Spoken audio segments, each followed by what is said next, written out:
Yeah. Let's go. Out of the cage, I'ma get them. All of my haters turn into a victim. Let off the leash, gotta sick them. They don't expect it, so we bout to hit them. Try to keep up with the rhythm. Never lose focus, cause we're on a mission. We're so determined, you looking for greatness, that's the definition. Call them and tell them get ready. Flow again, hold back the lemon. You know who sit on the throne and who at the throne. I hope you get the message. This gon' be one of the ages. Gotta put us on your A-list. I hope that you came prepared. Who ready to win it on any occasion? Yeah. Woo. Let's go.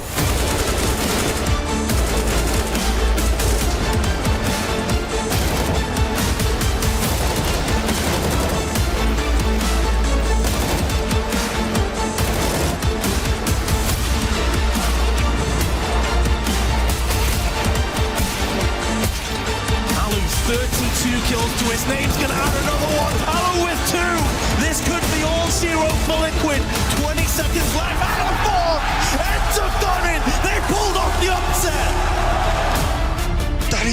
What's next? He's walking around and just walking in the stacks wonderland. Yeah, right. Last man standing device. That draw speed. He's jumping and shooting. He gets one more kill. Looking for it. He's got him hunted down. Time is up. Oh my god. Garo, are you going to be kidding me?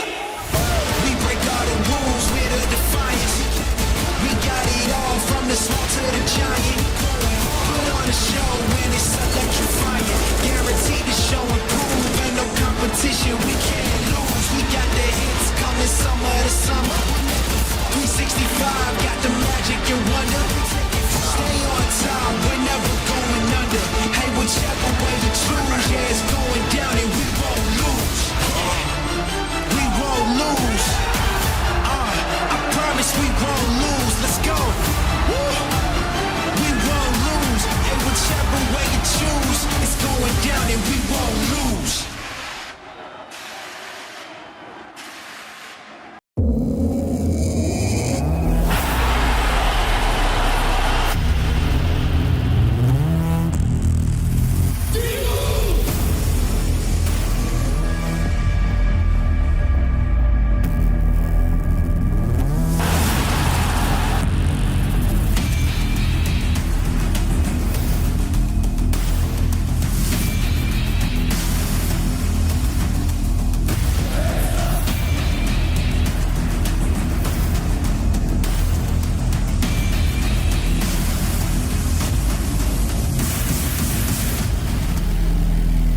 Katowice! We are back!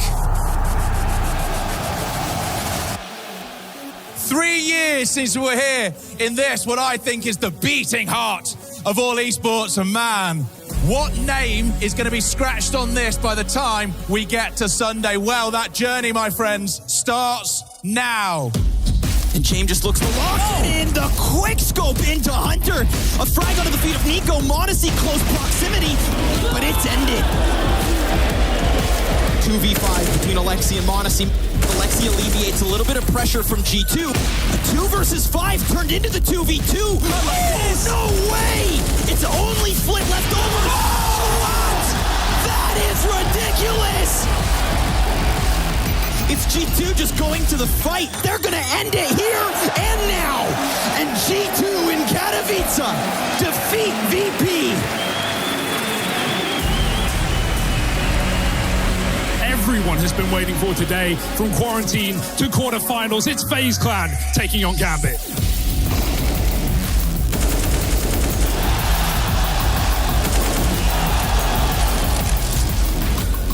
There's the shot. Robs has found 2. This is a 1-on-4. Oh no! And Robs might just knock them all down. A 1v4, the Rops is looking to get over the line to take this map away from Gambit. Axel up through the window. Rops has heard something. Rops knows. Oh, there's the closer! Rops, what a way to lock in Dust 2. Rops ain't playing around.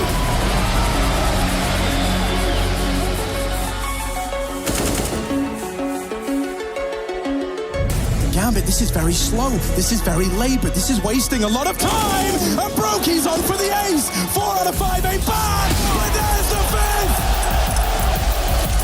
And they go hunting. They look to send a message. Everybody falls. Gambit, their journey ends here. But this FaZe squad, oh, it's just beginning.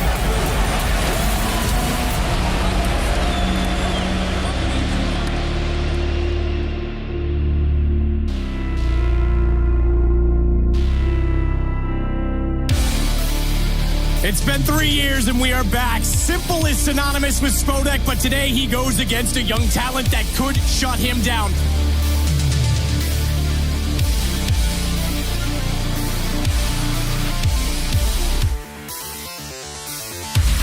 Here we go, Simple. Run boost. Oh, baby, he wants to get aggressive.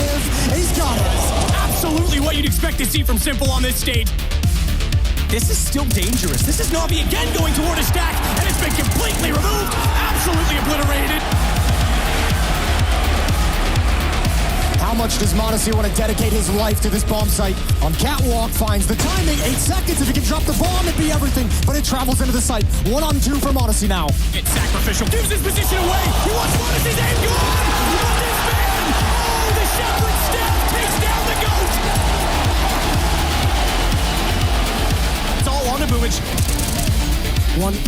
G2. Big man's got moves. Boomic has clutched one back already in this game.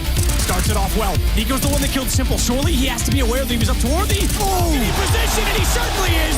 Calm, composed, and Boomic will make it 12-12. Nico has to reload. Simple's got an AK pick. No! It's the headshot instead! And Navi removed, erased, and it's G2O has now find their way toward the final. By the end of today, we'll be sending one of these teams to the grand finals. Whether you're a FaZe fan, a Heroic fan, we're all fans of the beautiful game that is Counter-Strike. He's already on the scene. This guy doesn't like to hang around. He wants to play into it here and now. And there's the first. Oh, swinging out. He's seen another. Brokey. This isn't even a clutch, but he's doing it all alone. Incredible. Brokey needs to capitalize. He needs them all, and they're collapsing upon him. They don't clear the corner. Oh! Brokey lines up a double. Oh! In 5. This might be the end of the Danes on the big stage. Another clutch to close it, and this time it sends them to the grand finals.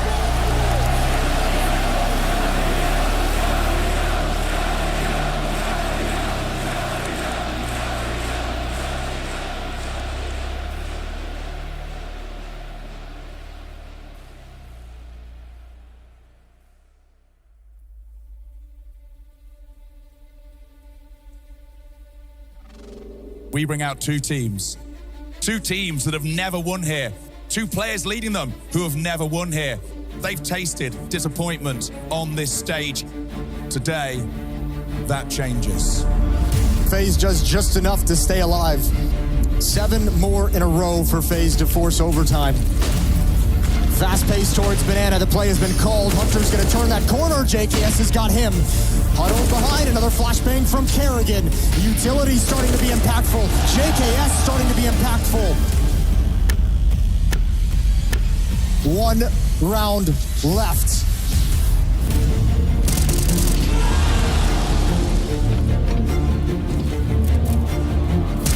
Is in a huge amount of trouble. He's going to try and take matters into his own hands. But Jax, he drops in. Oh, talk about a custodian. Oh, talk about a superstar. Talk about the elite. Rops is on a rope. It's over. Does FaZe somehow turn this back? G2, they're going to find a way to reset, and it's going to be the hardest reset of their careers. Twist trying to use the gap to see through spots. Sees him. Easy find of the kill. Looks down. Hunter not looking the right way. Twist has both. Monacy comes straight back into the picture. And it's Kerrigan that has to hold it. He can't. Monacy's got overtime. How are we doing this again? How are we going the distance once more? Hunter and Monacy. It's them against the world. Hunter flashes in his favor. He's got 3. Oh my, he's absolutely hunting all the prey today. And it drops. Gets shut out by Monacy in the end. JKS. Could the stand-in win map 2 for them? Monacy back in the corner. And this is absolutely doable now. Quick tap, falls off, and he falls the wrong way, so as not to be spotted. Alexi B just waits it out, but JKS has it. Does he have the time, though? It's going to be so close. FaZe have won map 2, and they'll go up 2-0 in this series. That is unbelievable. The standard. What can this man not do for FaZe?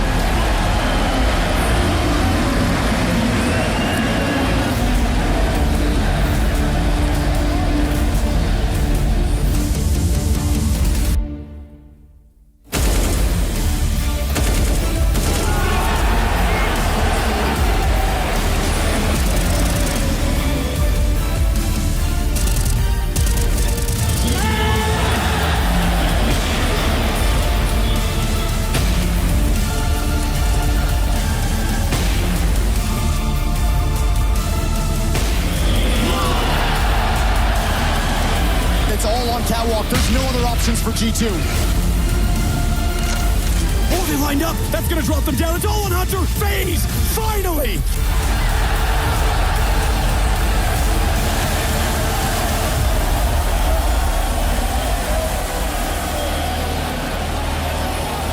Kerrigan gets redemption. They've lost twice on this stage, 2017, 2018.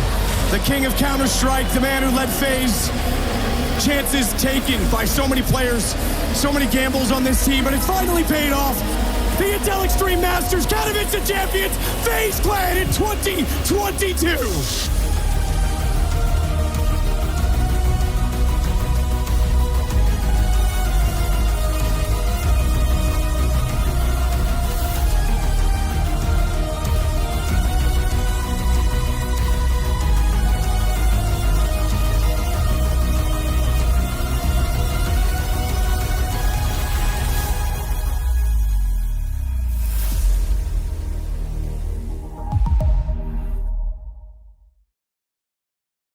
Intel Extreme Masters Katowice is brought to you in part by Intel, Lenovo Legion, DHL, US Air Force, 1xBet, and Monster Energy. Look into my face.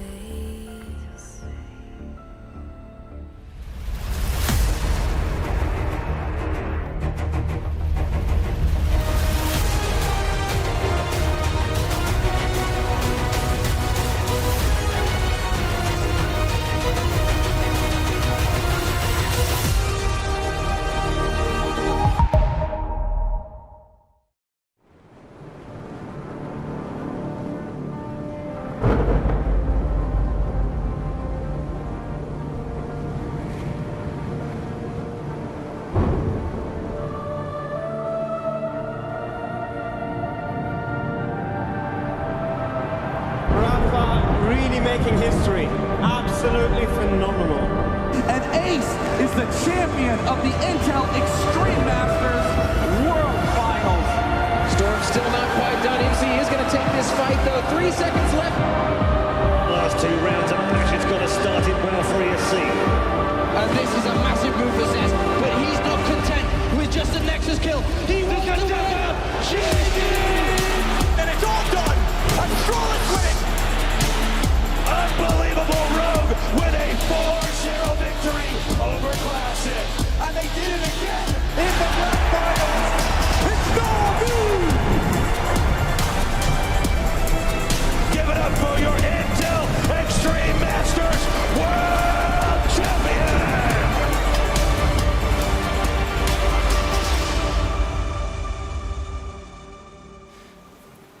Come on, come all. We are ready to start the Intel Extreme Masters. The Spodek, the Saucer, it's landed right down the street, and we are just about ready to find our way to it. First and foremost, you got to qualify to get there.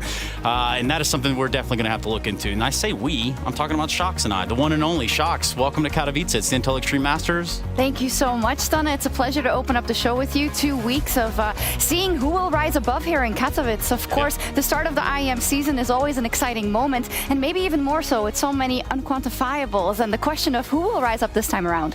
Yeah, there really is a whole lot of questions, right? Anything that you didn't get answered in 2022, now you look at 23 and you're like, okay, so what's going to happen in Katowice? This is what kicks off the whole year. And honestly, what we're looking at here is a Hall of Heroes, which is where we find ourselves. It's pretty epic around here. You're going to be seeing that here real shortly. But ultimately, everybody wants to put their name on that wall, Shox. They do, and as you teased it already, maybe the people at home can't see it yet, but we're about to, and that's what it's all about this year as well.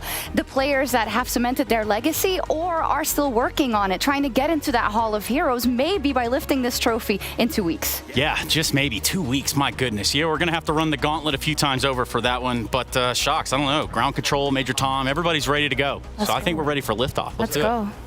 All right, let's party. Yes, we take a look at the Hall of Heroes. You look to your left, you look to your right, you do see names that have already cemented their way within the Counter-Strike global offensive community, not to mention already hoisted a few trophies. And for me, well, I do find myself situated right in the middle of it all. And of course, I'm not alone. So, guys. Let there be light, Trace. Let there be light, because it can't always be day. Wait, something like that. Something yeah. like that. So I welcome you to the desk over here on the A stream. My name is Trey Saranthus. You might know me as Stunna. In the middle here, we're going to have Peacemaker. On the end, we're going to have Y&K. And we are about ready for the Intel Extreme Masters, gentlemen. Yeah, pleasure to be here. I mean, it's an event I've been here before as a coach. And it's always special, you know. First event of the year, big event, right? And it's a very special one. Everybody wants to be here. So, and it's a very stacked one. I love this team, Trace. You know, Hall of Heroes. You have all the, even from 1.6 from the early days, the champions on the walls, right? Guys like Markelov, you know, a guy that I looked up. No, but I mean, you know, from when I started playing, you know, that was the guy you would watch every demo of and try to, you know, copy his style. So definitely a lot of history here, and I think you were spot on. You know, that people, you want to be on that wall one day and be crowned as a champion of IEM Katowice. Yeah, one day, but maybe that's not today. In fact, we start with the play-ins. The schedule starts to take shape. We actually already know the matchups that we're going to be looking at today. We start off on the A stream with 4 BO1s, and there's going to be a lot of BO1 mayhem, isn't there, Peacemaker? Yeah, I mean, there's a lot of BO1s, and I mean, at least for the first day, I think there's a lot of good matches for at least the Tier 1 teams, the teams that should be the favorites. So, but you know, you never know. Like we saw the IEM Rio, for example, there's a lot of upsets, and you never know what at the first event of the year, what kind of shape the teams are going to show and all that kind of stuff. Yeah, that's the whole thing. You know, 2022, we might have gotten a few answers, but now we probably have a few more questions too. You look at a couple of teams that got directly put into what is going to be, I don't want to say the word, but I might. You know what I'm looking for? Yeah, okay. I know what you're looking for. But, you know, definitely an era of sort of uncertainty was the second half of last year. I think that's going to change coming into this year. I think the playing field is going to be more clear, right? Because all those teams that were sort of in flux have had time to figure things out, right? And I think they're coming to this tournament and this season in better shape. And also, you know, NIP and Fnatic, the two organizations that have been at every Katowice CSGO tournament, they both start from the play-in. So that also tells you, right, that there's no guarantees here and you have to fight your way through from the beginning. But, you know, off the top of my head, a couple of last tournaments we've had a couple of play-in tournaments, play-in teams every time in the playoffs. So, you know, there's a lot of strong teams in this stage. Yeah, there certainly are. I mean, there's only 2 players that have competed at all the Katowices, and I'm pretty sure that's going to be one of the Fnatic guys, and then we're looking over there at Dupree as well. So Crimson Dupree, they've been holding it down, but still a long way to go for both of them if they wanted to net themselves that Intel Grand Slam, because it's still in the docket. FaZe couldn't get it done in Rio. Perhaps there's another chance for them right here, right now. What are the odds, Peacemaker? I think they have good chances. I think that what happened in Rio was probably like a wake-up call for them. Also, like one of the last events of the year, so who knows what exactly happened in their camp, but I think that, you know, coming into this one, FaZe usually performs really well in Katowice as well. And I mean, they have this extra motivation with the Intel Grand Slam. I mean, they have great chances. What do you think, Janko? A higher chance even if they have to play with a stand-in yet again. I mean, last year winning the tournament with a stand-in in JKS, who's now with G2, obviously, and they had a great showing with Astag at Blast group stages, right, playing instead of Rain. So jokes aside, right, a very strong team. Yes, they didn't lift any trophies in the second half of the year, but they had a couple of grand final appearances, still showed strong level of play at times. So I think they're still one of the names you look to in terms of who's going to be there on Sunday 2 weeks from now. Yeah, and to think you've got to survive for 2 weeks, basically, right? Like, there's a lot riding on that. There's a lot of chances for error. And the Grand Slam, right? They have this, and they have 3 more chances after this tournament. You have a couple of smaller IEMs in there, and you have a Pro League too. So those tournaments are, right, where maybe some teams are using them to figure things out. That's where FaZe can come in and just locked in 100% and try to take that Grand Slam. Yeah, they might just do that for us. We have a whole bunch of stuff going on here in Katowice. That's about the most minimal way I can tell you, without actually just jumping right over onto the sidelines side of things, which is exactly what we're going to do. What's going on over there, guys? Haku, the dream team's back together. Ooh. Oh, I played myself. All right, champion girl, come over here. It's day 1. All right, flexing. I like it. It's day 1. I think looking at ENCE, nice and easy for them to start off with. You got your boys Cloud9. How you feeling? I mean, Cloud9, they have Axel, they have Shiro. I mean, they're in the top 5 of HOT for a reason. And right now they brought in Buster instead of Inters. It's going to be interesting to see how exactly he will work out. But will it actually be easy for ENCE? It's always easy for ENCE. I'm worried about your boys, though. You're saying about Buster. I feel like he could be a bit shaky, you know, come off his break, bit of rust, not been playing for a while. Or maybe he was keeping all the strats for Katowice. Who knows? Could have been hiding, could have been getting ready for it. But we're going to have some fun. We'll be catching up with all the players. And you guys should get a look at it a little bit more in-depth with Anubis. Anubis was added to the active duty map pool in November 2022. And thus we've seen it creeping into top-tier competitive play. Everyone's starting fresh.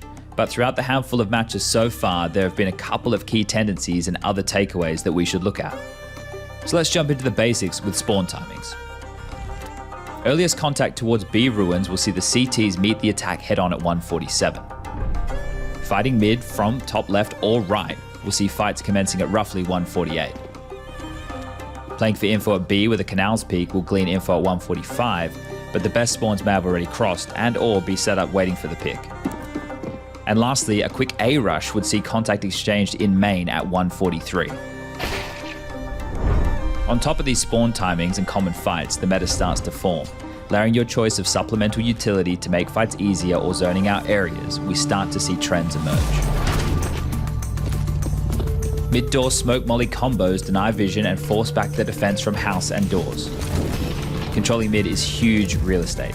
If you can push back the CTs into a passive stance, rotations to help the other side become constricted, and you must take the long way round through beach, unless you want to take the fight and risk unfavorable duels in the mid corridor. If the mid defense isn't kept in check and is allowed to posture forward, they could become a nuisance, taking timing fights top mid as well as through the window into canals. It also acts as a quick rotation point, which enables flanks on either side. Spawn smoke to deny vision and allow scaling for B splits through canal are very popular, with some variations even allowing one-ways. The CTs are looking to mess up these early timings with crowd control utility to either chip away at health or set up for an aggressive push.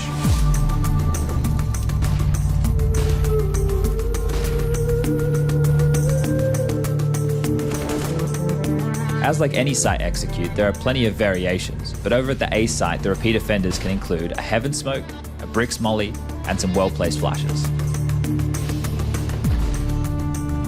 B, it's more of the same, with even more choice of utility combinations. However, the temple smoke is very powerful, as it denies the fastest rotation for players coming to support the site. 2-2-1 or 3-1-1 CT setups seem to be the standard deviation of labor, but there are plenty of different variations throughout a single match. The meta on Anubis will continue to chop and change from match to match, so make sure you're paying attention to the details. It'll get your pheromones flowing. Get it? Pheromones? So let me start off a story here about a group of friends that find themselves in TeamSpeak all too often. And then they recorded us Anubis content. And also, one of them is Chad. Look, whoever edited that deserves a pay rise. Pretty That was good. fantastic. I did a terrible job on the VO, tried to outline some of the little basics. And I like that's the pheromone part. Yeah, thanks, man. The joke at the very end, as opposed I didn't to get it. There was some information there, right? Maybe Yeah. people haven't seen a whole lot of Anubis. It was played, 4 times at Blast Spring Groups, and not a whole lot. We haven't had too many opportunities just yet. This will be the first, at least, IEM event with Anubis. Yeah, in doing so, Peacemaker, what is Anubis? What are we talking about right here? I think Anubis is, I'm very excited to see new maps just in general, and I think Anubis brings a lot to the table, and there's a lot of teams that are competing here who haven't played Anubis, and they have this surprise factor in their favor. Some of the others have already played, but I think there's still a lot of things to be learned on the map, just in general. It just feels like teams are still figuring out how to play, especially on the CT side. I think that it's very hard right now to change the pace and play aggressive and that kind of stuff. And for the teams, it just feels very easy to just take map control. So I think it's a time with adaptation and teams are figuring out what to do. So there's a lot of randomness coming into this tournament and to see how teams are going to play.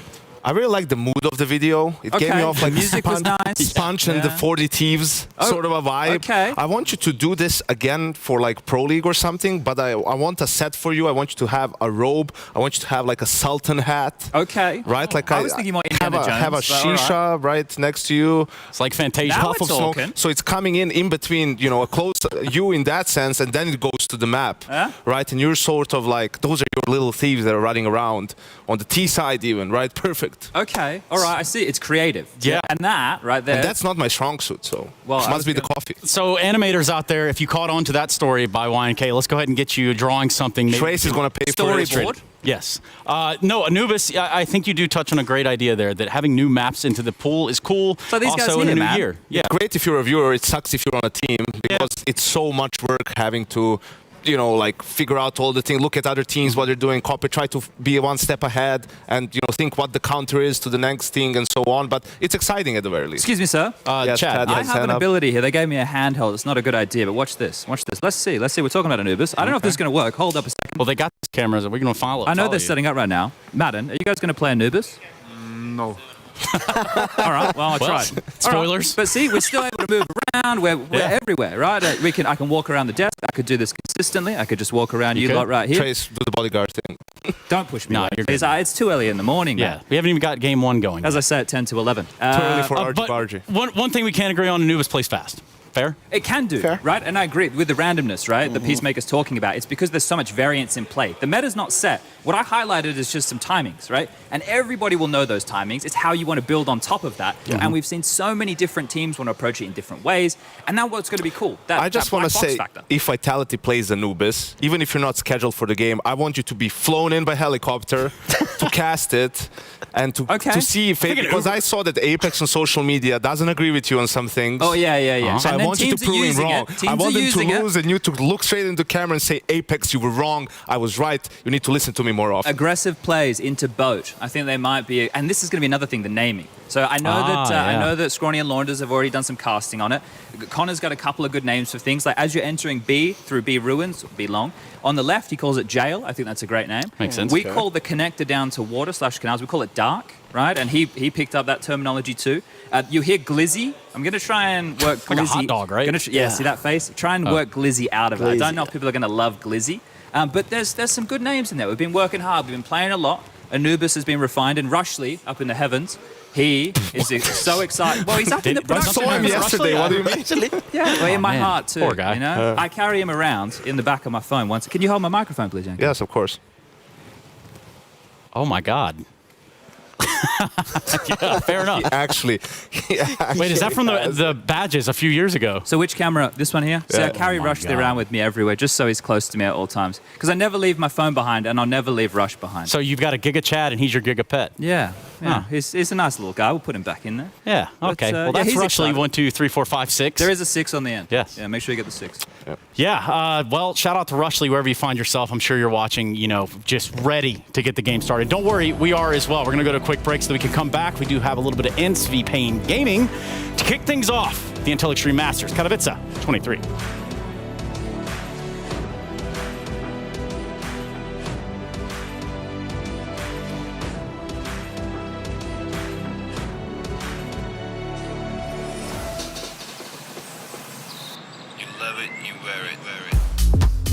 Wear your passion.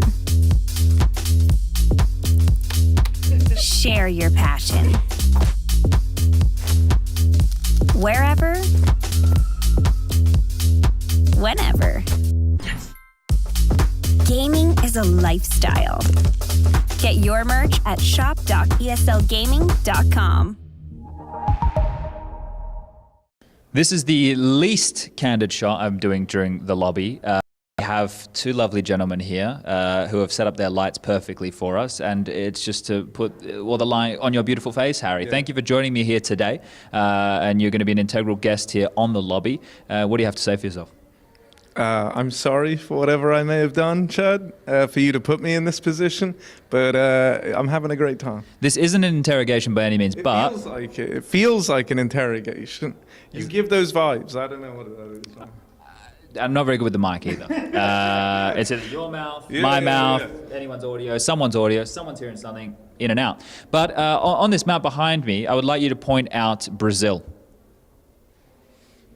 This one, right kind of here, right kind of there, in this general area, somewhere around here, there's Brazil. Okay, and look, now that we've established where Brazil is, I wanted to talk a little bit about your back pain. How's it feeling? Every day I am in kind of excruciating pain. That's how I would explain it. I have to lie down a lot. Lying down doesn't always help it, Chad. Sometimes the only way to really get that help that you need, well, you know how to do that, but I don't want to go into it. You don't want to know the secrets. Okay, so basically what I've done is I've used you twofold right now to set up my segue to talk about pain, back pain, Brazil on the map, twofold right there, and you just have to stand here and enjoy the moment because Pain, they brought in Zevi and Skulls to bring some young action to the squad. Harry, anything you want to say about Pain?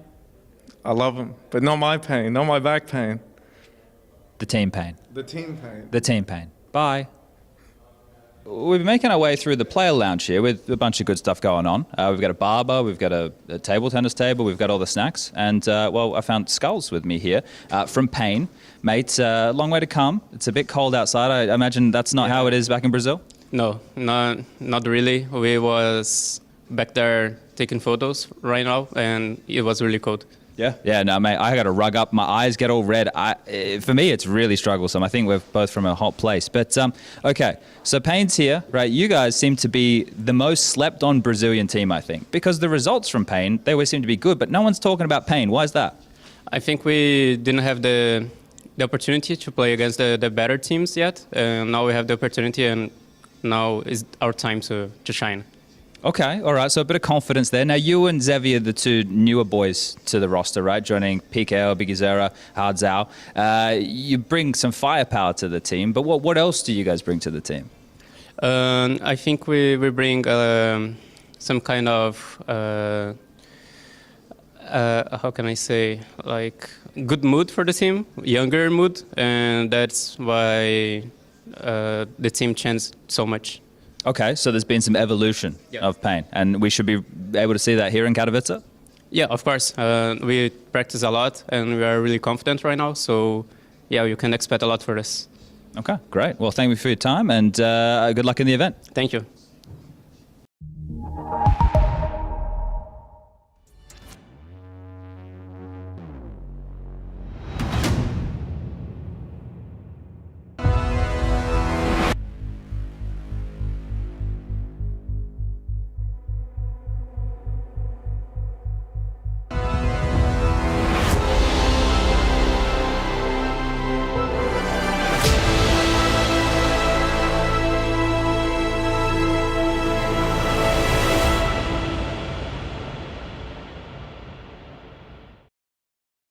Well, I said we were ready to start the Intel Extreme Masters, and I wasn't joking. Like, we are going to start the Intel Extreme Masters Katowice 2023 in due time. I welcome you back, though, right off the top. My name is Trace, and right alongside of me, UYNK and Peacemaker. Guys, a day full of matches. There's going to be some sad faces after today, and really in best of ones, anything's possible, Yanko. Yeah, and for some of these teams, you know, a win in a best of one really extends their chances to make the tournament. You know, there's teams in this play-in like Furia, like Cloud9, who I'm not concerned about at all, right? Even if they, by some, you know, miracle flop in the best of one, I still think they have the quality to win two best of threes against any other team that's in the field, well, unless they face each other, which I don't think it's possible in this sort of a bracket. But, you know, there's other teams in there, someone like EG, we talked about it yesterday, there's this little like mini bracket in the play-in where you have Fnatic playing EG in the opener and Sprout playing OG, and those two meet winners and losers, right? So, you know, for someone like EG, who had a good beating Heroic at Blast and had a decent showing, you know, if they lose to Fnatic, who are the quarterfinalists of the major, and then they have to play either Sprout or OG, again, both two very skilled, very good teams, they can find themselves out after just a couple of games. Which is a real sad way to look at it, but it is very true. That is kind of what the format sets them up for, and success for some, failure for others. Overall, when we look at our first game of the day, it's ENCE v Payne. What do we know about Payne Gaming, Peacemaker? I think Payne Gaming, they have been together for a pretty long time now. Yeah, they had 2 editions last year. And I think it was a bit disappointing, you know, that they haven't been able to qualify for any of the majors last year, especially the Brazilian one. So, but they still, like, they definitely had time enough now to figure out stuff. And I think one thing from Payne Gaming is just the fact that, you know, they kind of have to do like what Tempo Storm did back in 2016 in Katowice. You know, they have to prove themselves. Yeah, but, okay, this is going to be a rough one to take right here. But I don't see a single European team that Payne Gaming has beaten. Yeah, I mean, that has been a struggle for Payne Gaming the past 12 months. Like, they haven't been able to beat European opposition, besides on Masonic, right? But that's not really like a top-tier team. So, like, they certainly struggle against this opposition. And, I mean, playing against ENCE right now, certainly a team that has a lot of potential and also has been in a period where they have been figuring out stuff after, you know, changing the meta and their play style and kind of stuff. So I can imagine they're going to struggle a little bit. Yeah, I can imagine that there's going to be a bit of an uphill battle. Perhaps they can fill us in on some of the blanks that we're missing here from the side of Payne Gaming. What's going on, James Banks? I've got Bigizera with me from Payne. It's the opening game of the season for you guys. Certainly not an easy opponent in ENCE, but I know you guys have been in Europe for some time. So how long have you been here? How was the boot camp? How are you feeling? Hello, everyone. We are here like from days ago. We arrived and we are feeling so good because we were in Katowice already, so we're feeling at home. Okay. So yeah, and the confidence is so high. and the beginning of the season. So we're excited. Now, at the end of last year, you had Zevi Scholes come into the team, but your team's been together for a long time. How comfortable is everyone feeling now? You've had a good amount of practice. Does everyone feel like they're used to each other, they know each other well? Yeah, of course, this time was super good for us. I think this time that we have together, get more experience from each other. Everyone knows each other better and better each day. So we're feeling so confident for this tournament. We got a lot of experience last year, so we're feeling so good. And that experience is really important for a team like you guys, but you have struggled against the European teams, and ENCE is also a very tough team. Now, you've won maps against European teams. This is a best of one, so do you feel like you can get it and cause an upset straight away? Yeah, of course. We are going for this game like with everything that we have, and I think we're going to beat them. I like it. Thank you very much. Good luck. I appreciate it. Thank you. Thinking you're going to beat them, beating them, it's all possible. I'm not saying it's impossible, but obviously for ENCE, they're the bigger dog in this equation. Yeah, and the important thing is he said they gained experience, and when you looked at the teams that they did lose to the European teams, I mean, that's a 2-1 to Vitality there, an overtime loss to Mouse, loss to Spirit, loss to FaZe. These are all very good European teams, So you can get why those results unfolded the way they did. But for ENCE, yes, the main story for them was first part of the year last year was great, right? But they realized they need to make a change in style to be more consistent. They bring in some Pyjamas who's been tremendous for them, does a lot of secondary calling too, and the whole second part of last year for them was getting adjusted to this change. But I feel like that adjustment period has to be over now. Now you have to be adjusted to this, and now you need to show some results. I think in Rio they exceeded expectations. Yeah, so Sunpyas joins this equation. How does this start to change things up? When we start talking about roster changes and the fittings and all the things that have to happen for a player to fit within the lineup, what begins to happen? What is the first step, Peacemaker? Well, I think the first and most annoying step is basically for the IGL to figure out first, get to know, especially the Opper, right? Like what kind of style he likes to play and that kind of stuff.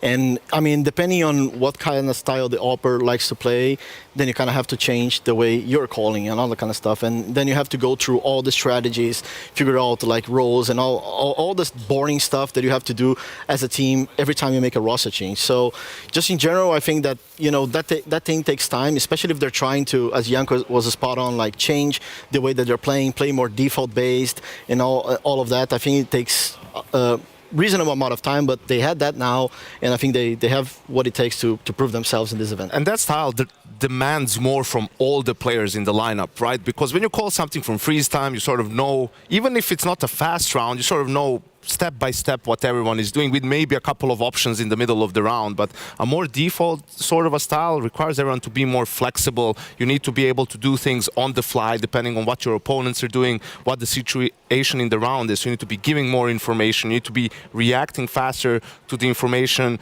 right? Trusting your game sense, trusting your instincts. And they have good players who are capable of doing it. This is just after playing in one style for a while, you need to sort of get used to the workload as well. So I feel like they've done a pretty good job of getting there in the second half of last year. Now I'm curious to see, how will they perform here. I think they could potentially, be one of those upset teams. But if there is an upset to be had, first game of the tournament, first map of the tournament, I mean, you're telling me that this could definitely be one of those games that goes the Pain Gaming way.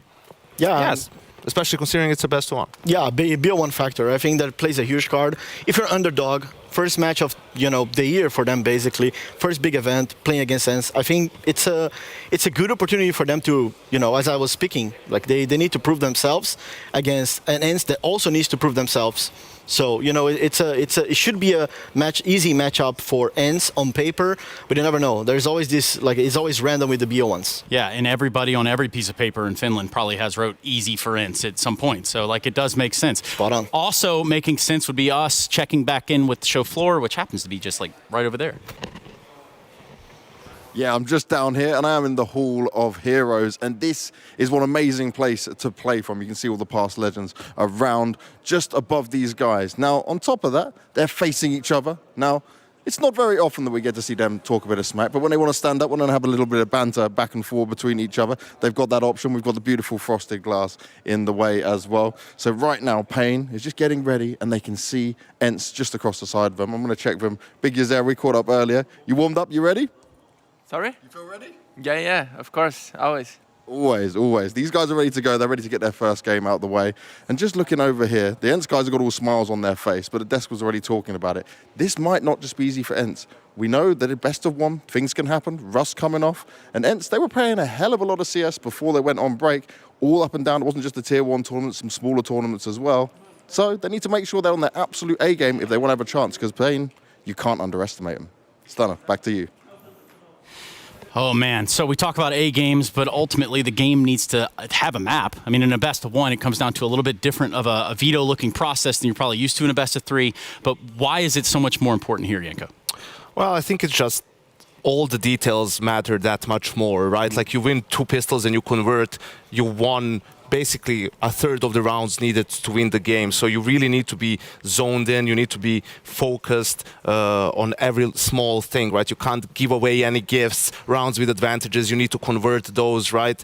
And Vertigo, I think, it's interesting to see that Pain vetoed Nuke. I thought that's a map that both teams like. Yep. So they could have ended up there. And for Vertigo, I mean, it's something where ENCE did pick it, a couple of times themselves in best of 3 series. So another map where both teams, I think, will have a good time.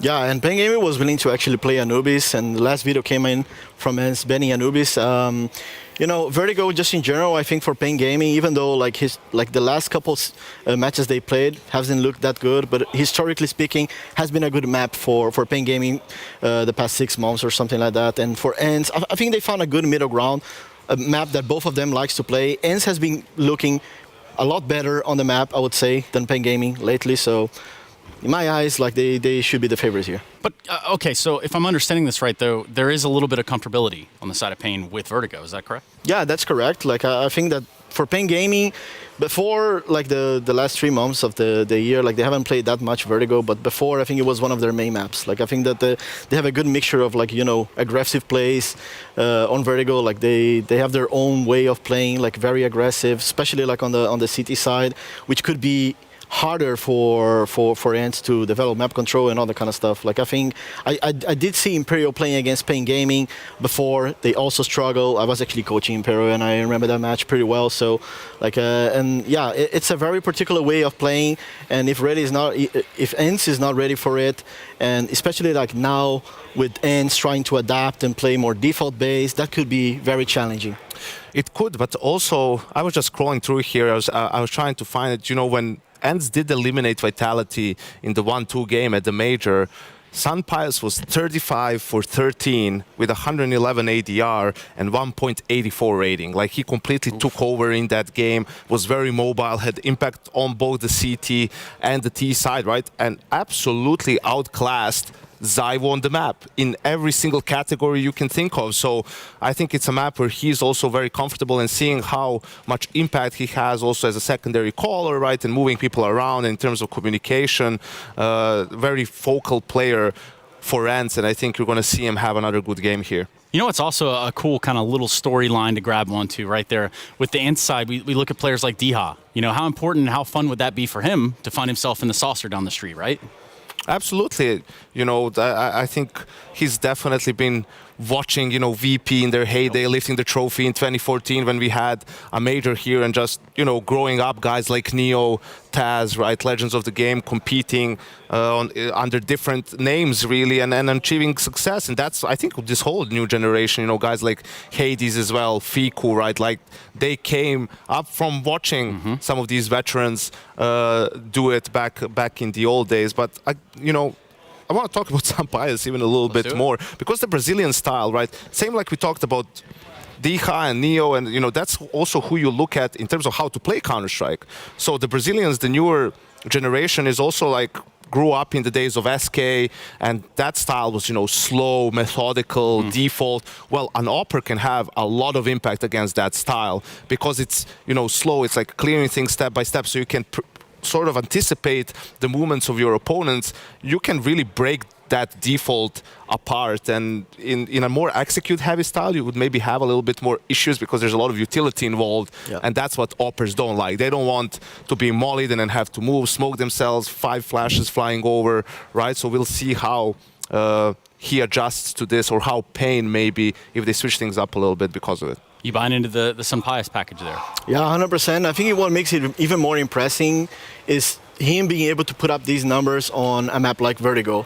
Like Vertigo, for me at least, like it's not really a map where, you know, the oppers can find a lot of duels. Like even like a CT, there's not really much you can do, like it's other than just picking a ramp. But like that's also something that, yeah, maybe at the beginning of Vertigo when teams didn't really know how to play on their T side and use smokes in their favor, like yeah, that was easy to get peaks, but nowadays like people are using so much utility to develop map control as T that, you know, there's not much space you can and impact you can have as an opper. So for him being impactful like this, I think it's mental. And also like for Zevi, like we call Zevi the Vice in Brazil, kind of alluding to the Vice, and for a reason. Like he's a guy that some time off, or yeah, no, not really. It's mainly because of his style. Like I think that Zevi is a guy that like rarely misses easy shots and that kind of stuff. And as an opper, like he's not like super aggressive or anything, but he's really good at holding angles. And when you're talking about a team on ENCE that will certainly be a more default-based team, if they're not using utility correctly, like I can imagine Zevice having a lot of impact. Zevice already called. Yeah, it does stick, right? Like, yeah, it does stick. Something. But it's funny though, you know, people might be watching this and listening to you and say, what do you mean, like he hits easy shots, what he's supposed to do? Like, but it actually is, you know, the accuracy is the first thing you need to look at. Like, there's a lot of flashy players out there, but, you know, coaches most of the time are just like, listen, if we set you up and we used all this utility to set you up and there's a guy coming, I need you to hit this one shot. You have one job. You hit this one shot and you fall back, and then the rest of it, and then, you know, players start moving, rotation comes in, help comes in, and you've done most of your job by that point. You know, all those flashy rounds, they're supposed to be just a bonus, you know, that's like the cherry on top. But, you know, the sundae, the bananas, the cream trace, that's hitting the easy shots. Yeah, the sundaes. Wow, I didn't expect us to go there. Yeah, I don't remember the full, it's a movie reference. Yeah, I get it. It's from The Big Short, right, when he's selling the thing. Well, I'm not going to short you guys at all, so I want to tell you about what's going on over at the B stream. I'm talking about Cloud9 and IHC just getting things started over there. Cloud9, another one of those teams that walks into Katowice, and you're thinking, okay, well, this is it. This is the time. We're not in Dallas anymore, but hey, it could happen, Peacemaker. Oh yeah, definitely. And I think for Cloud9, they have this, you know, honeymoon kind of period where, you know, they did a roster change. Nobody really knows why exactly they came with a roster change. And, you know, I mean, in my eyes, at least they had a good roster, but you don't know what happens inside a team. Exactly, yeah. But you know how it is, right? Like, if you're stagnant for too long, it's just, you have to do something, right? True, and I think for a lot of people, it was who they changed that maybe was questionable. Like, you feel like Inter's in his role he was even improving over time, right? But obviously, like you said, we don't know the inner dynamics of the team, right? What the reasons exactly were. And I think regardless of the player change, they need to update their style at least a little bit. They need to, you know, add some variety. It's a bit too default based. It's a bit too one-dimensional, I feel, for the current meta. But with Buster, I think if they get anything, they get a little bit more experienced. And I think they get a guy who's playing his best in the big moments, right? Like in the high-pressure games. You look at his time in VP, he wasn't their best player, but you look at when he performs at the major or maybe playoffs of a tournament like Katowice or something like that, that's where he does his best work. He's a guy who doesn't play scared. He plays with a lot of resolution, so to speak, and I think they could definitely benefit from that. And also another bit of a leadership figure, someone who can communicate, right? Because they do seem like sometimes when teams are coming back against them or they're falling behind by a lot, that they're just sort of just sink in and can't really fight their way out of it. I mean, it wasn't that long ago we were kind of praising Cloud9 for having thrown flashbangs for each other. You know, that is sort of the evolution of that lineup. Speaking of evolving around here, we're going to go ahead and head on down to the player lounge and take a look at what they've got going on. I'm sure they're still dinging the air hockey together.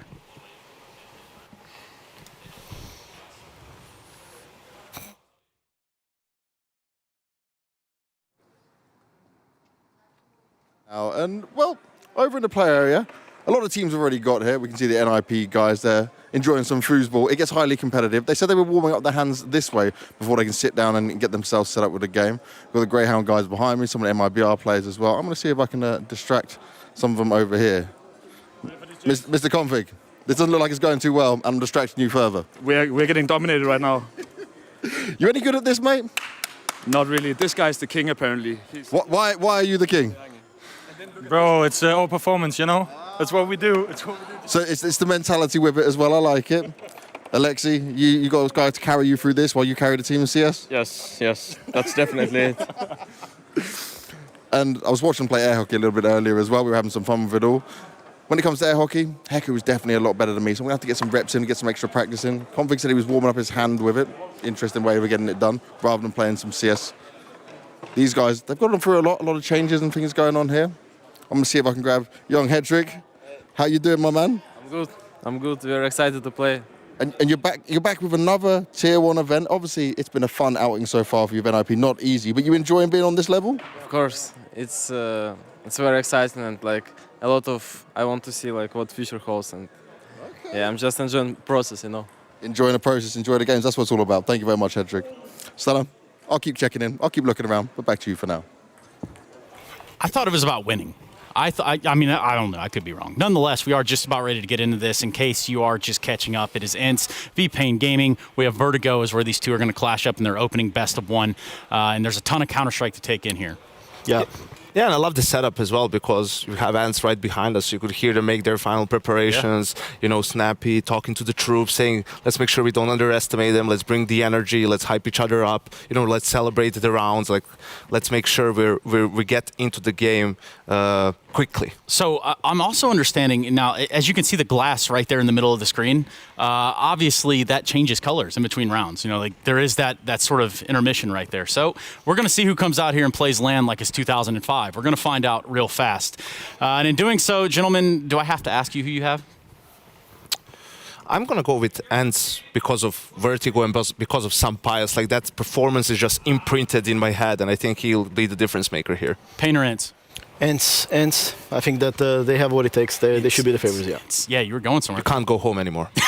It could be the case. Hey, we're just going to go ahead and get into the game. How about that? Intel Extreme Masters, Katowice 23. We're talking about Vertigo. We're talking about ENCE and Pain Gaming with Machine and Sponge.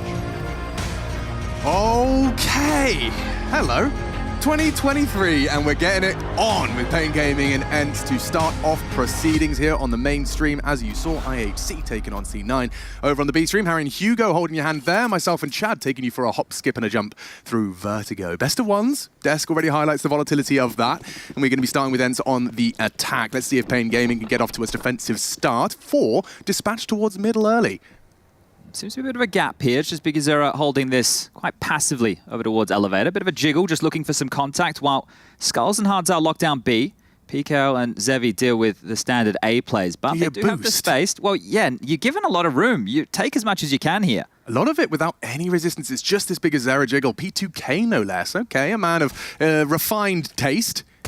And it's Hards out trying to hit the first couple. Now pressure. Madden on the smoke, pushing towards the elevator, locking it down. 3 CTs leaping around the corner into the loving embrace of these CTs. It's Zevi or Zavice, as Peacemaker let us know. PKL got onto the head of Valda.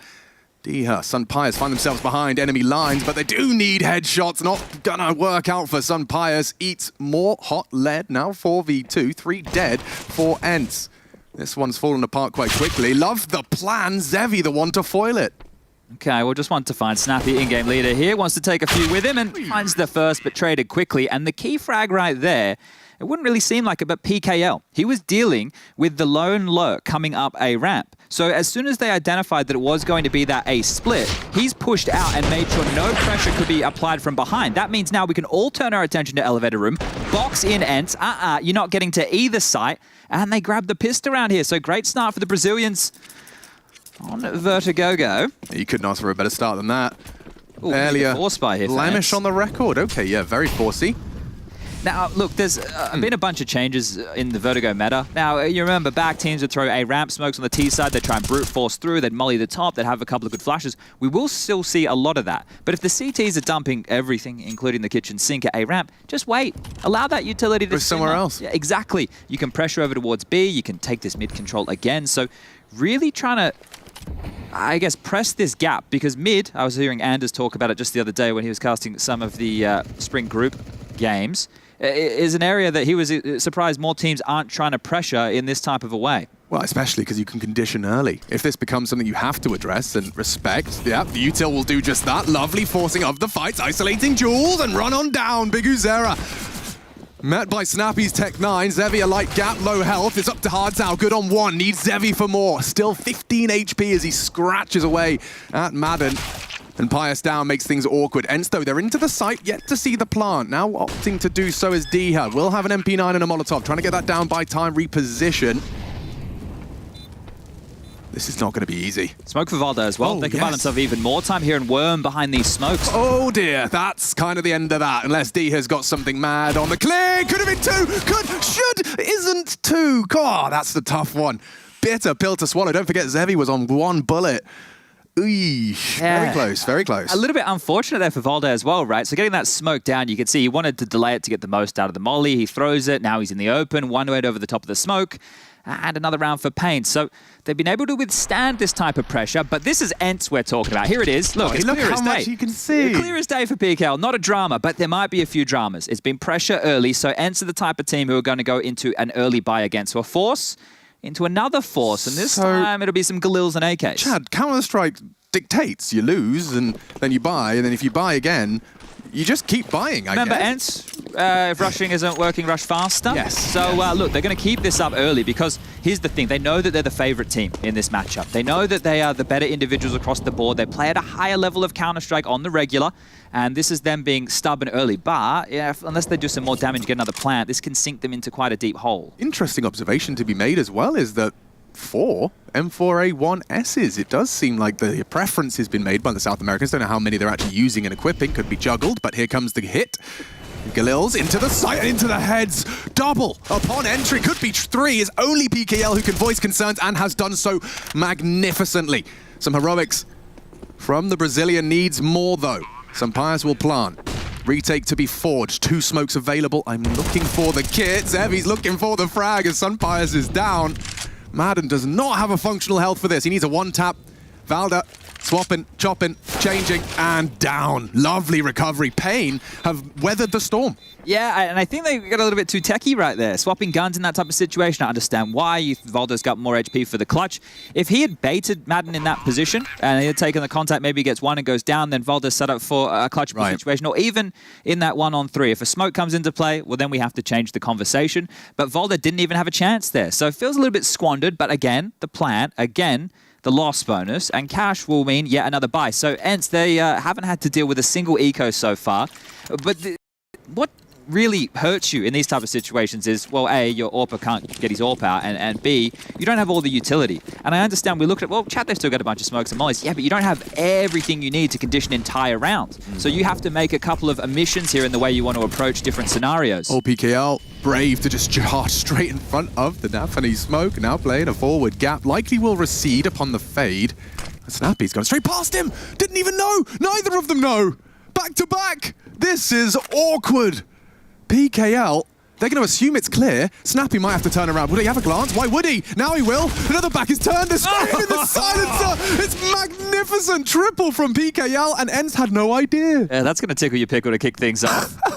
3v2 now, and, well, constricting them. Big User has pushed all the way through in towards T-spawn. A fight for Valda taken and a kill confirmed. So 2-on-2, but low HP 1, the lowest it could possibly be. Okay, would sour the mood if after that one from PKL, we do see ENCE's first. Again, Valda, oh, he's so in trouble. Big Uzera, what a forward push. Now, he doesn't actively have the bridge cross, and there's no information of that. Valda, a new lease of life. A second wind, as it were. Zevi hanging out in Ellie. And in terms of getting this bomb down, ENCE have been managing to do so. It's the round conversion off the back of it that's a problem. And I think part of that is a product of Pain willing to let them in here. Yeah, well, they're giving them so much space, so the bomb should go down here. They do have utility if they want to lob it out to try and deny this, but it's the healthy member punching in the digits. It will go down, the incendiary way too late. But you feel like there's more than enough time here for Pain to win this one. I mean, it starts with the contact here. Big Uzera. On the sandbag fights, good for it. D is going to be mad about that one, and now Valda with the 1 HP, luckily evades the nade. Now, likely going to clear him. It's a question of timing. Looks exactly, knows where he is. 1v1, in trouble now, though. Zevi Eyes on the sandbags, does have to defuse, and I don't see a kit. Valda might have pulled home the clutch for the boys. Yeah, you get the shot, but you ain't got the round. ENCE close it down, and PKL's hard graft of 3 to start, redundant. Oh, going to be a bit of a sour face there as well, because Zevi, come the conclusion of that round before the bomb goes off, had about 3K. So he had plenty of money to buy a kit. Now, look, when you're talking top-tier Counter-Strike, maybe you take a couple of chances. You won't buy kits on every player because a few do, but you're right, the silencer here made a massive difference. Nobody acknowledged this until it was way too late. And the fact that there was that whole hijinks in the smoke, the crossing of the swords, and still recover, and Volder does get his clutch. So makes good on the previous, and Pain are going to bounce back with a buy of their own. No AWP for Zevi. Well, that was possible. They've dropped a couple of rifles across here. Certainly got no absence of frags just yet, but that one might be haunting him just a little. The fact the kit was not present. Just a couple of notes here. I was watching back the ATK versus Pain game, the last Pain Vertigo on record, and Skulls was playing predominantly over towards B. In the early stages, he was A, and now he's back over towards B here. So could be spawn-based, because fighting over towards B stairs, getting this control that Skulls and Hardzao have now, this is a way to condition them so they can't just take that early, because otherwise you're pressuring B within the first 15, 20 seconds of a round. But again, middle from ENCE. Yeah, and it's exciting because not only do you know the CTs are going to be limited here, but it's again a reminder, we can come mid. We throw this util, and already, oh, the pressure. Maximize now. Zevi's gone. Snappy's already into the site, clearing front B. Back is turned as Hardzao falls. They have to deep clear. Wow, this is some due diligence right there. Should see the trade. Should. Oh, don't. Snappy falls. Still looks good for ENCE. Skull's known, and PKL down. So this one should just peter out into a second. And mid, again, they prove that they can, and they will, hit that mid if you don't adjust your defense. I think here, look, this executes obviously existed for some time, but, oh, hold up. Safe. I'm going to see him here. Oh, yeah, he does. Shoulder, shoulder. Hello. There it is. Well, we'll finish him off. And I think Skulls maybe got more than he was worth right there. Snappy rushing that situation, just trying to get it over and done with. You can understand why. In-game leader, they like to make it as quick as you like. But the mid-util, right, I have to go back to, it was Pro League first season of last year. And it was the grand final best of 5, and well, Vertigo came out in the FaZe series, and FaZe ended up toppling it, and they had this nice mid-execute with all that util behind it as well. And from there, I was like, well, FaZe, you know, they're changing some things on the map they don't play. Dumb question, maybe. Was the smoke that landed like construction CT, was that a CT smoke or a T smoke? Was that part of the exec? Good question. Yeah, because that was interesting. If that was part of the exec, that really like limits your options. I think I know what you're talking. So a little bit deeper. As in, coming over construction. It's to the right. From CT. Yeah, that should be a piece of CT utility. We'll reflect. Sorry, T utility. We'll reflect and see if we can find it in another execute. Run it, but that was nice from Skulls. Finding the head, Snappy down, and this is just an eco round here. So he's locked in the flames and will be traded. So good understanding of the situation there from D-Hut. Yeah, very few options. He'll take the 5-7 maybe, and he does upgrade.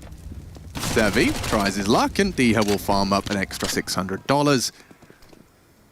So I think it should be leveling out now into that 3-3 scoreline. Remind, this is a best of 1, and the way this format usually boils down is whatever you do not lose that first best of 1. Things get very awkward if you're, caught out by an underdog in map 1 and that best of 1, and it can spiral quite quickly.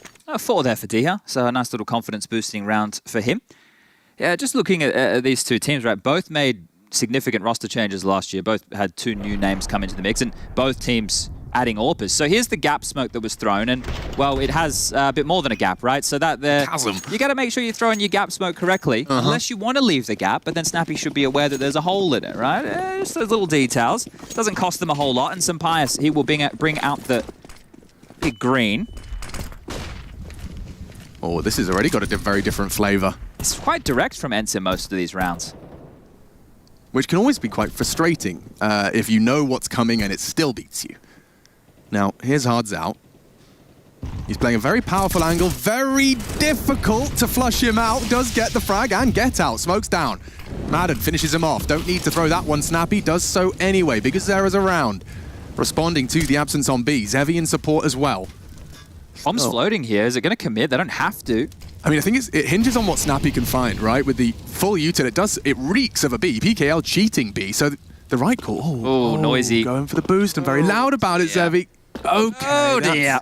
That's enough. That's enough of that. Third time's not the charm. but still it's a bit suspicious, still not hearing the plant, and now Snappy will make that happen. Some Pyjamas to provide Overwatch.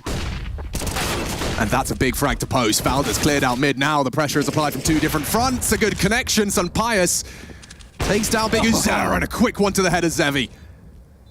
Looking flashy here now. It's just Skull's last man standing and likely to save. He's already backed off towards the sniper deck over towards A. So another one here for ENCE, taking the lead 4-3.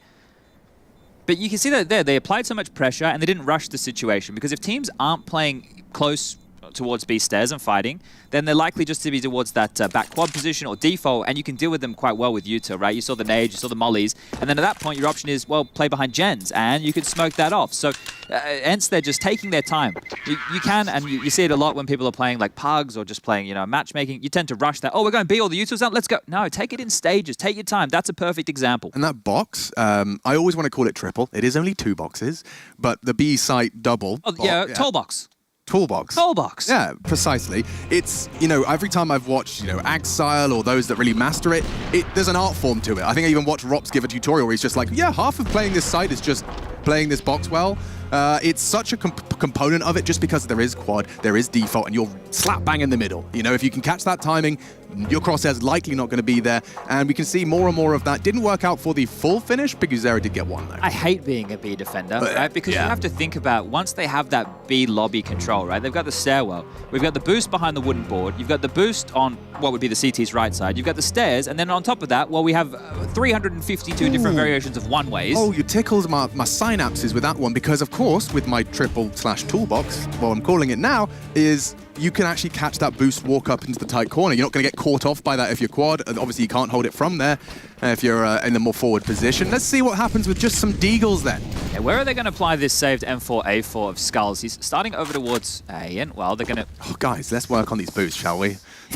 Because the thing is, right, and to the viewer at home, it doesn't feel like a lot, but in high-level Counter-Strike, giving away any sound cues like that will force a reaction. So you make some jump noise, well, we'll throw a molly, and now we have short control. So step by step, they have gone for another easier boost variation here. Skulls has a friend as well, so Zevi can pick that up in case he immediately goes down. PKL over towards Headshot, and Hanzhao and Big Uzera investigating over towards B right now, but as we can see, oh, that's a nice one.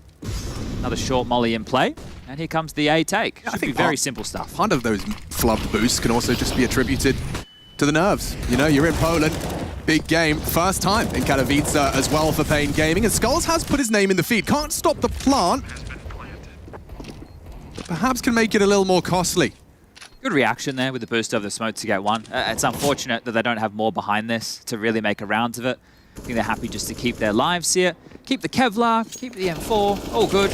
I'm sure someone's done some housekeeping. Madden's AK likely at the bottom of this tower. I think if Pyjamas is feeling it here, and this is going to be spawn dependent once we do get him on towards that CT side, because look, your AWPer, I understand it is difficult for them to wield it in the same way as a traditional map. There's so many more smoke walls and good utility to deal with them, but one way you can really use it early, and even if it is just to hold an angle to allow a rifler to cross your line of sight and take a bit more of an aggressive stance, it's great to have Pyjamas have a B spawn and take it. Okay, I pick the line. Okay, Diha, you can push down towards B stairs. I can leave you now. My job's done. I move the AWP around, right? Taking it to all these different positions. So an agile mobile AWPer on a map like Vertigo, especially based off spawns, is fantastic. And speaking of AWPs... Speaking of spawns... he has an A spawn right now, so... Does he take it? That's my question. Zevi got the fastest spawn he could have for a short or ramp peak. Could he go crane? Does he go short? Does he fancy his chances? It looks like he's going for a little glance onto ramp from crane. And, well, nothing to report other than some toasty tootsies. Hang on, that's a toe and a shot. Across the starboard bow. Pyjamas lives on, and we actually continue to have a bit of an AWP affair. Missed shot again, back the other way. What's that? That's an aggressive ramp push. A flash and a dead skull. Pyjamas handles business, and things will return to a degree of normality. Now they can pressure this B site now. They know that there was a lot invested just to take that space over towards A. So lurk smoke mid. Boost happening now on B. Pressure elsewhere as the rotation comes in and more damage done. Big Uzera very low. Hanzhao and Big Uzera just hanging on by a thread, but around the gap of the smoke, manufactured success, and Zevi onto the boosted Diha. That's info. Snappy knows he can dump his utility. Jig is up. And Pyjamas, still a threat, not forgetting. He has already taken down one, and the damage is certainly viable. to find a bit more of a play here. PKL will re-smoke ramp safely. Very well timed here as well, just as Sampaius was starting to look for this fight, because with that heavy rotation, he's aware that there's likely one player just spotting here or pushed up close. We could see PKL was playing Crane, but you could be on the close right, on yellow. You could be jump spotting the sandbag position. And, well, Snappy, he knows he has to take a risk and brave this. So finishing now towards A, PKL drop back into a retake setup. No molly to flush him out from headshot, but they do have smokes for left and right of sight here. PKL definitely going to be asking for assistance, and it is on its way. Don't forget that low HP. Nade a bit perfect, right onto Snappy. Halves his health, and now running down, covered by Pius. Good to at least get the bomb down. Things get really awkward now for the South American squad. Pius, yes, it's an AWP. Yes, their health is low, but still, if he could just find Zevi on that headshot, the rest is Snappy. Doesn't lay down the law enough, and that should put a Jerry on top. Pain Gaming recover. Still, that was a 2v4. Managed to recover it with a frag and a plant. But you'll feel good about that round because you took initiative. You took the A-ramp fight. You knew what you were going to do, right? It wasn't just this full commit with Zevi going, I'm going to find a kill and I'm going to stand here until I do. He took the peek. He dropped back. They had a second wave of util. This is the kill from Sampaius as they push down the ramp. A quick one there. And he grabs another nice shot on the jump up. But all in all, a well-handled round from Pain. They rotated accordingly. They dealt with the pressure mid and towards B and then sent them back over towards the A site. So job done. When I saw Snappy and Diha on that boost establishing Big Uzera with 10 HP at quad, I thought, you know, that B site's moments away from... Blow it over. Yeah. Yeah. Well, still plenty of money for the buy, and both teams wielding, well, full buys here. AWPs are plenty. This time more A pressure, and this is fast. Jumping up, flashed off the line. Skulls can't connect. Snappy's on his way, trying to forge a path for the squad. It's a headshot angle, and Skulls cracked. PKL, gap on the smoke, tries to find Madden. Running out of bullets, will have to reposition as Zevi keeps ramp locked down. Big shot onto Snappy, rounding the corner, and looks, ooh, Diha. He was caught out there. Big Uzera does not finish his meal, leaves Diha at 20. And that was the majority of Ence's remaining utility as well, so happy with that one.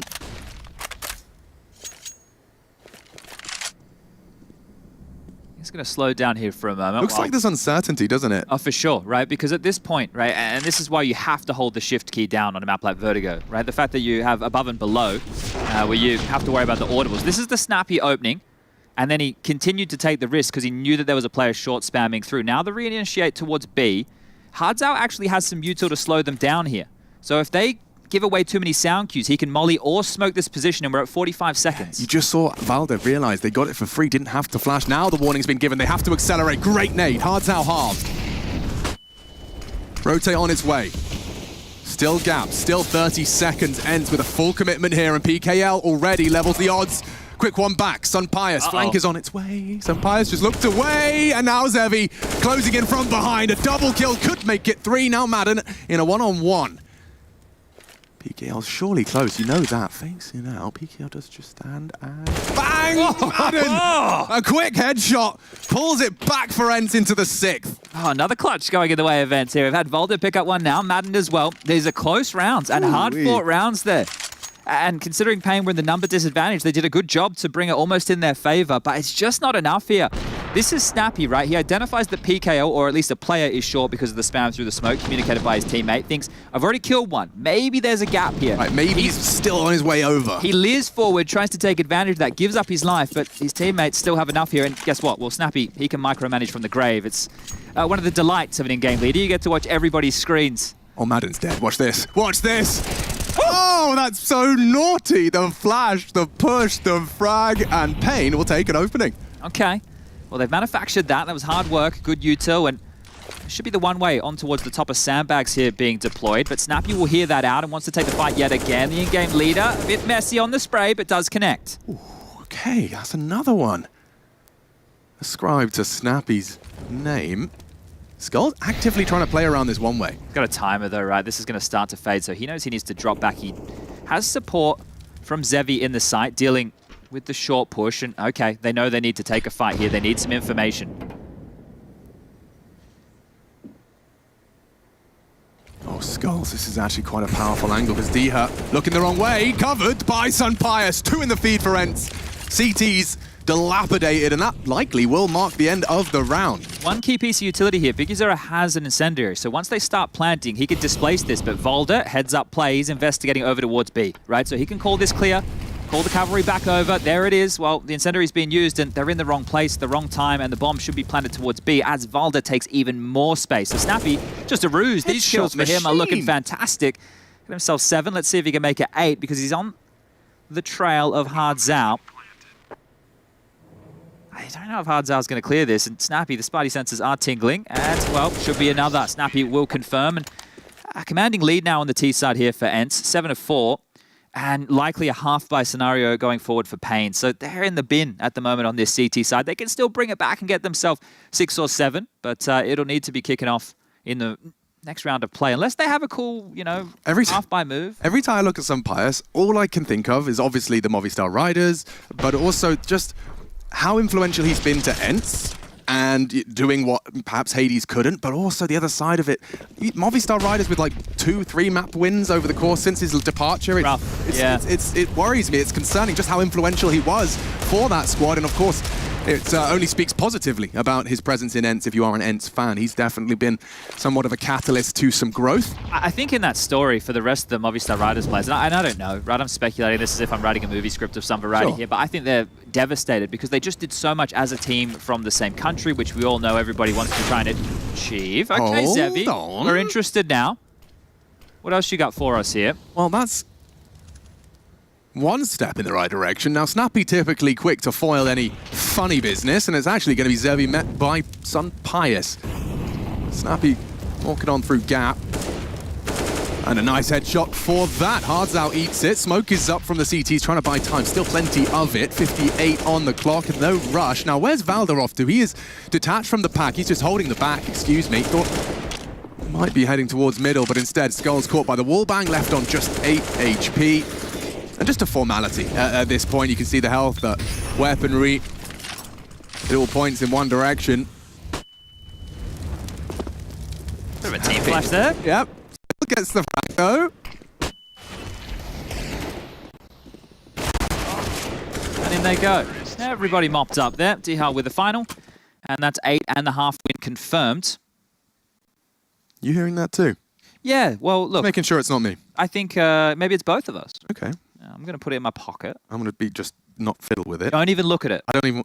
I'm looking at it. That's my fault. Yeah, see? Yeah, sorry, I'll stop looking. We'll look over here. Yeah. And we're just going to sound crazy because it's probably just us. It's always just us. Yeah. If someone made a compilation of just two dudes talking about a problem that nobody else knew about, it's like, are these guys... Do they need help? Yeah, well, that's for sure. We do need help. Yeah. Just depends on the type of help. In answer to your question, yes. So this is the second timeout now for Pain, right? And last time we saw them take a timeout, they had a move to initiate the round, to take the fight in the favor of ENCE. But now this is where you're chasing your tail. What type of round is Snappy going to call, right? This is the yes. Go back to middle. Here we go. What do you reckon? Look, it wouldn't be too shabby here. The only thing that would lead me away from that is some Pyjamas' AWP, right? They could just park him up watching A pushes and then put a bit more pressure towards mid. But this is a default round. 3 towards A, 1 holding mid, 1 holding B, and you just work the U2. Oh, hold on. Funny business. This time, PKL not allowed to get away with that aggressive ramp maneuver. He's been rewarded for it once. They didn't even win the round. Oh, Skulls, you're in trouble here, mate. Dead man walking. Yeah, cooked by Madden. Medium rare Brazilian barbecue.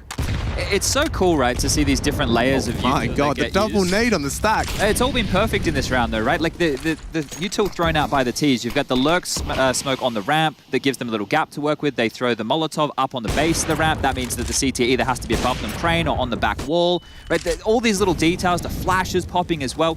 It all manufactures them knowing where to look for the fights, right? And it's hard for us to illustrate that with all the chaos that's going on, but that's the detail that these teams are putting in to make these moments happen. Now, I'm not a mathematician. But or a scientist. No, definitely not. But would it be appropriate to say that their utility reduces the variance? That's a word I wanted to try out. Oh, yeah. Does it? Yeah, if you continue that thought. Yes, okay. So it does limit the variance of the engagements that are possible. Yeah, and then we can layer on top of that. And that makes it easier to pop heads. Yeah, but then the subversion of that from, let's say, the CTs. Like, if we extinguish the molly that they think is going to keep us at bay and we flash through... Spans. Well, they're looking elsewhere, and now, you know, right? It spans variant. Exactly. Words are hard. It's like the universe. Yeah, that's for sure. Never ending. A little bit confusing. No doubt about it. We got some lovely visitors in here, Alex. This is exciting. Hello. Going for the floor sweep. It's good. We need a camera in here. Well, we do have a camera in here at all times, but just to see what we polished. see. The floor is polished? Yeah? They're Polish? Yeah, all right. I don't know, I thought I had something there. I did definitely had something. Yep. I'll work on it. We'll get a good casting line for the playoffs. All right. Got a couple of days to work on that. Still, 6 would be very functional for Pain and certainly not out of the realms of possibility. Haven't yet seen ENCE forced into, changing their playbook. Yeah, that's the thing. They are dictating in the majority of these rounds here. Even when it ends up mid-roundy, they seem to either be on level pegging or they have a man advantage. Zevi with a ramp smoke here. Very standard. Not the spawn one. What's going on, Zevi? You don't like the spawn ones, mate? Well, regardless, it's going to do the same job. And here's some utility to stall out the push. As I said, the AWP in mid, maybe not the best weapon for the job, but he's found a heads-up duel. That's an orky one for Snappy. Just white screen. Quick trade. Madden quickly pulls it back. Now, he knows PKL was there as well. But yeah, being flashed and just accidentally poking your nose out of the smoke without any knowledge that you've done so does lead to some less than ideal deaths. Now, check this out. Valda's going on a bit of a mission through the smoke, clearing CT. I don't know if they're considering this. Not at all. Bigazera will lose his life. Big find. PKL forced to react, and this looks like 10 all but certain. If only... I mean, Valda, by cutting noise and just parking the bus here, it leads to PKL having to go and clear for info somewhere, and here it is. Perfectly played. Valda manages perfectly, I say, with bated breath, as yes, PKL catches a little bit of a timing on his averted gaze, but... So many resources just to deal with one man, right? And that right there was the issue for Pain. They just couldn't remove Valda from the equation until it was way too late, and this should be 10. I don't see why PKL should have any chance in this, or if he should even look for it. He's starting to backpedal here for the save. Trying to play on the fade of the smoke, has been spotted, and well, now they know exactly where he is, and already starting on the hunt is Madden. Look at him, he's creeping through B. Where are your options, PKL? You either go forward into the fight, you risk the retake, or you just go down to Diha, who will step on out and remove him from play. So, ENCE looking hot to trot here. There is obviously the B stream, or secondary stream, going on at the moment as well. It is Cloud9 taking on IHC, and will allow you to discover those results on your lonesome. This was the shot to Bigazera, who, well, he was considering it. He definitely was having a look, but the timing is what caught him off guard there, and Valda with a great round. Here it is, the last-ditch attempt. Some Fami. Unlucky. Not the most satisfying weapon to be equipped with. Last chance. Demonstrate some defensive prowess. ENCE definitely been toying with their meal here. Just batting Pain, gaming around like a ball of yarn. Going through the steps here, though. They're clearing out the close boxes. The molly over towards Wood, the double nade. You have to have 2B after all this. You have to. And now Quads copped a molly as well. Here. They're just trying to flush them into fights. Hey, take a pick. Well, there's a defensive smoke, and Snappy bounds through. Up and over. Skull says no, no. That was a audacious attempt. I like the gap they've got around that smoke for the default box. Likely deliberate. PKL just standing and banging. He has the man advantage, and he still chooses to sit on this island. Maybe it's not a choice so much as an happy accident. That's the end of him. Madden plays it very well under the bulletproof metal, and now the bodies are dropping for Pain despite that opening shot. Working out well. Skulls continues where he left off. He's the only man to be bringing Pain to ENCE, and now cut short. Valda dinked but not dead. Bigazera maybe can finish the job. Tucked in on quad. There is an AWP to get through, and Valda's continuing to rack him up. 11 for the Dane. And only 4 at the end of this half for Pain. Unless Sarah, with 13 HP and 10 bullets, somehow doesn't die. There we go, 11. That's a good half for ENCE. They're going to be very happy with that. We are going to take a quick one, and when we come back, we'll see how Pain's attack compares.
Intel Extreme Masters 2023 Katowice. It is day one, game one here on the main stream, and it is that long road to the Spodek and to crowning a champion of Katowice 2023. It starts with the play-ins. ENCE up against Pain. Pain representing South America. We got ENCE, of course, that international jumble sale of a variety. We've got Montenegrin, Dane, Spanish, Spaniards, that's what you call them. Spains. And of course, let's not forget the Pole, Diha, in the mix as well.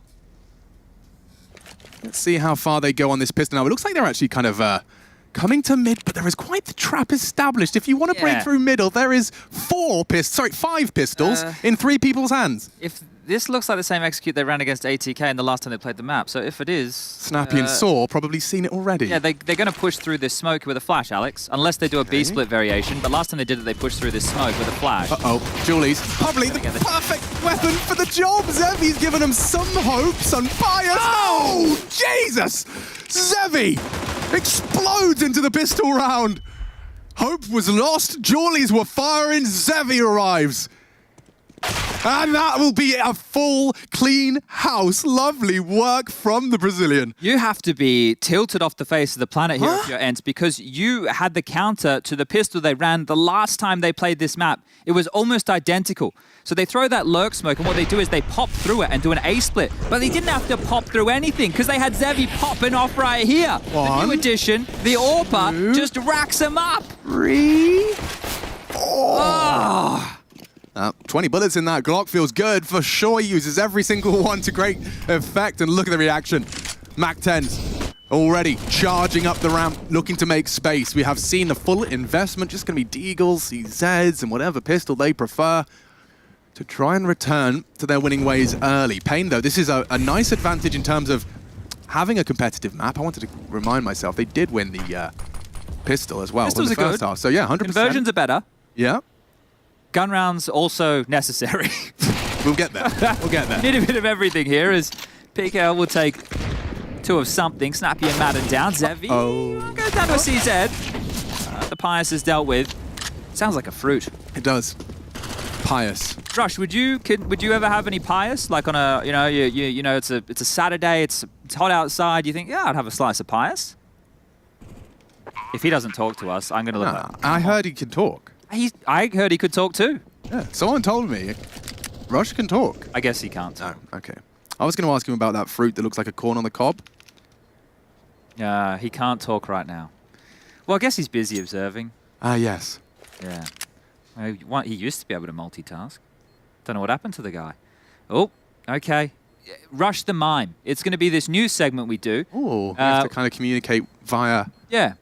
So Rush, let's throw the question again. Would you like to try a slice of Pious? You'd like a slice of Pious? Do you think Pious would be sweet or maybe a bit more on the bitter side? That means sweet, doesn't it? I think that means sweet. Because I think bitter would be more visceral. Yeah, bitter, I think it'd be shaking back and that's forth. Exactly what I was expecting. That was a sweet circular motion. So we do speak Counter-Strike charades. But yeah, I found out what the fruit is called. It's a cerumen. Okay. I've never heard of that before, but it's worth checking out. It has hexagonal scales. Hexagonal? All right. So not a fish, but a fruit. No, a scaled fruit. And let's see if Pain can scale into this B site. Hey, and it's got a bit of quickness about it here. So they've dealt with the force buy. Now they have to deal with the residuals, and Skulls will take down D-House. So they're in, and they're out. That should be 11-7. And they'll shake it all about. So I'm still a little bit baffled by the fact that Pain ran the same pistol as they did in the last game, which... I mean, that's not surprising, isn't it? Like, running the same pistol? Some people do that.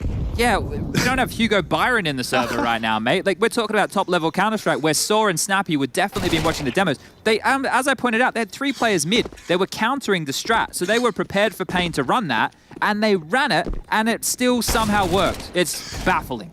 Baffling here is... Well, in the blender, I think a knife was out there from Sampayas, trying to get a little bit cheeky with it. As Madden, last man standing, bomb about to go off, and 7 will be confirmed. Yep, not too much sweat on the brow. So there's your conversions. I mean, they can be at least celebrating the fact that they got 6 rounds in the first 3 of both halves. Yes, but these are the type of games where if it ends, let's say, I don't know. 16-8. Yeah, the desk, you'll hear from Yanko and Peacemaker. Yeah, look, it looked close, but they won both pistols with conversions, and the rest was one-way traffic for ENCE. I just did the post-game segment. And I've got it for you because I really liked what Jacob used. He said, I was watching Blast. Jacob Pimp Vinicky. Yeah, he said it was a cosmetic comeback. Oh, come on, tell me that's not nice. Okay, Jacob. Tell me that's not nice. We see ya. Well, the Pyjamas has the AWP, and he's playing the standard rotator role right now. He's setting his teammates up. Snappy forward, Snappy down, giving up an opening here. That came a bit too easy. Snappy not putting a bullet down range, just caught out by the pace there and Payne's pace. So far, so good. See that Lurk smoke dropped in order to maneuver up the ramp, but it is just smoke and mirrors. I think a risk will have to be taken here from ENCE. Otherwise, Dihad's going to get isolated over towards B. Valda can help. He is in a passive mid stance. Pyjamas and Madden now probing forward, but they will need to be loud on the rotation, and already congregating is Payne. What's Dihad got? Oh, that's a good block smoke. Very well timed. Is it? Ooh, confirms presence. Barrage of nades. They will disrespect the smoke. Dihad holding on to this site, but has to respect the smoke play for the retake. Gap on it. Beautifully executed. 2 into the M4 of Dihad. Problems for Payne. Dihad is not done. Charging forward. Strafes off Goldzera. Takes down Skulls. And now just PKL in trouble. Run on down. Oh, no. Craters. Thanks to the hands of Valda. That is quite a hard round to stomach. Oh dear, that is definitely one way to lose a round, because look, they knew exactly that block smoke coming out. They heard it ricochet off the back wall, so they went to play ahead of it, but that's why all the details of this are so rushed. Where's the left side Jenny smoke? There it is. Too late. You've already lost 2 players. So they've reacted off of the defensive smoke, said we have to take this window now. It's closing. Yeah. And by doing so, they flubbed it. They rushed it. They gave up the number advantage. So Dihad's smoke does actually perhaps lead to the start of the end. Snappy cooking up some real hijinks. PKL. Hello. Caught out. His own tricks from the first half get the better of him. Aggression into that ramp smoke does lead to an early 4-on-4. Being a nuisance now, Snappy just getting involved in a lot of these early fights here. And now another layer of utility to stall them out.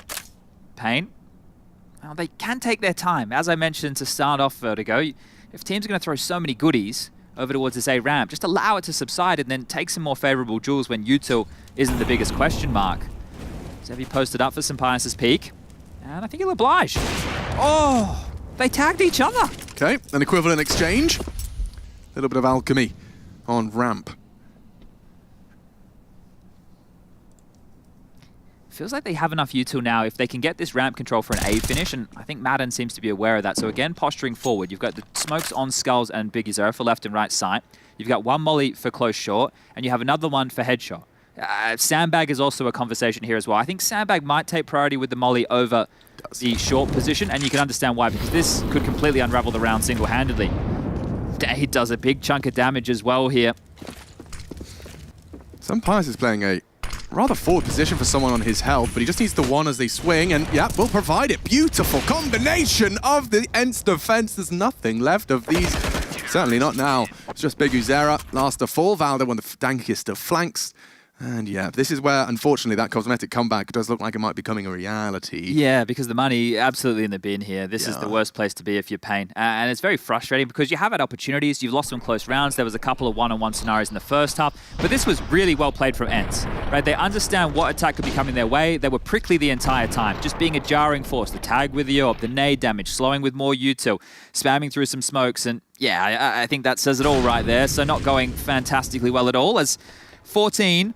with, well, only one Deagle on the other side. Feels like it should be a bit of a certainty here for ENCE. Yeah. I think a word I might use for Payne's arrival here and the way in which we're seeing some of them players get caught out like that. Snappy just runs down the ramp, some disrespect to lay down the law and get this one locked in quickly. But the word I would have used is perhaps just a little bit acclimatizing. Payne, you're all set up. It's all the new environment. There's a shuttle and there's a talent manager, and you're plugging in your bibblies and your bobblies, and perhaps, yeah, Hard's out. Still perhaps on the plane, hasn't yet arrived in Poland. Yeah, he's having a bit of a rough go of things here. And actually, you can see one of the IHC members standing behind ENCE right there, because we have these opened up back areas behind each of the play areas. So they can watch? Well, he's watching right now. Yeah, I guess he can, but it's mainly for the cameramen. But one of the IHC, I think it was Score, only got a brief glance right there, having a look, which tells me the IHC game is over. I won't spoil the results, but I'll let you know the loser of this game will play the loser of the IHC versus Cloud9 matchup. And, well, the winners will face each other as well. So, might be getting an ENCE versus Cloud9 fixture coming up a little bit later. Sampaio's not daunted by that flash. He's just ready for these fights. Now, again, he profits. Big Uzera and Hardzao walking on in to the Sunpire's AWP. Does eventually get run down. Trade is there. Valda meets Zevi, and we got a round now. Things can slow down. You've scooped up the bomb. You've managed to recover a, I wouldn't say favorable, but certainly a manageable scenario. Things could be much worse. Yeah. Now, he's parked the bus. He's hoping Snappy goes for that clear. Do we have the bomb? Certainly not. Dia maneuvering in a position where he can perhaps provide a little more support if he needs to. Same smoke we saw before. And that means that Diha can either be freed up to take a risk right now and play somewhere else. Ooh, a warning shot there. Molly will be deployed a second one as well. So Zevi showing us what he's got as far as the util. Snappy flushed out, forced back. And a bit more pressure here as Zevi. He's taking control. It's made it seem like there's both of them there. 2 Molotovs. Perhaps some misinformation could be spread as PKL walks in. He has not fallen for anything, but does fall to the bullet. One to the head on the rotate back. Oh, Zevi does just catch a glimpse. That's the bomb, though. He's going to go back around the world here, so going to add a bit more time to the rotation. Madden will be able to get over and support that of Snappy. Can they get the bomb down? That's the biggest question. Yeah, we'll find out. 20 seconds running on in. Madden doing his due diligence, but it does look like the plan is likely. This is the cross. This is the shot. He doesn't want to take too many risks. PKL on the fade, falls to Snappy. 15 looms unless Zevi can and doesn't save the day. Despite his heroics in the pistol, it looks like it will be cut short. 15 to be secured. And ENCE speedrunning this first best of 1. Yeah, just one more round now. And look, the plant with the loss bonus, it's definitely going to set Pain up in a position to get something that resembles a buy, right? They can get out Galils and AKs, a bit of util alongside of it, maybe some MAC-10s if they want to keep it fast. But the CT-sided AWP towards middle, brilliant, right? Because you're just batting them away. And those angles as you fall back, they still feel favorable unless there's a barrage of utility. So Sampaio showing us right there what he can get done, and Pain taking their third and probably last time out here. Yeah, and watching it from Sampaio's perspective, it's alarming how few flashes were thrown his way after. You threw one single flashbang, an AWP fired a bullet, and we decided just to keep on trucking. And that's the thing, right? If your spacing in that situation isn't great and you're not shoulder to shoulder against an AWP, then you're probably not going to trade because there's a chance to bolt. But in that situation, if it's a rifle and you're shoulder to shoulder, then you both get spammed down. Right. So, right, when you're walking into Sampaio's AWP unknowingly, you bang on. You might need a couple more bits of utility to make life easier. But there it is, the AKs, the Galils, and oh, we can see them in spawn. Look at that, as a gap smoke lined up here from Zevi. Over towards a EKL, and that's Volder lobbing out, well, I've been calling it the Hampers, but I'm sure it has a better name. Let's call it Deep Yellow. Deep Yellow. Does sound like a kind of knockoff psychedelic rock band. Could be the name of Harry's next album. Yeah. Oh, Valda, that is forced his hand away. Extinguish and spray. This is quick, though. They're surging towards CT. I like this from Pain. But Sampaio does too. I've seen this before. Up and over. Tries to hit the flick. Skulls does profit. Need one from Snappy. They're both there. And he will get them both. Snappy, 2 headshots. Problems for Pain as this last round of Vertigo does seem to be concluding. Just PKL. 21 frags. He's had a great appearance here in his first map of IEM Katowice. But yeah, that lower bracket looms. PKL last to be condemned. And that's ENCE. Business sorted. We will continue, of course, to break things down, but I have to first observe business as usual, friends. Is what you expected. Yeah, good performance here. 16-7 scoreline. They'll be happy with that. T-side start on Vertigo. We're going to head to a break, and then we'll have the desk to break everything down.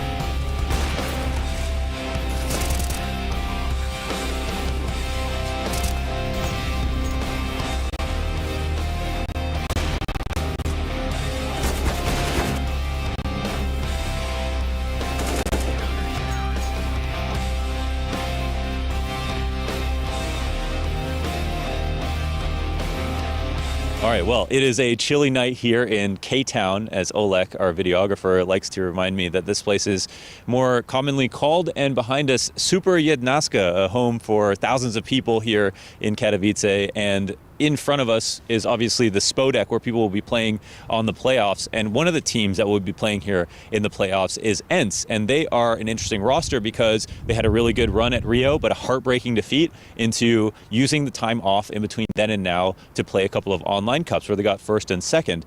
And they picked up Sun Pyjamas, and I think that's the coolest part of the story for them because it has Sun paid off, all right? They have done so well with him. It was a brave roster move to make. People were wondering, they just signed the contract with Hades. Do they want him on the team to replace it? And it ended up being a really great roster move. So we're looking for a deep run on land to start the year for ENCE.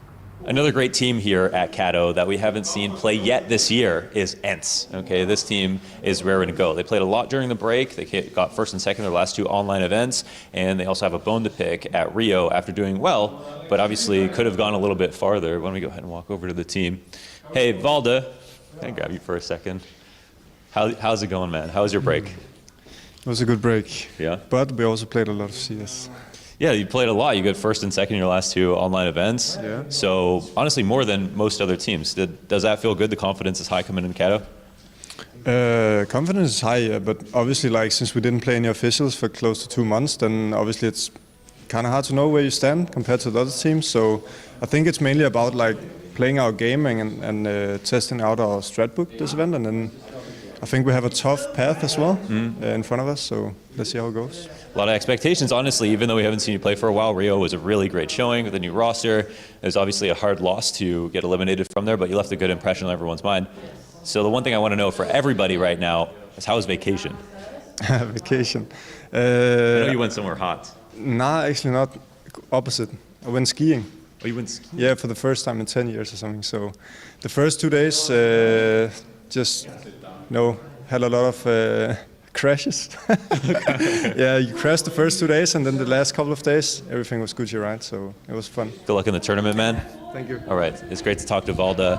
Another team, again, ENCE with extremely high expectations coming into Kato to start the year. This is going to be their first big event. They're going to have land to show things off, and I think they go deep. I think they go deep.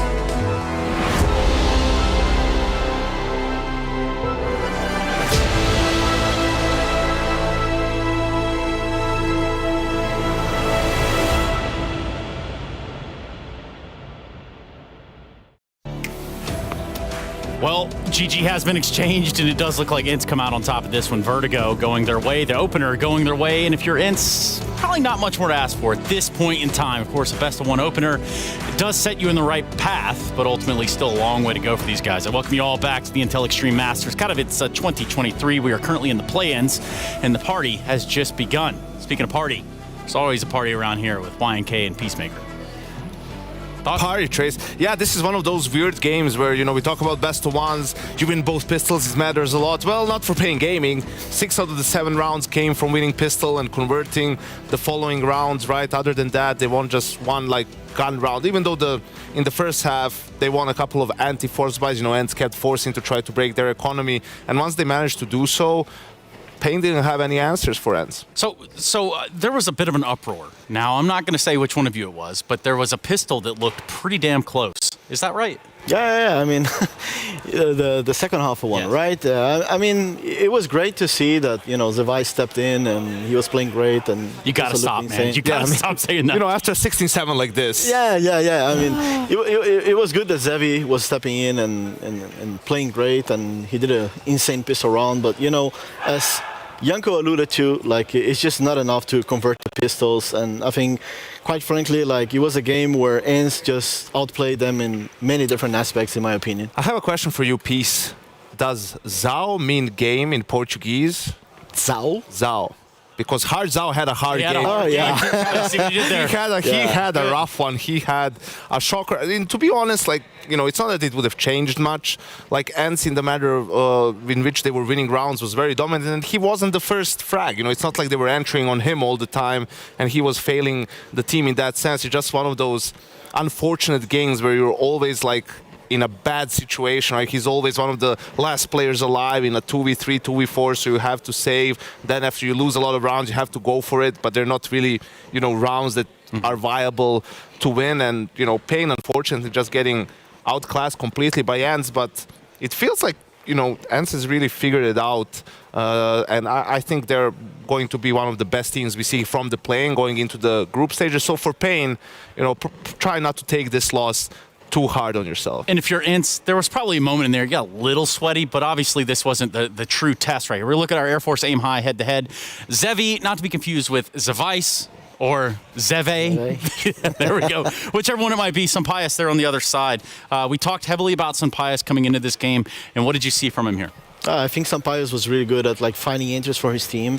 Not only that, I think the team supported him really well to be able to find those entries, and that's kind of what you expect from an AWPer on this map. And I mean, we can tell from, you know, especially on the map developer from ENCE on their T side, like they always made sure to get the amount of space that Sampayas needed in order to, you know, get into these post-plant situations and basically do what he does best, which is just, you know, not missing easy shots. I think just looking at this highlight reel, you see the, you know, diversity in his game. There's a couple of rounds where he's defending, you know, in the post plant against the retake. There's a couple of rounds where he's punishing mid-round aggression. A couple of rounds where he's searching, you know, dry peeking into the side. So that's awesome to have an AWPer like that, who's able to do multiple things, who always understands, you know, the situation in the round and understands where he has space to take, and he's constantly putting pressure on, right? It's so difficult to play against a player like that because you can never sort of relax and sit back.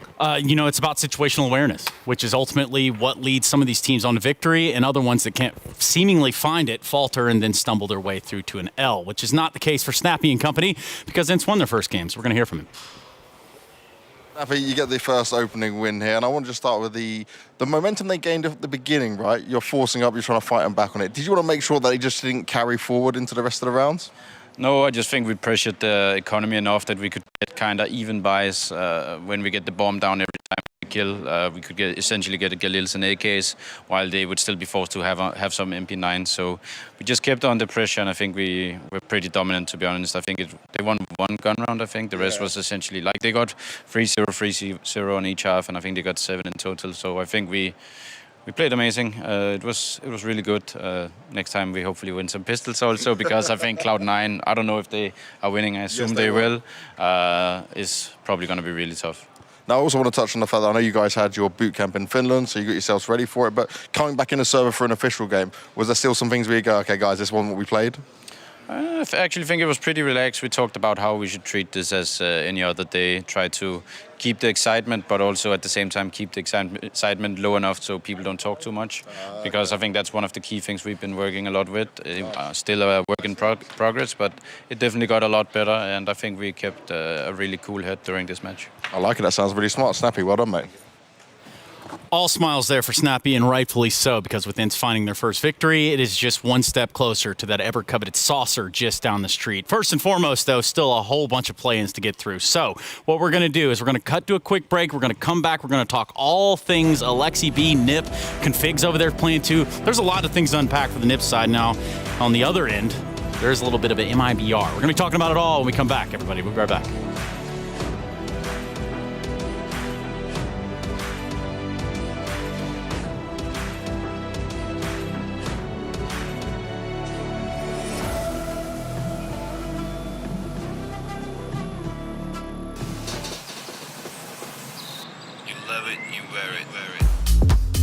Wear your passion. Share your passion. Wherever, whenever. Gaming is a lifestyle. Get your merch at shop.eslgaming.com. difficult to come up with an intro for NIP. This team has just, well, had to change another player, and this is through no fault of their own. Hampus is out on leave, and well, they've brought in a player to win. They're not promoting somebody from the Academy League for a limited time. They are bringing in a big dog. They're bringing in Config. He's an action-packed player. We know what he can deliver in the server, and now he's going to be alongside Alexi B.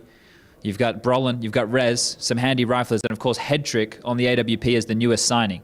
NIP, it's hard to know what to expect from this team. There wouldn't have been a lot of time for practice, and they have an awful lot of firepower that Alexi B is going to have to micromanage. Gentlemen, as they come down the stairs, Config looking fantastic in an NIP jersey. How are you feeling? I feel good. How are you feeling, Spanish? Bloody beautiful, mate. Rapid fire questions. Brolin.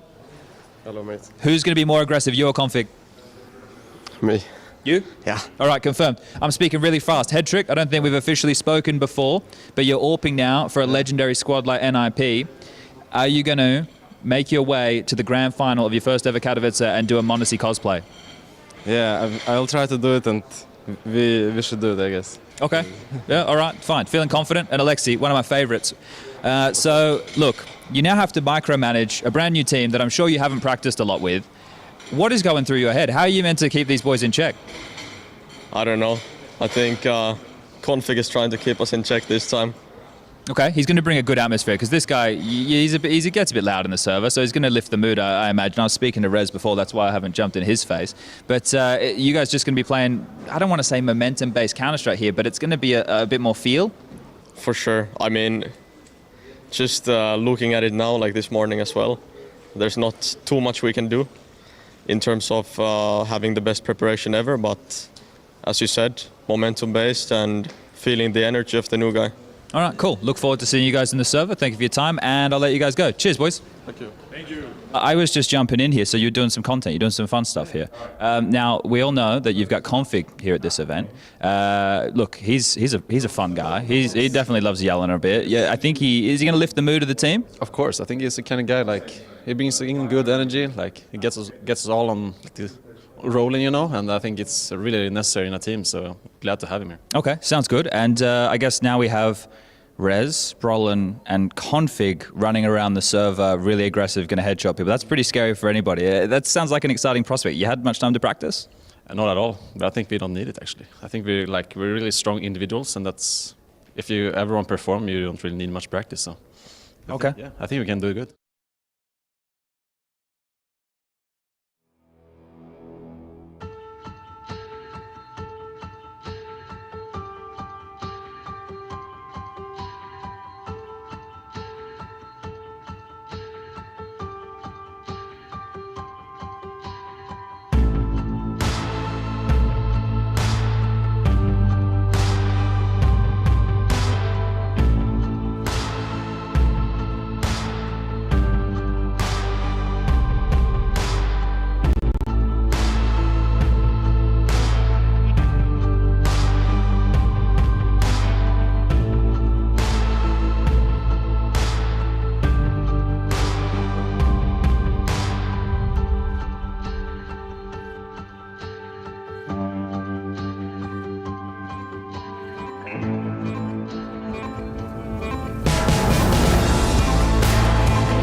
We're back. We're ready for another best of one, and that, of course, does mean that another team gets to start their journey to the Spodek. Sorry for clapping my hands there. I didn't really think it would be so loud, but nonetheless, we have arrived at one of the noisiest stations that this place could offer. And I'm talking about the groups, or the play-ins rather, to get to the group stage, to then maybe find your way over down the street into the Spodek.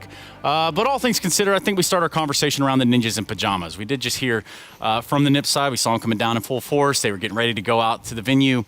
With NIP, that's been quite the project, Yanko. We're talking ups and downs, backs, and, you know, just anywhere you could turn with it, they try to take it somewhere. Yeah, I think what the NIP roster and the organization and everyone involved would have liked the most in the world is some stability, Trace. Like, if we look at this team and this organization, you know, from the time they've added device, look at the amount of changes and how often they were forced to make them. It's actually ridiculous. The longest they would go without a change was, what's that, 6 months, you know, towards the middle of, from the start of last year. And there's been a ton of names there. See the addition of Device. Then there were a couple of academy players in there. I feel like they fumbled that sort of a transition. We heard Threat say that Device is the best player he's ever worked with. He really thought they could win the major with him, right? And then at the start of this year, they finally understand we can't put Rez on the op. We need him to rifle, get hat-trick in, the young talent.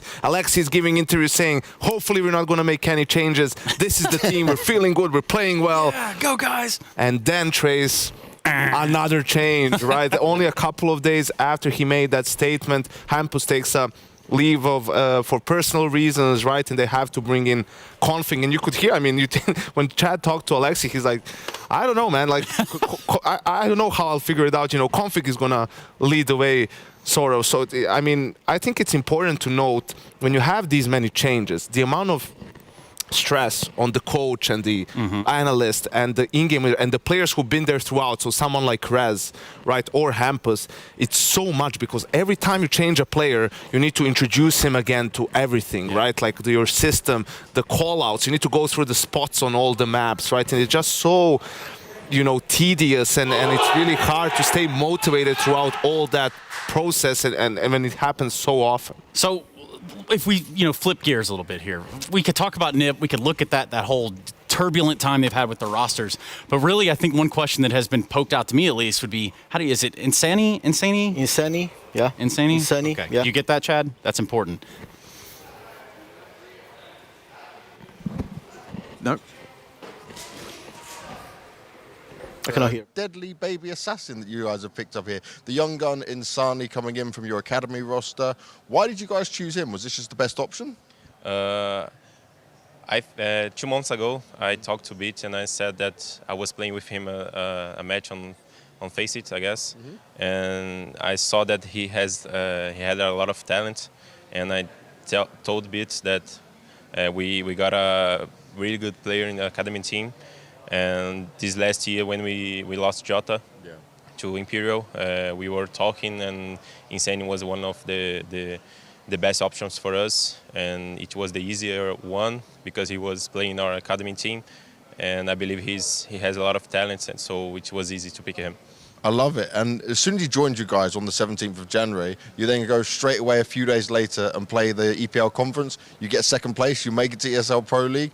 But his rating was only like a 0.94. But would you say that's still good because he just jumped into that level? Yeah, I think he's playing very good. He's a very communicative guy. Nice. He's always talking inside the game. He's doing a good job filling the Jota's role because Jota was a guy who was talking the whole game, and Insane is doing the same thing. So it's good for us because we didn't change a lot of things. And he's doing great. He's doing great. Really good and impressive for a young player. Good luck, man. Thank you very much. Thank you.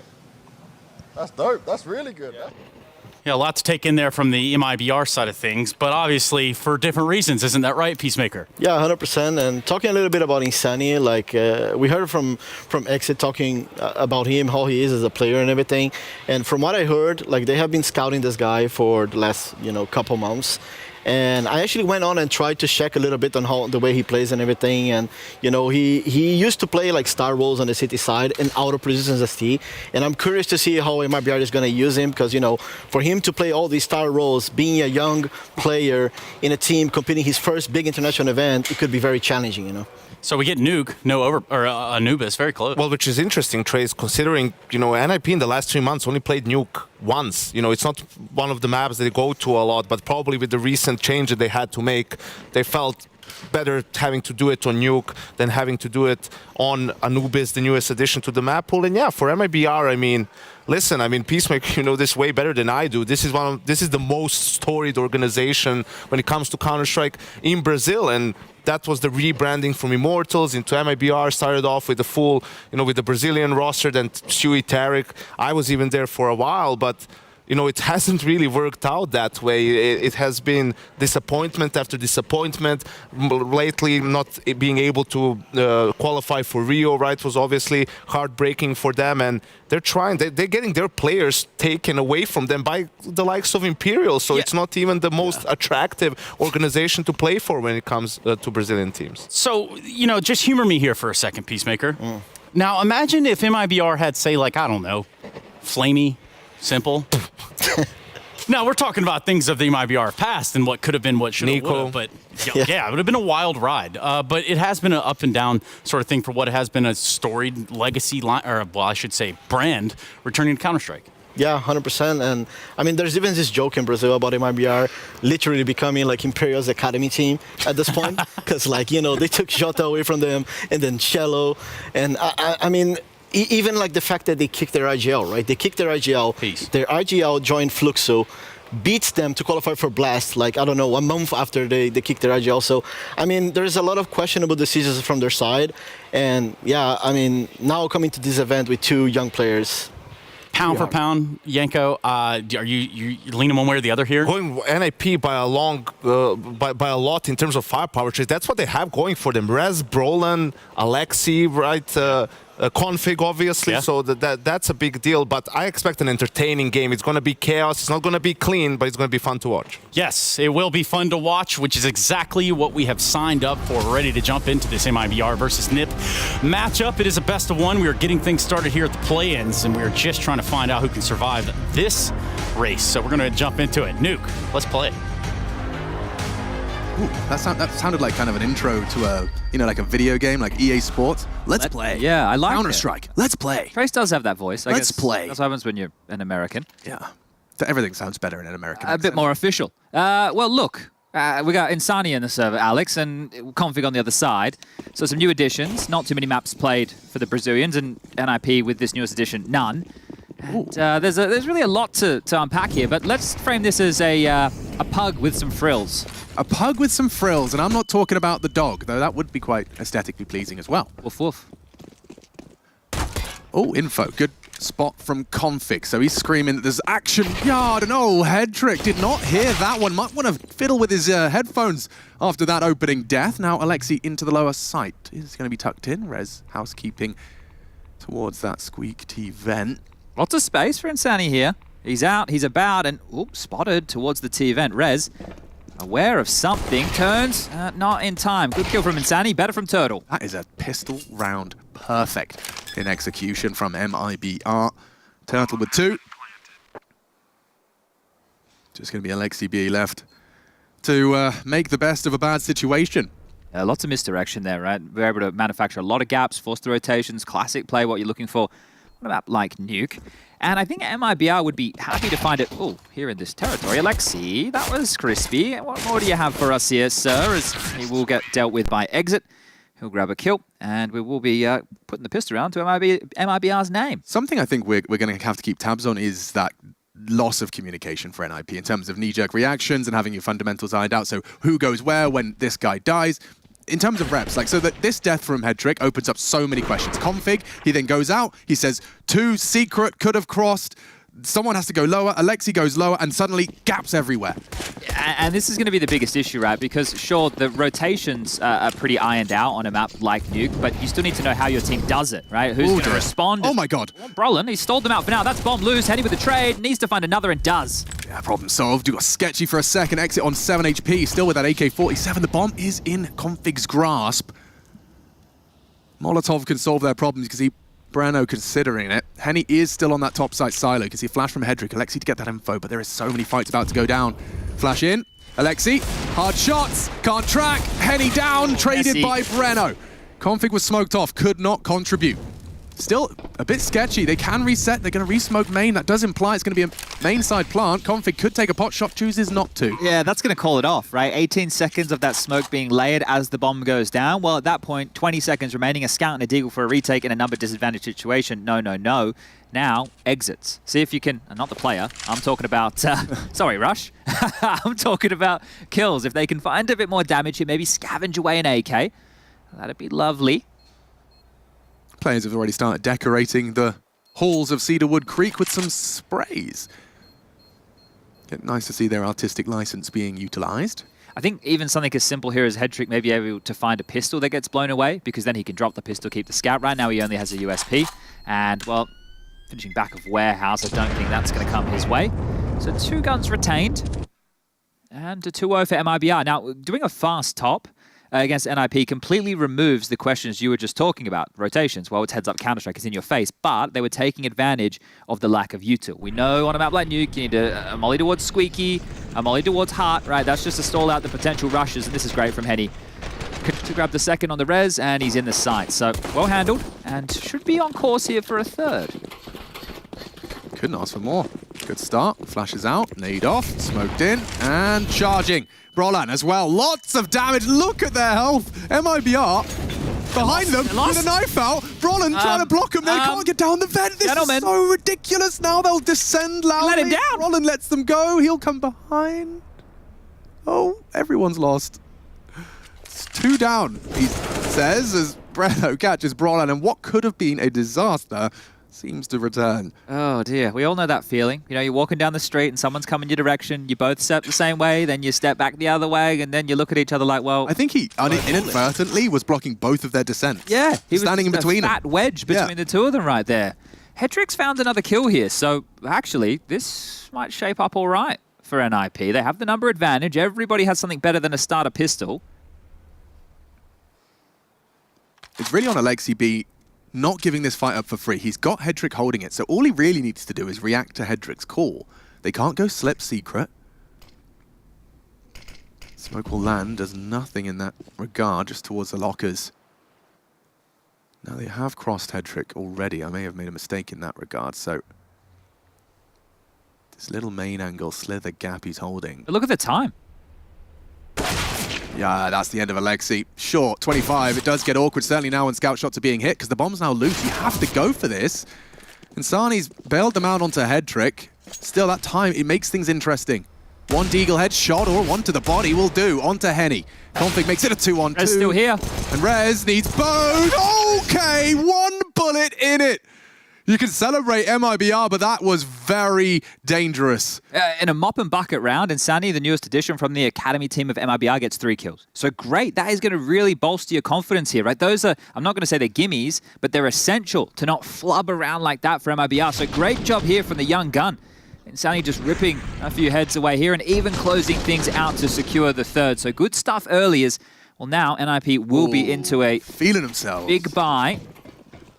Let's see. Let's see what NIP can lay down here. This is CT side nuke. You expect to see a bit of a lockout once the guns come out, and the util can stop that initial charge. Config's actually opted for an early descent.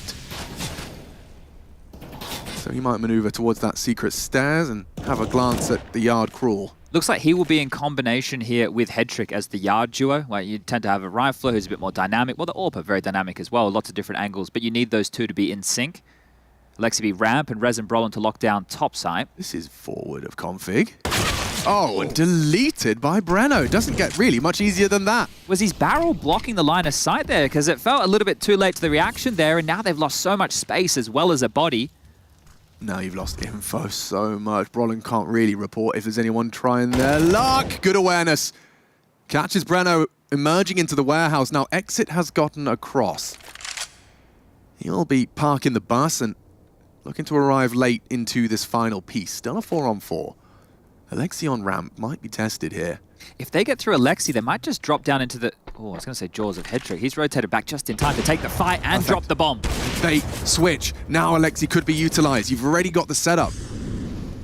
If they want to go wrap, that's their choice. But right now, bomb. And just 2 members of MIBR. Has to be B though. Exit's in the lower site. Unless he goes up the vent and they split top site here. This one's looking wonky. What's the plan, lads? Loses his shoes in Sani. Out.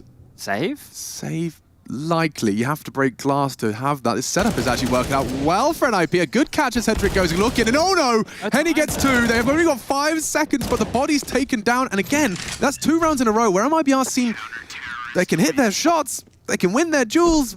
the time is becoming a bit of an enemy. Yeah, the options were taken away from them there, and little did they know, if they'd actually gone up the heavens, they could have planted in topside, because we saw 2 players pushing through radio to clean out ramp behind him, the 2 players towards lower, and this was all with Config giving up the first death here. So a great job from Hedrick to stall them out, and this is where everything becomes a question. If we go down towards lower, think about those long sight lines we have to deal with this AWP. If he tucks all the way to backside, gets into window side, those aren't easy fights, but they will force behind this.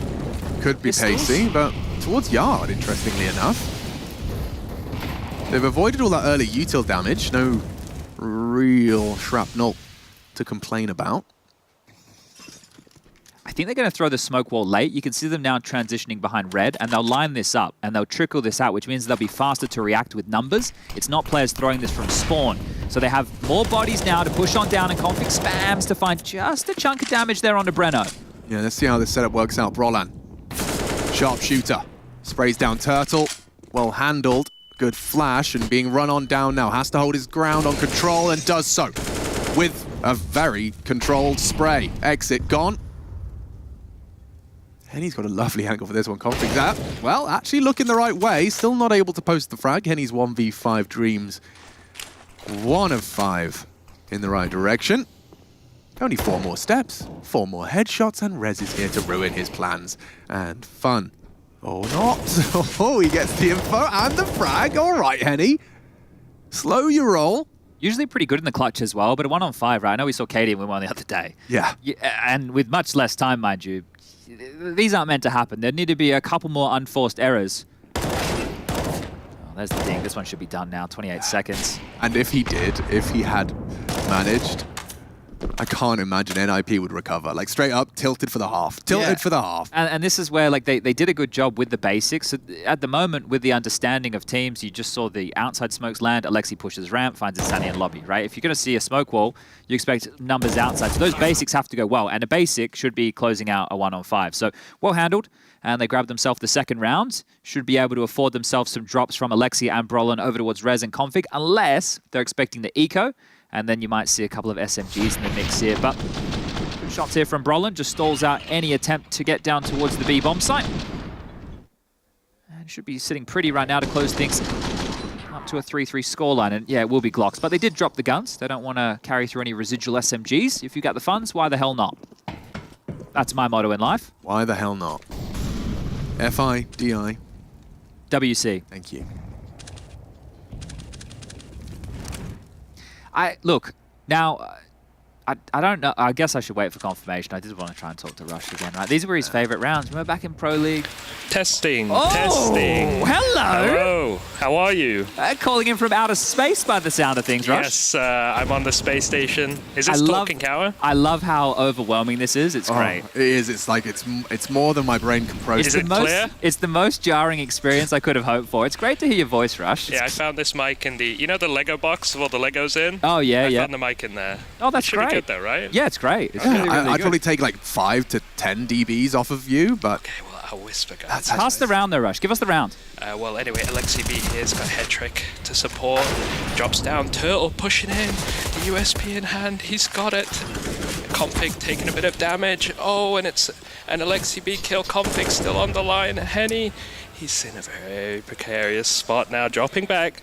And now the round slows down. It could be Alexi. You see what he did there? You see that round? That was amazing. Yeah. No, do you know, I think Rushley is in that very exclusive club. I think only Tosspot is also in that. Yeah. Whereby it's not that he can't do it, it's that he's got better options. That's true. You know, like, yeah. he could be the best caster in Counter, That's right? true, But he just... the best he's observer. the best observer. Yeah, okay. He's wanted elsewhere. The right. same way a Tosspot was. That man could sit down tomorrow and be one of the best casters in esports. Thank you, Anyway, Rush. Glocks are out. Well, they got him, Ian. See you later. Bye. Hi, Rush. I hope Rush is ready I'm kind of glad that's over. It's the backing noise. It was the background noise. No, but that's everybody in production. That's the ambience. Oh, no. I wanted you to feel immersed. I was. That's what is around Rush right now. All those distractions. Yes. Yeah, and somehow he manages to keep us on the right page. God bless him. Oh, dear. Especially on Nuke, not an observer's favourite, I'm sure. Well, we do get a timeout here. The first one called. That's Bit, coach of MIBR, Brazilian legend as far as the Counter-Strike scene goes. And on the other side of things, well, you did just see DJL conferring with Alexi B, the man on your screen, the luscious locks. And they will need a lot of micromanagement in terms of how they want to approach these rounds at the start, on the CT side, at the T side especially. But when you get into the mid-rounds, it's going to be up to some smart Counter-Strike. And I know that seems like just a throwaway statement, but not overextending, understanding your position, understanding your importance, and just playing some good mid-rounds, because you won't be able to rely on having these preset theory to dig you out of holes. Head-trick on that AWP again. Des touched on it, but bringing in a primary AWP, and of course, letting Rez back onto that rifle, such a necessity. One of the sharpest Swedish tools in the shed, and Head-trick, that main AWP has let one go. Hard shot, flustered, and not going to make the same mistake again, this time onto Henny. Still, those have descended. It's Breno parked in warehouse, Turtle up on main roof, and Insani down. Rez has caught him. That's that lobby lurker, as we know, and I'm sure as do NIP, so Brolad. Oh, he goes on an adventure solo, costs him his life and the advantage of his team. Yeah, looking for information there. So this is what I'm talking about in the mid-round. So oversteps the mark, allows this to be a 3-on-3 as a main smoke is deployed. Now, this is hoping to usher across that of Turtle to join the rest of the pack here. Do they want to pressure towards... Well, this is the thing. If you can get around now towards the Heaven position, and a standard reaction here from NIP to start taking lobby space. They're aware. So this is the chessboard of Counter-Strike being played out in front of everybody right now. Lobby space clear. Down secret. No real noise being made at this juncture. And lying in wait, Mr. Alexi B up and over on the back of the site. He should be able to shut this out with 1 or 2 kills, right? He can pivot. They're going to clear out ramp now. He can now turn his attention more to decon and the double doors / window. Let's see Alexi's reaction, because it's being called cleared now. Rez is back ramp. He's still looking. He knows now. Now he's adjusted his angle. And he has a crossfire. Beautiful. Door open, adjusts, and deleted. Okay, need one from Rez, need 2. And they're there in the feed now. No time, no hope, and nobody left. MIBR shattered upon arrival. 4 kills from Rez in the feed. We were just mentioning his return to the rifle, and of course, going to be having high expectations of him in the fragging department. Yeah, and this is the thing, right? I think the term, I first heard it, I believe it was from Devil Walk, maybe it was Get Right, one of the two, but a Swede that's won a major, let's put it that way. Sure. About secondary AWPers. The term they called it was hobby AWPers, right? And that's the thing, when you don't have to do it as your primary role, you have so much freedom, people aren't expecting it, they're not counter-stratting you. Everybody thinks they can be an AWPer in the early days, and then, well, they tend to quickly change their mind, as Brolin spamming down with the AUG, rolling back the meta, stalls them out, but they're still down. Yeah, they've very successfully managed to get through NIP's top site initial hold. Like, they've got lower whenever they wanted lower. It's just now a question of whether or not they could get that bomb down. Would be lovely to inject a bit of extra cash. 2 HP in a dream. Total does have the bomb. How's he going to be able to pivot here?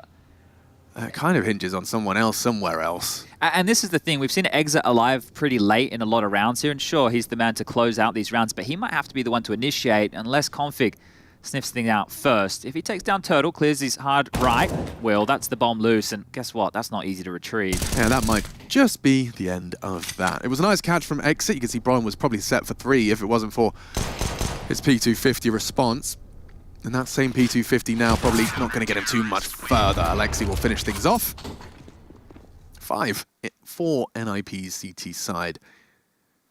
Interesting to see the AUG coming out. It was something that has been a big discussion. I think we've seen a few players, especially anchor players on like small bomb sites, using the AUG a bit more. Brolin using it here to try and stall them out squeaky door. So a lot of options available. A lot of bodies on the floor, isn't there? A lot of wandering souls out there on the tournament floor here. And that's what it's all for. That Intel Extreme Masters Katowice trophy. Probably one of the most iconic in all of esports. Lifted by many a legacy name. They're popping top here. Yeah, and we'll see how far it gets them, because Turtle's in, but there's no one to receive.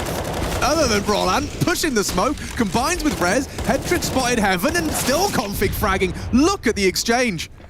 It boils down to a 2-on-2. Favors the CTs a little. He's pinned. You're stuck at CT event, mate. You're not getting out, Breno. Oh, he is. Oh, Alexi. Barrel betrays him, did not consider it. Now, really awkward for Head-trick. One directly underneath him, not an AWPer's paradise. And there you have it. That feels good for MIBR.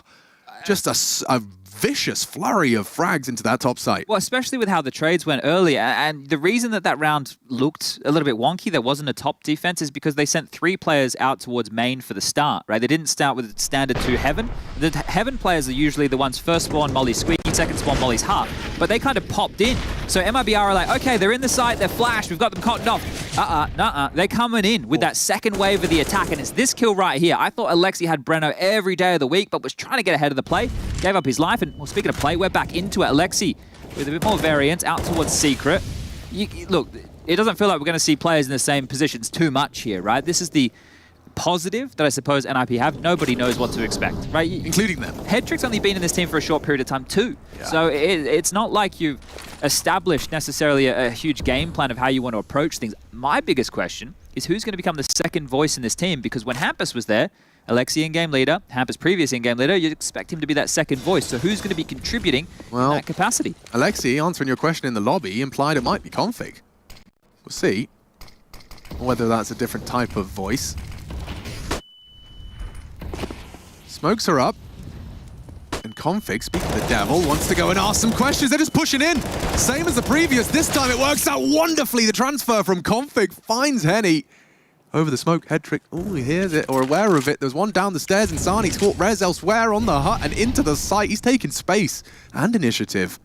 Oh, they've given Turtle all this space, and if he just wanted to go into the site and plant, he could, because Lexi's trying to clear out lobby. Insani now has parked the bus in top site for anybody who wants to leer forward and try and clear this out. And, well, they have 30 seconds left, so they will need to initiate something soon. Headtrick, he's chasing his tail. And the longer Turtle waits to open that door, the worse it gets. Oh, he's screwed now. Surely Turtle's up a creek without a paddle. You'd think so. Like, Insani's not selling anyone. Alexi knows. He can hear, he can check it. And now with Turtle opening that door, Headtrick can just stampede down, second-guessing himself now. It gets a bit awkward. Because that bomb ticking in MIBR's favor. Alexi down the vents, and Insani not considering that one. It was Headtrick's presence that's confused him, and now with their powers combined, it will be an NIP 6th. I'm going to go jog back to grab his Zoom banger. His favorite weapon, bit of a smile on the face. Config spray transfer out towards Yard was fantastic, right? But it's a clear style of Counter-Strike NIP are trying to play here. Where are you? Let's fight, right? They're more than happy to get stuck into these duels. Flashed forward, and they have spoken on where they wanted to clear, right? Brolin taking the B line, trying to push closer towards T-spawn. Config going wide around red, and that second kill integral into being able to convert that round. So nice one there from the Ninjas. Yeah. But a plant facilitates another buy here for MIBR, and almost with all the bells and whistles. Yeah, we've seen this. Don't roll, stay. Still. Come on now. Be good. Please, stay. Roll up the newspaper, whack him on the nose, Turtle. Come back here. See, he needs the in-game leader to say, yo, can we please throw the smokes? They're actually running. Oh, he stopped. Okay. Good boy. Yeah, I saw that some players have even got lineups for the drop. Oh, yeah, Just to make sure it doesn't roll. This is a Yard fake into a top pop. They're going to come out hot here with big forces. Config likely to try and get info behind those smokes if anything's to go by the previous. Doesn't have support this time, and, well... Pulling him. Rez, shoulders, gets one, and loads the magazine, but gets nothing more. Brolin got a lot to do. The molly's good. Buys time for the heaven rotate. Pull that one off, boys, and they're getting pushed again. The fight coming through radio once more. I like this. Headtrick's in a power position now. You cannot even consider ramp without meeting that orb. And forward again. Oh, a missed shot. That one stings. And now perhaps the bait and switch. Will they consider Alexi? But Orpa very rarely pushes ramp on his own. So good awareness here not to try and test their luck, because Alexi is waiting around that corner with this MP9. Rerouting again, but tends to be time the biggest issue. You can see here we do have the cam of the player on the roof. That will be exit.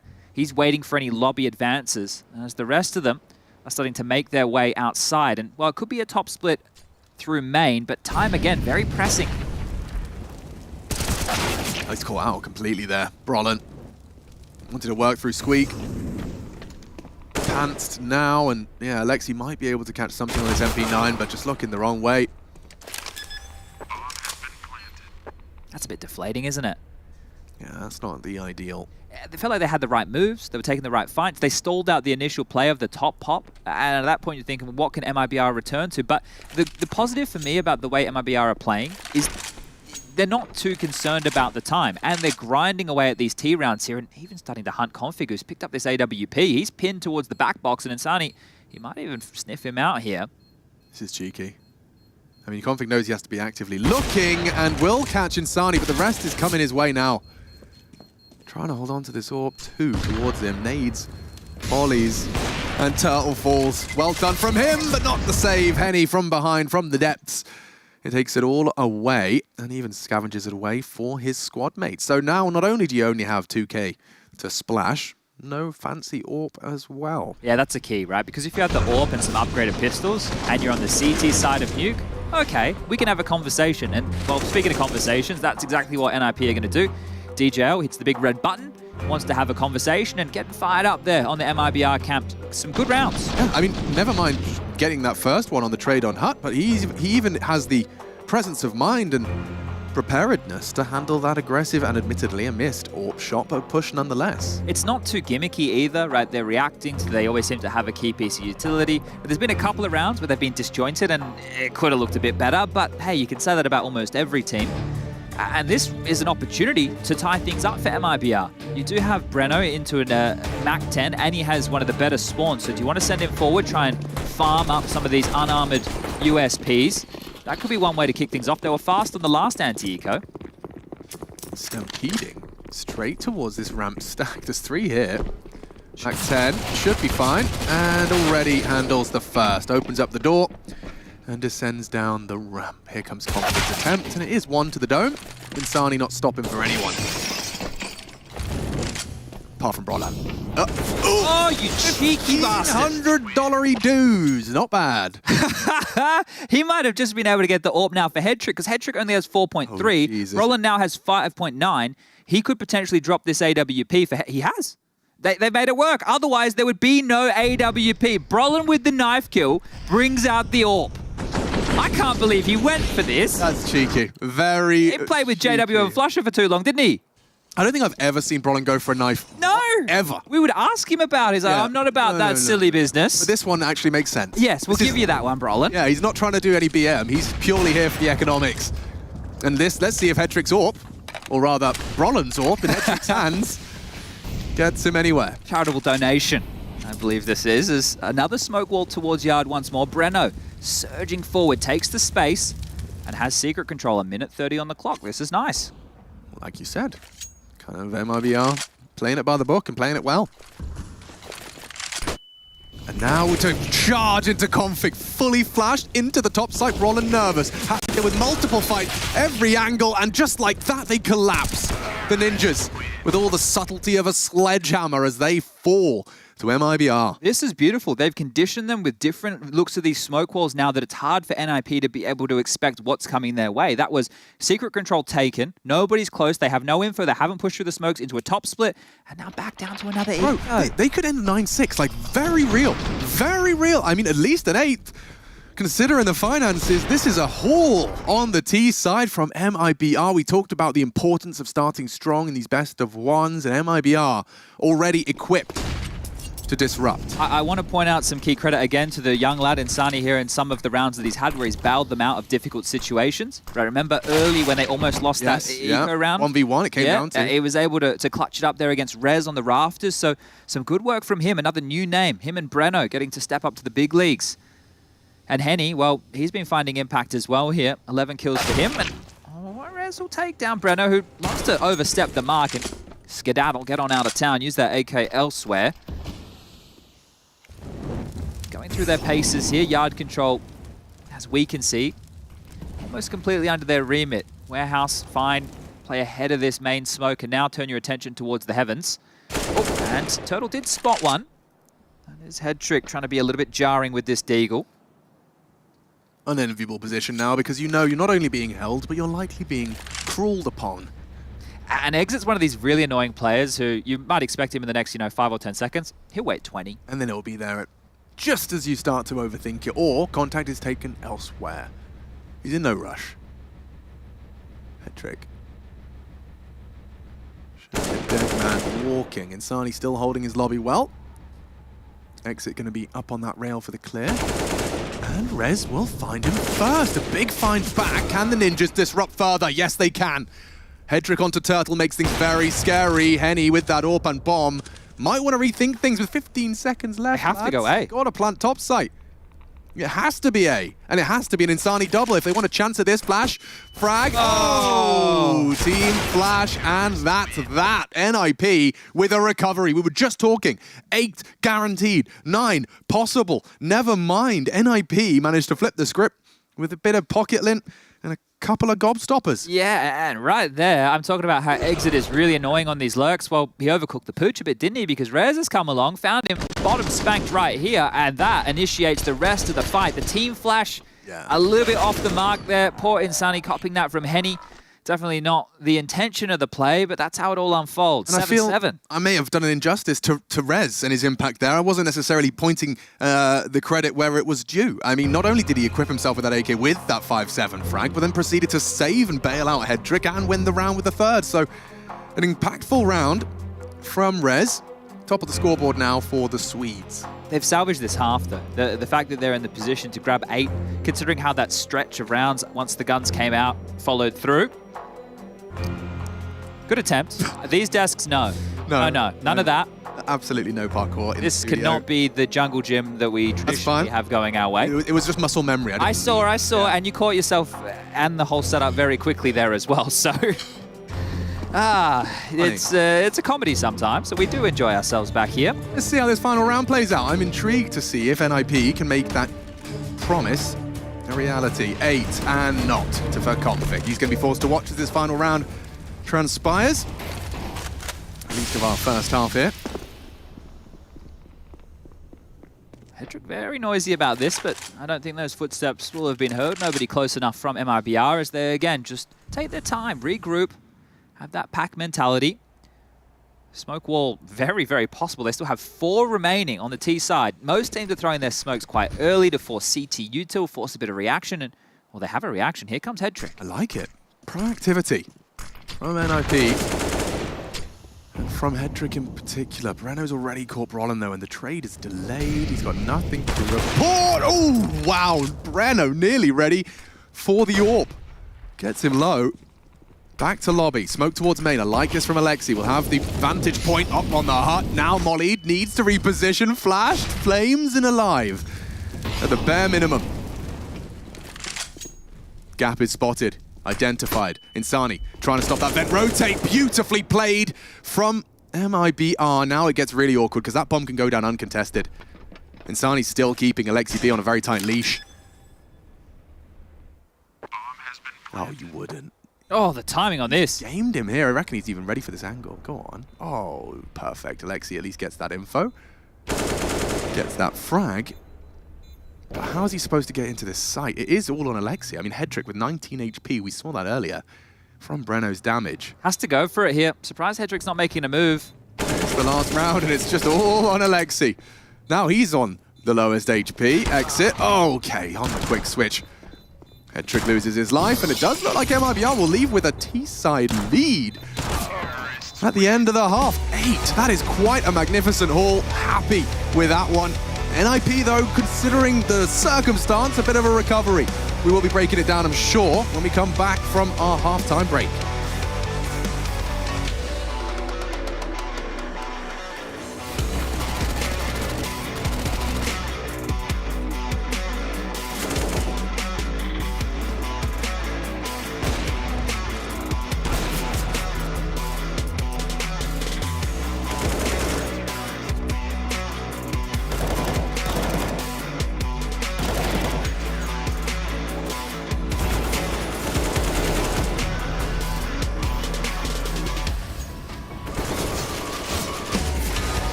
Salutations, Counter-Strike fans. Welcome back to the IEM Katowice broadcast. It is day one, and we can't wait to get our teeth dug deep into the Counter-Strike to come. In fact, well, it has really come thick and fast. MIBR NIP giving us one of the most competitive fixtures, I reckon, of the day. If it can hold up like this, MIBR playing some solid Counter-Strike, and NIP are functioning with a new integration. Getting Config and Headtrick situated has led to a bit more volatility in their play. Yeah, I think I called it Pug with Frills. Pug with Frills, I love it. And now I want to see if this Pug with Frills has got some bite to its bark. You see what I did there? Yeah, a dog reference. Yeah, it was, yeah. Yep. But I'd already done that, so we'll move on. 1xBet does favour a little bit towards MIBR's side, and understandably so, given it's an 8-round T-Haul. And NIP are actually taking a bit of pace out of things here early, making sure that there isn't an aggressive CT maneuver coming their way. They've spread the field. Config on top of main. That will have been heard. Headtrick towards red, and Rez throwing a supportive smoke here. Config can now leap around and take this fight to Breno. Yeah, which is he preparing for himself. Wants to make sure he's in a favourable one. Hidden behind that box. It's not real too easy with a Glock and USPs peppering you. You don't quite know where. Jumping to evade shots and still alive. Still alive. Config finally fell. And into the ramp they go. Nice find. Henny gets nothing done. And that exit on that drop. At least gets the info. And whew, good clicks. Brolin's equipped himself with those dualies. Scavenged and fragging. Look where the bomb is, though, Alex. Oh, that is a shame. It is a shame. Not going to be easy to retrieve. A frag here from Brolin with things leaping through the window. With the pistols akimbo. Maybe not a problem anymore. Yeah, well, he can go down secret if he fancies. And it does look like he's on that trajectory. Now, Turtle might catch him here. Oh, perfect. In the back, into the spine. Alexi down. Brolin forced to find another two. A pair of frags already. 25 seconds. He will be able to at least get the info on this first fight. Insani handles business. Doesn't run away. Doesn't cower. Takes the duel. Wins it. MIBR 9. And 3 for Insani here. So another impact pistol, round. Yeah, so a great round from him again. So more praise to be thrown his way, and that is going to be both pistols. Let's see if it can be both conversions, because this one was handled. And what a shot this was from Brolin, bouncing his noggin off the top of the window ledge right there. The goosh and the kill from Turtle at range. Very well handled, and enjoying that one, because now NIP, well, they're going to be rocking around with their Glocks out.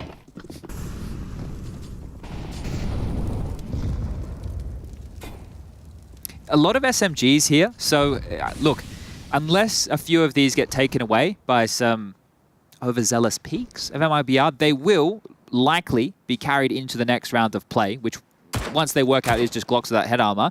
It might change the way they approach the round. Right? They might see themselves going a bit more aggressive with an aggressive lobby move, or you might just start lower immediately in case you're expecting a smoke wall and for them to cross, so you already have players secret with the SMGs up close, not taking the fight from, say, double doors or back single door area. It does look like they're working it out very quickly here. And watch, they just surge forward now, especially these SMGs. You get emboldened once you know that there's no head armor because you just rip them apart. The fire rate here of the MP9 is really doing work. Everybody's getting there, Phil. Shout out to our producer, Phil. One time. Well, there you go. And actually, perfectly, mostly SMG frags. You had 2 rifles, Dexit and Insani, not needed to do too much. So extra cash for this defense. And they are holding on to these SMGs here. They're not upgrading, even though if Henny wanted, for example, he could buy an early AWP, but it looks like he's going to stick to his guns quite literally. I mean, if they win the bonus, it's really bad. Yeah. And for NIP, I should say. Yeah, for sure. If you lock down topside with SMGs, it's not too bad, right? You can actually stall them out here, but I think maybe a push might be on the agenda. Standard deep smoke in the meta right now to stall out fast yard plays. Brolin ahead of the wave. And as I mentioned, 2 SMGs straight down towards B in case there is a secret wall smoke, but ramp has been foregone. And by giving that up, this is key real estate. So a good heads-up call here from Alexi and Brolin to take this space. Gap identified and thoroughly it's investigated. Scary. Look what they're up to here. This is going to be a fruity round as from behind Insani, the only M4, the only rifle, caught out first. They were ramped to ladder base at 1:20 seconds, and that wasn't on an eco round. You don't see that every day of the week, and now they are caught off guard all across the map. And he's ready for this 2-man lower early. I mean, he's even cleared not only the first onto Breno, but he seems aware that likely another's down here. Oh, Henny lying in wait. You can see in the pip here. He might have a chance to farm this up. Ooh, Config. Time. Catches a perfect time. He just averts his gaze, worried about Alexi B, and heading towards that single door. Actually tucks into the... Oh, no. Oh. Oh. Well, you're dead now, mate. I think maybe Alexi spotted a foot here as well. Maybe not. He's being very diligent on the clears. Come back down, Henny. Yeah. Come on. I mean, I don't fancy the... Oh, there you go. That's the sound cue. That will give him all the information they need. That's a save. Let's save the bonus. Let's spell save. Well, let's find Insani's M4 first. Let's go get that. I was going to do a fun little gag where I spelled boring. Okay. But it's too late now. I've ruined it. No, it's all right. We can try it again later. We come back? There'll be Okay. plenty of saving. Yes. Don't you worry about that. Goodness. Saving 2 MP9s. It's not ideal. Nobody loves to save the SMGs. Yeah, and I think Exit's probably really ready to get rid of this FAMAS. Guys, are we not going to go for that? That makes sense, I guess. Well, it's a bit of a risk because it's in... Yeah, but you got MP9, mate. I know, but at least next round everybody will have something. Yeah, and 3 weapons is better than 2. Yeah. Yeah. Yeah. Yeah.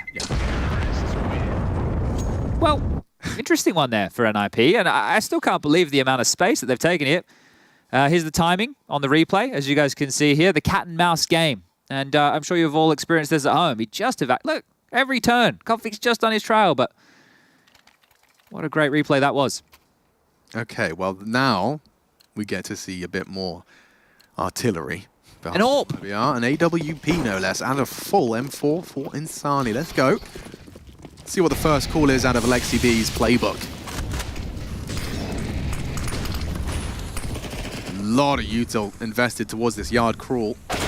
And a quick one out of Alexi B. Stops Turtle in his tracks, trying to investigate towards that squeaky door. Now, Insani knows he's gone down. There has to be someone to acknowledge that.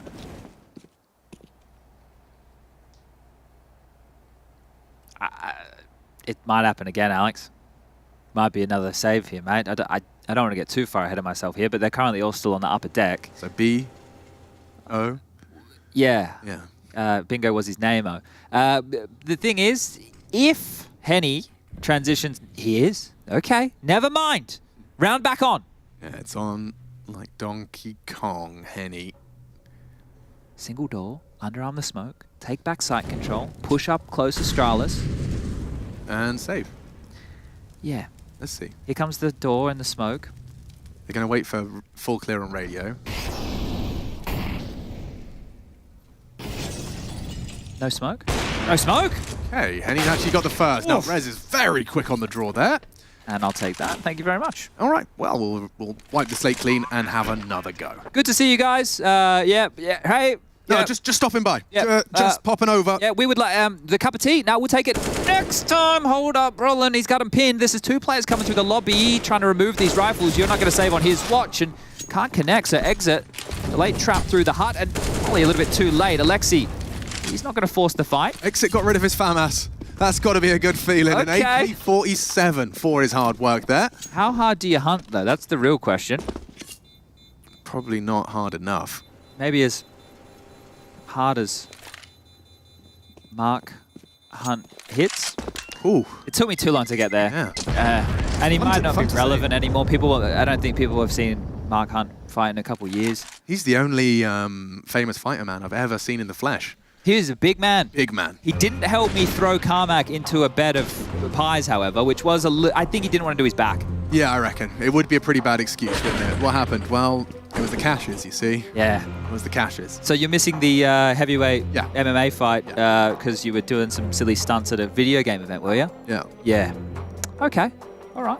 Well, look, guys, we might get around to Counter-Strike very soon as a timeout has been taken here. The third from MIBR. They saved their goodies and guns, and they're coming back out to play for yet another day.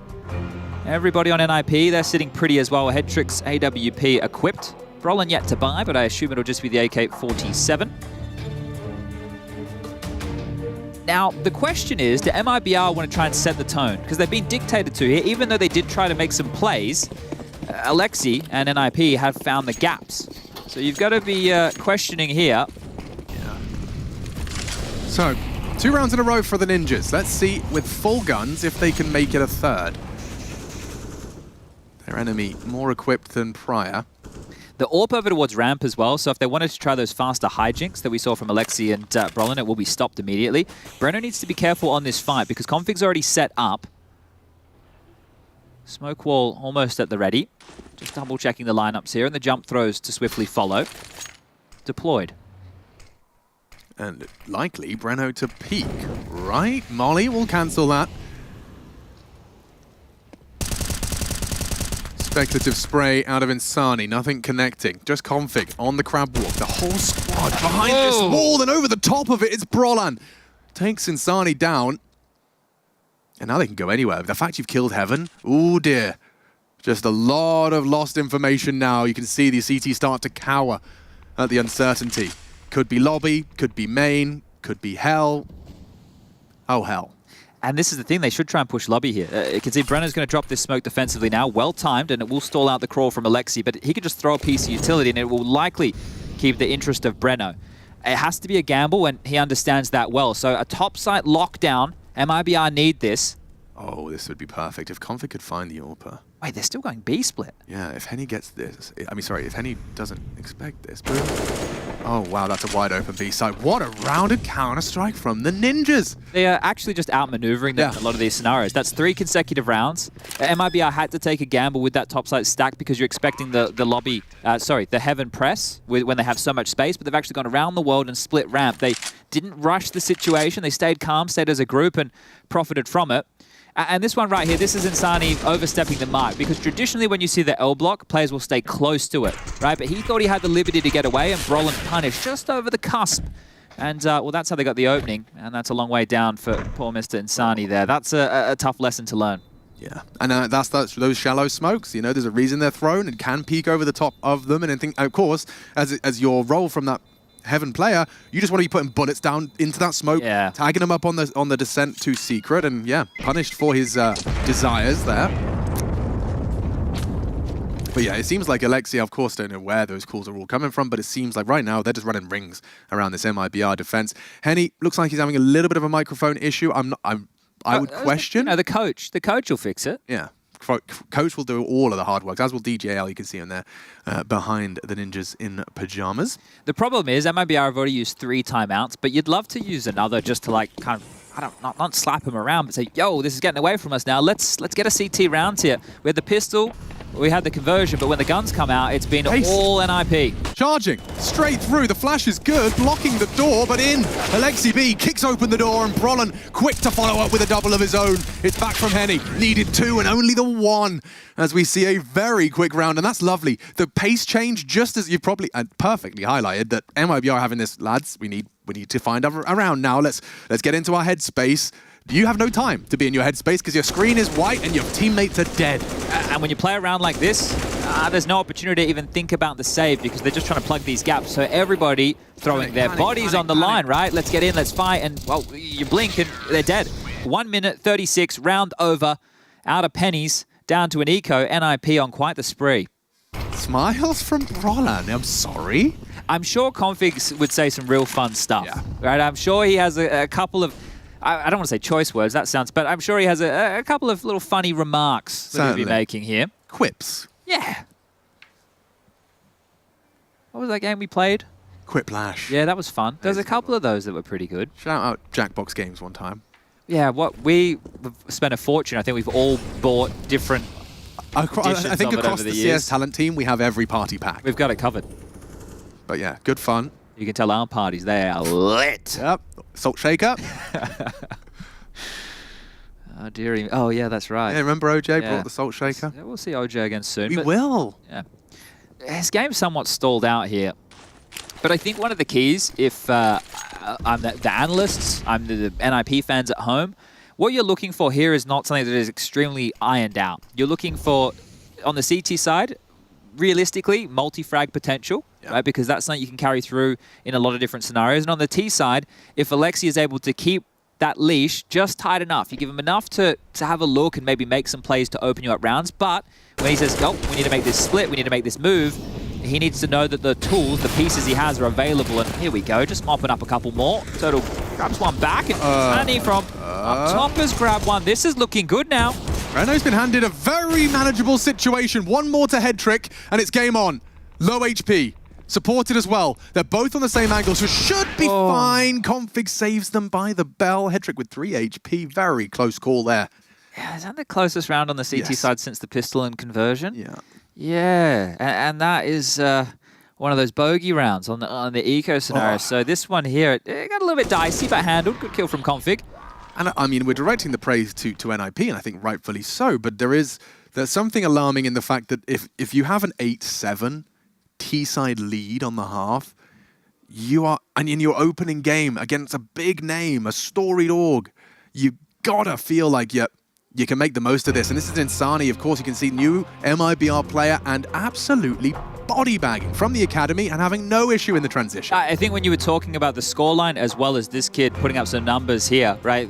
Well, those are the signs that you want to be going well, and they have been until now. So the fourth and final timeout has been taken. How much more can you ask of this kid? He's got 17 frags to the name, 20 for Henny.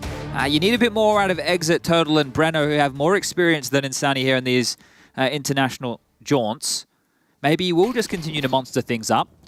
See if he can mash NIP into a bit of a pulp here, but again, back into the fray. He's on his way. Config quick onto the roof. Insani to be tested again, but here comes Dane and brings the pain. Down he goes, and more to come on the gap of the smoke. Alexi B makes a meal of it. Turtle the one to snap. And leaves us in a 4-on-4 down the ladder. Henny, pants traded. This is a fruity round. Charging now towards the gap. Renault's got himself 30 bullets and a dream and one headshot. Traded by Brawler. Yikes. Okay, well, 21 points of health between the two of them. Good luck, have fun. Is this another episode of Save Simulator, or are we interested in a round here? You might have a look. Very difficult to break a crossfire established now. Head trick set up. If he misses, there's your window. And it's closed. Sometimes you have to close a window to open a door. And to give NIP another round. So 13-10. They've been able to pick themselves up 6 consecutive rounds here on the T side. And you could see the chaos, right? This is what we're talking about with the pug with frills, is that config play. Sure, he grabs the first, a little bit messy, makes his way around to heaven. He's dealing with multiple fights, right? That information, he's screaming. There are 2 players on me. And at that point, the rest of NIP can stretch their legs, take some space, and grab another as the bomb will go off. So Exit gets another save. One observation, Chad, I think worth making is that right now NIP are looking competent, capable, certainly more so on the T side, and they don't need config at the top of the scoreboard. You know, we talked about a little bit of we need to see Rez, but the fact Alexi's there, Brolan's there, and Rez in that countdown. You know, a lot of the names firing, which is a good sign of things to come if config doesn't have to be dropping 30 to be scary. In matches like this, where NIP still come in as a favorite, even considering the circumstances, this is great. This is passable. It is going to become much harder against the bigger names. You need individuals to step up more so. Like but, this angle. This should be enough against a few of the names in the play-ins, that's for sure.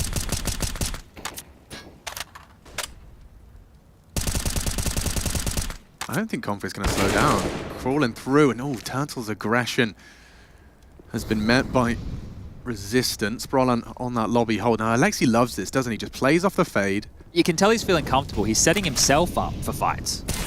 It's a nice observation.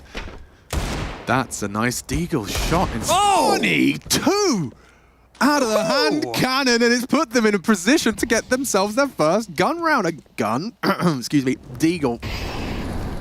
And Alexi will be still undaunted in a 2v4. Plants 4 main open. The molly buys them time. And Smoke's better here. AK, that'll do nicely.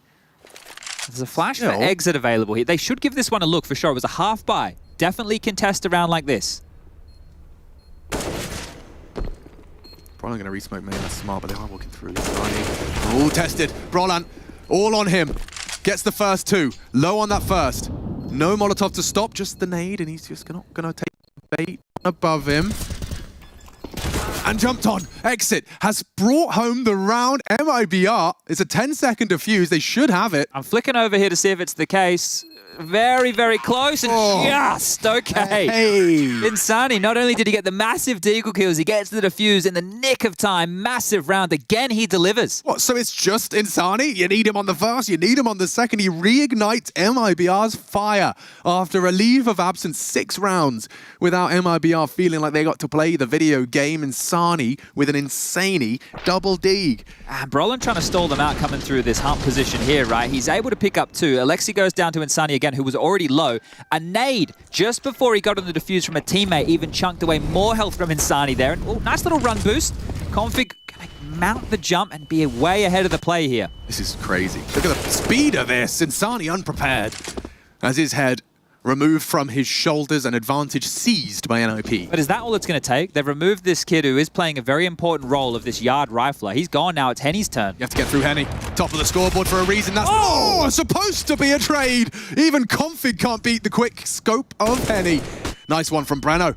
Just plucks the head out of Rez, and he's sticking around for more. That's rare and amazing. Breno triple. Okay, that's that Brazilian fire right back in the belly. Oh, the alligator snaps away with a double there and sets Breno up for 3. That is a beautiful round. Balls on him to not drop after the first. Exactly. Bang on. Especially with that number advantage. You're expecting your round player get one and fall. Allow the rotation to come in, but he will not let anybody pass that line of sight. And now a timeout from the Ninjas. You can see them talking away here as we'll get this quick double from Henny. Bang onto the second right here. Config does not get a chance.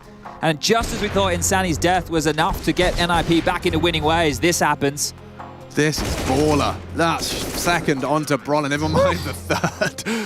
Slaughters them, and now you can see the vibes back to premium levels. They cannot be stopped. They cannot be tamed. MIBR looking to close out what was a strong start. Still, 2 in a row. NIP have already proven that they can manage their T-side crawls. This is the Deagle again, which has kind of got the fire started here to get them back into this 2 round of winning ways. And just standing and delivering that second shot absolutely beautiful as we do get back underway with play. Safe on that corner. Exit can play the hut. Maybe overlooked if they do consider an advance, but instead you can see on that map. Remember what worked well for NIP before, the divide and conquer. Take the space, force the rotations, and then it felt like Alexi B was outmaneuvering MIBR in a lot of the calls. So again, back to this L-block smoke wall. Get secret control as well as warehouse, force the CTs into a bit more of pokey positions. No, it's just a secret cross, so no warehouse presence. They're just going to tuck on down. Completely out of the line of sight here. And who's going to deal with things? Well, none other than Turtle. Drops the smoke to slow the crawl, but they still have plenty of time to be able to initiate on towards this lower site.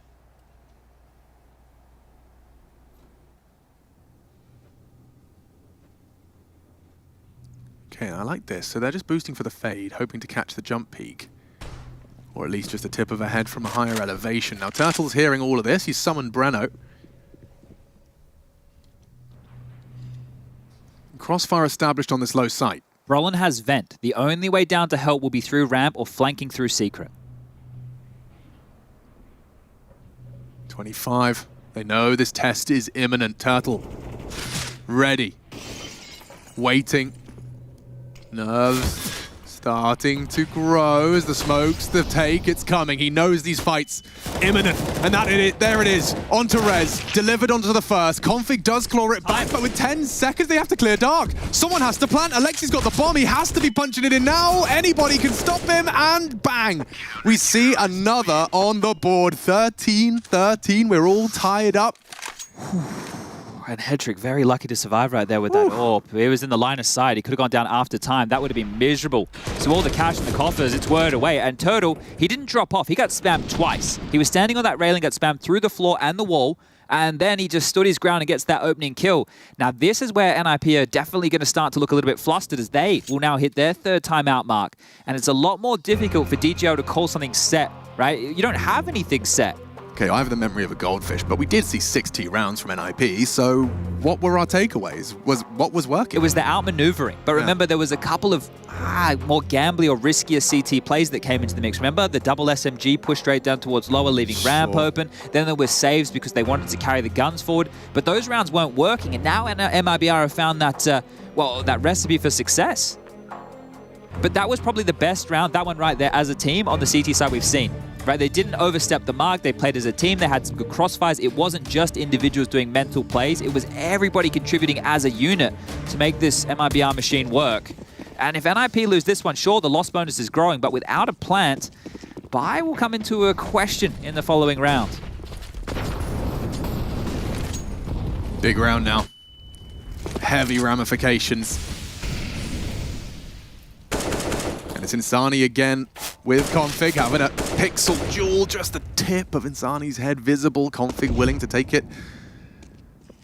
Forward stance. Now, Hedrick actually catches a little bit of those speculative taps. Flash to fight. They might just want to run into main here. They know they've isolated Insani. He's actually scarpered all the way to spawn. Really good play here. Cool. He can still completely deny the climb up the back. Oh, or not. Actually, Rez aware and deletes him. Nice shot. Sheesh. Okay, well, NIP, this is prime position for the close. Still 3 members of MIBR to disrupt. If he could find a multi-kill here, Breno in the off angle, hoping for one, needs another. As they do swing through, leaping to draw the crosshair, Config finds it, and now just 2 remain. Turtle charging to try and muster some degree of resistance here. Alexi timed perfectly on the peak. Turtle gets that away and doesn't give Hedrick that first fight. Instead, Jiggle, info, fight. Oh, Turtle! He's playing this masterfully as he's making a round out of thin air. The bomb's loose. It's in front of him. This advantage now grows. It swells as Brollan saves them with a nice low HP fight. Should enable a plant. As long as he plants safe, exits coming ramp. Does plant safe. Spot Hedrick nades late in the wrong direction. Hedrick low. Brollan low. And exit just the one. That's 14. NIP. Rez, I think, has to get some credit for that. Brollan as well for the finish, because Turtle was determined. Yeah, and there was one shot that went down. I think it was Brollan onto Henny there. That was to kick off the exchange that went down in lobby, right? Because there were so many fights that could have gone down at any moment there. But that was key. And the fact that Brollan went back up the ladder and survived, right? It meant he didn't give the life over, didn't turn it back into a 4-on-4 lobby. Always remained an element, a piece of the puzzle for NIP to finish. Both teams do have money, at least for round number 28. Could be going the distance here today, all 30 looking very likely. Chip damage. They're going. Onto Turtle, charging. Brollan wins his duel and already into the top site. Exit's got a lot on his plate. Does find just the one, but already the top site feeling lost. What's Insani supposed to do with this? Heaven will be smoked. Breno back through lobby, but that's going to be the main focus of this afterplan. Lost bonus 2,400 into the next. If you go for this, you risk it all. You risk it all anyway. Hedrick takes away Breno, and this one, first nail in the coffin here. NIP. Must save AWP, Henny. So onto Hedrick he goes. We'll start to back away. NIP can't really hunt either. Well, sure, they're going to get up to 15, but you don't want to throw too many bodies at this and risk having not a whole lot in the next round. So secured it, 15 on the board. And as you said, it is a must-save because Henny will have to find some impact. At least as the 2 heavier hitters, Insani and Henny, holding on to these rifles. Drops aren't going to be looking too pretty either. Henny can drop 1 M4. Insani could drop an MP9, a FAMAS if he really wants. Breno could buy his own rifle to be equipped. So we've covered all bases, but NIP, these last few, it feels like they screwed their heads back on tight. DJL's timeout, positive correlation there. 2 required from MIBR to force the overtime. Great first half, some slips and some fumbles and some brilliance out of NIP. Puts them at 15. Henny going aggressive and a nade from Brollan. Huh? And already another. Brollan's decided he wants to end it right here, right now. Alexi down the vents silently. No sound cue provided. That is a weird start to the round. This is supposed to be MIBR fighting to take us into overtime, and instead it's just Alexi B shooting fish in a vent. Or rather, turtles in a vent. Ooh. And down goes Insani. This is a deflating end to a very competitive map, but NIP without a single, 1 point of damage inflicted to them. Just jumping through the flaming hoop to finish. Nothing Exit can do here. What are you meant to do? They know that all they needed this final kill to secure the round. He's completely cornered this AWP once more. Back to lobby. Shot missed. The kill might be nice, but it's just going to be for the stats right now. Yeah, pad him up a little, a bit more. There we go. We have it. 16 secure NIP. Close but no cigar. MIBR take a stab. And a pretty convincing one. Henny, Insani, lessons learned. They're here, they're in form. But so are the Ninjas. Brollan close to 30. Alexi fragging and calling a good game. And, well, all the individuals doing what was necessary. Config, of course, getting to see him in those colors, performing well, and a convincing game towards the end. That T side looking good. We'll wrap things up and break things down at the desk after the break.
I didn't know this would be so painful for me, but I'm just very happy that still people are supporting me, supporting NFP.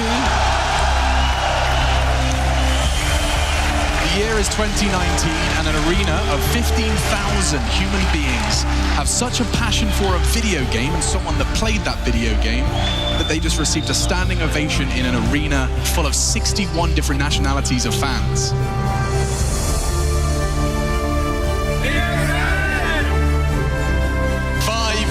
The Lanxess Arena of Cologne has been the prodigious pilgrimage for those truly passionate about competitive Counter-Strike. I love to play here. I'd never want to skip this tournament. Not one day in my life I will ever skip this tournament, and it's always a dream to play here. It's like going in a gladiator game, and you're just like, there's only one winner, and everybody's fighting to death to lift the trophy. He's got the first, he's got the second. Zywoo's a god. He is above anything Ashes can create. You're a bunch of wildlings, a bunch of Dothraki out there, and I love every second of it. I just want to say something. I miss you both in Cologne. You are not my friends. You are my brother, my friend.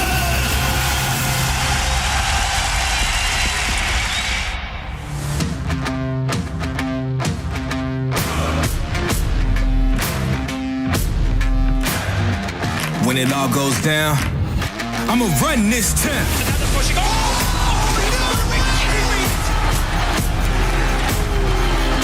Later, flower pots, they're looking that direction.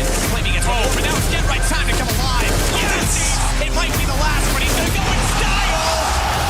In my soul, got my eyes on the crowd. I can't help myself, really can't turn myself down. I'm in love with you, baby, but I let you down. I can't die in this town. I won't die in this town.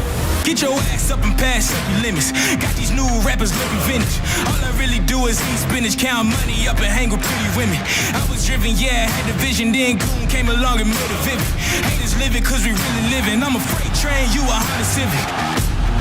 Again, we said double overtime isn't out of possibility. Isn't unbelievably impossible, but it might be. As now walks outside, who confirms the second map for Vitality. When it all goes down, tap on the bomb, spray through, smoke still there, at least he's nowhere else. He has to be there. He is so smart. There we go. It's Team Liquid, and that's what it means to them. I can't die in this. They've done what no one may ever do again. Team Liquid. Hey. The favorites coming into the tournament have just unlocked the Intel Grand Slam. No one can dispute they are the best in the world right now. Won't die in this town.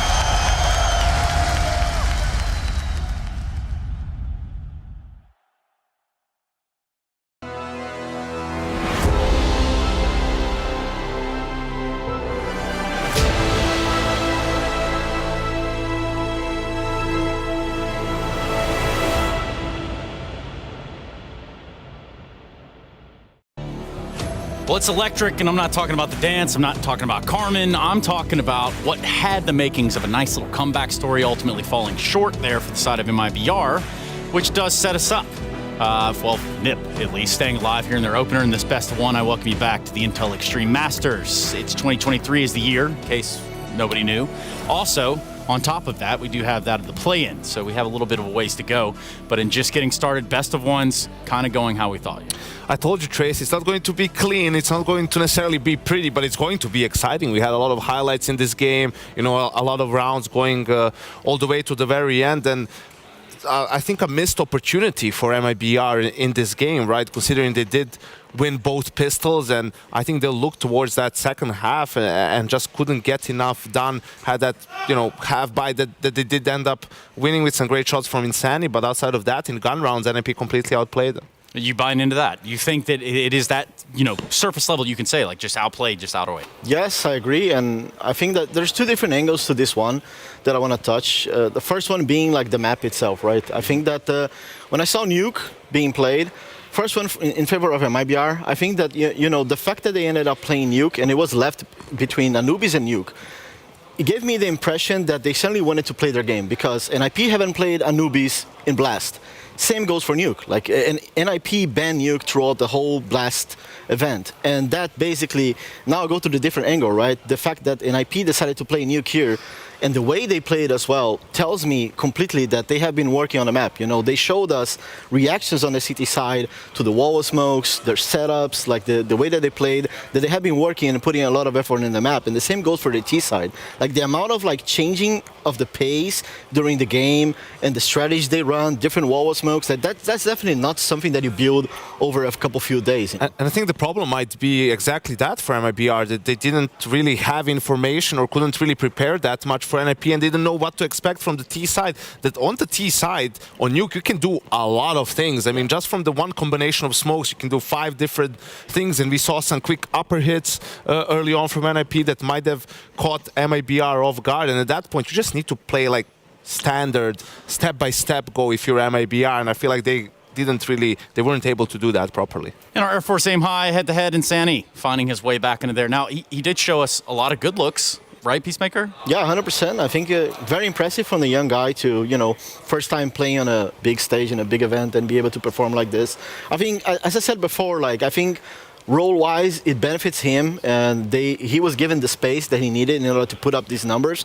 But still, like, you know, I think that he stepped up when needed, committed a little bit mistakes, but it is what it is, right? He still needs a bit more experience. There is even a couple rounds that even Shad was talking about during the casting, that, you know, he was overpicking a little bit outside, trying to do something for his team, but, you know, that's what what you need to expect from a young guy. The important thing is he's sharp, right? Like, we had the 2 Deagle kills in the eco that they won, right? But in the openings, you know, you saw he was 0-7, while Brolan had an amazing game. He was 10-0 in opening kills, and I think 6 of those were actually head-to-head with Insani. Really? So he definitely had his number in this particular game, and you can see, you know, a little bit of NIP. I think they'll be better on other maps compared to Nuke. The rest of the players will step up too, but, you know, there's a lot of firepower with this particular lineup now, and they might be able to do some damage even moving forward to the group stages. Yeah, and we just keep our eyes on it. You know, that's basically what we can do, is exactly what Alexi did when he came in here. So perhaps we'll hear from him. What's he got to say?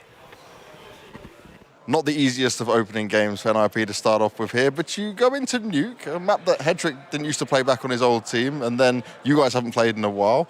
Where was your decision-making in this? What was the reason? Just to get a test run on a team that you thought was lesser? I think it's just getting the test run, showing people that we can play 7 maps, or we're not afraid to play 7 maps.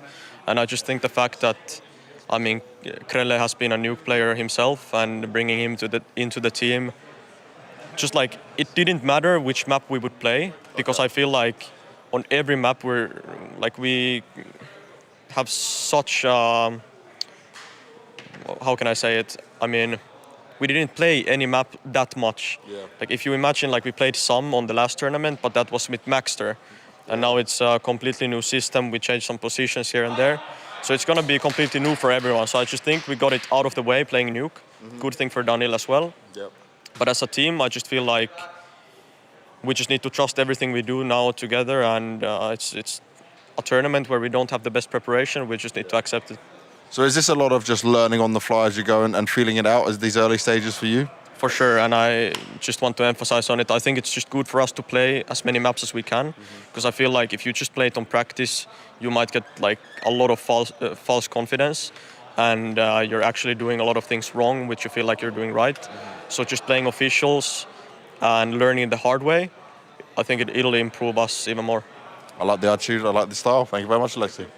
Some might even say that Alexi B prefers to learn it the hard way, or at least that's what they would have him believe over at the Ninjas of Pyjamas side. We did talk about rosters, this, that, or the other, but don't worry, Nip do get to take a little bit of a breather now. We cut to a quick break, we come back, we have some more best of one action here for you in the play-ins, and in doing so, we're talking Spirit Greyhound and a little bit of big complexity when we return.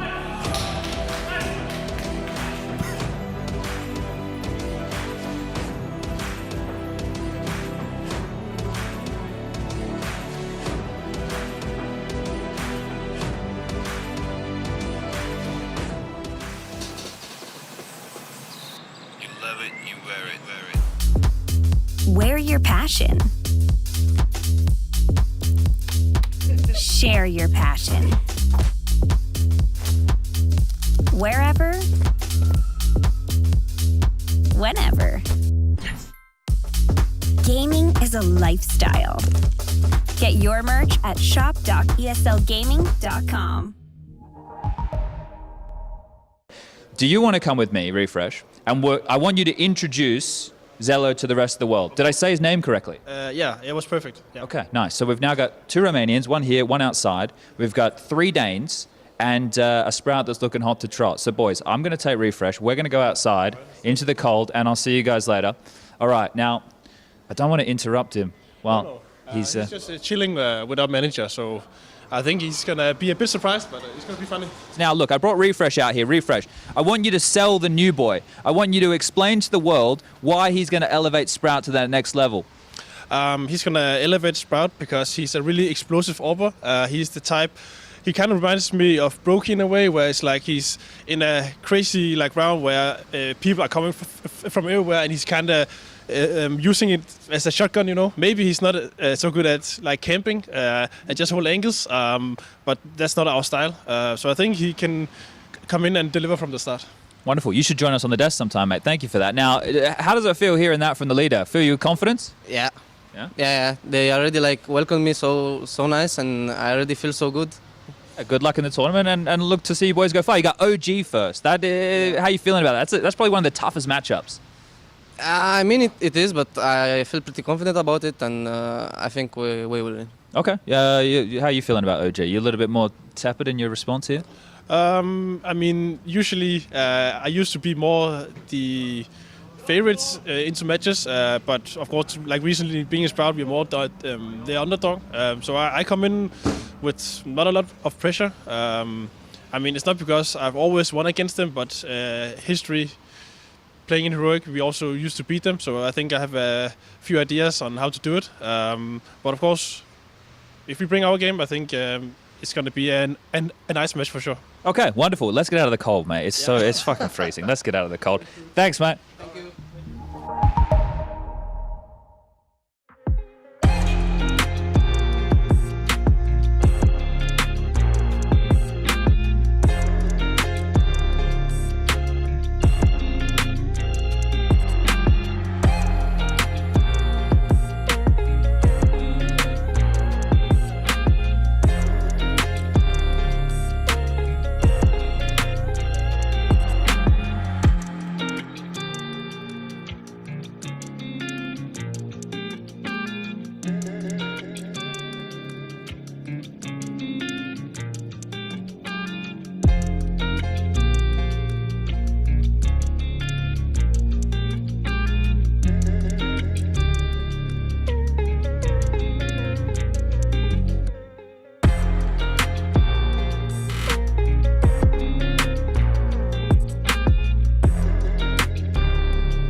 and you were a man that was wanted by many of the top teams, right? You stayed on Sprout, but from the major onwards, after you qualified for the major, results weren't going your way. What was happening inside the team?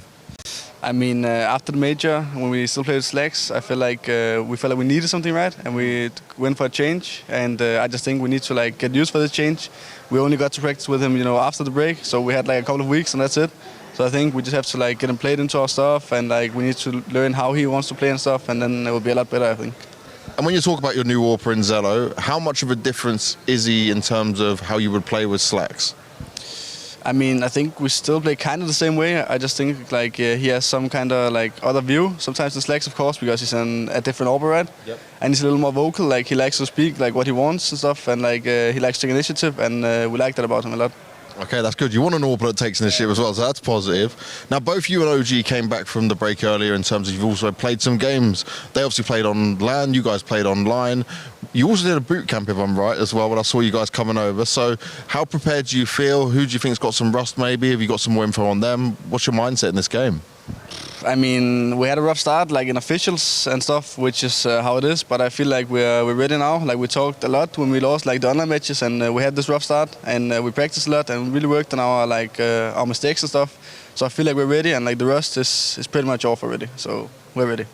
And how's Zello feeling for his first big event with you guys? I mean, actually, he haven't like sounded or said that he's any kind of nervous and stuff. So I feel like he's very ready. And like yesterday, he was like, okay, now we do this. Now we're ready. So I think we're gonna take it today. Let's go. I like the sound of that, man. Thank you very much. Yeah, there is a best one sitting in front of us at this moment in time, and it does feature OG on one side. Well, I think we should start right there. What do you think, guys? OG? Yeah, I think for OG, man, I feel like for a year I've been saying the same thing. Like, I don't know where exactly to put them. Like, they feel like one of those sort of gatekeeper teams. They will beat every now and then a good team. I think at fall finals or world finals they made the playoffs, right? But then they will flop completely at a different tournament. Players will go missing. Well, everyone except Dexter, pretty much, right? And they'll feel like a team that there isn't really too much to say. And I feel like that needs to change soon. This has been OG since their inception. Since they came into CSGO, it's always been the same. They always have like good lineups, like decent lineups who at some point you would want to see them do something really, except for a couple of grand final appearances in like, not the biggest tournaments. It was like IEM summer during the online era, New York during online era and whatnot. You just haven't seen that much from their camp. So, just quickly, let's say that someone's just watching Counter-Strike now from Rio. Well, where was OG in Rio and what happened there? Well, OG in Rio, I guess the best way to describe it was just like inconsistent. I think it's very underwhelming that they didn't make it to the Legend stage and did better in Rio. And I think ever since that happened, they went downhill as well. Like the next event after that was Blast Fall or something like that, which they also like lost every single game, didn't win a single map. FaZe humiliated them in that series. They won like 2 rounds and 5 rounds in the 2 maps. It was they didn't even put up a fight. And then towards the end of the year, then they played the Blast Finals in Abu Dhabi, and then they actually stepped up their performance and played decent. So I guess the best way to describe them is just like they're heavily inconsistent throughout the end of the year. And as you alluded to, like, I mean, they have been a team together for a long time with the same coach and everything. They need to step up and show us better form and more consistency. Yeah, there's a lot to look at there, and even more to unpack for the OG side. Now, we can start to unpack on the other side of this coin, too, because it does feature Sprout. We have, we've looked at Sprout as sort of like an academy team for, say, your bigs.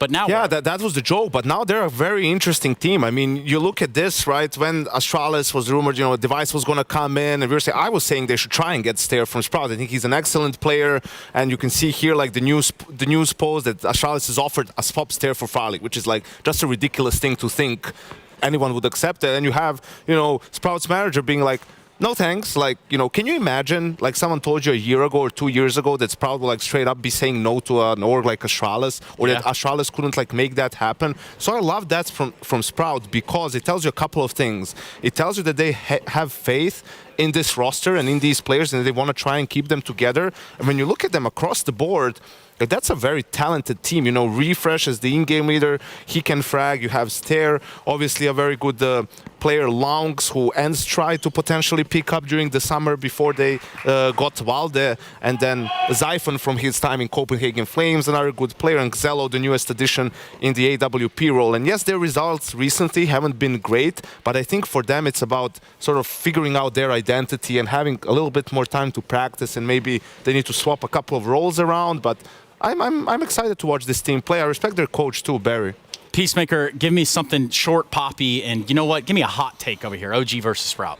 Well, I think that for Sprout, the last results recently, as Bank said in the interview, hasn't been really good. And, you know, to be honest, I think that it's good for them as a team that they managed to play a couple of issues prior to this. You know, just to kick things off, even though they're rusty, as Star said in the interview, I think it's important for them to even get those losses in and to learn from it. So I wouldn't be surprised with an upset here. You know, I think they're certainly a team that's capable of upsetting a team like OG, who, as I said, has been very inconsistent. Yeah, and just to go on top of that, man, so much to take in as we look at Inferno between OG and Sprout. Where do you stand on that discussion? OG inconsistent, Sprout the underdog? I'm not sure if I'm okay with framing them as that. Yeah, look, I think namesake for sure, but with the names in the server right now and the potential, there is a lot of names on either side of the server that are the future of Counter-Strike. There's names like, obviously, Stair. We're going to see what Xelo has. Longs, you just heard from Yanko. But then on the other side, Neofrag, Fiku. Obviously, Dexter's an absolute monster. So a lot of tantalizing prospects here today as the 1x bet odds are favoring OG. But for me, it's a 50-50. This could go either way. Certainly interesting to see how this one boils on down. You can see the flash lined up for Neofrag. He'll be calling for that if he has any inkling or on a timing. Flash. Frag! Oh. Zyphon! Perfect double Glock to the dome. Ouch. Caught that one. Well, the second part of the trap, the three-man banana lean now starts to press forward for info, and well, they'll catch the tail of this A hit, making their way up mid and looking to pressure the arch side. Remember, Refresh with a smoke and a molly here. Where does he choose to deploy? Fiku's going to get a boatload of information if he gets this without dying. Okay, gets the frag and more. Nade to the toes. Zyphon swallows down to 50, and now the rotates in. Nex has been bit this whole time, reveals himself and finds lethality. With Xelo gone, Fiku can just tap nonchalantly at that head, and they've gotten away. Awkward in the 3-on-3. Bomb to be planted. This gets exciting now for Sprout. Zyphon, just one click is all it takes onto Flames. And yeah, this one peters out now for Dexter and Fiku. Trying to crawl up short is Dexter. Armored dual Berettas. He needs bloodshed and finds it. Staying dynamic, nimble for the first, but still a 1v2 for Fiku. Needs quick clicks. Oh, just like that. One more would do it. One more would settle it. Refresh dancing with it. The clock on his side. Fiku running him down, and time is of the essence. Refresh has handled business. So down to a 1v1. Recovered, considering the way that started. Yeah, he got so awkward over towards that arch side, right? Pressing through those smokes and catching them off guard while Nexa was trying to stay alive in pit. But this is the opening from Zyphon. Great shot. This kid can be an absolute laser beam. And then tucks himself in towards the headshot position and removes Flames as well. So good shooting from him, as well as Fiku, the young gun, on the screen right here. But we'll see the Force by Wars kick off very early here. Now, Dexter, I think he is the most impactful player in the server right here, or at least has the potential to be, and will be starting his campaign in round number 2 with a scout. If it's not a scout, it's probably a deagle, and if it's not a deagle, well, then it's definitely an AWP. So we'll wait and see what this guy has to offer, because he's just a monster, and he loves to set the tone. Now, only a tickle on the toes to tag Stair. Well, a follow-through nade. Damage exchanged both ways.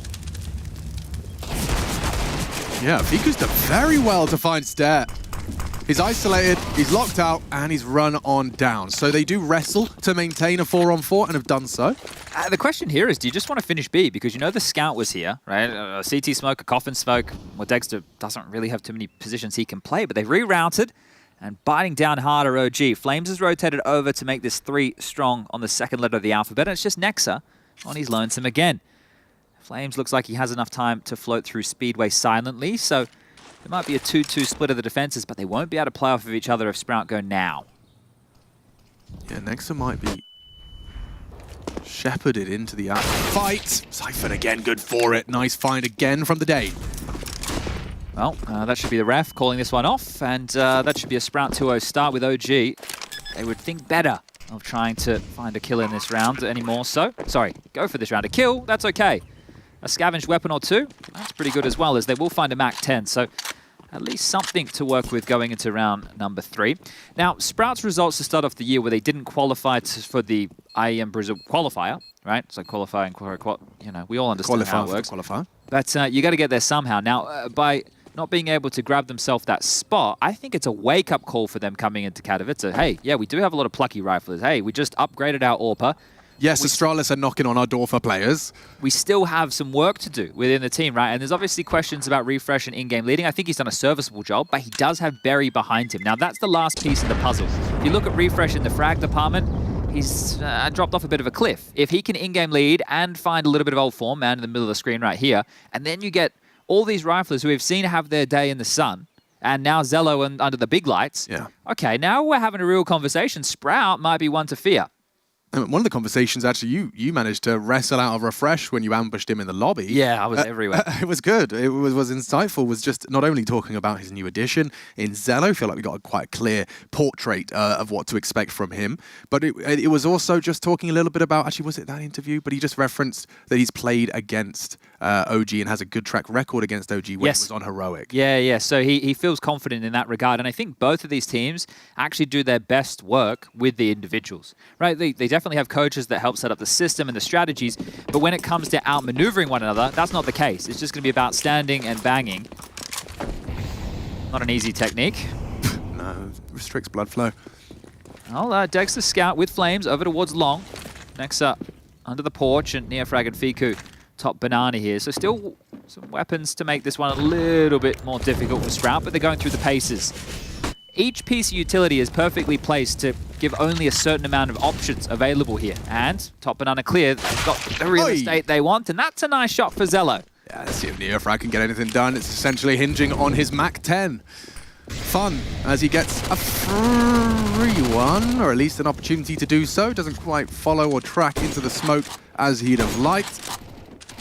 Flames tagged up. Wow, actually tagging one through the smoke was Dexter. Stair going to be humbled a little bit, and all these speculative bullets, our observers catching all of them very efficiently. But yeah, you can see nothing has quite connected. They were aware there was a couple of low players trying to profit from that. Looks like a safe exit as well for OG. Notice Siphon is on the hunt, and he's been spotted out now. Hunting through the arch, and a nice pre-fire from Neofrag handles business. 2 SMGs recovered. Or rather, 1 plus that MAC-10 from before. So the question now is, are we going to keep him? Yeah. Do we like the look of these? It doesn't look like a round I'd be confident in winning. This is like driving around in the Hyundai Getz when you know in the next round you could have yourself a BMW. Yeah, sure, but Fiku and Flames will probably have some BMWs, and then maybe you just... Oh, you don't take a Scout. You've got to be upgrading, surely. Dexter's got the cash for the big boy Scout. I feel, unless they want to do something completely outside of the box here, which... You could have that conversation, sure. Maybe use the SMGs and the best B-spawn players to tunnel them down, but I can see, and you can't, everybody at home, so haha, that Dexter has upgraded into the AWP. Looks like the residual SMGs may be carried through, and this first timeout, quite early, is from Sprout. They've won the pistol, they've got the conversions, and Barry said, all right, let's discuss this first gun round. This is a very important round right here to determine the flow of this first half. Now, Stair, when I first saw him pop onto our screens, he was really good at getting this banana control, right? He was a bit of, I don't want to say like a blunt object. I think he definitely had a big brain, but you would throw him up there and he'd get you the kill, he'd get you the space. He has a MAC-10 at the moment, so that's a pretty good weapon for the job. And you can say that because 4 players on OG do not have head armor or helmet, as we discussed in the shuttle today. Why do we call it a head armor and not helmet? Thanks, Maui. Now that's in my head. But I'm going to go with head armor. Yeah. Just because I will not change. I am stubborn. There's armor, and then there's head armor. Otherwise known as a helmet. Damn it, Maui. Yeah, right? Things you can't unhear. It's just hurting me, but look at this from Dexter. Okay. That's the AWP. Yeah. The audacity to go for something like this on your first chance to the big green. It's going to work, isn't it? Oh, looks away. No. And the silent jump. Yeah, it paid off. He could have paid off a whole lot more, but Dexter doesn't quite realize what he's evaded. And people may have just noticed, if they've got some good eyes, that the smoke, the aggressive CT smoke holes, was just fading. So Dexter knew there was a timer on that play. had to respect it. And it's given an opportunity now for, well, Sprout to basically have all the map control that they would like. They know they can have Boiler. They have full banana control. The only thing that they need to pick up is brackets as Refresh doing his best Cadian cosplay there. The in-game leader running back to pick up a bit of residual utility. But look at all the nades they have. 4 mollies left over, a bunch of smokes, a couple of flashes. You could laden this entire B bomb site with flames, and maybe that's exactly what they're going to do. Fiku, Dexter, and Neofrag to defend. Siphon trying to sell a bit of a fake here with that smoke up. Molly quad, but now the assault comes in. Now there are 3 members of OG here, and yet to see a commitment. Dexter posted. Should be a smoke here. And the flash arrives just ahead of the smoke. Counter flash available would be early and is running light on them. It's going to be Fiku to try and set up his squad. Neofrag still on that boost. Does well with the MP9 to find the first flames as well onto Zello. Fiku under a lot of scrutiny has thrown that divider smoke, which usually leads to more. Not this time. 8 seconds though, no chance at a plant unless Refresh can get himself out of trouble. It's clean. OG defend against the all-in. Yeah, I think the one mistake right there, and I didn't catch on which player it was on, but the fact that Molly comes out, the incendiary, to stall the play after you've nuked the site, right? You need to take advantage of that. And they had 1 smoke remaining that they could have used for the extinguish, but they used it to re-smoke CT spawn, and, well, at that point, the CTs had rotated, they already had 3 there, the mollies are no longer in play, you still have to worry about every angle and every corner, and that's a left-right good night, as seeing some stars are Sprout. OG will pick up there first, and I think the most interesting way to look at most of these rounds is where is Dexter? Well, he's made that clear as he fires off a loud shot that echoes across Inferno. He really does set the tempo for this team. CT side, T side, it doesn't matter. This guy, hey, I've got the spawn I'm picking here. Hey, I'm looking for this fight. He is the fire starter for OG. Yeah, now, speaking of fire, Flames is going back to be tested on short next to... Been living in pit, this time, oof, definitely not rent-free. In fact, they've come to collect nades, bullets raining in. Flames 1, but 2 right back. Sprout into the A site now, and Dexter second-guessing the commitment. Well, yeah, they took that sound cue. You were right. They know exactly where he is with the shot. They tried the Furia one-way smoke top banana. He had a pot shot, and they went, I think we'll go A. Whoop. B. Let's just take some space, and they did. I think there was a bit of a team flash for poor Refresh as he entered the site there. Looked like he had the hand over the eyes, but regardless, they mop up the mess here, and his stare, he grabs his, lonks the other, and, well, that's the bomb site completely given over here. They will retain 3 rifles, an AK, an AWP, and an M4 for round number 6 coming up shortly. But this is tidy from Sprout. I think in the previous, I bet they couldn't believe how much space they got given in that round, so able to grab one on the bounce back. Those saved guns will profit another buy for OG. Speaking of geniuses, EG versus Fnatic. Big fixture. Huge one. Yeah, I'm not going to give you the update, but we'll just recommend you give it a quick passing glance. As we saw, of course, EG turning and popping heads just over in Copenhagen or wherever they were. Yeah, in the studio there for the Spring Groups. Yeah. So it's good to... Oh, okay. We do have Big coming up next against Complexity. So there's the Germans. Keto there, Faven. Oh, and they're even having a bit of fun. Look at this. Halzerk, the mullet man. Yeah. Yes, he can, the mullet man. Floppy, Grim, Graham Messioso Pitt. I got him to give us a classic double thumbs up yesterday. Did he actually? Oh, he obliged. Oh, that's sweet. Yeah. And look, you can get prepared for that fixture. It'll be coming after this best of one. We just have a bit of a technical doohickey right now. This has been called by OG. So hopefully we can get this one sorted ASAP and get things back underway for all of you at home. But if you want to contribute on the social medias, use the hashtag IEM, tag Machine, tag SpoonJ. You can find our Twitters. You can let us know how you're doing, how you're watching. It's the play-ins. It's Wednesday. I woke up and thought it was Tuesday. What day did you think it was? Yeah, that would be a good question. Yeah. Too. I know it's reset day today, so I get to open my Great Vault when I get home. The Great... Oh, that's a world of witchcraft. Isn't that exciting? Yeah. We do have a later start tomorrow, so there could be some late night video gaming. No, thank you. I'm going straight to bed after this, I reckon. What, about 4 p.m. in the afternoon? Maybe not. Maybe I'll give it an hour. All right. Or 2. Rush is already asking where we're going for dinner. Is he? Yeah. Rush doesn't loves a free meal, doesn't he? I'm hearing shots. But I'm not seeing... Oh, that's why we're hearing shots. Oh, okay. Weird flex, but okay. It's technical. It is. We got Roy and Refresh. And Refresh is watching Roy. And we're watching them. And we're watching them play Counter-Strike. And here they are, as we watch more people play Counter. Stare. Going to be starting his progressions. What's going on with the audio here? It's because... I think we've got layers upon layers. But Alex, remember, it's probably just us. It's probably just me. It's probably just us. Yeah, I'm sorry. I got confused. I was having a meltdown. It happens. Dexter, though, again with his forward position. Every round it'll be aggressive. Yeah. Don't you worry about that. A lot of fun. A lot of fun.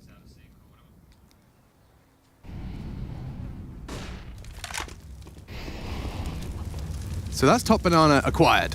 Sprout, they can check it off the list. We have that. Top Banana control. CTs are in the dark as to what lies around that corner. Look how big the gap is right now because of this gamble play in apartments that they're holding on to. Seems to be the right maneuver. They've stacked 3 towards B. They can be fast on the flank, but long is open. Now if Zyphon prods, which I don't think he will, there's going to be a flash and a fight here. Yeah, they're coming, all 3 of them. Oh, just as he's got his nades out, looking the wrong way. Completely caught out. Refresh tries to bail them out, but it's 3 for just 1. Quite the deal. Quite the bargain. OG will take it. Zyphon just pipped the gap that we were talking about. So he has arch side. There's 40 seconds left on the clock, and if you try and wrap around onto A, you've got to worry about Dexter and Pit and Nexa in halls. Not going to be an easy round to get them out of their hidey holes. Yeah, Dexter, no slouch on the AWP, but successfully baits the shot. Zello gets a second chance. Perfect angle for Nexa. Stops the crawl to his Pit player, and the rest just falls into place beautifully. And they'll double from the in-game leader. OG up to 2. Sprout 4.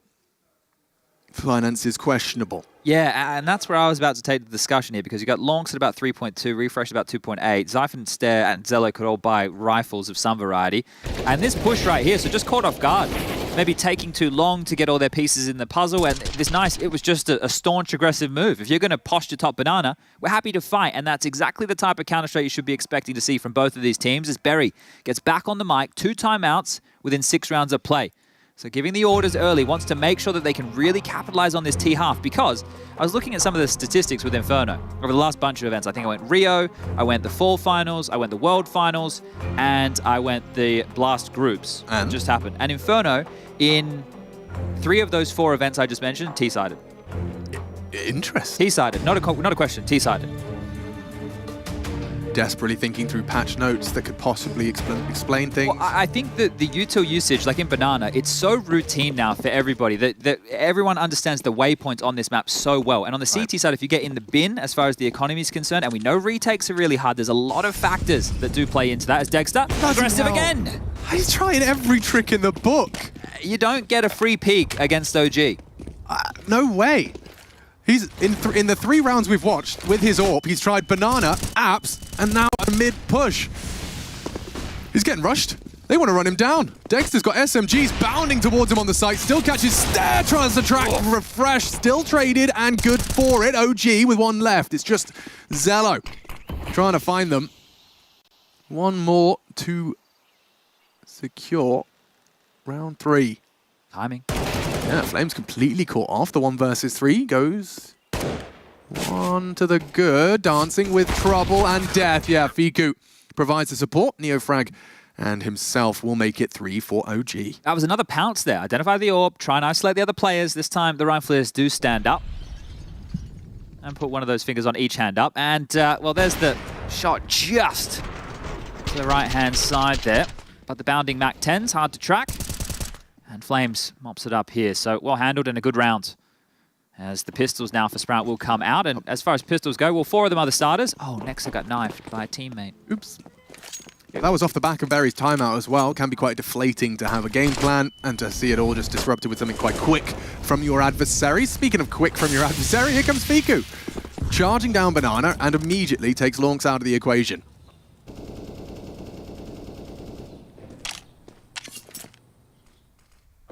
Zyphon advancing. Dexter dancing. Takes the shot, not in a rush. It is 2:20, everyone. I think your watch is wrong. That time's wrong as well. But I think your watch is definitely wrong. 12 past 2. You're about 8 minutes fast. Which is probably a good thing. Okay. You see what I'm doing? I see what you're doing. Well, they got 1 back. And that's all they're going to get. Just 1 back. Fiku on for the ace here. 4 to the name. 5. Well, that's the game. He's going to pick up Zyphon as well. Beautiful stuff. 4-4.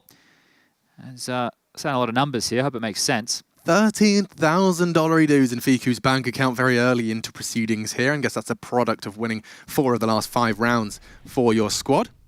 This is going to be a bit of a limp buy here for Sprout. A plant in a round like this would have been fantastic, unable to muster that, so there will be some Galils on the board to get out that very particular utility. So let's see what set Sprout are starting with here. Dexter again, he'll be aggressive mid. Of course he will. Hello. Anyone care to oblige a wide swing? You would. It's so late! He's got it and gotten away! Long's going to be mad about that one. You can see Fiku second guessing it. Do I really dare? Take it, dry. If I'm Barry, I'm a little bit upset though. It's like, we know we're playing Dexter. Why are we not throwing a top mid flash? Where is it? Where is it? Where is it? Because then Fiku would have had some confidence swinging as well. So it's not there.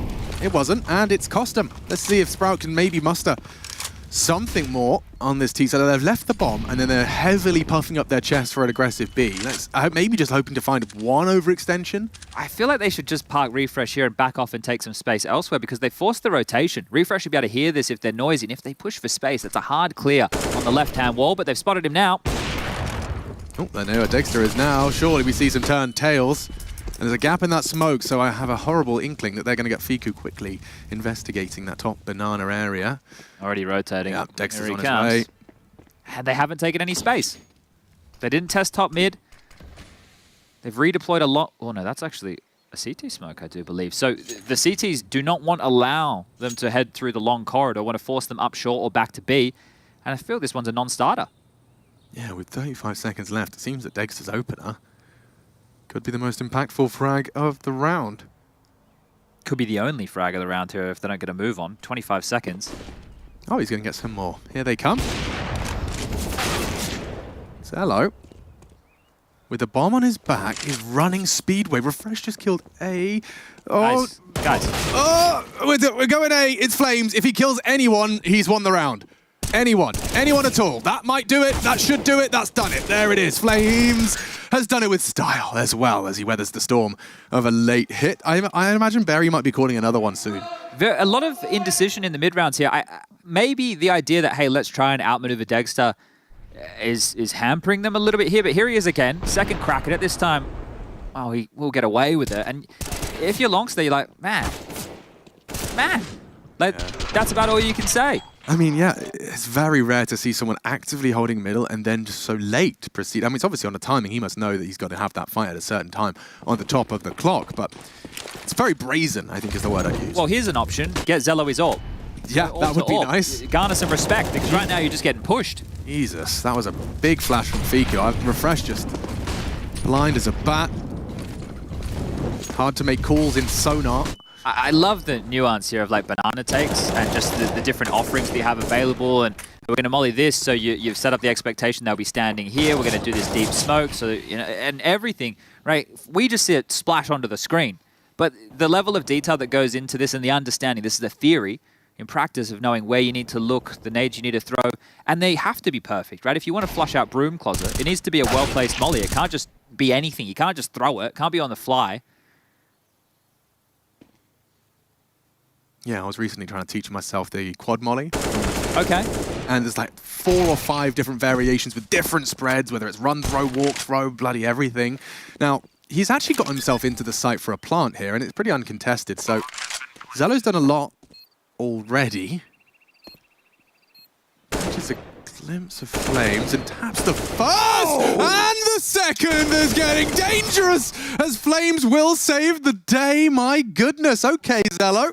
Man's no slouch on the rifle either. That first one was crispy. Yeah, that was beautiful. And you could see that the aim punch coming into play. He didn't have any armor whatsoever, right? He thought he had it. Yeah. Felt like he just did. Controlling that spray in the final moment. That would have been one way to welcome yourself to the big leagues. But regardless, it was a good attempt and a costly round. And here's the flash forward. Steps out. Not worried about it all. Then the nade sets follow through a close molly. Flashing it easy the back or forward. They were crispy, weren't they? And yeah, that final attempt right there. Flames will course correct. A good attempt, good damage. And you have to keep the mood up here because the Zello AWP is now out to contest Dexter. All right, we're off. We get what we asked for. Damage in the previous. Maybe Zello can open up proceedings as opposed to attempt to close. Stare, starting his stroll up the banana. Very vulnerable to a wall bang if Dexter is anything like simple. He'll throw one up before he vacates. Does he want to show that AWP though? Or would he rather do it with lethality? Now the shot's been baited, confirmation of his position, and ooh, some good nade damage sprinkled in for good measure. It gets worse. Their ears are ringing, their vision is blurry. 3 members of Sprout gobble those high explosives. Dexter stayed on B. He hasn't stayed rotating around here, so could be expecting the maneuver to come his way. As I do like it there, a bit of half-wall U-tilt. Molly to flush them out from car, a smoke deployed to lock off the half-wall, and well, that's going to keep them waiting for about 20 seconds worth of time. Refresh has gone back, he's grabbed a couple of goodies, and now he's going to join the rest of the pack as Zyphon continues this lurk. OG have given up full mid control, so Zyphon actually has a lot more space to be an aggressive lurker. And he's not taking it, he's just containing any pushes. Dexter has got Fiku essentially throwing a one-way for him. Like, I mean, in case they molly it, it makes perfect sense, something to play around, but I mean, in terms of playing around Dexter, there's no better embodiment. Here we go, we get to see it in action. Extinguish, line up, throw, gap, we'll see. Fiku, a chance, squandered, Stare, plays it very well, but will they expect another behind the smoke? It's Dexter, emerges only for the one, as it should be a Sprout plant and a Sprout round. Neofrag accepts defeat, Nexa simply holding on to his M4. Zyphon's been here the whole time. Bit of a standoff between the two of them. Zyphon at some point should start to relay, or maybe he is, to refresh, that they're giving me so much space on this lurk that I can be a little bit more active here if we want to try and exploit it. Now, look, they pulled off the round without it, so maybe they don't need it, but those tendencies are at least showing that OG are more passive in the site, or they're heavier on that rotation. I mean, I don't think we've seen a single round where Nexa isn't in pit. It's to say that he'll just sit there, maybe investigate towards the boiler room when action on B, but yeah, it hasn't been very investigative towards the apps. Zyphon's been able to just hang out there every round he wants. I don't know how Nexus stats necessarily ended up after Blast, right? I'm not looking at the overall stat, I'm looking at impact in games and some of the rounds they're calling, but I did notice it felt like he had a bit more individual impact in some of the Blast games and felt was like good, and that's one of the hard things to do, right? You hear him talk, they had some nice pieces over there where they're talking about him as an in-game leader. I never wanted to in-game lead, but people sort of have what it took. I was always a second voice. It seems to be a very common story with a lot of leaders, but it seems like a cop-out, right? But it is difficult to focus on your crosshair, which I like the terminology Yakinda uses, the micro, while you're having to focus on the macro, which is, these 5 pieces of your own trying to joust against the other 5 on the other side of the server. And with younger players, you do have to micromanage or help them out a bit more. So Nexa does have a lot of work here, and that's why OG, the biggest thing this team needs, and well, I'm not sure how much more of it they'll get, but time, right? And we use that a lot, but understandable with people learning the puzzle. Yeah, but it's not only learning the puzzle, because you've learned it in your own isolation. They've stacked 4 top mid here. They think they have banana control. They're going into the stack. Great call here from Nexa. Well, they break through. Zello to be set up. Dexter's already holding the perfect line for it. Bang. Easy as that. More damage dealt. Flames goes wide, clears out mid. Lonks makes it interesting. Need a follow-up. Stare unable. And Zyphon from apartments for the first of the 1 versus 3. A flash could be nice. Gets info onto Fiku. Neofrag and Fiku dancing with him now. Molly's great. Should enable a fight to clear out long. Extinguish gets awkward now. Trying to retrieve. Does find the first. Can't adjust. Another valiant attempt. This time Zyphon. 2 of those now. Zello and Zyphon. The talent of the alphabet, both having a crack at opening up some rounds here that look very dire. And just as that information that I was saying Zyphon has been discovering round after round, hey boss, they're not playing close mid. Well, what do they do? Hey Zyphon, are you sure? Well, yeah, he has been sure. What a mix-up there from OG. Keep him guessing. The damage here has kept OG in a breakable position. Sprout just need to win 1, make sure they don't save any guns, and they might be able to get a bit of a spree here late within the first half. Here he is again. I think he has to be one of the most active AWPers, if not the most active AWPer. No doubt about it. And yet doesn't fall into the fault of doing too much. I say that as he could get caught out. Never mind, it's perfect. Nexa is right there as the trap swings shut, and Dexter gets the info. He knows they're already through default. They have got access to this A site, but good grief, is it going to be hard to hold on to. Spotted. Nexa knows your graveyard. Worst case scenario as well. Stare in trouble on the stairs, appropriately. Wallbang him here. Nade, and now you throw a wallbang in. Go on. Oh, just to the hip. Safe for now. Still 5v3 Zello. And Refresh, healthy and equipped. Stare finally does fall. And now they're trying to close the gap. Flames the first to fall back is Sprout. Trying to overcome the numbers. Zello feeling himself with 3 quick frags. Could have been 4. Good grief, that bomb was very light on time. Perhaps even 1 more would have been enough to delay. But there is 8 for OG. Sprout, they must be sick of this. Close, but no cigar. These heroics not quite converted. Yeah, if they could be just a little bit more even on the early exchanges, and then someone wakes up with a big 3K or those 2-piece feeds. Another Dexter aggressive move, but another miss, right? He's had more opportunities. He could have definitely found himself more opening kills than he's had thus far, but you'll take that one as well from Flames, just tracking through the smoke onto Longs, and that's probably why they couldn't trade.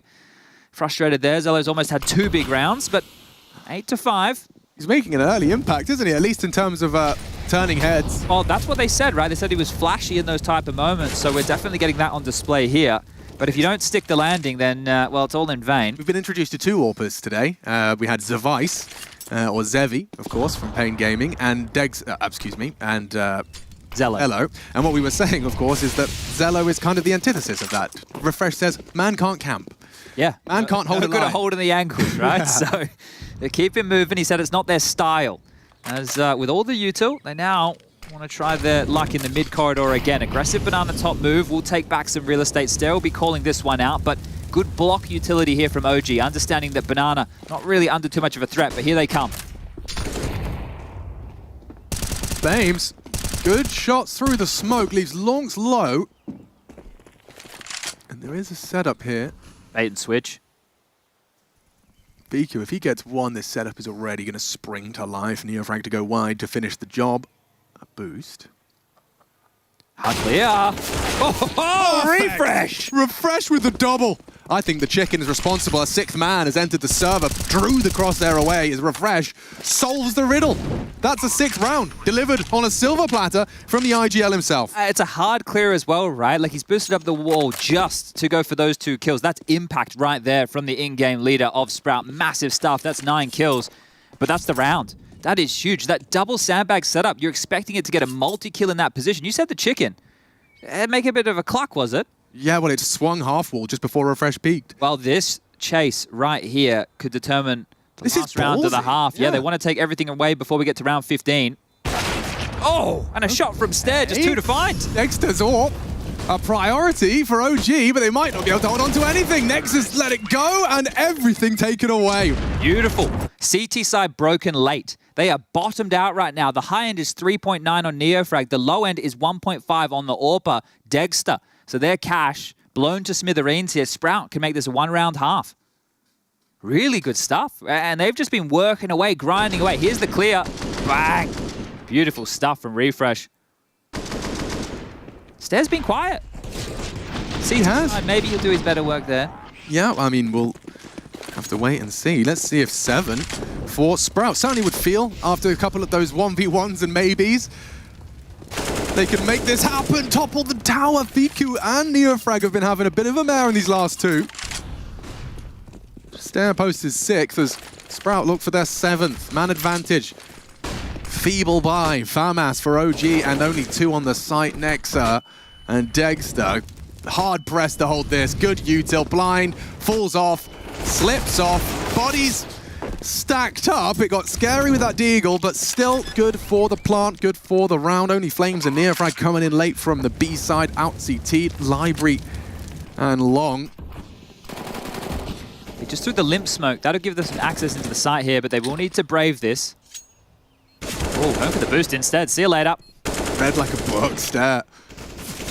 He knows what's up, and that'll do nicely. Well recovered. What a half we're having, and it seems that the most competitive game is still to come. Ladies and gentlemen, OG Sprout.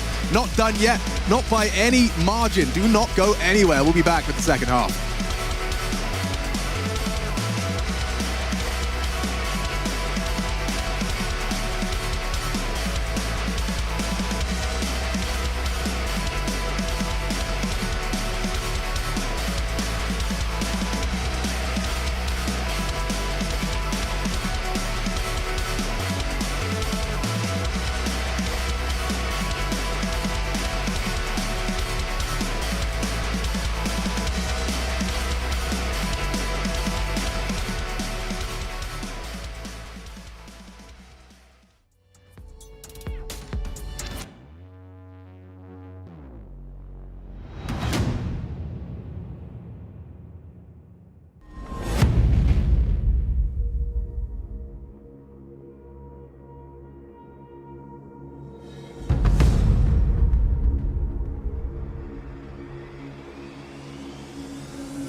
Strap in, folks. It's time for the second half. It is best of one Inferno, and a whole lot of fun already has been had.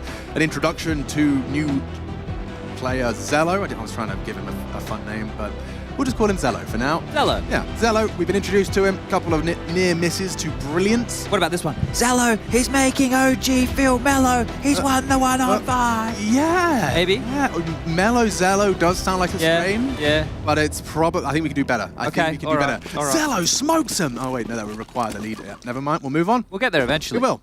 So we've got ourselves the odds on the screen and the start of our second half. Still favoring OG, despite, as we saw, Sprout with some shining lights. I want to preface this round right here because they forced Longs back off the line with a decoy, right? So they threw that off the wall. They heard it ping. Out. He thought it could have been a flash, so he's dipped back. They have one more decoy of Neofrag. They could throw that as a fake smoke to try and draw out Refresh's defensive util here. Imagine. Oh, you might.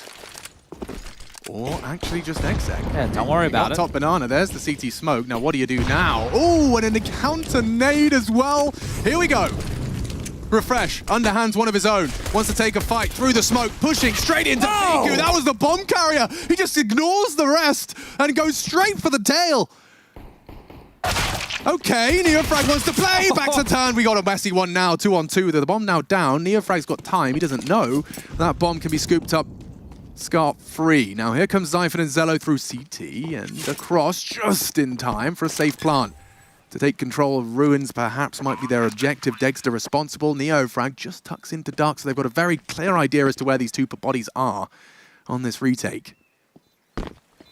Clearing one. Neofrag does well long range with that Glock, and now all on to Zello. Not to be, as Neofrag is the chosen one. 3 kills for him. Fantastic work right there, and you're right, it did get very, very messy. That skirmish over towards B through the smokes, the bomb gets dropped, and the key here, the reason this rotation felt like it took so long, after Refresh does this underhand, he pushes through, he gets the kill, the bomb gets dropped, but Zello and Zyphon are both still long side. I think they wanted to make their way down mid to try and guard the bomb in Banana, but they were a little bit too late to the jump of it, and it meant as they rotated back in, they had lost full side control. Sure, they had a little bit of info, but that's a nice pistol round victory there for OG. We've split pistols in this series here.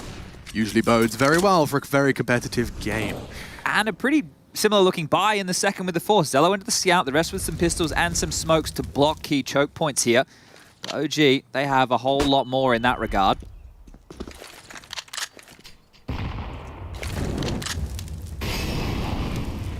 What does the bomb being left at spawn imply? So a mistake or just genuinely not interested in trying to plant anything? I think rounds can get pretty scary on Inferno if aggressive CT maneuvers do come through. So the last thing you want to do is take it in Banana or in the mid corridor because get it lost. Yeah. Exactly, right? So it's safe for now. If it becomes very late and nobody picks it up, then we can talk about a mistake. Yeah. Right now, it looks like the frags have come to them. And at about this point, Neofrag probably dispatched to go pick it up. Flames has done well there with his second on the MAC-10. And safe passage through second mid with that bomb. Yeah, that's traditionally one of the most common places. You know, drop it towards the scooter as you're leaving spawn, right? You can do it for, if you're a second mid player, you can leave it in second mid just near the like chicken pit, right, as well. Another easy to scoop up position that's not necessarily in the open. And well, this force buy very flat here for poor Sprout. 3 MAC-10s, 2 Galils was more than enough to break things open, and really not a whole lot of damage as this Flames chipped on down to 58. So a very nice round here from OG to be first up to double digits.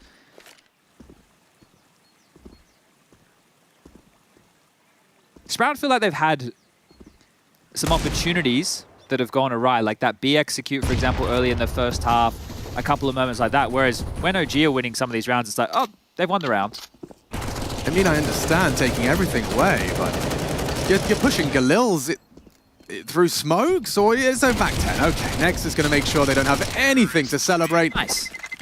Perfect. Couldn't really ask for more. All 5 dead, all 5 alive, and a 10th under your belt. So, first 2 of our second half do go OG's way, and it does seem a third imminent. And then we'll get to see Sprout with some weaponry.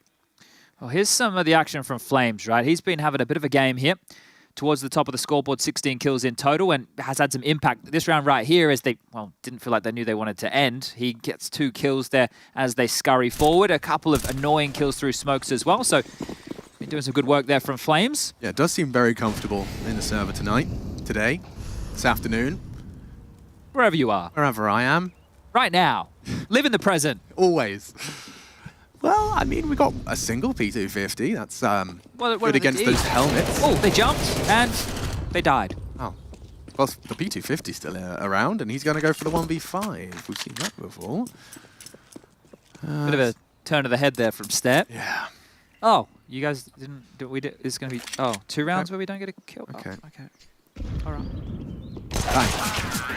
And I know that, right, as far as the round count goes, it's only, 4-round difference. But to not get a kill in 2 rounds, especially on a 4-spy round as well right there, think about how much residual cash OG have going forward. Yeah, it's an amplifier. Yeah. If this gun round goes badly, it's extra salty. Well, it needs to start now if Sprout want to have any shot on this CT side. AWP for Zello, rifles for the rest. Bit of an omission here. Kit Watch, everyone's favorite since Baywatch was disappointingly retired. There's no kit for this round of play, so you all know what that means. We find ourselves in a post plant. Could be a bit of an oopsie. Or a whoopsie. Or a doopsie. What are you up to? Longs. Flashed, pushed, gets one. Actually kind of gets away with that there. Again, it was Flames, and he's happy to take an upgrade. Never mind a frag. Still, Longs breaks the silence in the feed. Sprout posted a frag and leaves it in a 4-on-4. Well, they have this full banana control, and they have no other information. There's not even a lurk across the map to be keeping tabs on boiler aggression, holes push, top mid-eyes, and Zello's been left up to his own devices. Uh-oh. They're coming for a fight. Flames is ready for this. Holding the line, Neofrag boosted up, but it favors them heavily. Zyphon double in defense. Caught pulling out the nade. Oh! Fiku disrupts and explodes with 2. Zello, the AWPer, gonna have to opt for a rifle now. Oh, he's gonna head to head, straight in front. Oh! Dink exchange, Zello saves OG, or rather saves Sprout from a red face. OG counting on Fiku. I thought they were out of that one right up until he finds that second. What an expensive round, though, considering how the previous 2 went. Not a single kill, all the extra cash for OG. That second shot from Fiku right there, that Mac 10 just whipping to the head, the watermelon exploding. And another bomb plant. A great attempt from OG on what we will call a bonus round. That's more of a classic. They had 3 Mac 10s. This is what you're talking about. So the first, understandable punish. That is stupendous. What a shot. And that's the dink exchange. Fiku so close to closing that one out. We've had a bunch of 1-on-3s. No one's been able to convert just yet. Fiku may be the closest so far. That's a good point. A lot of near misses in our today's Inferno. Now, that's number 3. We talked about that. You just have to, Alex, because of the buy situation. Who's dropping who what? How can we maximize our cash right now? You definitely need to have that conversation. Berry making sure that they get all the goodies in the right places, but they will still be light on in some regards. Stare has an MP9. Refresh is yet to buy. So there are some problems here. This is about withstanding the storm of OG's money. They have a whole nother crack at another gun round, even if they lose this. They get 1 more free shot. And only need 5 to stay in that upper bracket.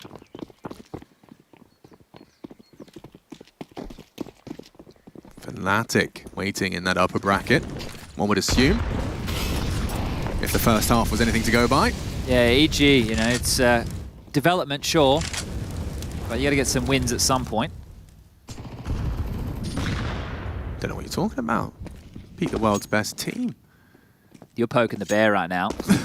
I thought the wooden spoon was my trope. Yeah, I decided I'd just try it on for size. It fits quite nicely. It does, actually. Banana again, Longs. Got away on the kid's shoulders here, smoking a flash alongside the M4.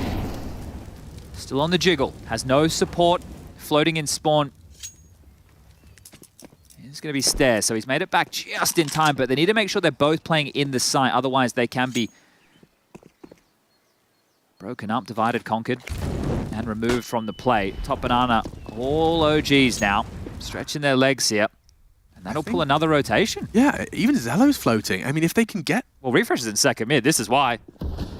They can get a nice start. If Stare can put anything down range, they're pushing straight through CT. Look at this, a deep CT smoke. They've got ruins, and now an awkward fight for Zyphon. Very cool presence of mind. Stare did go uncleared on that boosty box, and now Flames is lost 2. Heavy impact 4 for Sprout, leaves all onto Fiku. For OG, 1v2, and Zello denies. It's going all the distance with 2 in a row now from Sprout. We will see that gap close, but as you discussed, that second bite of the cherry available for OG. Yeah, another crack at this, but if they're able to break them here, Sprout, they can win another, and that was a really good push here from Refresh, right? We just caught that information. Bit of an old school one here from OG. You don't see the Ruins wrap too often. Remember, Fnatic, they brought that into popularity here. But that was many years ago. We're talking 2015. So bringing this one out of the back pocket. I say that. We were running that in Source 15 years ago, so I don't even know what you were throwing a Fnatic smoke and doing it? Or? Well, we had different variations. Yeah. We were definitely running... Look, we weren't playing the game on the highest levels, but we definitely had some strats. And you could rap. You rapped. Yeah. I remember one of my favorite Cloud9 callouts echoing through the old ESL studios. Veggie rap? Yeah, that's a Sean Gez classic right there. All Cloud9 could do was default. And veggie rap. Yeah. I think that was just another name for a default. Yeah. Oh, that was their finisher from the default, yeah. Oh, dear. Okay. Well, here we go again. Banana control for Nexa. Taking some space, and Longs and Stera actually playing quite passive here. So, a molly, and likely a flash before he peers around this corner. Waiting for some teammates. There's the flash. It's not going to come. Molly to top Banana to segregate things. Feels like they're going to just keep this playbook going. Despite it being thwarted twice in a row, the early commitment to Banana is, or seems to be, OG's choice. Now, we are seeing a bit of active CT maneuvers. I see our observer team highlighting this 2-man forward app setup. But the nades come through, and Stare will dunk Nexa. Neofrag, lucky to be alive, hanging on by a thread. Now Bomb is out the smoke, committed to B, and run on down with a triple on Stare. Wins the round with 1 magazine of the MP9. Filthy. And they've had to do this the hard way. It was the one-on-one Zello versus Fiku, and then they've had another gun round, and now another gun round. They deny the plant. Now they might get a tiny bit of respite here where it shouldn't be the full buy, shouldn't be all the bells and whistles, but this here from Stare is great. Talked about him being a little bit quiet in that first half. We're getting activated here off the back of this flash, pushes forward. Oh, everybody's favorite kills. The MP9 just chews them all up, spits them out, and prepares the dish for round 22. Flames with an AK, Deagles for the rest. And the only problem here is if Sprout overcooked the pooch, go a little bit too aggressive, give up an opening pick, and allow OG to work their way into a mid-round. Like taking fights like that, Typhon? Yeah. No, never mind. It seems they all got the memo. Let's just fight. If we all fight, they can't kill us all at the same time. Right? They probably aren't expecting an AK-47, which was Flames' investment. He crunched the numbers and has done nothing with it. So Dexter's had a go, Flames has had a go. Maybe it's Neofrag's turn to touch the cursed AK-47.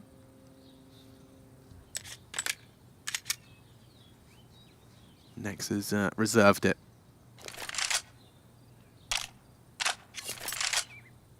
Oh, best case, what have you got? No nades. Eesh. I think Neofrag's going to become the nade.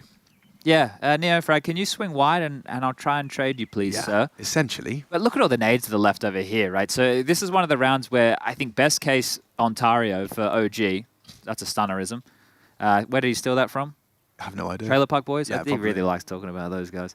But in this case, milk out a few more nades, maybe get a kill. That's it. Otherwise, I don't see too much happening here, and they understand that as well. Time becoming a big issue. Yeah, you would like to humble Sprout, considering that the previous round was very clean. It's not going too well for them here. Good stabilizing round right there. A chance to get themselves a little bit of residual cash for another buy if necessary. You even have a lot of money on the likes of Stare with 7k. Zello can rebuy an AWP. So starting to course correct now, but we're tied up here, legs 11 at round number 23. No AWP available for Dexter here. Right, we saw how active he was at the start of rounds on the CT side, always looking for a fight. Boiler room, halls, peeking down mid, peeking into second mid, banana picks, literally everywhere he possibly could. Very different call out of the blocks. Just seeing 3 head second mid immediately is a stark contrast to this B-heavy lean. And already, the utility's going to feel different. Refresh realizes something's up, something fishy afoot. And so, OG Reactive Utils held them at bay, now starting to investigate the apartments. Yeah, that molly's really becoming meta here. Flames trying to be tricky with it, right? He's not going to give himself up to that wide angle and flash forward. So I like to see that. Flames through the window. Yeah, we saw Dexter holding that angle. He would have got caught off by Flames, his teammate. For sure. Or maybe learned that trick from the man himself. I was thinking the same. Still, round 23, and we get a full slow crawl. A battle for map control. A bit more bread and butter Counter-Strike. Precisely, right? This is a bit more normie right here. As 2 towards Ender Halls. We'll have to deal with Zello and, well, first Xiphon. If they circle jump out, Zello could be in trouble here. Yeah, it's really hinging on Xiphon nailing this. Zello is right open in the open. Oh, they are desperate for these fights to happen early. They don't want to let them creep into the site. And this smoke might be the cue. Perfect timing. Xiphon gets it down and cancels the plans. Stare on the fade. Does well. So does Refresh. Sprout hitting every shot they take. Dexter caught out. Fiku to swing, trying to punish. Will trap Zello there, but he's got support. He's got Refresh. He's got Stare. And it's Flames versus Xiphon to try and disrupt. It's not to be. We are going to be seeing a Sprout lead. And another relatively clean round. The economy of utility there, with that smoke coming out so late, OG's entire plan was to do a Halls pop with multiple members. And then they completely had to reroute and then just ran out looking a little bit silly and just got peeled apart. So handled, and handled very cleanly for Sprout here. That's a nice round to be winning. They've taken the lead. I don't know how many times we've been able to say that in this map so far. So they have brought things back, and because of the direct approaches in a lot of the rounds for OG when they did have guns, right? It was be execute, right? Now for them to default, well, you've already, I don't want to say wasted, but half of the half is already gone. So setting up those tendencies, it's going to be a little bit more difficult for them at this point. And again, another one of these, not Hail Mary buys, but Hero AK alongside some upgraded pistols. This is where you need one of your individuals to step up and be countered with some bangers. I got some bangers on the menu, it seems, because Xiphon has thrown caution to the wind and decided to bring the fight to Nexa. What a scorcher. Deagle only. No problem. If that's the way back in, you're going to be feeling very sorry.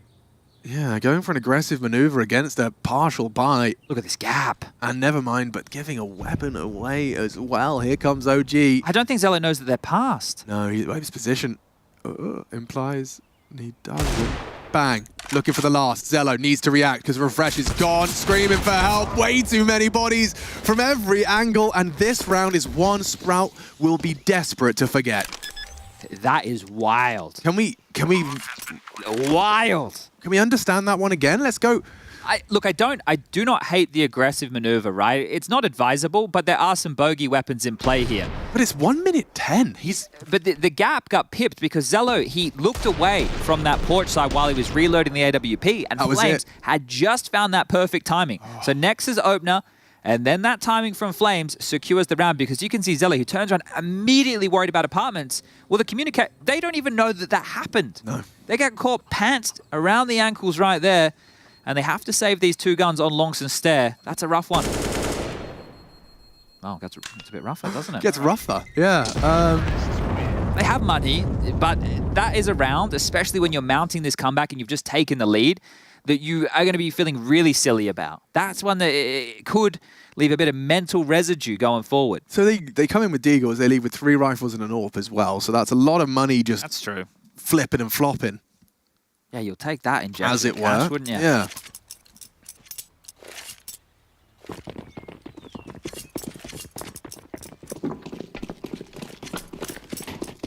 Let's see if that gets under their skin. Likely not going to be seeing Xiphon try the mid push again, I'll tell you that much for free. 3 early dispatch towards this B fight. Zello, oof, hits a quick one. Nice work, it was Nexa that fell. You see they forced that, right? They extinguished the molly. You can see the smoke on the radar top banana for him to facilitate that pick. So good work forcing that fight. And now can they hold on to this opening here? OG want to desperately claw this back. 3 in banana. Fiku lingering around second mid for now, but is this another reinitiate? Yeah, it is. Stairs coming. Well, you have the man advantage and they want more. They won't expect this. They will not expect this. Okay, they're both lining up nades right now. This is, oh, perfect, perfect. Gets in, gets out. Never mind. Actually, he's shaking it all about. He's coming for more. Tucked in now. Flames does have to play this smart because Dexter's holding the cross back, and you're so lucky to be alive, Stare. Dice is with Death, otherwise known as Dexter. Well, now someone does need to pick up that bomb if they want to try and finish this round. 40 seconds-ish as Flames and Fiku search towards A. Refresh and Xiphon to defend with the rotation coming. Ever quicker now that Util's been thrown. Dexter has the bomb, but he's very far away. They can still attempt this, but... 20? He can get there in time. It does look like a save. All right. Could have got there in time if he just legged it, but...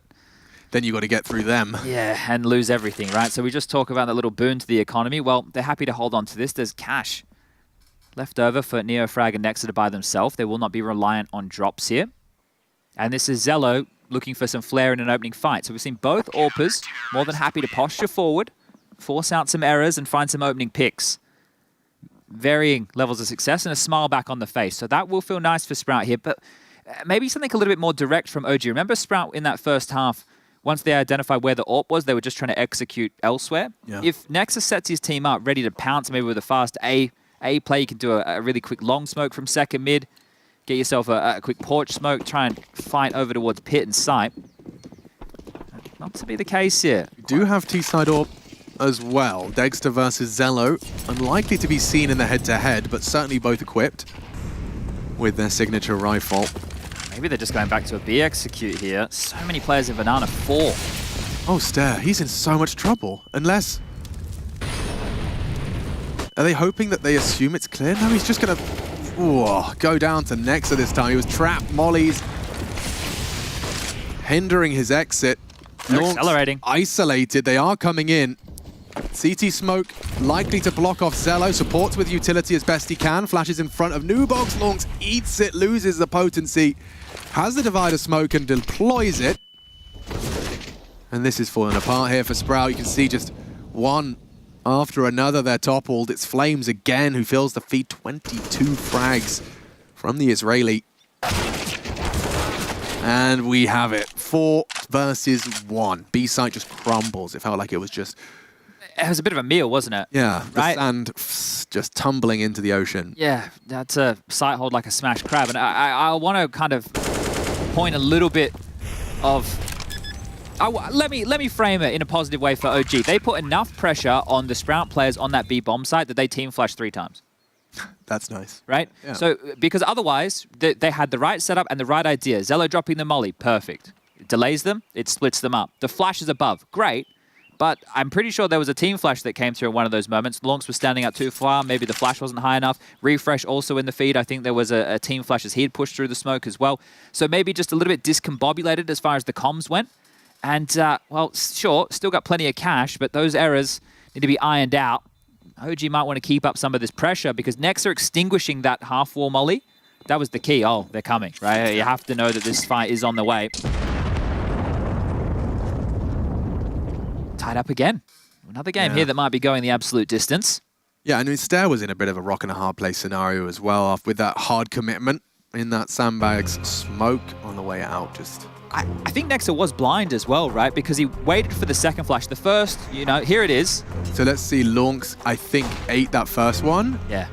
So he didn't get the second one. And I swear, when he jiggled out the second time on the right side, he ate another one. Yeah, it's really like just white screen, white screen. Yeah, so you could see right there in the feed, I think, Refresh had flashed Zello. Right. So, yeah, a little bit of team flashing going on. Now, of course, the Valve flash indicator, it's not perfect, right? It's not how Patriot TV would break it down in their stats, but we can only read what's in front of us right now, and that didn't read good, just like my English. Read good, I do. Me talk video game. Me video game talky man. Shoot, shoot, bang, bang. Let's see. All tied up. Shibari style. Refresh has an AUG.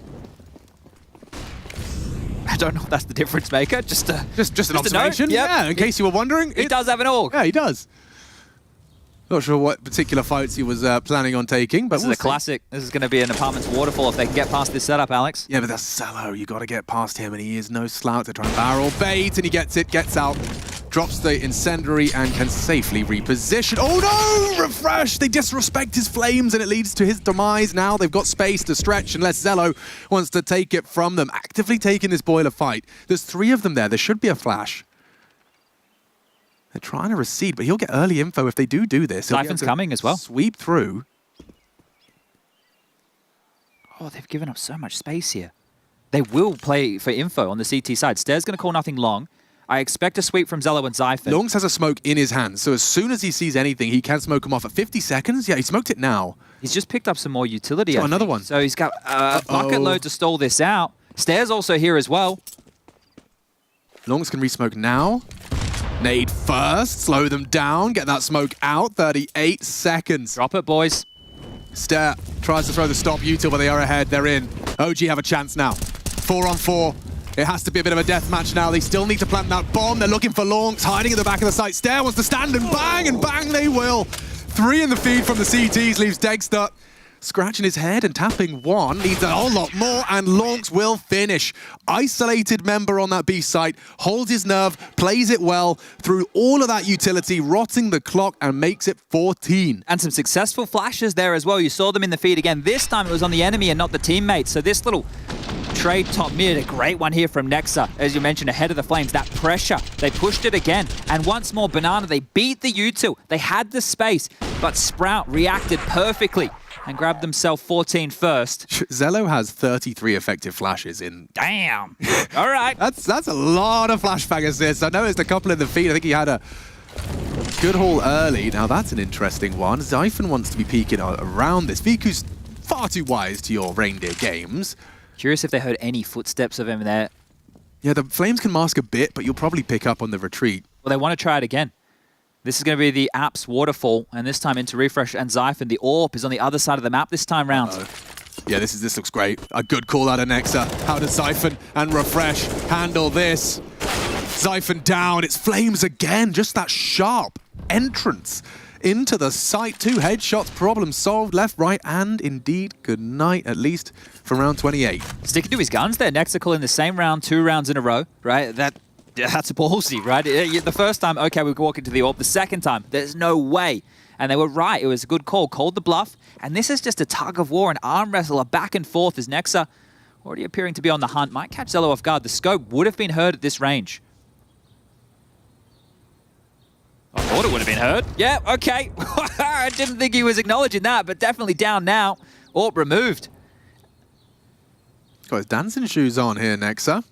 Shooting, and this is a good game of Counter-Strike. I do like, you can see the mental warfare, the individuals with some big impact moments.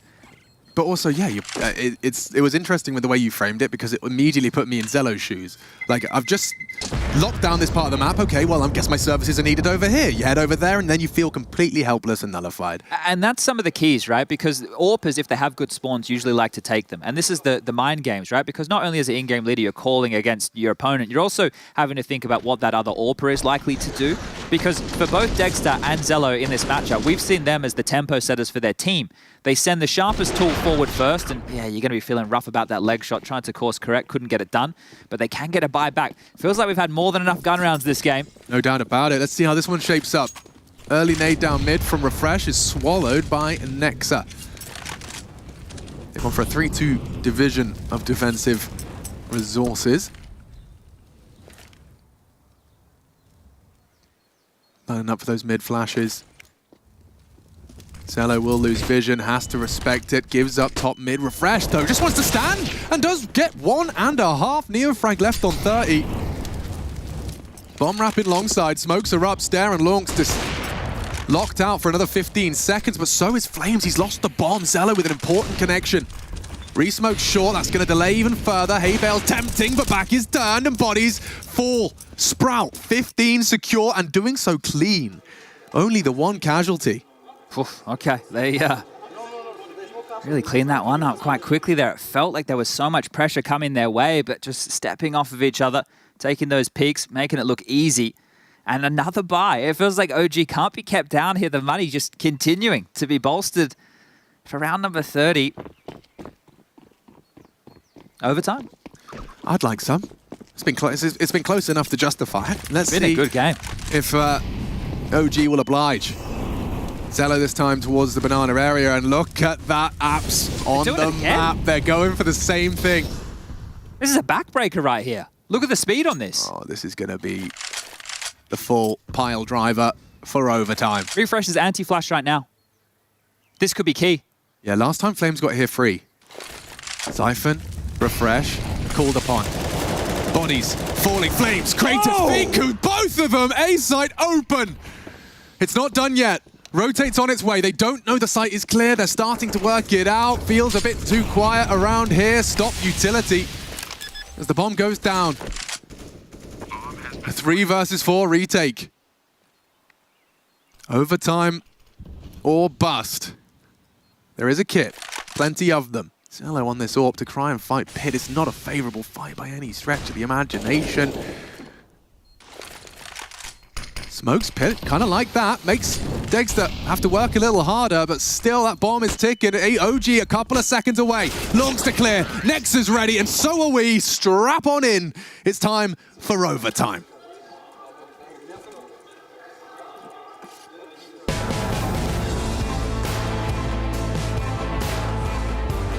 Music's not.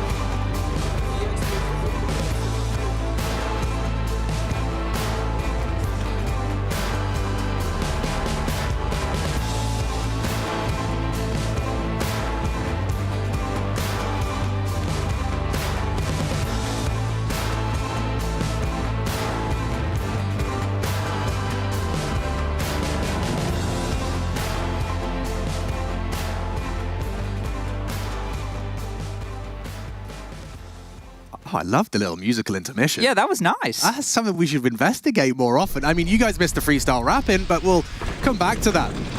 As this was the shutdown to take us to overtime, it was Fiku that steps up. How many more rounds can you run the apps waterfall onto A? I've seen teams try it and give up after 1. Yeah? You know, never mind 6 back-to-back attempts successful. Let's go again. Why not? Call it again. Where's Zello? He better be A. He is. He is. No surprises there. This is where Nexa calls the all-in B. Yeah, right. Well, he's going to look for some banana control here early. This is the classic default spread, and Dexter bringing out the AWP. Mantle on the boost for the T-stairs clear up. Higher elevation, and a shot whistles past. Banana control next on the agenda here is, well, Longs and Stair have been happy to give it over quite regularly.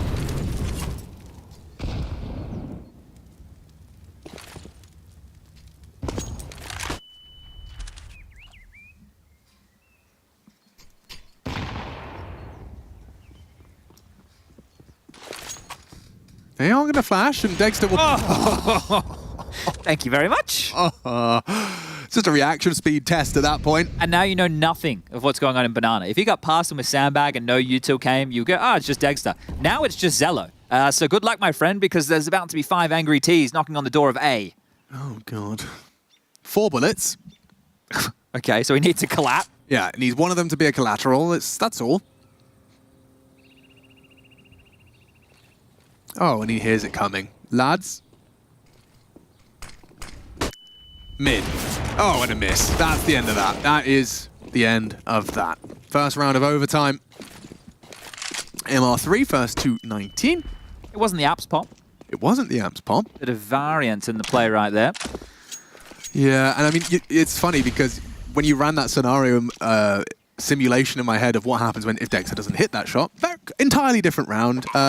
Stairs across, you have no idea if it's just Dexter on his own because Stair is across, no one's committed, and Zello's not on an island being run down by an entire squad of angry OG. Yeah, the impact of these kills here is OG, look, if getting into this position, right, this is where OG have more experience than the Sprout roster, right? In terms of experience overall, OG still have that in buckets of spades, but we're talking when games get close, when to overtime, they should be a little bit more prepared for this type of environment. The fact that they were able to call their way into this with some pretty, I want to say stubborn, right? But it worked, so it was good calling. I think once upon a time I called we're losing a train game, so this is how far back we have to go, and there was like a call of just doing this inside push on the CT side for like 6 rounds in a row. And you just never stopped calling it. Yeah, never it just kept working. Just kept doing it. Lads, yeah, if it ain't broke, don't fix it. I do love this. We've got our player lounge cams. You'll be tuning in throughout the week. Get to see those movers and shakers as they pull up and set up. Well, we're here from Wednesday until next Tuesday, and then we only have a 2-day break, Wednesday, Thursday next week, and then we're back in the arena Friday, Saturday, Sunday. So not a 4-day break anymore. I'm down to clown with a 2-day break. Sometimes 4 days. It's a long time. I just had to put my head back on, you know, I had to put the hat back on and work out exactly, as a viewer, I mean, never mind as a commentator. I think we also have to talk about the ramifications of losing those apartment pops, right? Because now it means that Refresh is playing forward in apartments, and well, now they're going to be working up Banana quite easily here. There's not too much resistance. Sprout have been dictated to too many times, right? They tried to out-gamble, out-maneuver, and now they're the ones who are kind of feeling the echoes of those rounds. It's like they're Zello-averse. Like, he's just arrived, and we see 4 people just recede. Maybe Dexter can sense other AWPers. Yeah, maybe. I know he's got a lot of skill, but that would be one that we didn't know he had. His AWP just glows red when there's an enemy AWP nearby.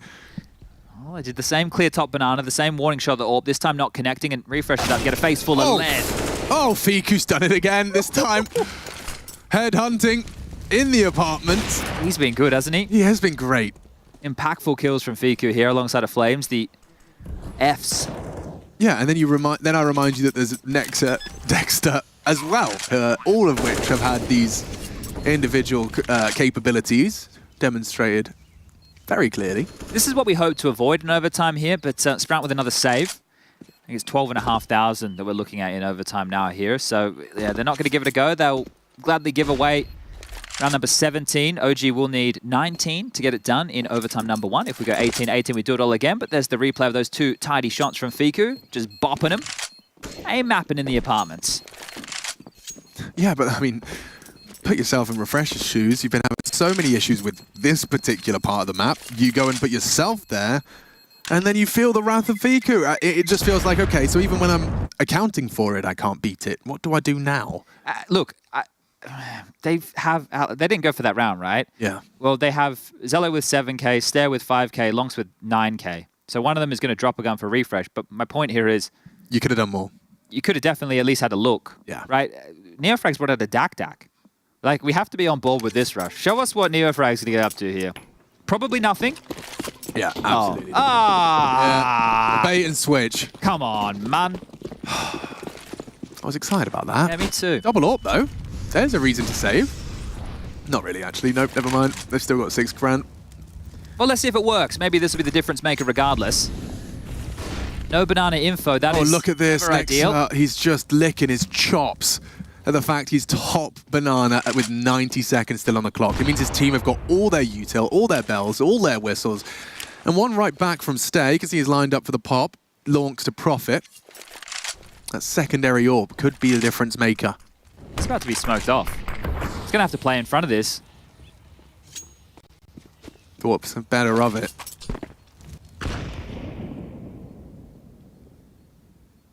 And they are blind on A. They have no idea. Just holding short and jiggling long.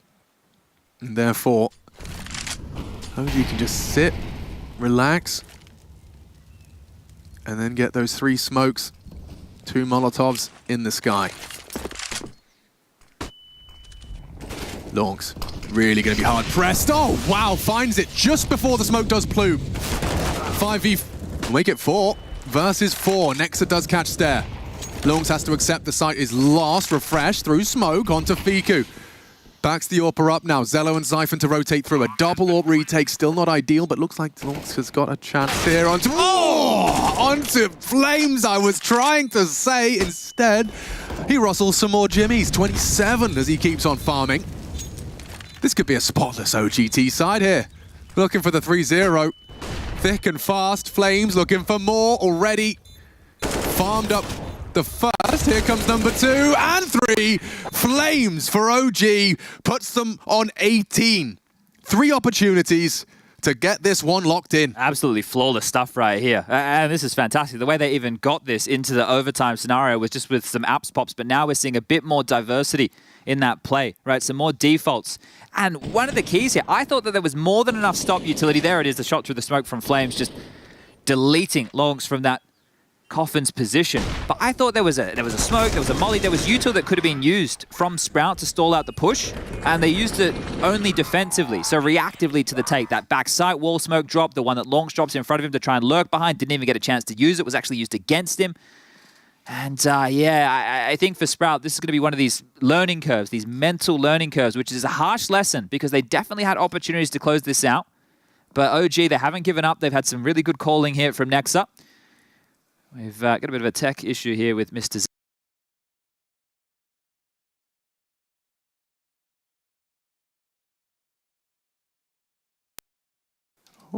Oh, are we back? Wow, that was so immersive. We had audio issues as Zello had audio issues. Yeah. It's like we kind of became one.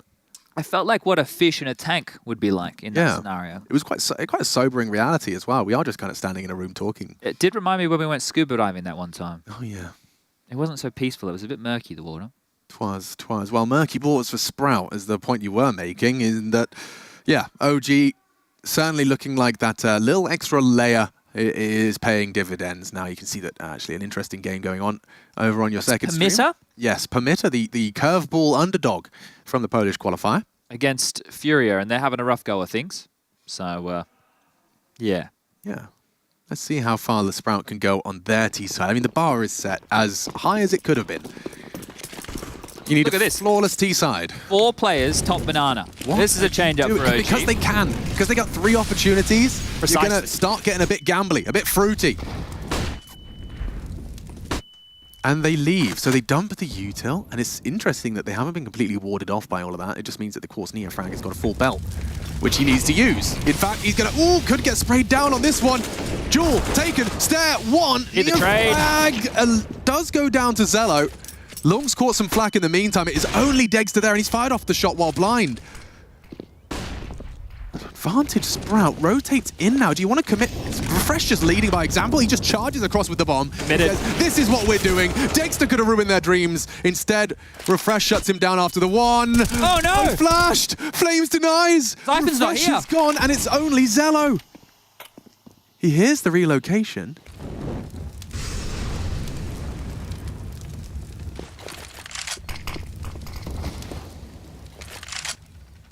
Flames back sight now. And they do find Flames. That's a big observation frag from Zyphon, just catching a pixel. And Nexa will fall. Okay, sweat off of the brow. Can we recap how that went upside down so quick? OG were just unrelenting, right? So they brought 4 players top B. They throw the initial banana control utility, which was disrespected by Sprout.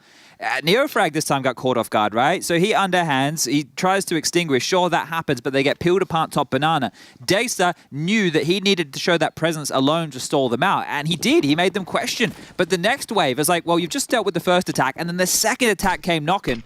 And finally, they stabilized late. There was a good shot on towards Flames, who was at the back pillar. That was very key. Usually a strong position for at least one. I think maybe his knee would have been spotted because he was crouching. But not a clean round for Sprout, right? They had to do that the hard way. So maybe a few more of those coming their way. Here's another gambly lean from OG. This time, 3 towards the top of banana. Flames long and Nexa over towards that pit side. You can see him there on the balcony with the X-ray as Longs and Zyphon do completely clear out the corridors of halls and boiler. Oh, flash either way there. You see the timing on that. One from the CTs, one from the Ts. An equivalent exchange leaves him standing still. Ooh, I thought the stack nades were heading towards Stair there. They're all leaving? They just all left B. Has just maneuvered with the aid of a smoke right up into it, but Dexter's timing impeccable. What are they trying to get a read on here? They have to fight mid. They have to clear this out. Oh, what? Another one. Another Dexter flash react. Just pulls the trigger as the screen goes blank. You have to execute B, like right now. Dexter's coming back. What's this hesitation? I'm not sure. They're waiting for something. Nades, Neofrag, still up, over, bomb down, Sprout. They need this round. Getting locked on, hunted, and falling apart, just dilapidated on the final hurdle. 1 back from Zyphon, but it's secure. OG, the favorites, will convert. Sprout tested and perhaps some lessons learned along the way. Yeah, 19-16, close matchup right there. Discombobulated in moments from both teams here. but a learning curve and a harsh one for Sprout. They had chances to get this done in regulation, but some stubborn calling from Nexa to get them across the line.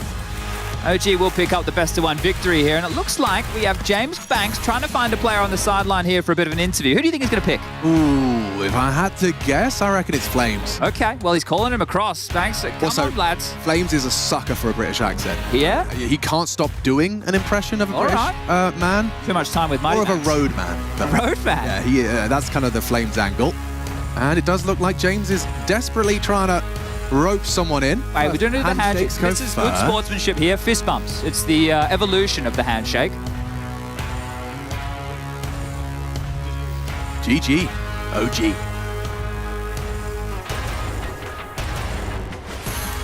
Well, we are waiting for Flames. He was going to go give the handshake, you know, it's very important. He was also had to put his shoes back on, playing without them when he didn't want to be running across. He's going to come and join me though. Flames, bit of a tough opening there, mate. You want to go the full distance with that one, but it got very messy. Luckily on the T side for you guys with that economy forum, back and forth, right? 12-12, 13-13, all the way to OT. Did you feel like you had it though once you got to OT, kind of the pressure being on them? Well, I think we had the coach obviously said some good words, so we kind of had the idea of how we need to play, because obviously he observed and saw like their gaps and what we are giving them. And then he was like, okay, guys, as long as you do that, you don't give them anything. So stick to that and let's see if it works. And it worked on City side, and we had some rounds to play with on T side. And like I'm not sure which round it was, but the Fico killing 2 on ups, you know, it gives you the round going, and it demotivates the enemy, because, you know, they make the right move, they make the push, they make the reaction, but it doesn't work because individual skill. And then, yeah, we just win it. Now, we keep trying to put our fingers on this OG roster because at times each individual can definitely step up, but we're still never sure if you can be committed 100% to getting these wins. Like for me, I'm looking at that and thinking you guys should have beat Sprout a little bit easier. What do you think? I think they're a good team. Obviously, I never watched them playing like with Excello, but I think they have good individual, and Refresh charms in. And I think Star is an amazing individual. I think he knows his stuff really well. But I think also Refresh is a very good player to have in the team because he played in Heroic. He knows how to move. He knows how to do all that stuff that like a tier 1 team needs. And well, when you have those individuals and, you know, high skill and longs, I think those games are rough. We should beat them more conveniently, in my opinion. We have more experience. We have, I think, better individual skill, and yeah, it falls down to, like, you know, it's CSGO, right? It's best of 1. Everything can go. We could have lost this. We could have had 16-1, 16-2. Like they could have won 16-1. So, you know, CSGO is so random, but it's fun to play those games. Well, it's fun to play and it's fun to win, and that's what you did, Flames. Thank you very much, man. Cheers, mate.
Seconds at forced off, and there's no kit. He checks it again, and God. 1 health is all the difference. Alex is going to do it, and he's dead. Oh, man!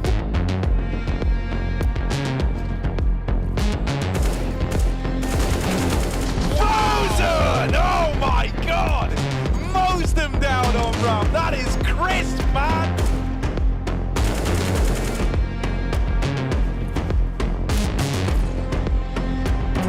Turns it nicely. He's playing on the swing, and Dexter is handling business. 4 from Dexter. It could be 5.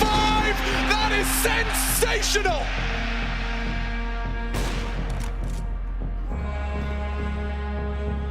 He notices a player trying to call his attention away, and he goes into the no-scope at middle. Simple gets it done. The human highlight continues. They have to run him down. Simple's posted twist. You've got no hope. No! No way! No. Turns around. Perfecto gone. They're all there! Rocky shatters Na'Vi in one magazine! Oh, that is nuts! And lethal stick. Torji! Up and down! Torji! What is that?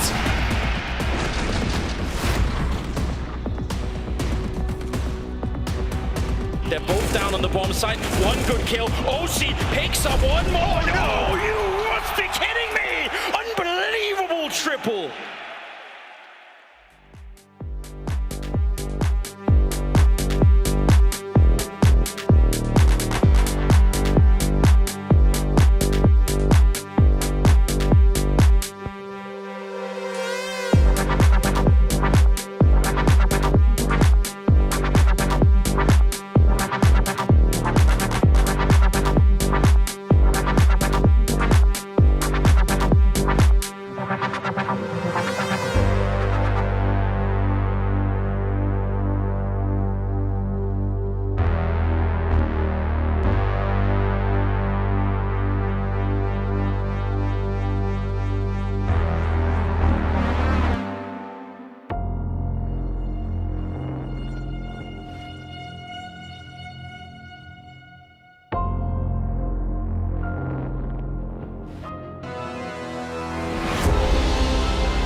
Tight like a toiga.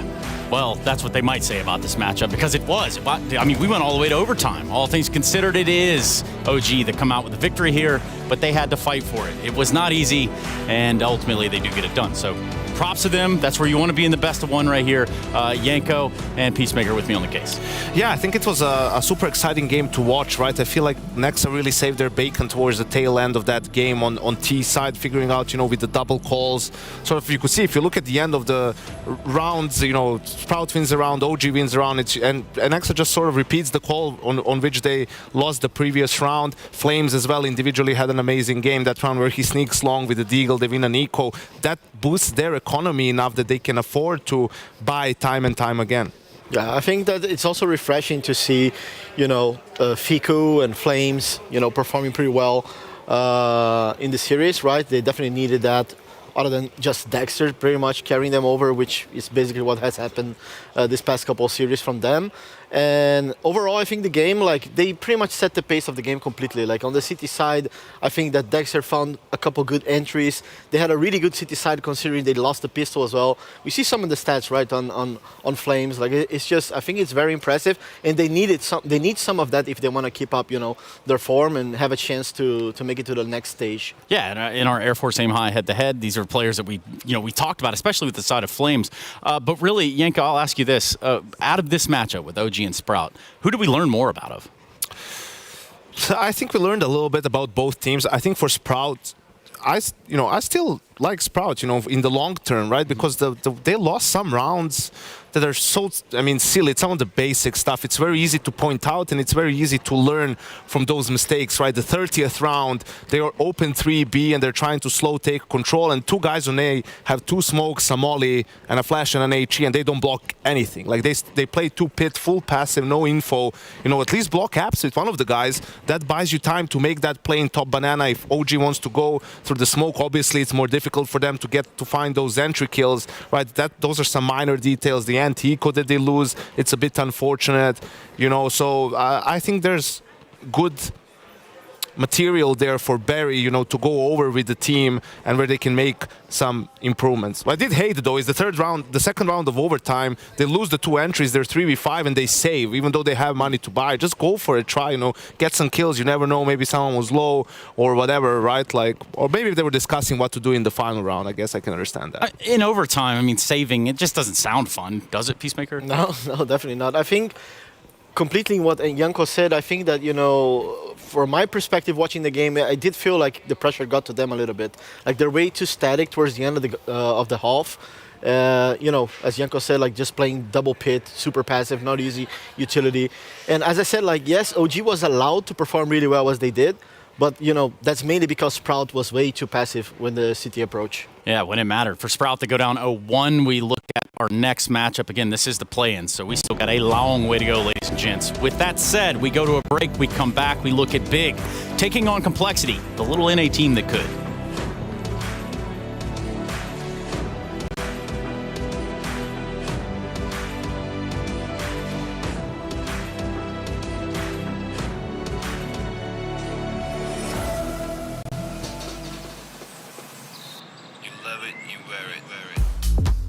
Wear your passion. Share your passion. Wherever, whenever. Gaming is a lifestyle. Get your merch at shop.eslgaming.com. Hallo Jungs, wie geht's? Sehr gut, danke. Wie geht's dir? Ja, es geht so. Why? See, I learned that one. It's great to get sympathy from German women. Absolutely, yeah. See, this is how I live my entire life, learning phrases in German. You've probably heard me do the Deine Organs in Verstana before. Ja. That's all I got. You got anything better for me? Ja, ich liebe dich. Oh, okay, we're going in the deep end, are we? All right. I know that one. Now look, I got tabs in here in case the people at home, they're not familiar with, let's say, the god of German Counter-Strike at this stage, mate. You're an absolute animal. I love watching you play. I really do. I appreciate that. See, I put the mic in your mouth because I wanted a nice response there. But no, really, like I just, there's so many rounds, and this is a sad one, I suppose. Like Dust 2, they've taken a ramp away from you. That's where you've done some of your absolute best work. How do you feel about that? Yeah, I feel disappointed and I feel lost, but I will get there. Oh, okay. Well, I was watching your game the other day on Anubis against Liquid, I think it was. And the thing that I loved watching, because not too many players are doing this at the moment, you're abusing like the late mid bridge cross on the CT side. You had these two massive flanks. Why are teams not worried about the overlap of that flank? It seems like a pretty standard play.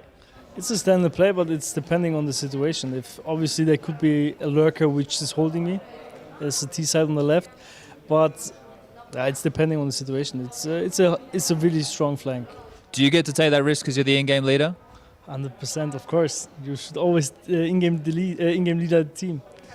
It's nice, right? You get and I think the great thing for you is not only do you get to make the in-game leader like kind of ballsy moves, you also have the individual ability to back it up, mate. That's the thing. You are like when we're talking about in-game leaders and fragging in-game leaders, you're towards the top of the conversation. Like, is that being the goal to make sure you maintain that level? Yeah, 100%. Obviously, I want to be the best player in my team and also want to be the best in-game leader. But it's a rough situation to be in because you need to think about everything, and individual-wise, it can be sometimes rough. So, look, Big at the moment, you guys are always on the cusp, right? We go, okay, good team, good players, they've got the strategies, they've got Gobby there doing the coaching. What is the fire starter? What is necessary to kick you boys off to show that, you know, how good you really can be? It's a mix of everything. I think it's hype, it's the flow, and obviously if you're hitting shots, then we can hype each other up. So you need the perfect storm? Yeah. Okay, and is it starting to come together here in Katowice? I feel it, slowly, but surely. All right, well, we'll keep our eyes on Big, and we'll see how you guys perform. Good luck in the tournament, and hopefully we see you guys making it to the group stage. Appreciate it, thank you very much. You're looking fresh. You're taking advantage of the barber on site. Yeah, definitely. Not yet fresh, but fresh soon. Fresh soon. Okay. What have we gone for here today? Have we gone a fade?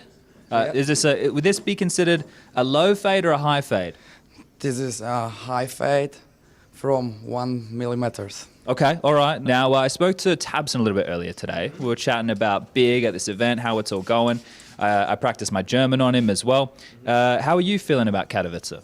I mean, it's first Katowice for me, and I think we are on a good run. Like, we try to like build a consistent team now because like we had so many changes last year.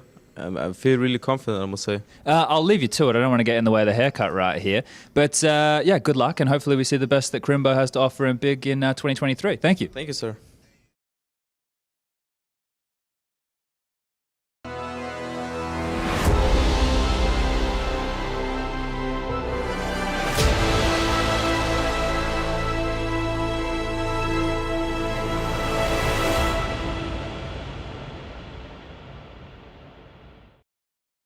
We have landed, and by that I mean we are just about ready to take flight even. Of course, my name's Trace, we got Yanko here, and we have a mystery coming up for if you can guess who is going to be joining us on this desk. I mean, there is no desk, and the surprise is already out. So, spoilers, it is Maniac, it is Matthew on his long walk down the catwalk, that is.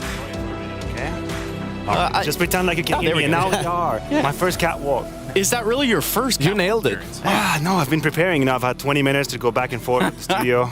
At Suit Supply, maybe they could use you for one of their future shows. You spend millions. I've tried. In their store anyway. 10% of their own number the whole year. That's me. So this guy has a photo of all his collection of Suit Supply, and I'm pretty sure you need to put that out there if you haven't already. Speaking of which, we might end up putting out a fire here real early on, especially when it comes down to Big versus Complexity. Right out of the gate, let's talk about Complexity. I call them a little NA team that could. Why is it that people are buying into the program? I guess, look, listen, if you buy into the program, then your heart's been beaten and broken quite a few times. I think that's the story of Complexity. But they've shown once again in Copenhagen that they can, right? There is something to it. I think people are still hopeful when it comes to that lineup, but it's just they need to get over that final 16th round. It was the same at the RMR. It was the same in Copenhagen again. Hopefully here they can finally freaking make it. Finally make it happen, is that right? Yeah, so close yet so far. And sometimes it's just the thing you miss is one good win. Right, to get over that hump. I mean, we've seen it time and time again with different teams hitting that glass ceiling, so to speak. Right, look at the game just a couple of weeks ago against Navi. They won more rounds than they lost in this series. They were in the lead 14-8 on the last map. But the thing is, once Navi started to ramp up and their level got up, you could see on the side of Complexity nobody was willing or ready and able to put that. But you know what's worrisome is the fact that the game against Imperial was an overpass as well to make it into the Rio at the NARMR, right? And they had a lead there as well, and Imperial is coming back, and that may be a case of PTSD, just going again. Ooh, and that's a terrible sign, actually. It's not worrisome, it's actually a terrible sign, because that means they still haven't gotten over that sort of mental obstacle on the road. And, if you can't do that, it doesn't matter how many hours you put inside the server. It doesn't, and ultimately you want those results to eventually start shifting in your favor. If you are the side of Complexity, you look at this, you've obviously taken Navi to the rope at some point. Tell me a little bit about that mindset shift right there for them to stay in front of the pack. Well, I think this game is a different ballgame than the one against Navi, right? I think the odds are different, expectations are different as well for Complexity. When you go up against Navi, for the most part of the game, you have no pressure. And you're playing against Navi, you're Complexity, you have nothing to lose. Of course, that situation changed once they hit 14 and they should have won. Here against Big, it's a different topic. I think you have to win if you're Complexity. Like, these are the games that you have to win. When you face someone that's top 15, top 20, that's when you actually take names and you kind of cement your position in the rankings. That's here when you make headways against Big. Consistency. That was the word we were looking for earlier, and now we've certainly found it. Now, speaking of consistent, there's a guy over there named Floppy, and he's anything but that. We've got Floppy with me from Complexity, and you're coming straight out of Spring Groups into this event. Now, Spring Groups, there was a chance for you guys to even get that win over Navi, but the thing I've been looking at and talking to you guys about is the mentality, it's the confidence. That seems to be the thing that's lacking, like the crumbling. So what have you guys spoke about before going into games like this? Well, I think against Navi, we could have won like all three maps pretty much. So I think we're pretty confident coming into this event. We showed what we can do, so we have to just actually make it happen now. And what is that, though? What's that about making it happen? Because we hear about you guys practicing, we hear about Grim saying about the hours you guys are putting in. How do we now get it to translate to the server and lose that bit where you can maybe lose the mentality? I mean, we just have to do it. We can't choke a 14-8 again. We can't do that. But, yeah, I mean, we talked about it, especially like later in the game, just having the right mentality, maybe taking more timeouts. So we didn't realize we had an extra timeout at the end that we could have used. So, yeah, that's another thing we could have done there. So it's the little details in the high-pressure games. Yeah. Now, in terms of Big being a matchup for you guys, they're a team that's also coming a bit hot and cold. They're finishing in the same position you at Spring Groups as well. Do you think this is an easier matchup for you on paper or harder because they're more tactical? I think it's definitely easier compared to Na'Vi. I think Na'Vi are just a better team overall. Not saying Big is bad or anything, but Na'Vi's just better. But yeah, I mean, we're still going to respect them as opponents. We think they're a good team too, so we're just going to give it our all as well. And in the best of one, though, you feel a lot more confident because obviously you guys both played a little bit of Anubis. They've thrown it in there. You guys wanted to pick it all the way. Do you have an idea of where you want to take it? I mean, best of ones on LAN is always better than best of ones online. So I think it's pretty even. I mean, we treat every match the same. We can treat a BO3 like 3 best of ones as well. So yeah, it doesn't really matter too much for us. Okay, well, let's see if they can stop the flop. Thank you very much, mate. Easy. Yeah, that's definitely something to talk about over there on the Complexity side. They're having a good old time. They're getting a lot of smiles. A lot of the jitters are coming out right about now. Big sitting just over there, ready to also get this party started. But it's not a party without the Colex players to watch. Duh.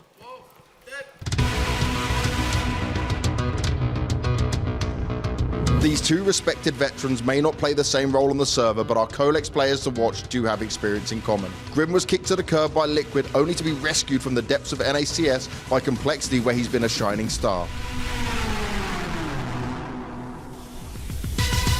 Grim must play mentor for his teammates, and he's been vocal that his work rate for 2023 has increased, showcasing to the rest of his squad that hard work pays off. Here is where we can find out if Complexity can achieve real results.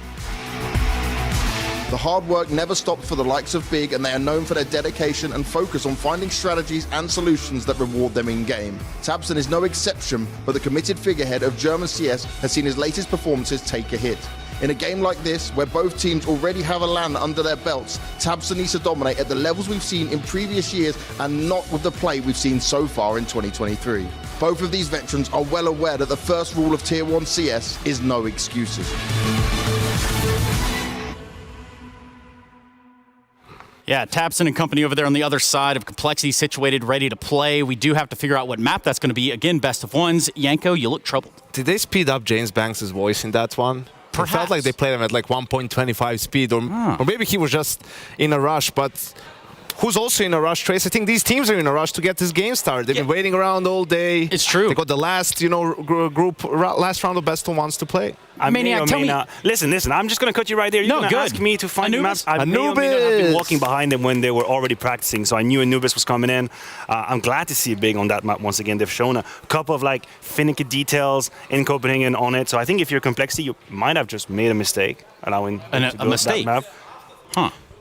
I think this they've done this on purpose. Obviously, I mean, I do realize it's on purpose. Okay, so on one side, let's just put it this way, right? On one side, you have GOB and Tabson, right? Notorious for their little things with utility that they find. GOB also on one of these banners, winning, let's say, in 2008, an IEM Counter-Strike tournament. And on the other side, you have guys who didn't know they had an extra timeout while they were defending a comeback, which is I can't begin to explain how big of a mistake that is. It's like, I can understand the players, you get carried away. What's the coach doing? Okay. 1, 2, 3, 4, 5. You have 4 fingers, at the very least. The math checks out. So it's like, there's things like this that you hear every now and then from their camp that they're just like, it's not giving me any faith that it's going to get better anytime soon. No, I agree with you, and I just think this here is not the setup where they will actually get that choking thing. I think we're at the beginning of the tournament. It's step 1 of the play-in. It's going to be all good. Everybody's going to be relaxed. It's not going to happen. Matthew, for once in my life, I agree with you. I don't think that's going to happen either, because they're not going to be in a position to choke it away. They're just going to be losing from start to finish. Just straight away. Have you been so enthusiastic about Big when you saw them play? Man, I love Gob. I did this content with them yesterday. He's such a nice guy, right? Like I'm cheering for him. Yeah, okay. Well, perhaps you're not the only one. Perhaps the time is now to get the party underway. Big versus Complexity. The map is Anubis, and if you haven't seen it before, you're about to find out. A crash course in it. Let's go ahead and check out this best of one at the play-ins. You're watching Katowice. Chad's happy.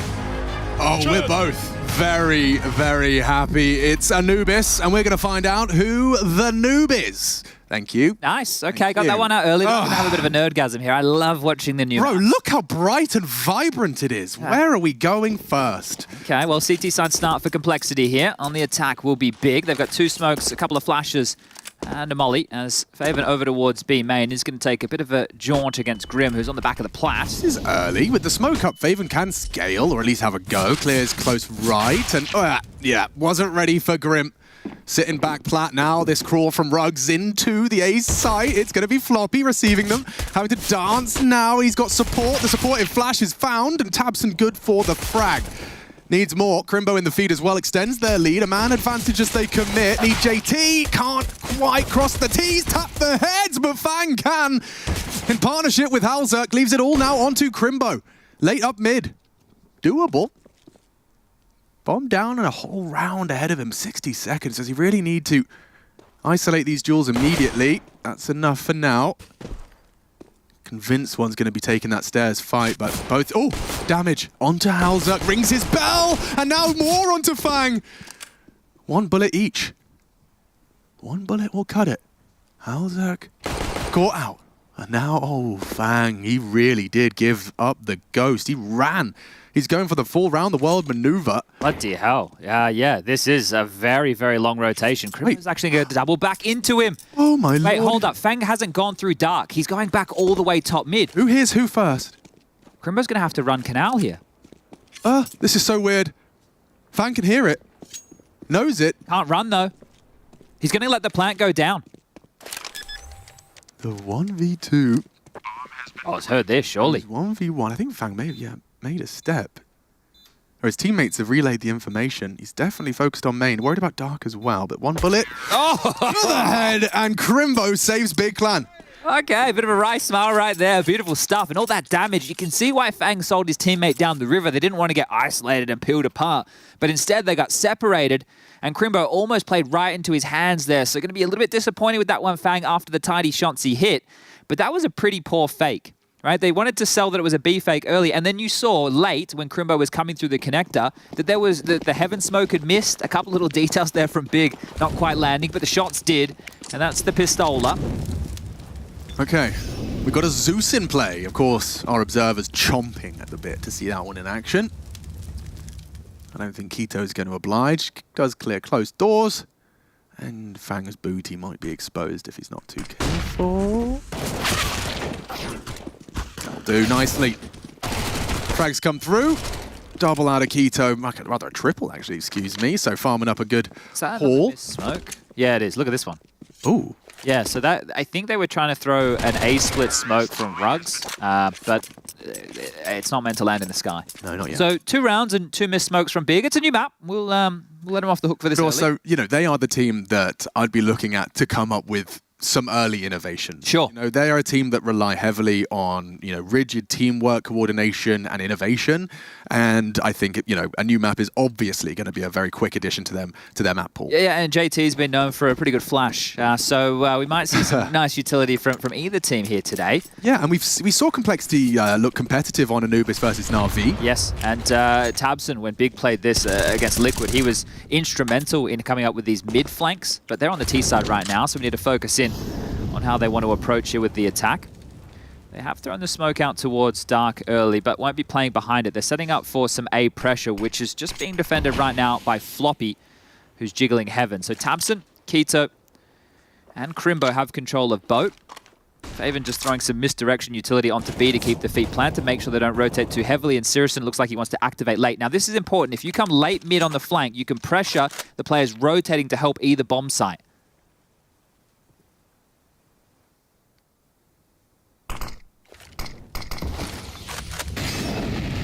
Miss Molly. Sirison up against an M4 and jumping into the fight, still wins it. Fang's going to be frustrated about that one, no doubt. Floppy, pressured now, already up bricks. Keto has taken so much space, and second guessing the molly will be able to lock him out from that beach entrance. Save if you can. Sirison's already flanking right now. He's headed all the way back over towards B to cut this off. Now, Complexity are posturing around here, but the longer they wait without a kit, how are you meant to retake? I really don't think this is wise. They are having a look in. Sure, favored guns, but not in the duels. Keto still takes down JT. Grim giving it a good look in. If Floppy's quick to this fight, yeah, he hasn't found it now. And they will hard commit. Crimbo onto Halzerk. They lose it all. They lose it all, Chad. Big not only with a third, but take it all away from Complexity. And you can see here, again, the game plan to constrict those rotations, right? They did miss some util again. They missed the molly. It's meant to bounce and flush out that door position, but Syrison gets the kill regardless. And that means they don't have to smoke or molly off the A connector to mid, right? Because they know that their mid players will be dealing with that angle. I think it was Keto actually beelined up the stairs to take that space, knowing exactly that. So back to pistols here for poor Complexity. Not the start they were looking for. Maybe they need some massive heroics from Grim again, who, sure, he's at the top of the scoreboard early with 3 kills, but he was showing some great form over there during the last spring groups. We got a nice little look there of their double molly to contain any mid-aggression. You can see how that's been affecting Complexity. Couldn't even take the aggressive stance up mid if they wanted to. I'm just going to walk through B here. And this is a great site to take some aim duels if you're not really up against too much on the other side. You're not worried about an AWP right now. Grim blind, but so are they. Dips back behind the statue. And yeah, just a little wild on that first click. Faven chunked on down, but the round to go Big Clan's way here. Yeah, gap in this smoke, but not too much to worry about here. I think Complexity will hang around to see if they could get a kill or two. Maybe we could, I don't know if he's available, but I know there's one person. Rush, is he still around? I think he's doing the first 4 best still once. Okay, Hello? so Rush, something right you say very often is... hang on, there's some crumbs on the ground. Yeah, no, I appreciate you got the Henry Hoover out, but could you regale us with your opinion on T-side Anubis? I know that you've got a particular penchant for the attack. I love T-side on Anubis. I think Why it's is really it so nice. fun? Why do you have... I think people don't know CT side as much at the moment, so I feel like you can get away with a lot. I like nading B main. This position that Searson's just in front. At what time, Rush? 147. I timed this.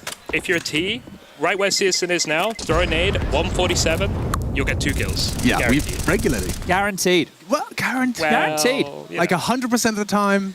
No. Every time. Every time. All right. Okay. Rush, I know that you're going to be enjoying observing this Anubis matchup, so we'll leave it to it, mate. Yes, Thank you very much. Yes, sir. Right away, sir. Whoa. Why does he do that? I was going to ask him one more question. I was going to say, choose a player right now who's going to get the opening frag, like just to use his intuition. The opening frag. Who's going to get it?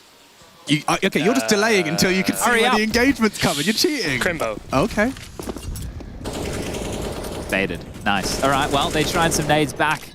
That rally through the windows is something which might become a bit of a fixture here. But the meta is consistently developing, right? So it's hard to really put your finger on the pulse of what's likely. But 2 B, 1 mid, and 2 over towards A. So an adjustment early from Floppy. He's called the cavalry of Halzerk over with the AWP, and they might actually get a duel. I'm really interested to see how Floppy handles this fight. You know, he's playing this close corner. Halzerk likely takes first contact, and he's playing anti. Makes sense? Flash, Halzerk blind, Floppy, 1! And they know the AWP's there too, but that's bomb as well. Hard committed. Does Halzerk want to fight for this? He's asking for aid, he's got Fang in support, and the bomb still needs to be retrieved. This is scary now for Crimbo. Wants to get out, and his back is turned. The bomb is lost, and perhaps the round is too. Keto has to pull up his socks and regain some control. Keto needs to wait right now. Faven and Syrison are working mid. They can flank Fang and Halzerk. They just have to get past Grim, and they have a smoke available to do so. Okay, well, this is going to get awkward quick for Fang. He has to focus on Akon now. Grim screaming. Oh, but a disrespect to the smoke. He had to. Grim activates 1.5, puts Syrson down as well. JT to the final flourish. And yeah, a great adaptation and setup on that A-hold. He could have tried to beat them on the rotation back to B, old Keto, and it looks like he is definitely going to get away with it. Everybody from Complexity standing put, so the bomb should go down. Keto on for a 1-on-3. He even has a smoke grenade. You throw that temple. Ooh, he has. Here's him. Smokes the site. And we'll go for the bomb plant. Can't be contested. JT will bide time, wait for his squad so they can pincer in together. They got kits, they got time. Cheeky. Very cheeky here. That's actually a naughty one. He's even got info on CT from there. Going to fade soon, that's the problem. Yeah, but just a question of if he can find this first one so cleanly. JT, deleted. He expects a second. Fang to come through! Okay, threatening. Very, very threatening from Keto. Yeah, good attempt, good kill, good bomb plant. So ticking a couple of boxes there because it all went wrong at the start of this round with the bomb overcommitted. And I'm almost 100% positive that this setup here that we just saw with Floppy in that corner, Simple and Bit ran this against Complexity just the other day. So this is the thing, you're going to be pinching from everybody as this map continues to be played here. Grim understanding the situation very well, leers through the smoke, gets favored in the back, does get traded. then they just keep on coming. These pesky CTs, JT onto Sirison, and that will be the first for the North Americans. Sirison now will have out his AWP to match Halzerk on the other side. And a couple of notes being taken. This is a boost over that mid smoke. Likely pre-aim. Oh, okay. Halzerk, he's definitely had his reps through with Anubis. Knows with the deep smoke up, there's only one thing to look at. The block smoke down towards Dark here just to hold them at base. They can't go in towards a B split. Can be very threatening if the T's get full Canals control and they can creep up and just pinch them towards this site. And Halzerk's orb's now been brought over, so they might task him with that position. JT and Grim to play off of one another. Fang to hold mid, and Floppy now back to anchoring A solo. What a utility here for Big still. They can throw smokes from these canal positions on towards the site. Maybe we'll see exactly that as Halzerk. Timing. Yeah, he is starting to activate. I don't know if they're going to be prepared for this. Yeah, it seems like Crimbo's been warned. I think the scope was heard. Information relayed, and 2 for 2. Crimbo caught, turned around, knife out by that AWP. Still, advantage complexity for this final commitment. Keto is right behind JT. Needed a second. Floppy's done well to secure the round. One would say as Tamsin maybe had something more to say about that. My goodness. Yeah, thick and fast, this one for sure. The amount of 1-on-3s today. or the amount of 1v3s that go 2.5. Yeah, okay. It's been mad how many close ones we've had. It could have been probably the clutchiest day of play, but yeah, not quite. This is another nasty one. You know, I was just reminded of Crimbo's last death in that A main position. It's just, it's rare to see pros die like that, but obviously new map and a whole new environment. And you look at the Utah that was thrown, no wonder he doesn't think there's anybody there. Oh, aggression. Oh, I like this. Grim, Keto. Bit of a standoff here. Yeah, but that nade's going to kind of lead to a spray, I'd imagine. Keto just actually halved. Well played by Grim. And got away here, but the pressure is still there. So aware something could be close. Flash forward, Flames heard Keto. Can he hit this one? No. Grim denies. That was ballsy to see the molly and realize it's either take the fight or give him dark. He opted for the former, and it works. Keto, high flyer for Big Clan, felled early. So advantage Cole. On this defense, JT. Oh, looked away. And Citizen caught him with a timing that is cruel. Grim's still around. They know he's been a bit of a problem. Just dancing around this angle. They are starting to form up towards B long. He's called for some support. Smokes are in. Counter smoke as well. You can see that lurk for jail access. And they're through. Fang. Get on to Faven. 3-on-3 as Searson is just continuing to farm. Nope. Well, picking them apart one at a time. Halzerk and Floppy, 2-on-3 situation. They can still give this one a bit of a go. Halzerk now prying in from CT spawn. Searson still alive and kicking here and hasn't really had to move a muscle. The kills have come his way.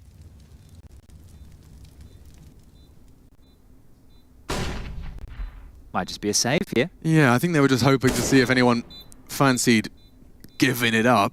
But yes, Searson with the recovery. You lose Keto. Well, Searson's there. There is the frag they were waiting for. So Tamsin gone. But the round is Big Clan's. Okay. Well handled there. And that's a position where, you know, are we expecting that AWP to find that much traction from Dark? Well, I guess we'll find out. That was great work. We also saw that Degster clutch back at the World Finals last year for Blast, where he had that 1-on-4 and needed to hit every single shot. So Orb's definitely getting some play in so far on Anubis, but the scoreline 5-2 in favor of Big on this attack. I'm going to be intrigued to see if we do get like a look at a Big Clan mid-set piece, just because I know that it's a part of the...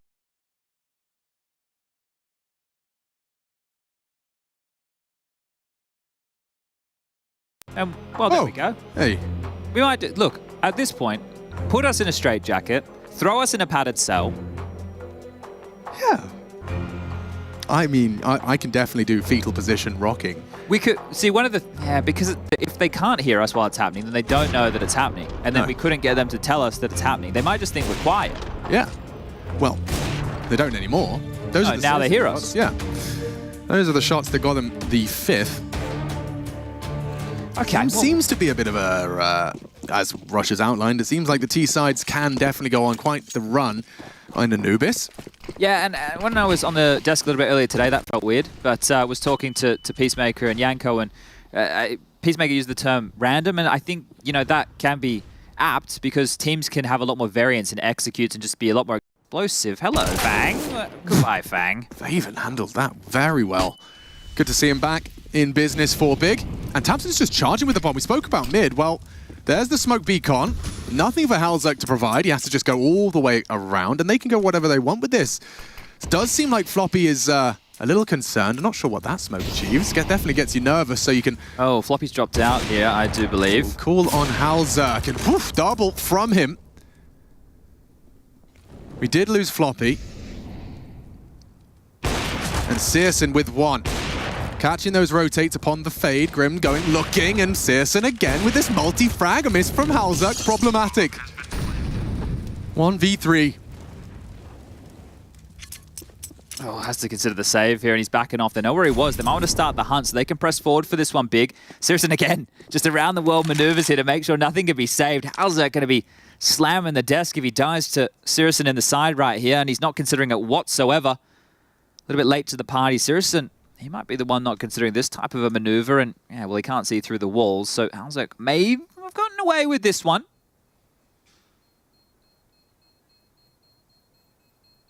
Bit frustrating to go down that way for poor Floppy. You could see there.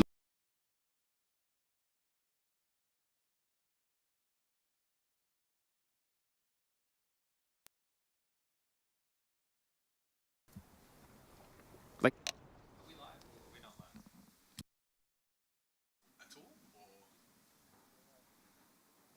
All right. Well, maybe Floppy did it for us, so we can sort out our mental issues. So. Something I've heard when you want to reset mentally quickly. Yeah, have a cold shower? No, apparently you can just, if you like wiggle and jiggle, you know, you shake it all of it off. Apparently your body just kind of gets so overwhelmed by all the other bits that are going on, it can't reset. Yeah. Okay. So it's like when so I'm going to mute my mic and have a shake, and then you can do it after. All right. How long? I'll demonstrate. If you all right. Okay, hold up. so I'm watching. All right. So he's holding his mic button. He's shaking, but because he's holding his mic button, he can't shake with one hand here. So I'm going to shake when I get my chance without the cough button. Oh, it's actually very liberating. It did work? Yeah, I'm a bit out of breath. So we should tell Floppy right now that he needs to shake. Yeah, just to kind of mentally reset. Okay, all right, it's my turn. A few tech issues. Okay, you got this.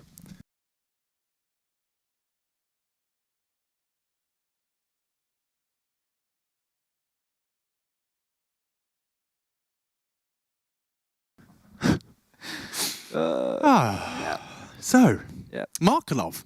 Yeah, he was an AWPer. Wasn't he? Yeah. Yeah. A while ago now.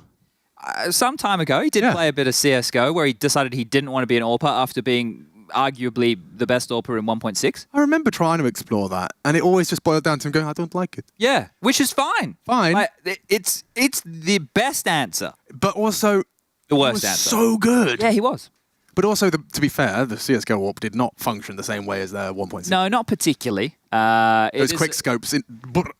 Yeah. Can't really do that. But you can if you're... Kenny S in the early days of KW. I think Simple's kind of got that solved as well. Yeah, I feel if old Marky Mark, if he wanted to, he probably could have. But he didn't want to. Didn't want to.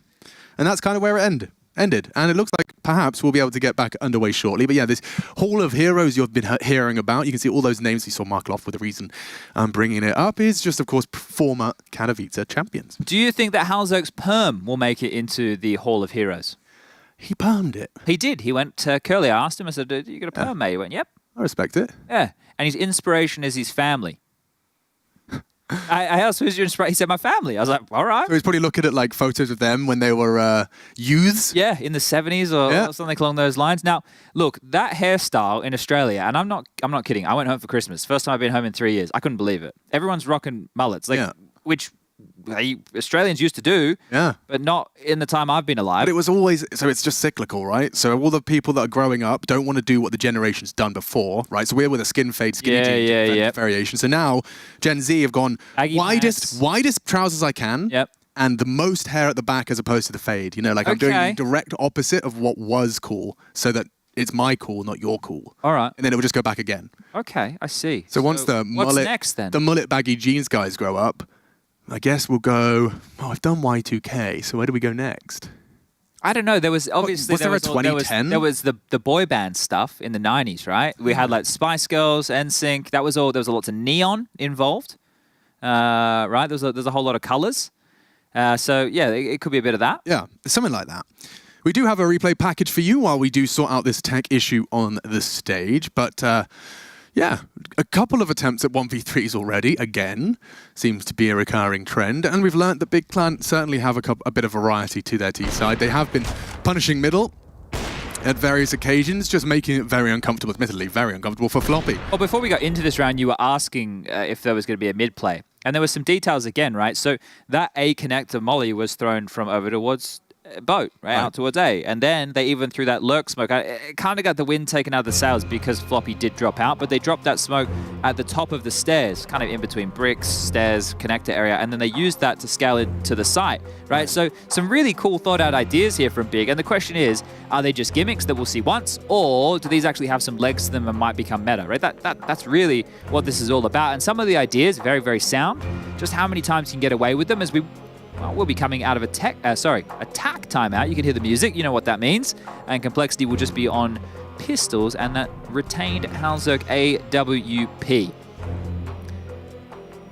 Where do we go from here? Because it feels like Big have already got the foot on the throat. 6-2, 4-round lead, likely to grow to 5.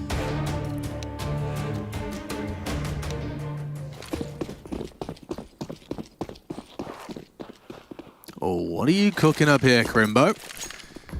So, Faven to have an early look. Smoke already landing. Grim with a response of his own, but that is a very quick smoke to be thrown. At least forces early CT utility, and that is of a limited resource. Now, there is that Halzerk AWP, but currently solo A. Unlikely gets to see too much action in this one. This should most likely just be a B split here, especially where Big are postured. They have Keto very close to Dark early. They have multiple bodies outside of B main here ready to explode. They even have the crossfire, the 180 degrees covered off. And when you have this type of space, you can start to set up your util. You can be a bit exposed otherwise, as Faven, I think he's considering silently dropping off, but here they come. Well, you get 2 clicks, and that's about it. Faven puts him down. Keto wraps through Dark, and the site is theirs.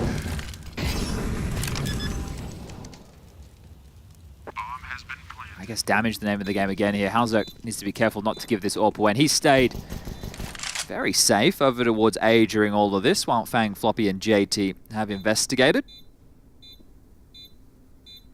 One of the cleanest rounds I think you'll see throughout. Very simple stuff. Another deeper smoke towards Temple now, and that all but secures it as the bomb halfway gone. No one even having a bit of a prod here, a bit of a probe, nothing to really get the Feckles up on the Big side of things. So out they trot, and on the scoreboard we will slap 7. We will be getting into some best of 3s after this one. This is the last best of 1. Well, we won't be getting into some best of 3s. We do exciting. have, I believe it's Bardolph and Hawker coming to join everybody here on the main stream. Over on the secondary stream, we've got Launders and Scrawndog. Oof, I am excited for a couple of these. What are some of our fixtures here, Alex? Because if people aren't up to date, then... I mean, Fnatic OG. That's a nice one. That sounds like a bit of a bang. Yeah, that sounds like a bang, especially considering the way that both of those teams have played. Spirit NIP. Okay. I'm curious. Lots of skill in the server. Yeah, but also Spirit versus Greyhound isn't a good indicator of what Spirit showed up. True, I'm interested to. I think that NIP, the one we've seen, could be a much better indicator of where they're at. And ENCE Cloud9, that seems like a tidy game as well. So nice few matches for everybody to keep their eyes on here today. Is again Keto. Same play, same position, and maybe same finish. So you can see just how much real estate he does have here and how quick he can pounce. It's only 2 players on the B site for Complexity right now. 2 holding middle and 1 over towards A. So this is a pretty standard configuration.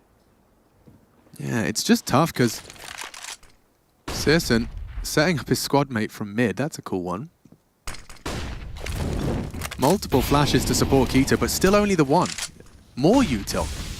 Dark side smoked off. JT staring at that, wondering what he's supposed to do with it. Has to be the B finish here. Well, it technically doesn't have to, but it smells like a B finish. There you go, pop flash again. Keto through. Oh, lost in the smoke. Lost in the source, didn't want to commit. Better of that. Now, they are still gathered long, and they've got 3, 4 Molotovs between them, but that's it. A smoke on Searson for Temple. Lots of indecision here from Big. What's going on? They have to finish B now. 30 seconds, lads, and Halzerk's now had all the time in the world to get himself set up. In fact, peeking up, actively contesting. Counter molly, 20 seconds, Big. It's a 5v5 as the smoke does land. The setup is going to be so hard to break. I think they might be calling this off. 10, 9, I don't understand. What is this? What game is this? And kill him after time? Push him? Hello, there we go. Virtual with the breakdown.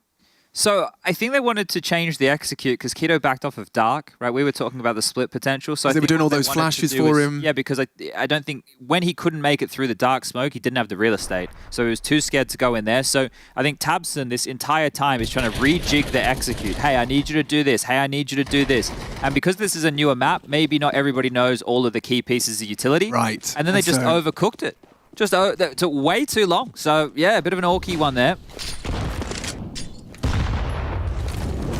Oh, that landed quite That's nice, interesting, yeah. Big run up on that one. Oh, JT's got a lineup for Keto. Does catch him through the smoke down to half a go on. Finishing with the nade. Treat yourself. Doesn't quite. Keto had yet to advance that far, but Faven and Tabson starting a project towards middle. Held by Fang. JT, an interesting approach to the dark fight. Up close.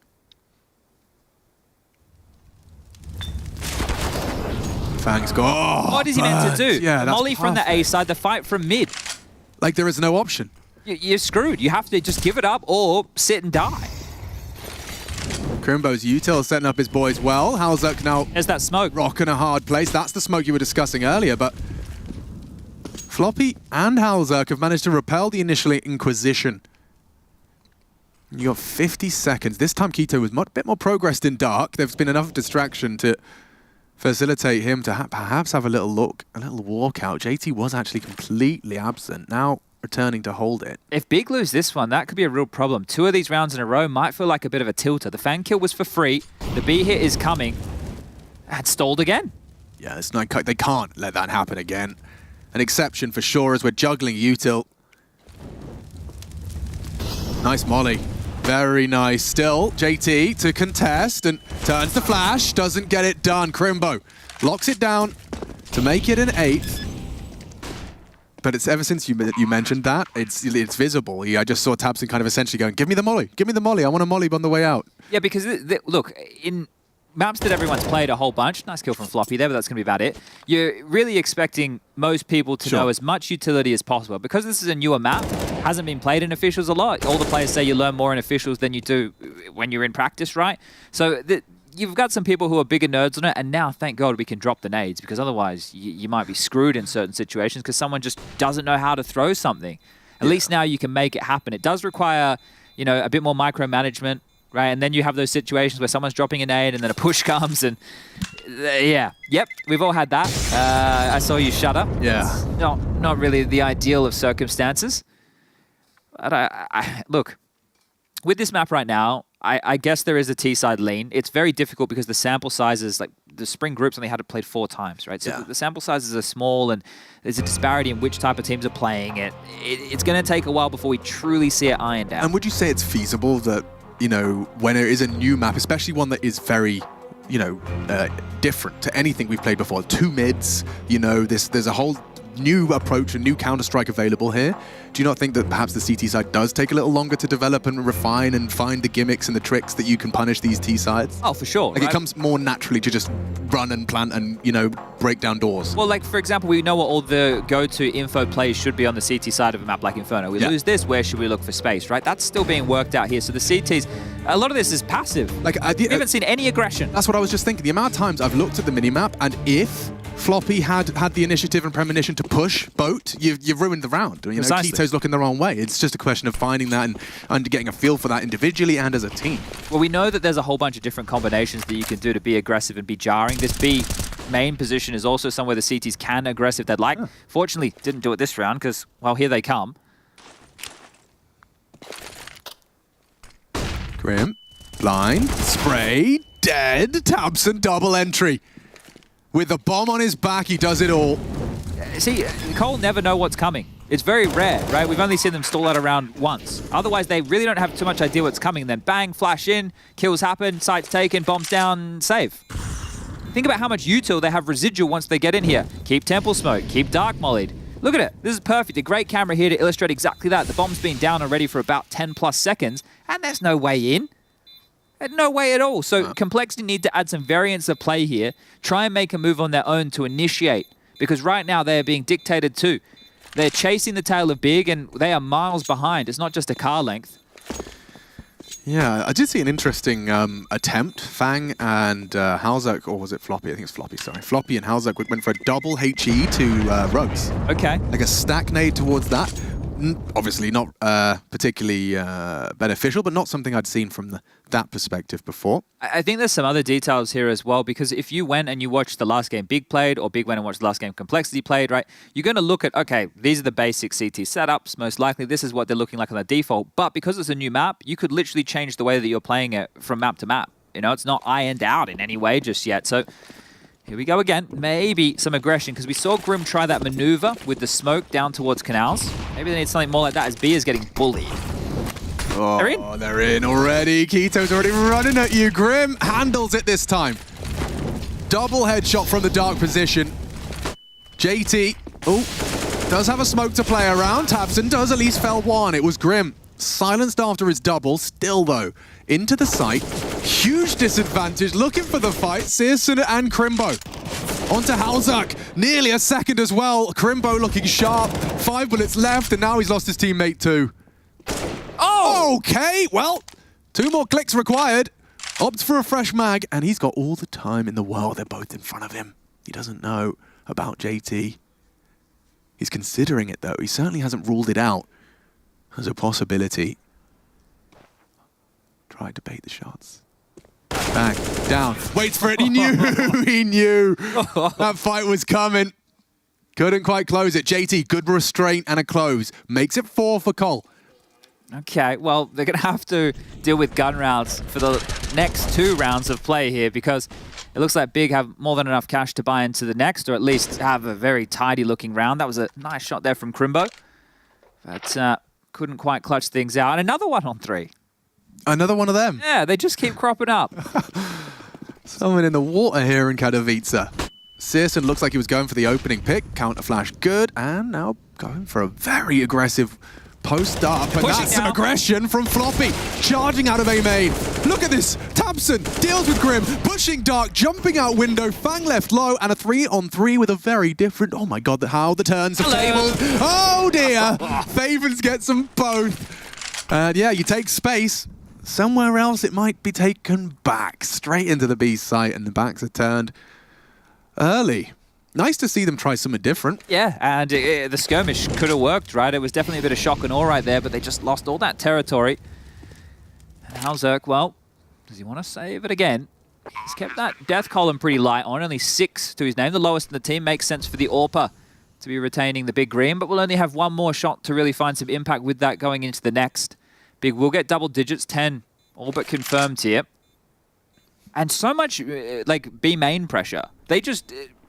running at it, I've been recapping it. I don't think I've seen a single Big Clan player in A main ever since Floppy was close and they lost the bomb in that awkward round. They have stayed away from it a bit, like, it's just been B hits, and if they do hit A, it's been through mid. Like, the A main entrance point, it's all been, you know, beacon smokes and hitting from that side. I wonder if any of the thought process here, and look, it would be fair to say this is happening. JT with only 4 kills, 11 deaths, because JT's one of the B defenders with Grim. Right, and both of those choke points, Dark as well as B main, you need to have some good aim to be hitting those shots. So maybe looking to bully that side of the map, because Halzak tends to be more over towards middle, right? The AWPer will float around the most. This is that aggression from Floppy, and Floppy has Fang close by. So you have 2 very strong players towards your mid and A side of the map. You have Grim trying to do his best to batten down the hatches towards B, and Big have just been bullying it. This time, maybe we'll get the wish and they head back over towards A. Well, this would be one way to finish, wouldn't it? B, B, B, B, B. Now they stack over towards mid and B, and you just go A. Yeah, now. Outmaneuvered. Very early, main smoke actually thrown out. Like, without a whiff. The smoke is down, and now they can just contact walk up on it. It is curious, right? Because at least it segregates, but it actually gave away so much into where they're trying to finish here. So it's going to work against Big.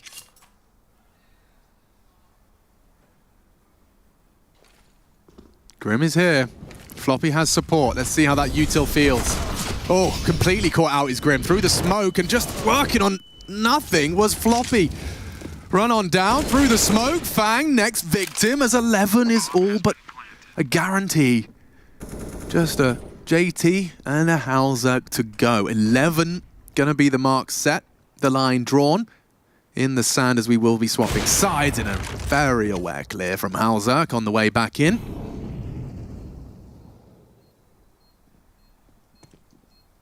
Oh, eats it. Blah, straight to the face. And JT into the head of Keto. Interesting with the smoke and the kit still on his belt. If he could find and clear that site player, it's all it could have been. Tabson saves him. And there's the half.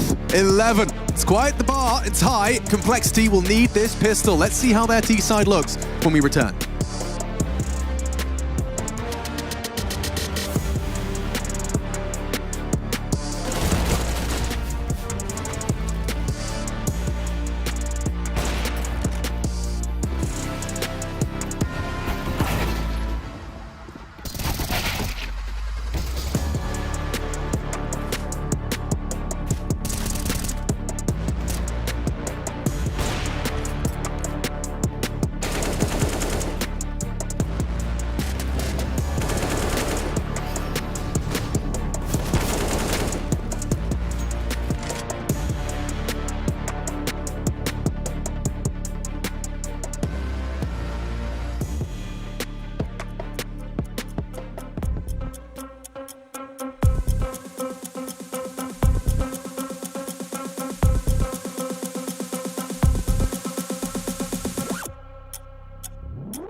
The last best of one underway here. Cole Big, and as you can see, one of the best of threes is underway. The B stream, you just saw it there on your screens during the break. NIP have been having a bit of an affair versus Spirit. Yeah, and Spirit, well, maybe they saw a little bit of that MIBR game on Nuke. They picked Nuke against, well, I was going to say the Swedes. They're an international team right now.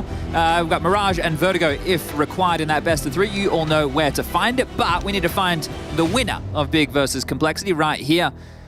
Big now on the CT side. All right, 2 smokes on their pistol round, 3 flashbangs. Complexity. Let's see what you've been working on, what you've been cooking up in the lab. Just looking to take that B site by force, and Faven, oh, the perfect weapon. 30 bullets in a dream and a headshot too. Fang gone. Still want to get their lineups and drops. Okay, this is already feeling a bit overcooked. It's very problematic now, isn't it? And that's a completely different look. Flash pick over towards B long. Get early info and suddenly it's a very different map. Yeah, it worked well here for Big on the pistol, but now towards mid they will trundle. Let's see how Tabson handles this. I guess he's just going to take one and dip. Yep, that's enough info for him. Smoked him off. They can disrespect that. That's not a great smoke. You couldn't just work your way around the edge of it. Instead, though, into the site. Floppy big fight. Oh, Tabson's handled that well. JT trying to plant. They're flooding through heaven. Need to try and get a couple of headshots here. Tabson struggling. Grim and JT putting up a fight. And it's Faven to close. 4 from the German. He's got a big smile on his face. Very happy to be equipped with those dual Berettas. And very well handled right there, right? They knew that the mid to A split was coming through. The A player pushed into A main so that he wasn't open. He didn't just have to commit to the fight on his own. The rotation comes through. And here's that opening. Bang. Flash is great. Fang can't see a bloody thing. He'll get removed, and now Faven coming up after his in-game leader and just munching away with these dual Berettas here to, well, make a meal of this one. Beautiful stuff, and that'll be it. That'll be 12-4, with the plant facilitating a better-looking Complexity 4 spy. Very light on in the util department. So what are the options going to be? Is it just sit back and wait, allow the game to be dictated to you, and then hope to find the picks? Or do you have a little bit of an idea as they will throw out a dark smoke of their own, crossing towards boat? Fang wants to get tucked in. Grim go kill. Okay. Is the strategy.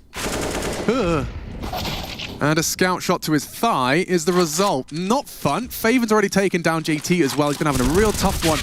Oh, but that's a gap. That's a gap they want to leap through. Floppy with a bomb on his back, throws the flash through. Tabson's got a lot on his plate, hanging out by the cake, still puts the bomb on the floor. Halza gone, round is 1, and Big Clan 13. They are just sprinting to the finish line here. It's odd because I thought when I was watching Coles Anubis, it looked like it was quite viable and quite competitive. Perhaps Big have just got their number. Yeah, and again, a new map early in the pool, teams being played, but maybe Big are the ones who are kind of setting the way that this should be played because, again, they're a really good idea, right? Tabson was playing in the site. He wasn't overextended in mid. He wasn't disjointed from his A player, right? He was able to just sit lying in wait, and I don't think you'd expect a player to be there after someone's already been what looks like hung out to dry, a little bit more aggressive. So a really good understanding. He wants his turn. Off the flash, and the same result. Grim eats it. And now just more frags for Searson, looking to farm himself up some extra AWP funds. Salzerk will cancel playtime, but still, Keto on dark. 2 to be found, and 2 in his pocket. 14, a certainty with 3 HP. Halzerk just looking to nullify some of the damage if he could find another headshot, but that's not to be. Look at this. Tabson could not be aiming any easier. Finds himself a nice deagle for his troubles, and 14 is secure. So this is where the crazy comeback starts. But this is it. If Complexity lose this, it's 15-4, call it 16-4, pack it up, it's a blowout. See him in the lower bracket. Or. Yeah, or not. No, definitely not. I wish I could have a little bit of hope, but I think, you know, there's a few factors. Complexity got dictated to in that first half. I think Floppy maybe had a little bit of tilt after having that round where he dropped out. Look, that's not ideal, but yeah, sometimes these things do happen. That's also a good point in terms of where that volatility has come from. Not just the map, but also the human beings that are trying to play it. There's the stack nade working. Oh. Just the one of them, but right down the gullet. Seeing stars right there.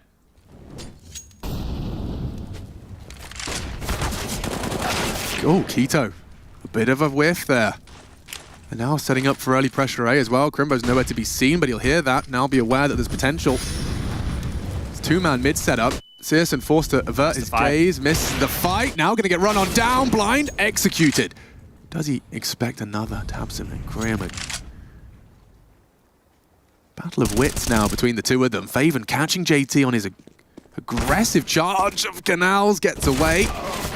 Halzak will find Tabson though, so advantage Cole. This is a must-win round, I will reiterate. Have to take this one. I'm going A here. Grimbo's very forward, I like this. I mean, he's on his own, he knows. He may as well catch him by surprise. How surprising could it be? Well, one headshot will do. Faven's handed a 1v2. They got so much utility, and he's on the other side of the map. Gotta respect Floppy for that right there, though. Goes for the wider swing to draw the crosshair. If he had just been jiggling, right, which is traditionally what we do see, it might have lined up, might have been a double going against them. And Faven, well, does he want to give this one a crack? You may as well. Things have been going great. But the boss man, and I'm not talking about Tabson, that's Searson, the wielder of the big green, will say, I would like that in the next round. Thank you very much. Good one here from Halzak onto Tabson, getting tricky in the smokes. And again, the trade, right? And an essential trade. That feels like it, is a no-pressure environment. Actually, there's a lot of pressure because your teammate just gave away his life so you can get that kill. So good stuff from Halzak there. European import, hoping them get their 5th round on the board. Maybe it is the comeback, Alex. Maybe.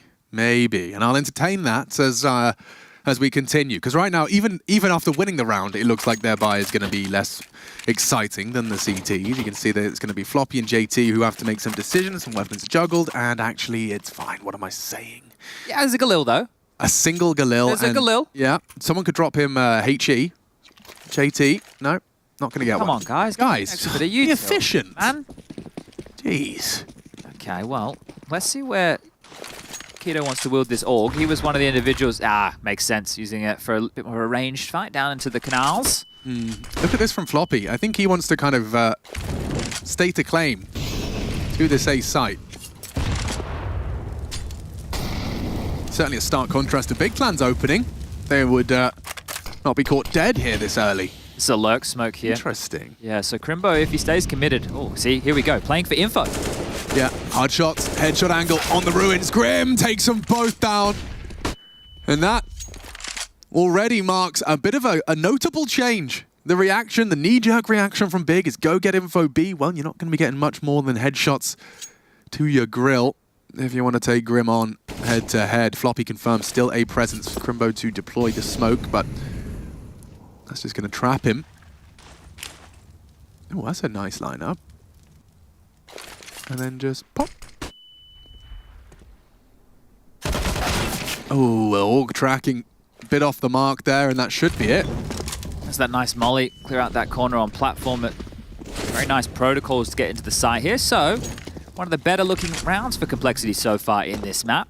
Handling business. It does feel like... The opener, deal with the push. Good stuff. That like, B info at any point is such a determining factor like if you go for it early and no one's there, great. If you go for it and there's everyone there, you could have a 2v2 or the round is determined in those 10-15 seconds. It's so high octane. But you can see this extra utility Big are using for those type of pushes. I think they threw a HE there before. If anybody was lining up nades, it's a common position out in that courtyard to line up some nades. That molly as well to remove a couple of positions where they can be standing, and a bit more of the B stream action right now. NIP in the lead, but only just. Could be 8 rounds coming up very soon as, there you go, head trick.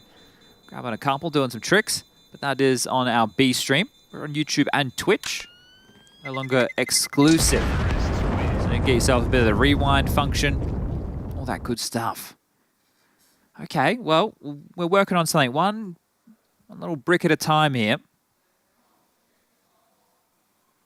A few saved guns. Money in question right here for Big, so I don't think they'll be purchasing too heavily behind what's being retained. Are they going to try and enable Searson here to try and find a pick with this AWP? Well, we can stay on board with him. Okay, nothing too crazy. Didn't want to go for the dark pick. More often than not, smoked off, and as we know that the T's can get there first, but there are a couple of nice flashes you can throw from A to deal with that. And Floppy again, leers forward, has a look. Oh, that's where the AUG really does make it look easy. Oh, and that's the opposite. Keto catches Halzak in transition. Crimbo, I assume, is going to be spotted. Yeah, Floppy catches it, and Akon committed. Tamsin's down as well. Imagine if this is just like the opposite of how Ancient played in the beginning, which was just like CT dominance. Yeah. We start having like 13-2 T-halves. Just T-halves, just things that we haven't seen. That would be sick for Counter. Forever. Actually, kind of cool. CT's just always eco. Yeah, but the yeah. Eco buy, save. Yeah, and then sounds like a chant at an Outsiders game. It does. Yeah, I mean, actually, there's a conversation to be had about how interesting that would be for the CTs, especially. You know, the excitement of them actually getting that first on the on the exception. You know. Well, we used to have and this is ancient history, right? But with maps like New, because they do try and hunt down this orb. If you got a 12-3 half, you were happy with that. Right. If you lost 14-1, you're like, okay, we're in trouble now. But at 12-3, you're like it's in the bag, boys. You're like, that's great, right? Because winning pistol or maybe getting one gun round, something like that, that was all you would get. Nuke was so CT-sided. And that's just the way the map's played. You know, there wasn't too much like concern of, oh, is it balanced? We knew we played both sides, right? Like anything you can do, we can do better. And doesn't get away with it, but the AWP retained. So good stuff from Keto there. That's important. Man. Yeah, I mean, very. Let's see if, though, Complexity have got longevity. I mean, it's 3 in a row. And there is pressure, because Big have taken a timeout. So Big feeling maybe this would be the time to have a chit-chat, get Gob onto the mic.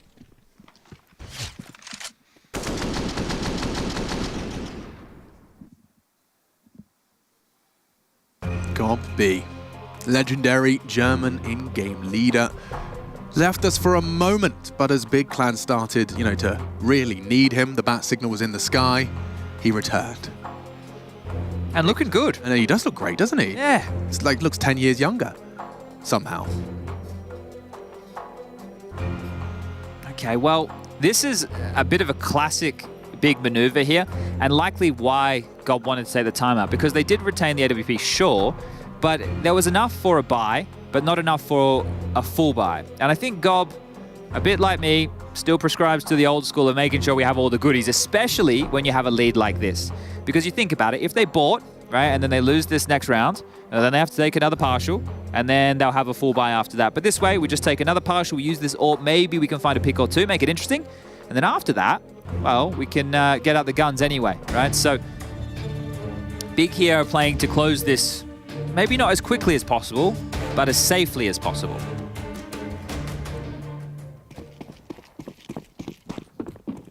They have 4 grenades. Yeah, there's certainly something to be done with this. Searson setting something up for Faven. Where is that? Oh! Grim. That's locked off Grim. There's a smoke behind him, right? Like he... Look at what that actually leads to. It does make it difficult to support Grim. It's no longer 3, it's 1. Cool concept. We saw him throw this, almost a mirror of that towards the CT cave position. It hasn't worked. It looked like they wanted to pressure B to scare them away, but here they come, because right now Big has a stack towards mid, and I don't know if they'll rotate in time. They're about to be locked out, especially with Faven going down without a peep. Searson, though, does bring the AWP through for a moment before Halzak. There's the almost immediate trade. Tabson now set to recover and maintain that AWP, going to go and find a hidey hole somewhere. So here's the question, right? Gob wanted them to save in this round to make sure they have a full buy going into the next. So now the scoreline will read 14-8. Yeah. There's a high probability they save the AWP again, which is great. Just more money being built up for a Searson residual AWP if necessary, if things continue to go wrong. But what is your plan? Is it just to play a default round and hope that you convert? Do you have an aggressive move? Do you have some kind of play to find a pick? Because Grim, well, lurking over towards T-spawn. Did he make a step? He did, yeah. Keto's heard that. Still can't convert. A little bit unfortunate there for Keto. I feel like he should be getting that one, especially with the 5-7 at that range. And there it is. So it's only a 6-round game now. And when you frame it like that, it seems pretty close. Yeah, I mean, after the first half, we had 11-4. Felt like it was very much one-way traffic, but then just at the back of your mind, you do wonder, well, how T-sided is this map? And we're finding out, of course, as it's very new to the pool, but right now it's 4 in a row, 4 consecutive rounds by bomb detonation. So certainly things have been going swimmingly ever since Complexity could have a buy. 2 orgs. Okay, well, 1 didn't quite hit the spot. Let's try 2. That was an early nade, Grim. It's 147, mate. Yeah, you don't listen. 3B to start things off. Crimbo solo A with JT and Floppy knocking.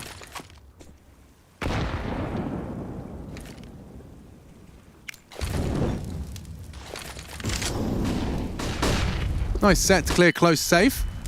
Can swing around that. Counter flash will repel the invaders as we go back and forth looking for that information. It does seem now that Cole have full A main control. Now bomb is miles away. But make no mistake, this is going to start forcing CTs to maneuver. Not a perfect molly here. Technically, there could be a CT standing on the back of that ledge still behind the pillar. It didn't look like it went deep enough. No, it really didn't. So Fang from the late mid. Oops. And Crimbo, ooh, met by Floppy. 2 in a masterful spray and into the site for space. Long rotate.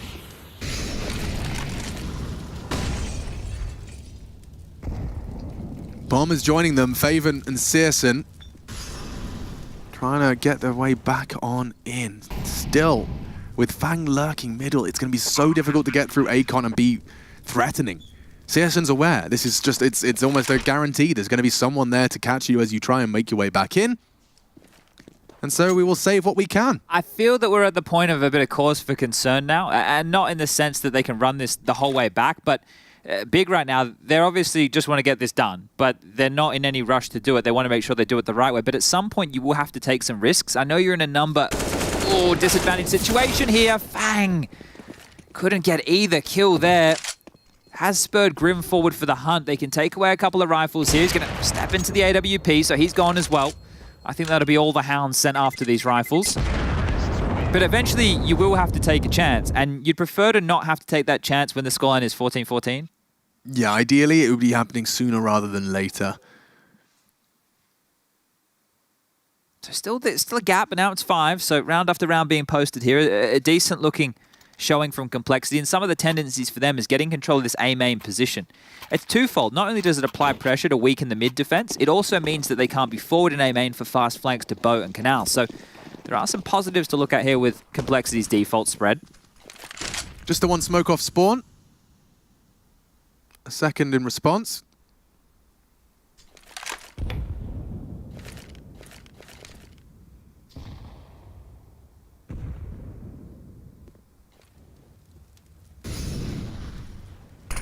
Searson posted up for this. Likely to eat the flash, and whoa, quick headshot out of JT.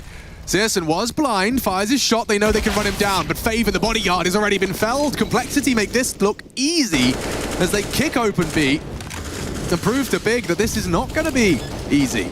Yeah, okay. Well, we really do have a game now. Neither team really having a whole lot of potency on these CT sides. Big early looked good, right? We saw some aggressive moves. 4 kills from Faven on the pistol round with the Julies.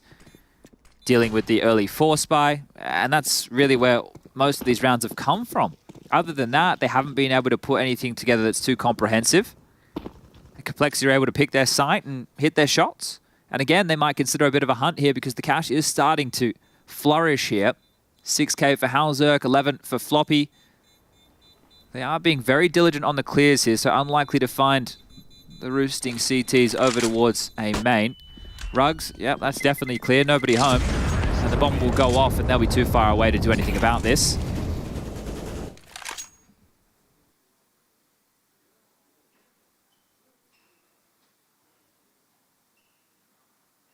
I feel we've been here before today. Was it the Sprout game where there was a lot of saves? No, it was the Nuke game with MIBR. Yes. And they were just getting outmaneuvered and they had to save, right? And we're seeing 5-6 rounds in a row. Similar scenes here, but there's a bit more action early, and then it's like, it's a no-brainer. You really do have to save, so. I want to see caution thrown to the wind. Is it Searson that gives them that opening, that...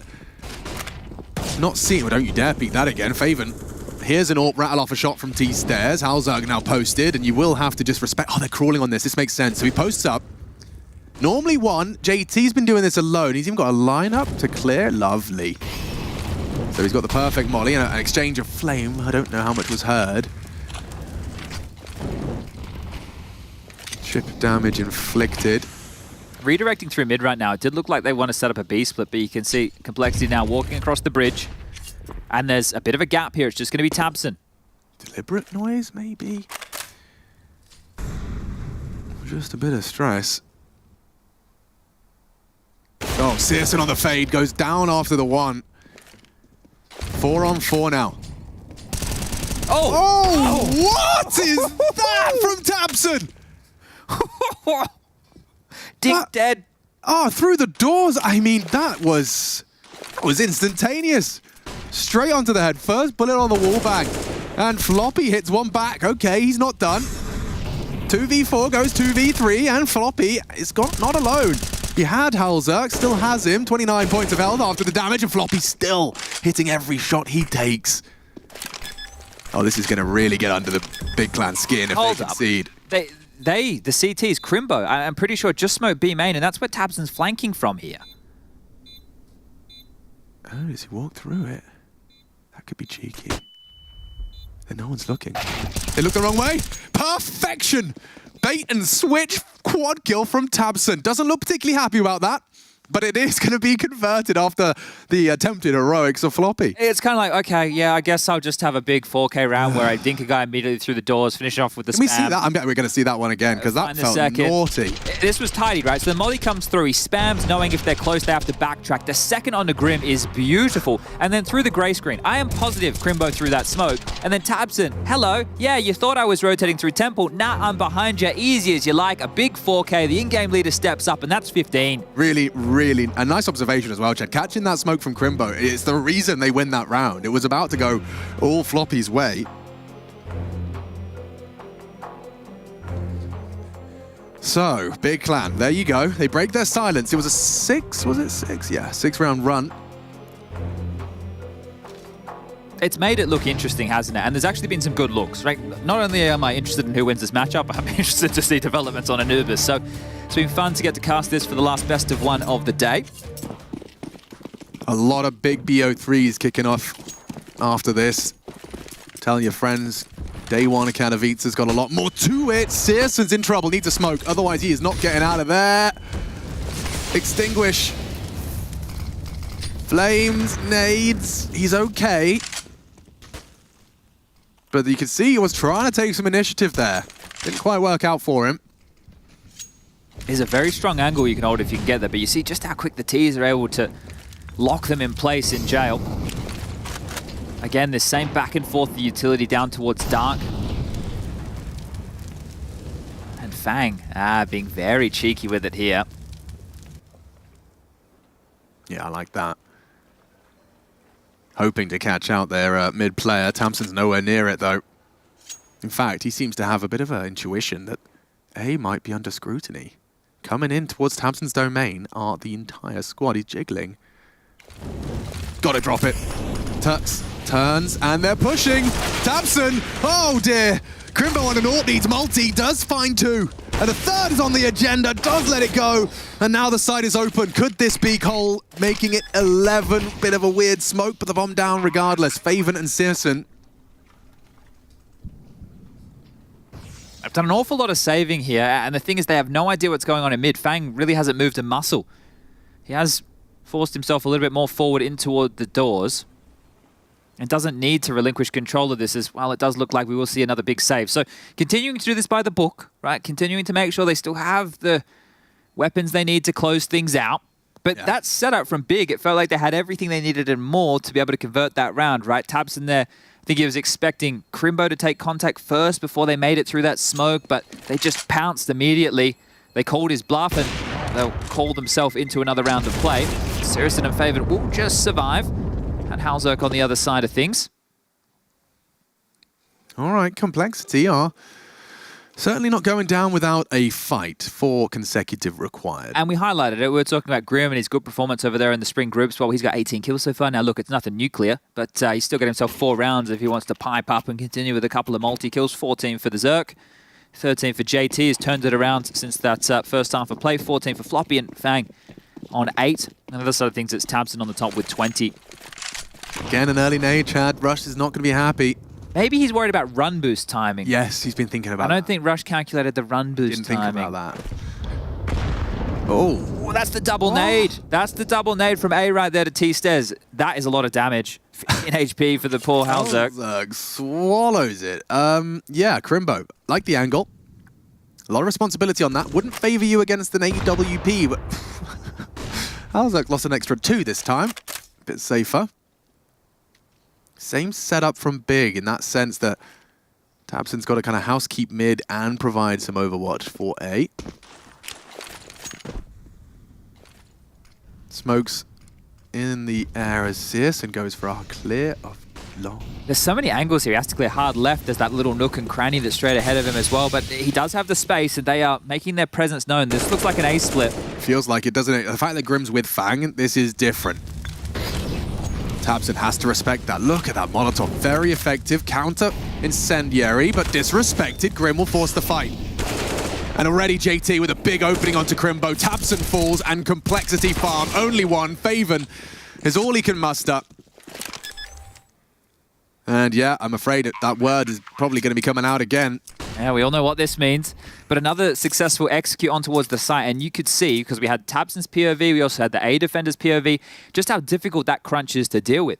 And the other day, when I was watching Big play, what tabseN was able to get away with was a lot of late top-mid walks. But because more often than not, Complexity are playing somebody through the top mid-bridge position, tabseN can't be more aggressive. We've seen him try it a couple of times and be caught out. So that's one push that they're not able to make. The other place that you could look to push, was B long. We saw that just in play from CET, or walking out dark into Canal, right?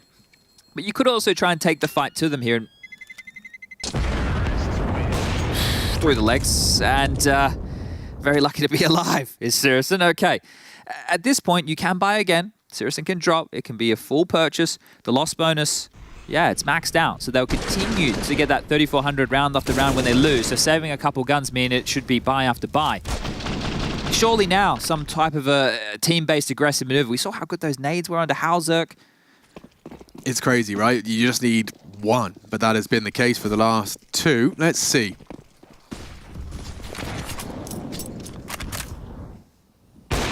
CET with an aggressive window fight to try and stop that walk up Canals. Calls made, and Keto will react with a perfect spray. Floppy hamstrung for the rest of the round. Unconfirmed damage, but certainly knows he's hit something.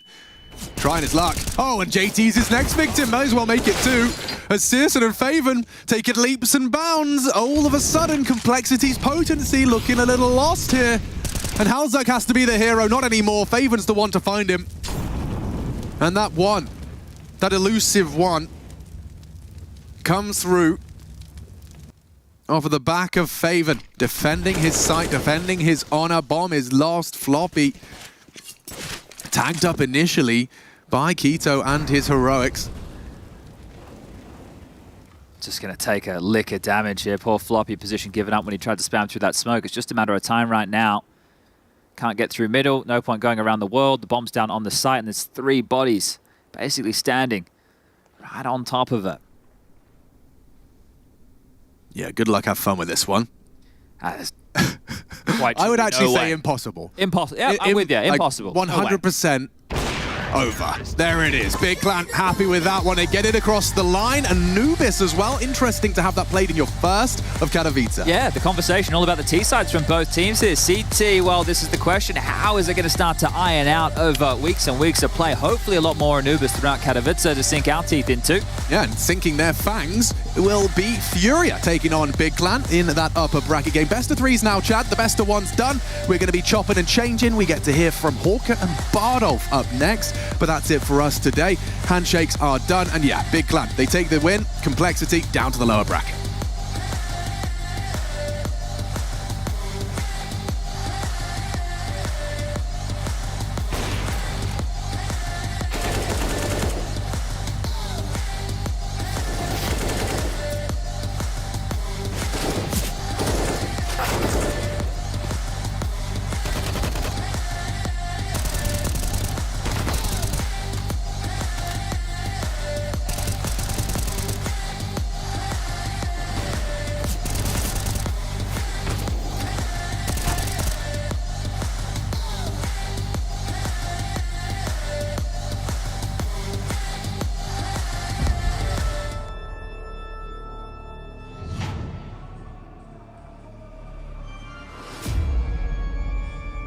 Yeah.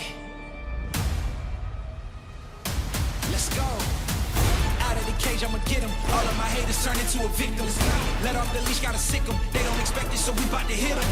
Try to keep up with the rhythm. Never lose focus, cause we're on a mission. We're so determined, you looking for greatness, that's the definition. Call them and tell them get ready. Flowing can't hold back the lemon. You know who sit on the throne and who at the crown. I hope you get the message. This gonna be one for the ages. Gotta put us on your A-list. I hope that you came prepared. Who ready to win it on any occasion? Yeah. Woo. Let's go.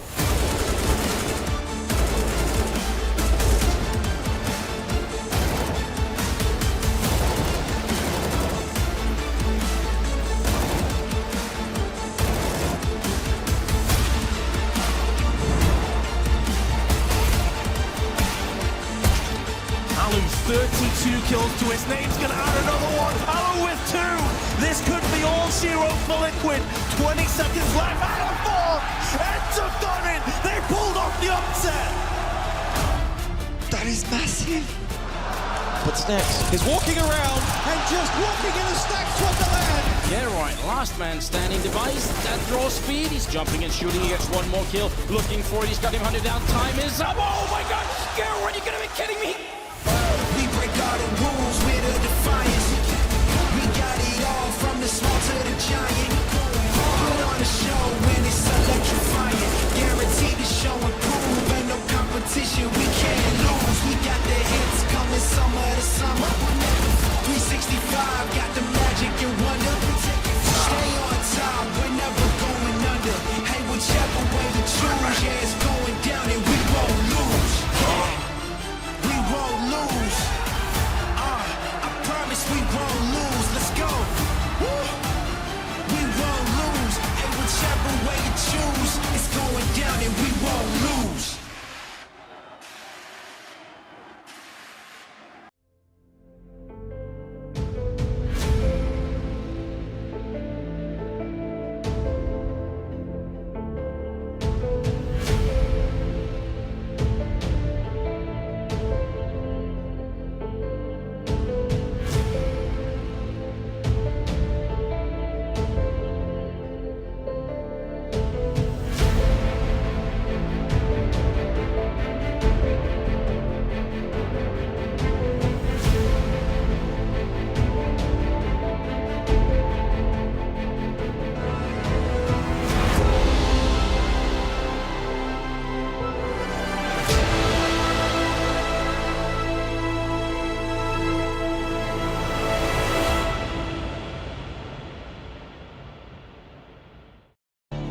Quite chilly in Katowice, I can tell you that much. It's not chilly on that of Anubis when Big is playing. They do run the board of complexity, and they find themselves picking up a dub in the opener.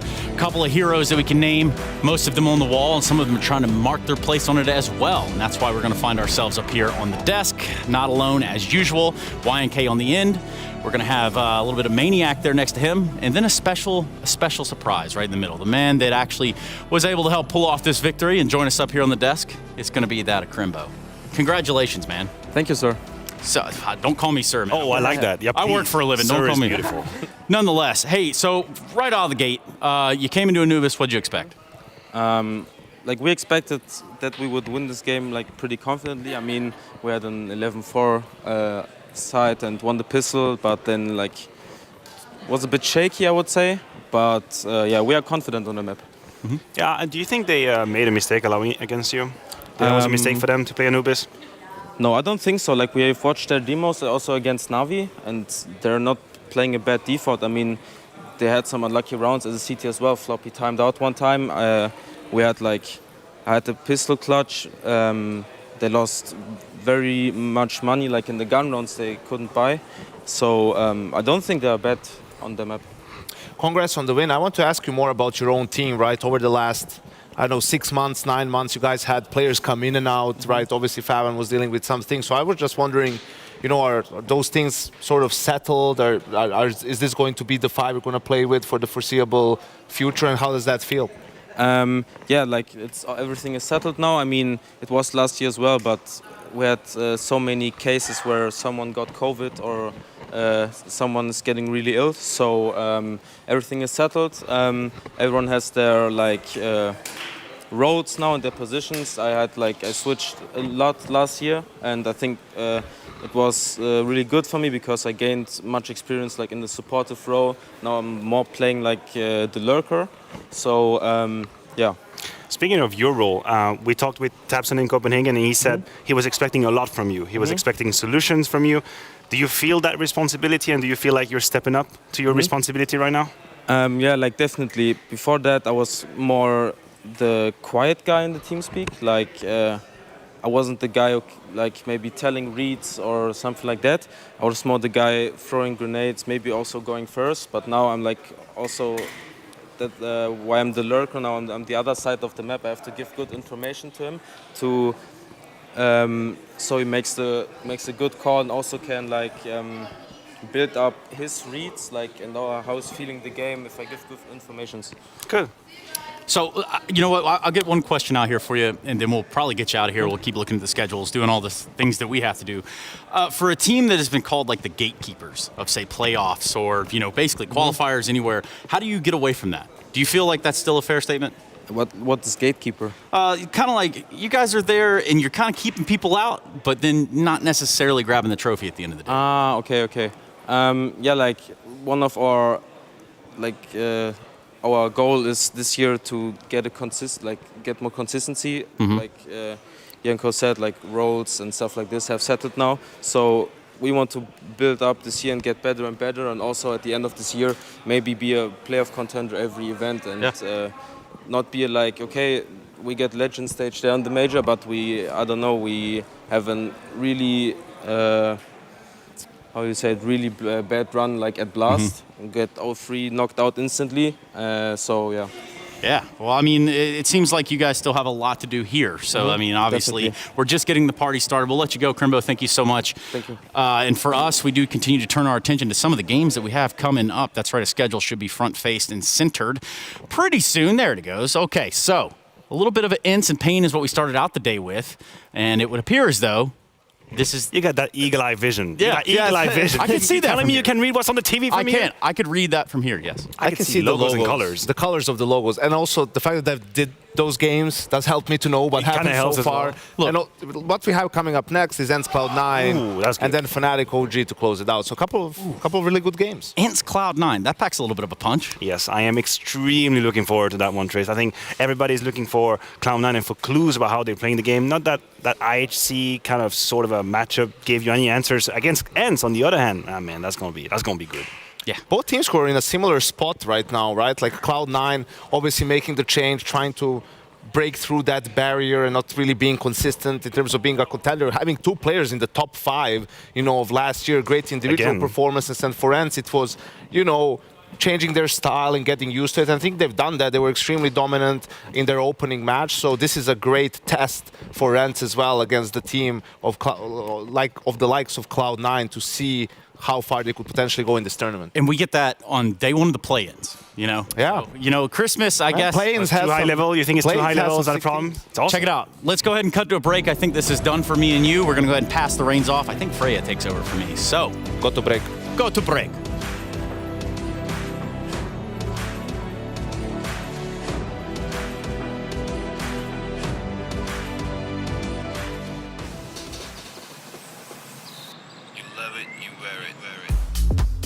Wear your passion.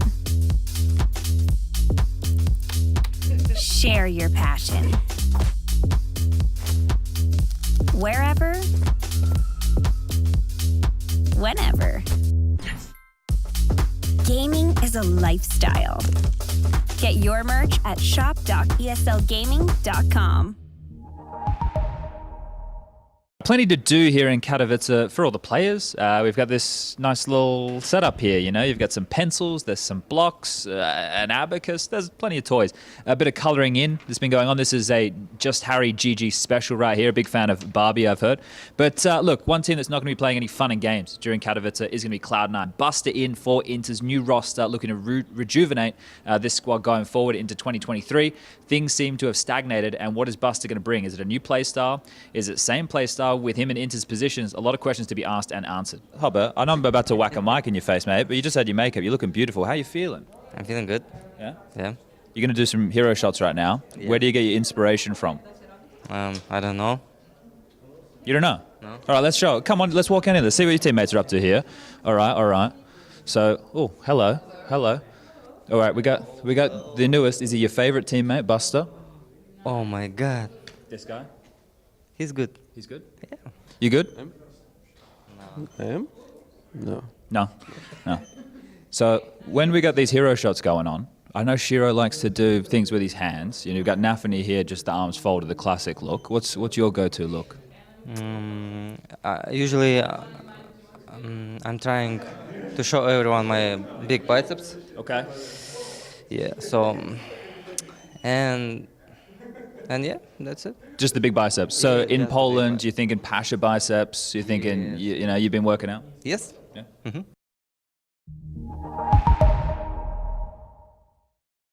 Nafany, I'm here and we're talking about inspiration for the photos. I just caught yours. You had the thumb over the back showing the name. What's your favorite pose? Actually, it's a hard question because I don't really think about it yet. So for me, I will say that something like with anime style, like Anime this. style. Yeah. Okay. Actually, I saw that you checked Chainsaw Man. Yes. How is it? I liked it. You know, it's good. I just read manga like 1 year ago, maybe, and manga way better actually. So we're going to talk about anime. What's your top anime at the moment? It's a hard one. I mean, I'm watching. I don't really watch for now. So in the back days, I will say it was like Charlotte. Okay, I've never heard of it. I'm not a connoisseur. Actually, it's one of the best. Okay. I will say. A recommendation. Yeah, one of the best anime ever. I will say. All right, let's talk Counter-Strike for a second. All right, this is the well, it's not serious. You got this man right here, new man in the team. How's it been going? How's practice been going? Actually, it's pretty well. I mean, here's a lot of difference, obviously, between Booster and Inters. It's two good players, but let's say Booster can like make a lot of things which Inters can't do. But if you will ask, for example, Inters to do something, he will do it and don't really ask you about like why and everything else. So how do you think the teams are looking? Who looks like the strongest team coming into Katowice?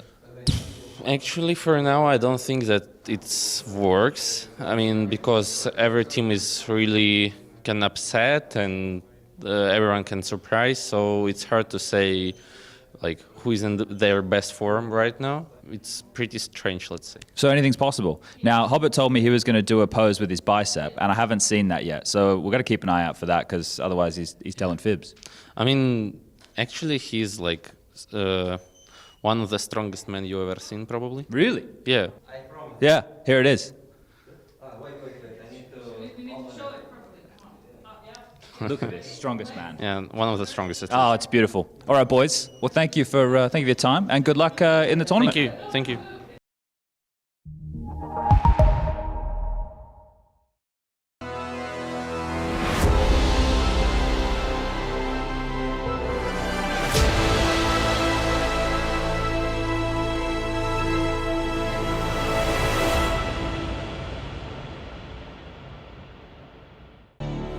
Well, I hope Hobbit is bringing the muscles to this series as we are returning for the Intel Extreme Masters Katowice, and we are at qualification station. That is because Cloud9 and ENCE will be going toe-to-toe in this one, our first best of 3 over here on the A stream, to see who will be moving on forward to the group stage. My name is Ferris Biz. Joining me up here is Matthew and Ianco. Was that real or is that AR? I don't know, man. We got to ask that's the question for. I don't know anything anymore. I did a segment yesterday with like AI tweets, and they're so similar to the real tweet. It's like AI is it's taking over. It's taking over soon. You know. Show.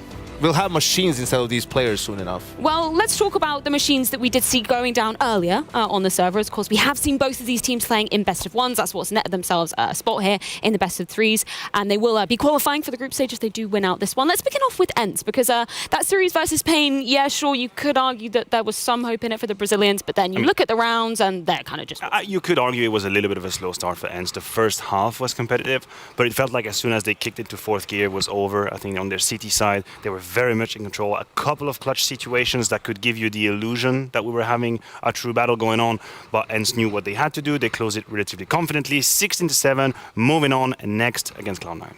Fourth gear, more like second gear, or just like kind of getting the car. It's cold, it's winter now, right? So the car, it needs a little bit, you know, so much gasoline to start. And as soon as the car started, they ran over the Brazilians, and that's pretty much it, Freya. Yeah, the fact that they were obviously coming into this season, they weren't in Denmark at Blast because obviously they're not partner team there. So the fact that we get to see them coming into this looking pretty hot. And obviously Diha, we've got to touch upon him because he's a man of the country. He is Polish indeed. He is absolutely a local hero for Diha. And I think just as much as we would like him one day to be a star, I don't necessarily think that's his role in ENCE. I don't think this is where he is supposed to be. He's just supposed to be reliable. He's supposed to be consistent. You're supposed to know what you're going to get from him. If you're snappy, you look to your left, you see Diha, and you know what he's going to bring to the table. And I think he's been doing it. I don't believe that the limitations of ENCE come through Diha. I think he's doing his job. He's doing it nicely, just clean. Yeah, trying to follow in the steps of, you know, the veterans of earlier times. We saw Taz up there on the banner. I think he would love to play in this sort of a setup where you're face to face and the other team can maybe even hear you, definitely see you. He was a master of those mind games. And, you know, I'm interested to see how many teams will try to utilize that, you know, if they'll try to play into that. I think ENCE is definitely a team that's louder than Cloud9, say for Nafani, obviously. But, yeah, I think this matchup, though, it's going to come more down to the Counter-Strike than anything else. Yeah, speaking of loudness, anybody else screaming out to you from the side of ENCE? Because I know we've all had our eyes on some players, obviously the Major. That was the last time we got to see them properly playing. I know, we haven't seen them in a while. I think Sunpayas has been stepping up massively, and he's been, I think, delivering what we wanted from him. Granted, the field of opposition is different than when he was in Movistar Riders, right? He was such a superstar by the numbers. There was no comparison to be made. Here is a little bit more tempered down, but I still think it's an excellent thing. And personally, I had seen the limitations of Hades a while ago. I think they made a good gamble on Sunpayas, but this is where you have to prove it. Like right now in this hole here, that's when you make these plays. No, when you play CCT or whatever the hell that is, this is when you do it here in Katowice. I think for ENCE it was more about can they actually play a more standard style, right? Especially on the T side. And I think that they've proven towards the end of last year that they can, especially at the Major, right? And now it's just about how are you going to do against really good teams? And I think Cloud9 is a good test. I mean, it's probably the biggest test in the play-in, right? So you want to have a good result here. You don't necessarily need to win this game. Obviously, you're playing to win it, but as long as you're keeping it close and it's a good game and you're playing well, that gives you a lot of confidence moving forward in the play-in first and then probably in the group stage as well. Yeah, I think this is a really excellent one to be starting off the qualifications here on the A stream. But before we do dive into it, I want to check in with the gentlemen that are going to be guiding you through this one as we have Bardolph and Hawker down on the show floor. Hello, Freya. It's been 7 years since my last big ESL event. A long time coming, but it's great to be here. We've seen some very interesting Counter-Strike already and plenty more to come as well. A lot of stomps so far, I must say. I'm thinking this next game won't be a stomp, but we're here with Cloud9. Vibes are very good. They had a very one-sided opening win. Everything was looking on point. Shiro there, Axile there. And I also think we were looking to see how Buster would slot in. He's playing the exact roles that Inters was. So we'll be keeping an eye on that as it continues. And obviously Shiro also had an unbelievable Major. He was positive on every single map he played at the Major. He bailed them out of some big games there. So definitely good signs for Cloud9. You can see the crazy stats that we saw from Shiro, who needs to be the hero for Cloud9. And looking at the portraits around in this hall as well, you can see Baby Get Right from 2009. And we've got Baby Shiro here just behind us. And the point of that is he's got his whole career ahead of him. I don't think he's peaked yet. As devastating as he can be on the server, he'll need to be today because now they're in a deep end against a team like ENCE. He's really going to have to perform if they're going to win today. Yeah, I feel like there's no question as to whether he can be the hero. It's whether the rest of the team can get to that level alongside him, because we're already seeing him show up in big moments, at big events. And like you said, there's potential for him to get even better in the future. Yeah, certainly their game earlier was not the biggest test for them. I'm sure they're going to have a much bigger one here from ENCE, and I think Freya and the boys are going to go through the veto now. Thank you very much, gentlemen. Yeah, we've got the veto coming right in. Yanko, any thoughts initially on what you want to see? I think this one is interesting because ENCE was cheeky, right, in that CCT tournament they played in the end because they played Inferno twice, which is their permaban, right? And I don't think they're going to let it through here. It seems like they do. That's the map they switched off for Overpass, and they go for the Anubis pick, right? For Cloud9, we know that Nuke was their ban, so they have to go on with that. They go for the Inferno pick. again, going for the weakness of ENCE, at least on paper, which I think might be a trap card. Yeah, I agree Simply with you. put. I was going to say, when you put the two map pools against each other, for Cloud9, it's not the most comfortable. You're going to get punished, published. You're going to have to be forced to show what you can do on Anubis. And then a Vertigo could have been a possibility. That's the third map, but you can't really just pick into Vertigo against ENCE. It's a map they can maneuver, so you go for Inferno.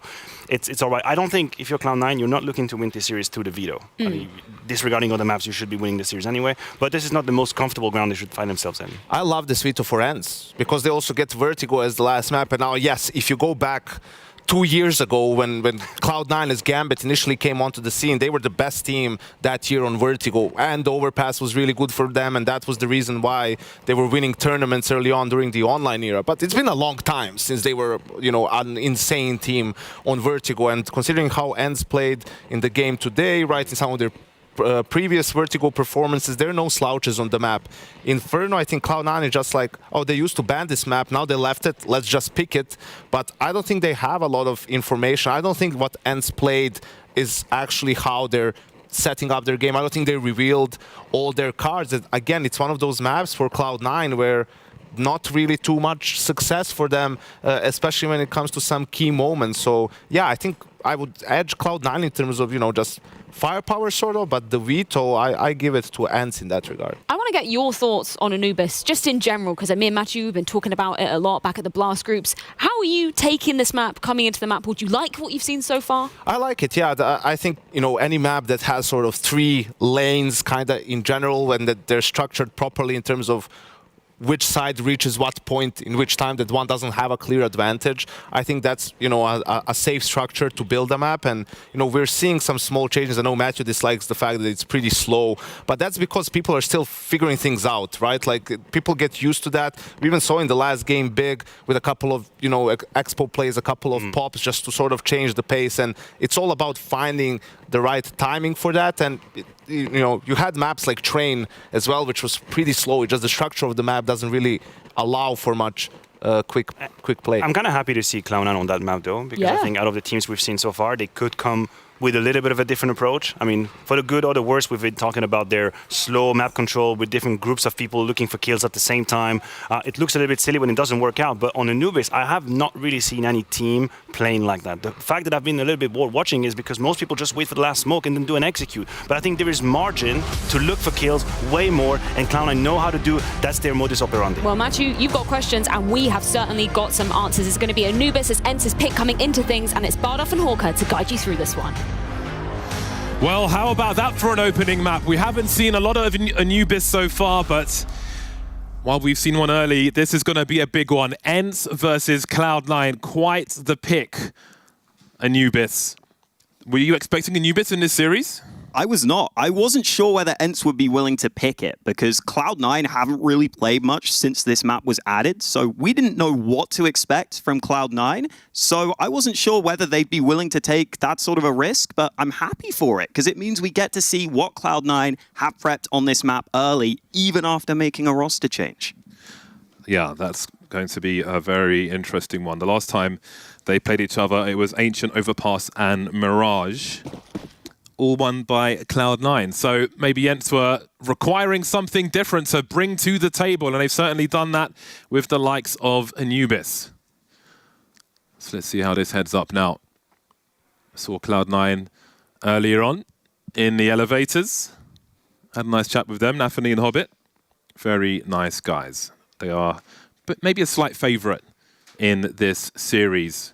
And they'll start on the defensive side now, so we've got ENCE creeping forward. Bomb in tow with 4 players towards the A-bomb site. We can see Valdez just keeping the CTs honest at the moment, offering some grenades towards that mid position while they start to poke and prod in. And here's the initial exchange with Julies again. Exile only good for 1 though. Shiro's going to have some work to do. A nice pop from him. The bomb's dropped and then collected again. Will they commit to the bomb plant? Looks like they will do as these CTs start to stream in. 3 in a row. 1 left to go forward and try and make some space for them. So far so good as Snappy is forced back. 4 versus 2 now for Cloud9. Made 1. Snappy's got so many heads to find. Nobody on the bomb just yet, but they're starting to creep forward as well. Do they prioritize the kill here? We've got 1, almost 2 men swinging. Snappy won't be able to get anything more. Cloud9 start with the pistol round. Really solid stuff from Cloud9, and you could see ENCE instantly having a lot of utility prepared. They had a couple of smokes into the site, as well as some flashes and a molly. But Cloud9 basically looked like they were happy to play retake on that site in the pistol. They let all the utility come in. They stayed in an advantageous scenario. ENCE comes straight back with the force buy, though. So the utility may be a little lacking here, but the firepower isn't too terrible. They've got a couple of Galils. Let's see what they got up their sleeve.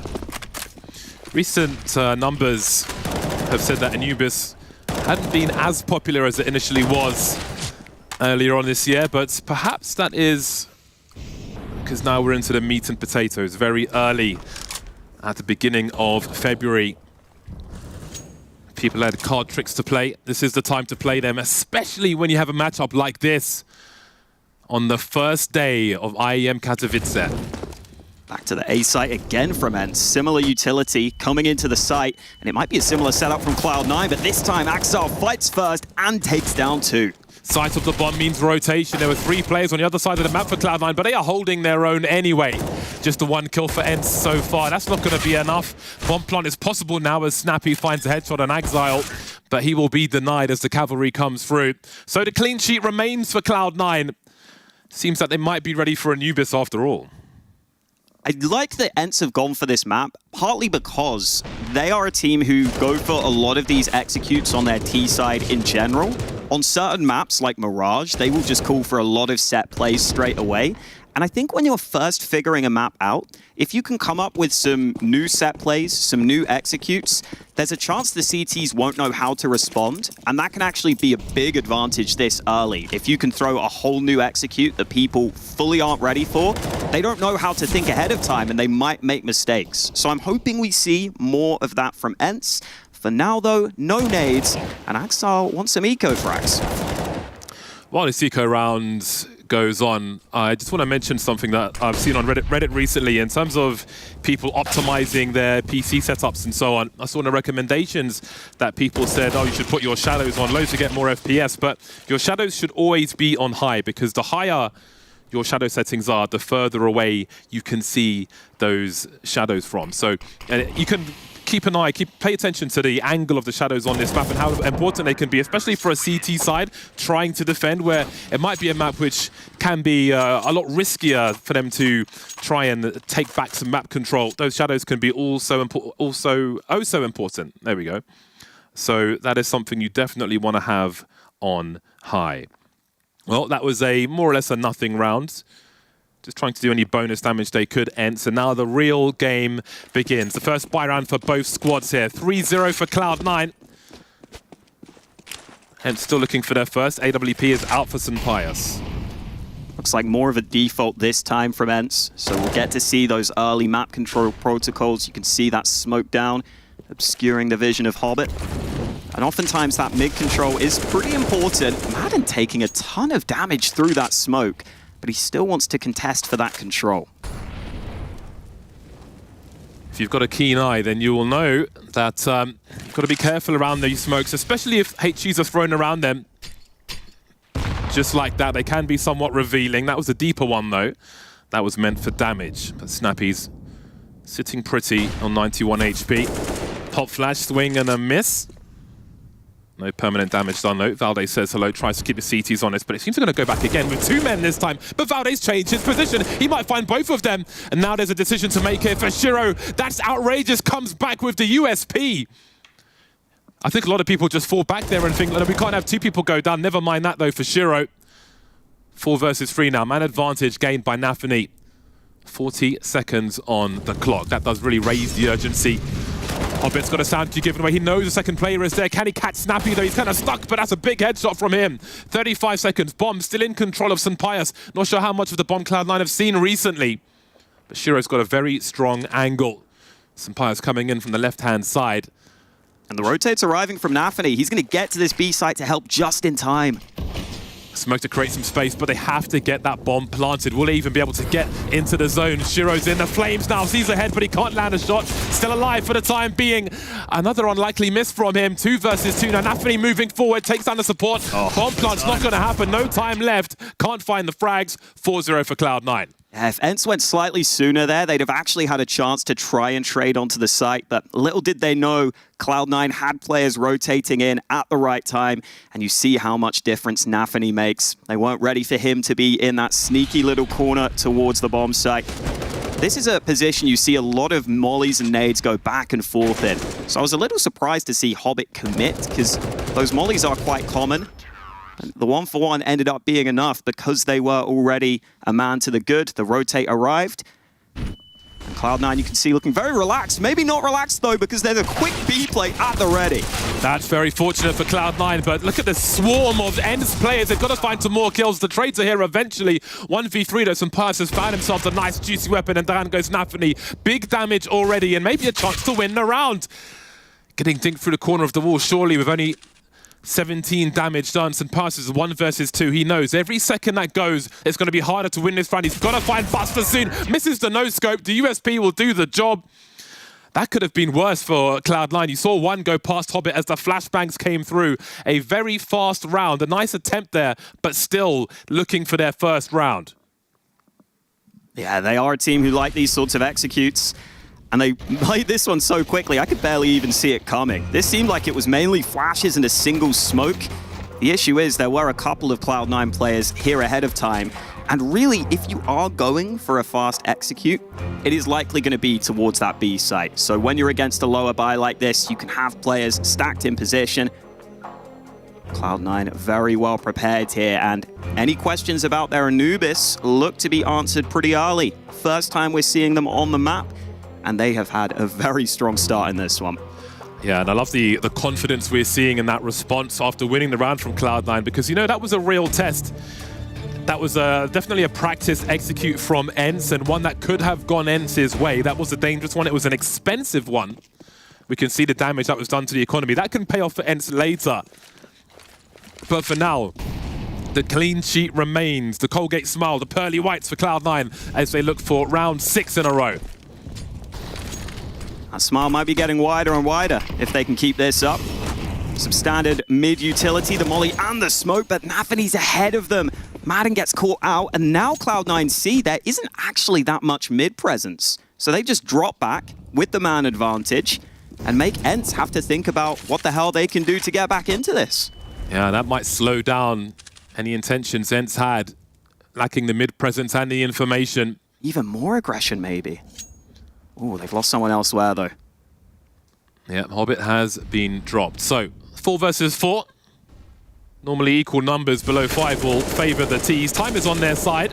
Snappy with some nice angles, but Buster remains at half health. That might be enough. We shall see. Never mind. Down he goes. Valde will finish off the job on 4 HP, and that's going to activate Exile to try and find out what's happening elsewhere on the map. Fast moving round now. 45 seconds on the clock. Smoke goes, and so does Nafany at the hands of Snappy. Maybe this is finally the round where ENCE get one on the board. But Shiro is lurking with an AWP. Going to stop the bomb plant. Not even on the rifle yet. That may thwart the time. Exile from out of nowhere in the mist like a humidifier just coming out and dropping the bomb carrier. But now Shiro has the clutch. 1 versus 2. Again, Valde's got 4 HP, but that's enough when you're against an AWP.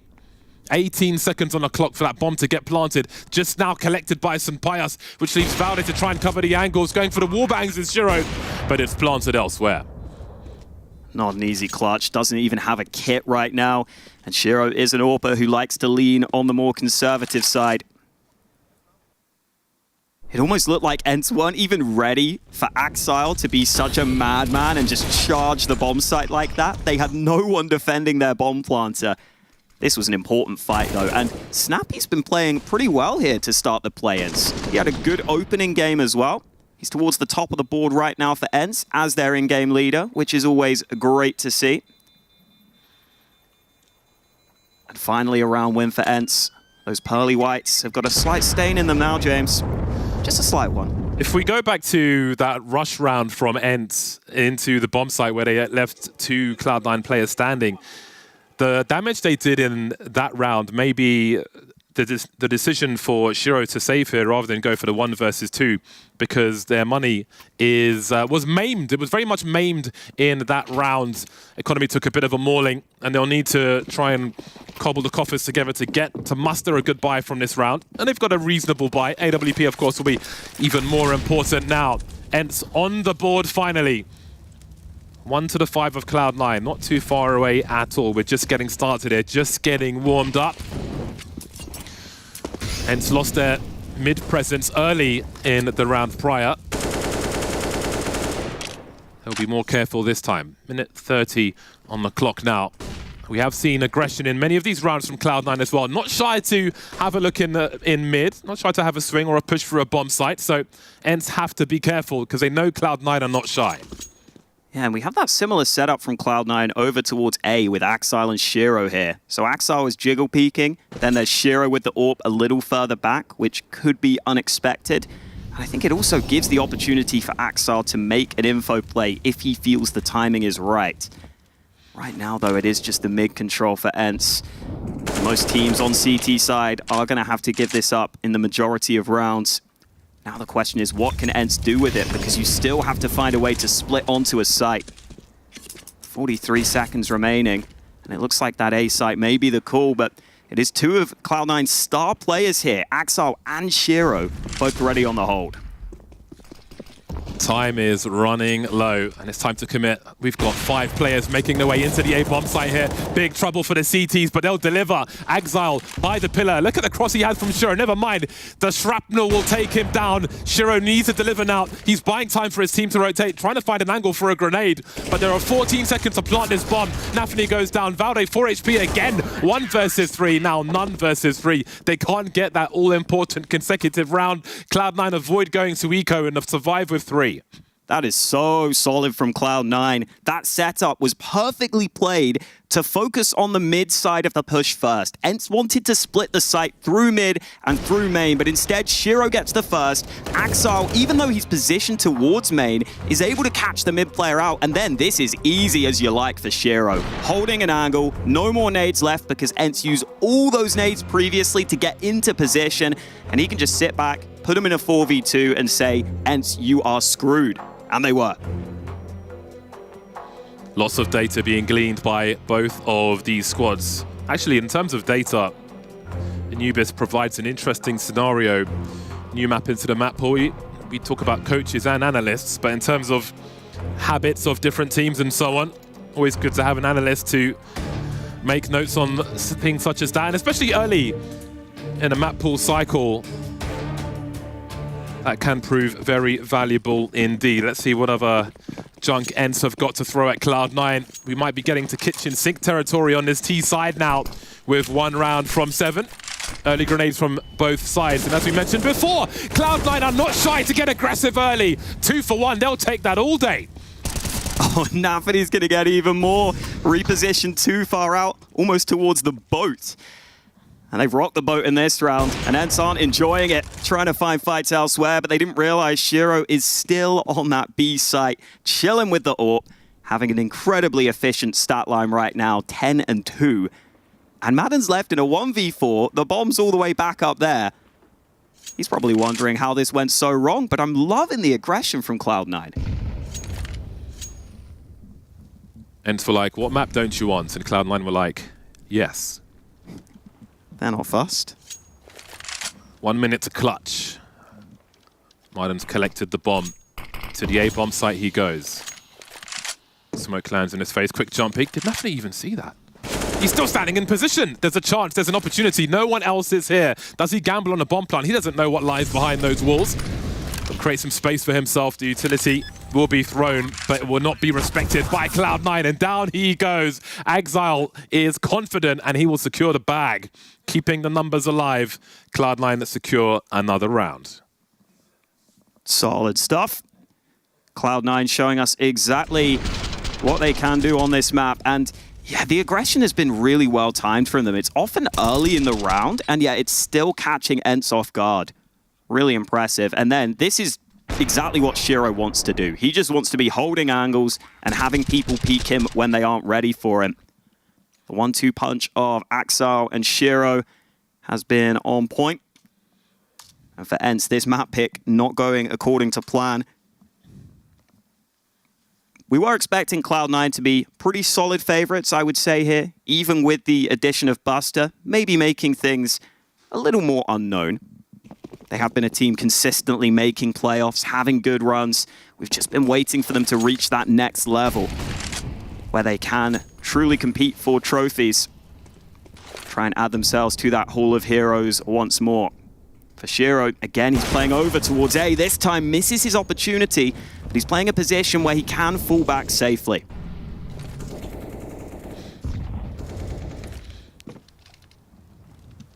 Cloud9 not really allowing ENCE to control the pace by guarantee, if you will. They are being very proactive on their CT side. We can see the aggressive positions on the radar towards the A bomb site, for example, between Shiro and Exile, rifle support for the AWP. Hobbit, though, with some pre-fire, just showing some presence around that dark position. It's a very deep smoke grenade. Perhaps it goes too far, we shall see. Well, he's gone too far on this occasion. Snappy is here. They're looking to capitalize on this. That sound cue was heard by Buster. Does he pay off of his teammate? Catches Snappy with a nade in his hand, and there's more in tow. The bomb spotted now, but Buster's been swatted. Nafany's here. He must deliver. He won't. 4 versus 2. Shiro has an angle. Surely this time ENCE can plant the bomb. Finally getting that bomb down, and even though you've used all your utility, it doesn't matter when you get into an advantageous position like this. Nothing Cloud9 can do towards that B site. Yeah, it might be safe territory for Cloud9 at this point. One player reconnecting, but Shiro and Exile, I think they'll save in their positions and fall off as necessary. I'm maybe a little surprised by Cloud9's setup, because they have Shiro and Exile both towards A. And it's quite hard to rotate away from A back to this B site. You'd think of those as the 2-star players for this Cloud9 team. Yeah, I think they were maybe trying to pick off a lurker or something, because while we were looking at the action towards the B bomb site on the A site, I could see on the radar that they were in a line together. So I think Exile was playing off of Shiro's shot if somebody peeked them. I don't know if they were going to try and move forward through A, but maybe it was just bad timing in terms of the round where they chose that aggression. That was an all-important pick onto Hobbit. And you can see the urgency afterwards from Snappy. Sadly for him, he got caught with a grenade in his hands, but his teammates came through and delivered. D-Heart with a very important kill. Oh, and here is a switch up from Shiro. He is now playing back on that B site. So it looks like he's been given a lot of freedom to just pick his position. Wherever he feels the AWP is needed, that's where he will decide to go. Not seeing the same pace from ENCE in this round, though. Happy to wait out that early utility. 4 flashes in the hands of Cloud9 with 1:20 on the clock. Make it 3 now. Curious to see if they'll use them for aggression or just to try and deter something. You can see Hobbit lining up a left and right click flash. Just thwarting any timing as ENCE try to secure the mid position. Now, what information have C9 got in terms of what ENCE might be up to here? How do they make a read on this? There is that pop flash aggression I was talking about. They're trying to go for some information now. They may have trouble, though, towards that B bomb site. The bomb is in tow. D-Heart moving forward now. And the B players don't have the utility to slow this down anymore. They've used their smokes and mollies. They'll have a crossfire, but for how long? So many trade fragging opportunities here. You can see Hobbit dancing with the Pyjamas. He's got a very tough job. Rings the bell of St. Pius, but he's still alive. He can still swing. Buster's fallen to the Molotov before he can help his teammate. And there are huge problems on this B bomb site, but there's a flank coming in from Nafany. Shiro's here, good for 1. Bomb about to get planted late in the round again. But it will be successful. 2 versus 3. I don't think they back off from this one, but as Nafany falls, I don't know how much more there is for Exile to do. 1 versus 3, made 2. He drops D-Hard, but he's got 13 HP. Almost dropped himself, and he will have to disengage. If that first kill was cleaner, he could have considered it, but he took significant damage from the swing of D-Hard. The unfortunate thing there for Cloud9 was Shiro was the man arriving on the rotate, and it's really hard rotating with that AWP to the B site and being stuck behind those smokes. You saw eventually he got involved once the smokes faded, but even then, if you commit towards that B site, you maybe get the one shot off with the AWP, and ENCE were in position to trade because they had so many players swarm the site. So nice to see ENCE play one of these slower rounds successfully, and they might be finding a name for themselves, a home for themselves on that B bomb site. A couple of effective rounds for them there now, and they finally put Cloud9 into a poor economic position. Tactical timeout taken. They can't be loving the look of their buy. Probably have to almost fully save this one. Yeah, this is the window of opportunity that ENCE have finally created for themselves. Cloud9 here and there, been playing within an inch of their economy. Finally been broken now, it looks like.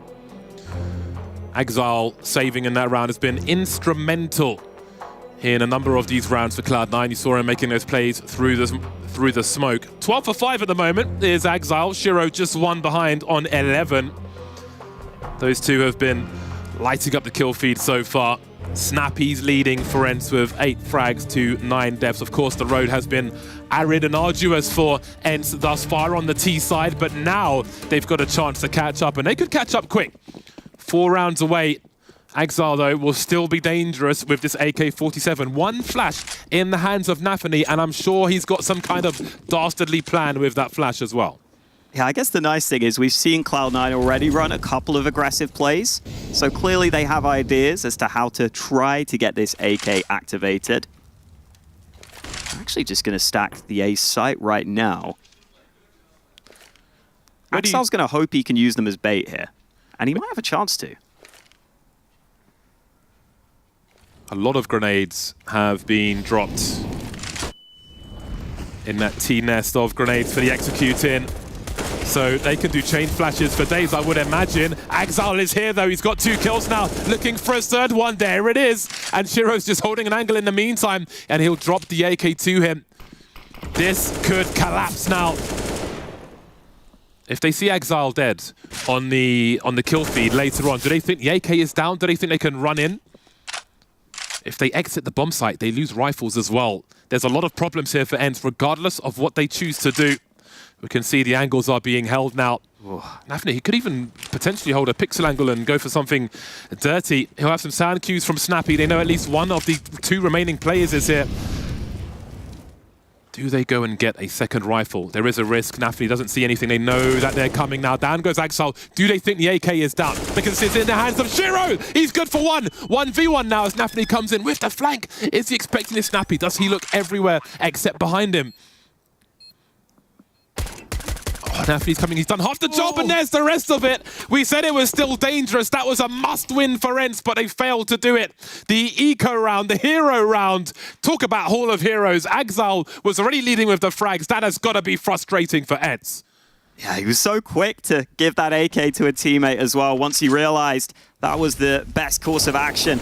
This initial spray is nice because you see the angle they come out is really similar. It's basically just a full spray from Exile that he commits to, and he still has enough ammo for that final player. ENCE only committed with 3 players to the site itself, though, and that seemed like it was the biggest issue there. They had those 2 players left behind. Maybe they thought it would be a slightly easier take, but as soon as the first few go down, the other players aren't in position to follow up. Otherwise, Exile would have been caught with his pants down. He would have been out of ammo, but they just didn't have that one extra player, and it ends up being so costly. Credit to the USP players as well, though. Positioning themselves to enable Exile to get the better opportunities. You saw one player was jiggling on this pillar to the right-hand side, trying to pull the crosshairs away, and then Exile swings in and says thank you and good night. Understanding the situation, low health, giving it to Shiro. Exile down in the kill feed. Shiro delivers enough to allow Nafany, who was playing the information from the back, to come in and finish off the job. Ding and the dong with the USP. A very unlikely round. And that, I think, a round like that shows the strength of Cloud9. ENCE have to convert that round, and they failed to do so. Finally getting some revenge on Exile with the opening frag of the round, but can they get the last one as well? They've lost Exile early over towards A. Nafany has had to leave mid to reinforce that A bomb site, but Cloud9 are still sticking with 3 players towards B. Even though they've lost a player early, they want to keep this B site control. They want to make sure this defense is solid. Those nades continue to go back and forth. Another smoke plopped down to buy extra time, but now ENCE might be finding the weak point. You can see on the mini-map, mid is wide open, and Madden has started to make a move up into mid. So this could be a very powerful position to be able to split onto one of these sites. Heading towards the 40-second mark, where urgency always rises, regardless of the map. Sub 40 seconds, always a factor, and here we are. 4 players still remaining for Cloud9, holding on to their last pieces of utility for as long as possible. The timing of this smoke grenade cannot be underestimated because look at how many T's are around it. This could really put ENCE in a horrible situation, but maybe Madden can find something in mid. Then again, maybe he can't. Nafany will take him down from the A bomb site. 3 CTs now on B for Cloud9. They've picked the right bomb site as ENCE are still edging their way forward. Shiro says hello. Buster and Hobbit come in as well, and Valde is left to pick up the pieces. 1 versus 4. It might be a question of trying to do some damage, but can he really move from this position? He may even die after time. Cloud9 can't afford to lose too much money though, so they might not hunt, but it's another failed attempt from ENCE. Hobbit's late utility was absolutely everything in that round. He puts the smoke down to slow down that push, but he also had the molly out towards B long as that push was coming in, and that's why every Cloud9 player was looking in this same position. Nafany cutting off the flank certainly helped, but you see everyone is looking on this same angle because they've molly B long, so it's just a complete destruction of anything ENCE were even trying. And fair play to Cloud9, they stuck with their guns, they stuck with 3 on B, and it paid off. Man like Hobbit, certified geezer. Certified by UK Mans, Bardoff and Hawker on wax. I love Hobbit. Who doesn't love Hobbit, really? No, he's great. He's a gentleman. And on the servers, he is a gangster.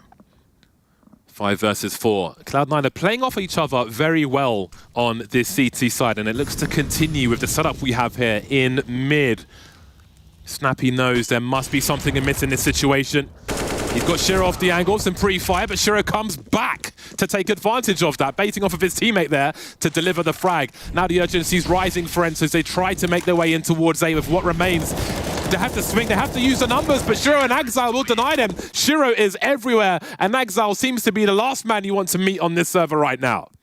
Oh, I love those beefy M4A4 sprays that we've got back on the server now. Axile controlling that one really effectively. Not always easy to do, but he made it look easy on that double kill. And it is tough to play Cloud9 when you got Shiro and Axile popping off. They've just got so much firepower with the stars on this team.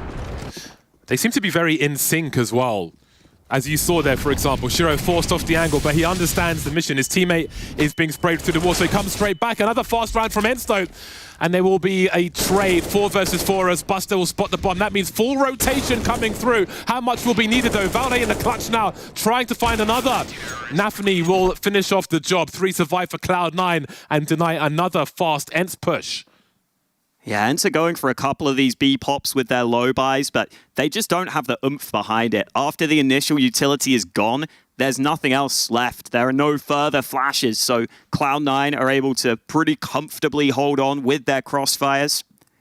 And this was a pick from ENCE, attempted to catch Cloud9 off guard, which has not paid off for them. Cloud9 still have their own map pick coming up. They're already 11-3 up. And a lot of Anubis games we've seen so far have had really solid T sides. Not here for ENCE. They've been destroyed by Cloud9.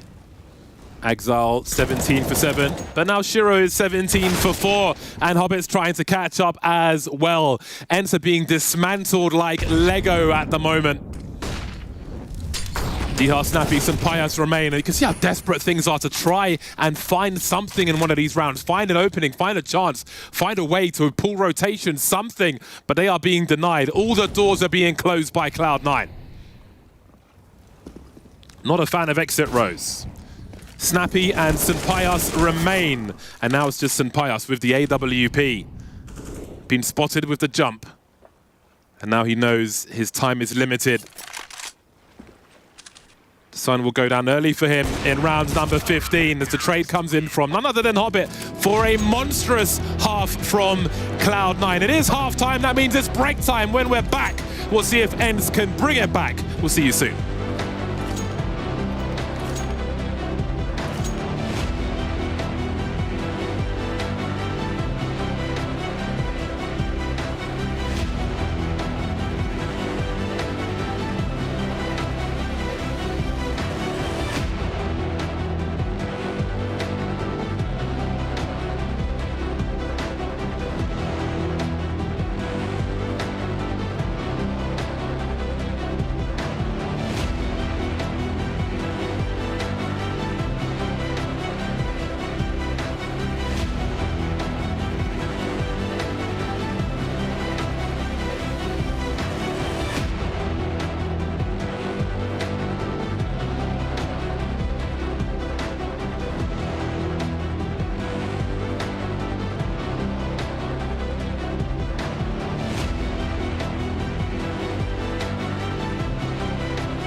And we are back in the Hall of Heroes. If you're just joining us, where have you been? Cloud9 are on a heater in the rivers of Anubis, currently running red with ENCE juice. Perhaps they can turn things around in the second half now as ENCE move to the CT side. Looking clean, looking sharp. I would like to see more of Cloud9's T side, but honestly, we might not get the chance to if they keep up at the pace they've been going. We got the pistol buys out, a couple of pieces of utility for ENCE, the dualies, and a kit for them in play. Meanwhile, for Cloud9, Buster fully taking on the Inter's role. He's going to be the utility man for this pistol. He's got a full set of nades on the pistol round.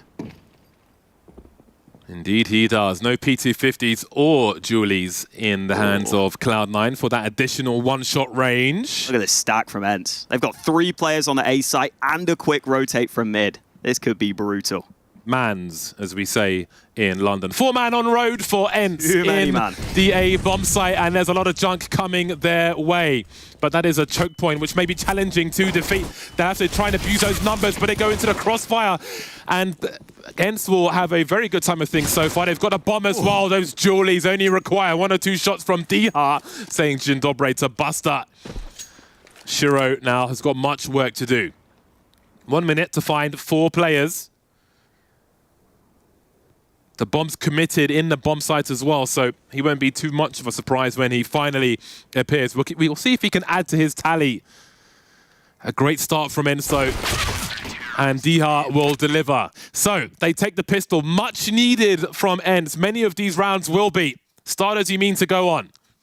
I love that setup from ENCE. Having the dualies in that close position, they kind of let the pillar player take some initial contact, and that almost made it just more confusing. But you see Diha's actually the one getting it all done, even though they're looking at him, which was wild. So big props to Diha on home soil, doing what he does best. And I think ENCE need a couple more of their star players to show up. So that's nice to see. We have got Shiro on the scout, so Nafany has spent all his money to give this scout to Shiro. Everyone else has got pretty much nothing. And there we go, that unexpected scout has now been spotted. Oh, I wouldn't peek this. Yeah, get out of there. Those fast executes from ENCE were quite interesting. They were so fast we didn't necessarily see all of them from the very beginning on the T side. My question is though, what will they have to offer us on their CT side? Of course, this is their pick. So they must have confidence in this. Cloud9 were ready for the test in the first half, but we did see a very proactive Cloud9 as well. We saw them not shy to play off of pop flashes, re-entry in the mid position, push either bomb site. Now, will ENCE do the same? They don't have the room to be shy. They have to take risks, regardless of the scoreline. But this may be a moment of rest, a moment of calm before the chaos to come. As Cloud9 will play the clock down, but they're not playing with much, of course. The Glocks to P250.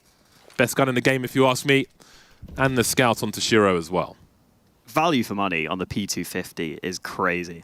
I almost feel like I always want to get one. Like, even if I had $300 exactly, I'd still want to get one.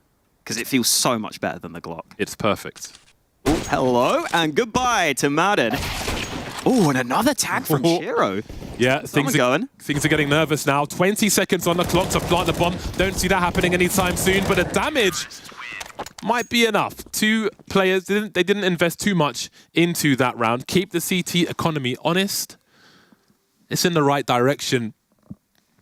And I think we'll see why it was Nafany that dropped the scout now, because he's the in-game leader of the team and also very often willing to play very aggressive. So he'll just take a Tech 9, a Mac 10, something of the sort, and probably be flying in early in this round. So that works out fine for Cloud9. They're not too fussed about that. Everyone else should have AKs, and it will be an early test for ENCE. And really, every round is key for ENCE right now. The pressure is always on them at this point. Yeah. There may be time to collect a rifle later on, but then perhaps his opportunity will be to swing and potentially die. Take the crosshairs away to create some space, create a breaking point for their opponent by trade frags. We shall see. 7-round deficit for ENCE to try and recover from. And Martin will take over the reins from Hobbit to ask questions of the M4A4 spray and try to avoid all those grenades bouncing through as well. Very much a war of attrition here. But this is only 2 of the 4 players that will be soon surrounding this bomb site. Martin caught with a grenade, but still delivers the kill. How has he managed to do that? Oh, the Tech 9 of Nafany thought he had the chance to run and gun. And honestly, I'm surprised that Madden was going for that deep smoke there. Didn't realize how quickly they could have got up close. Got a little lucky to get away with it. But he wins the all-important early fight.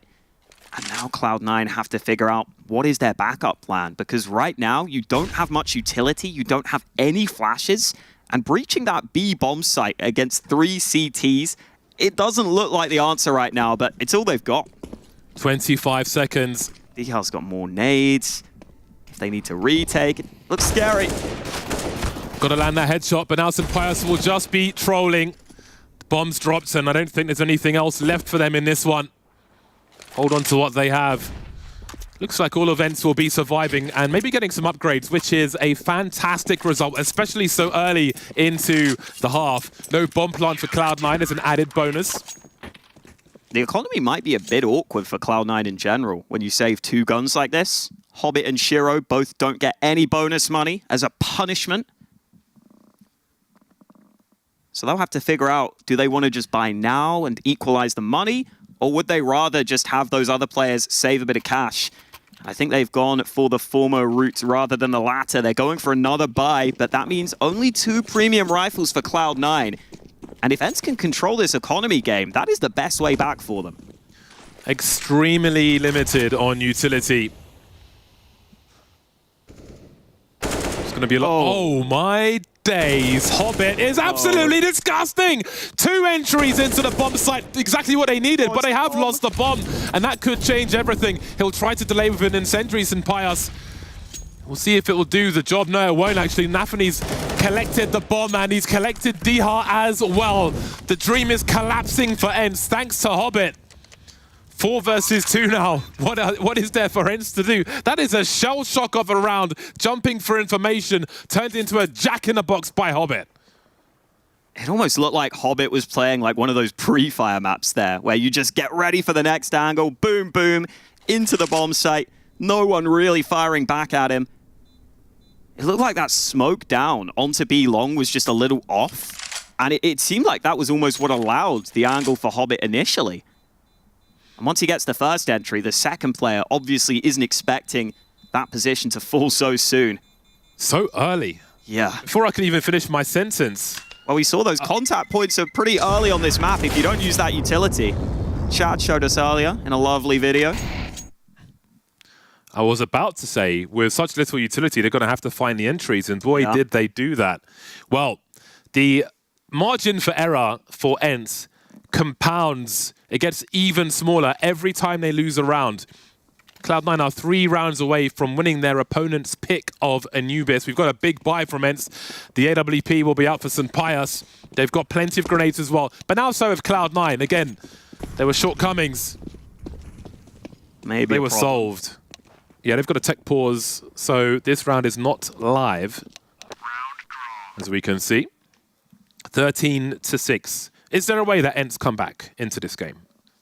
At least they still have the full buy, but it doesn't feel likely, just because we've seen that it's not that hard to get rounds on the T side of this map. I think the upside for ENCE is, you said St. Pius has got that AWP out.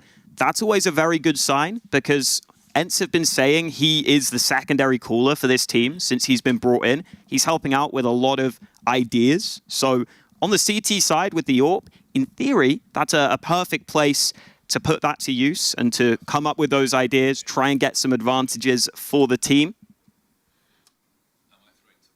But it does seem as though ENCE are not expecting Cloud9 to look this damn good early on this one. Cloud9 with some very interesting tests last year. Had some wins and losses especially, which will turn boys into men. You even saw Axel come out and say recently, once they got knocked out of the major by Mouse, he realized they kind of had to make a move, because this roster has stayed together for a long, long time, and they felt like they needed to do something to just shake it up, maybe get a bit more experience in the team to help out with those sort of pressure matchups. But in the group stages, Cloud9 have always been fantastic. And here at the play-in, they have started incredibly strong.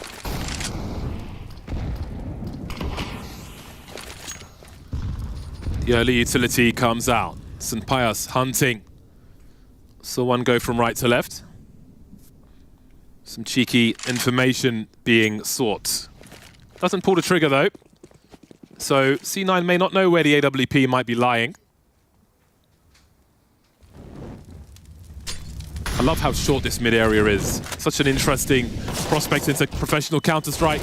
Valde finds 2 headshots for both. Dihar, sorry. It's like a bad game of Jenga. You pull one piece out, the tower goes falling down.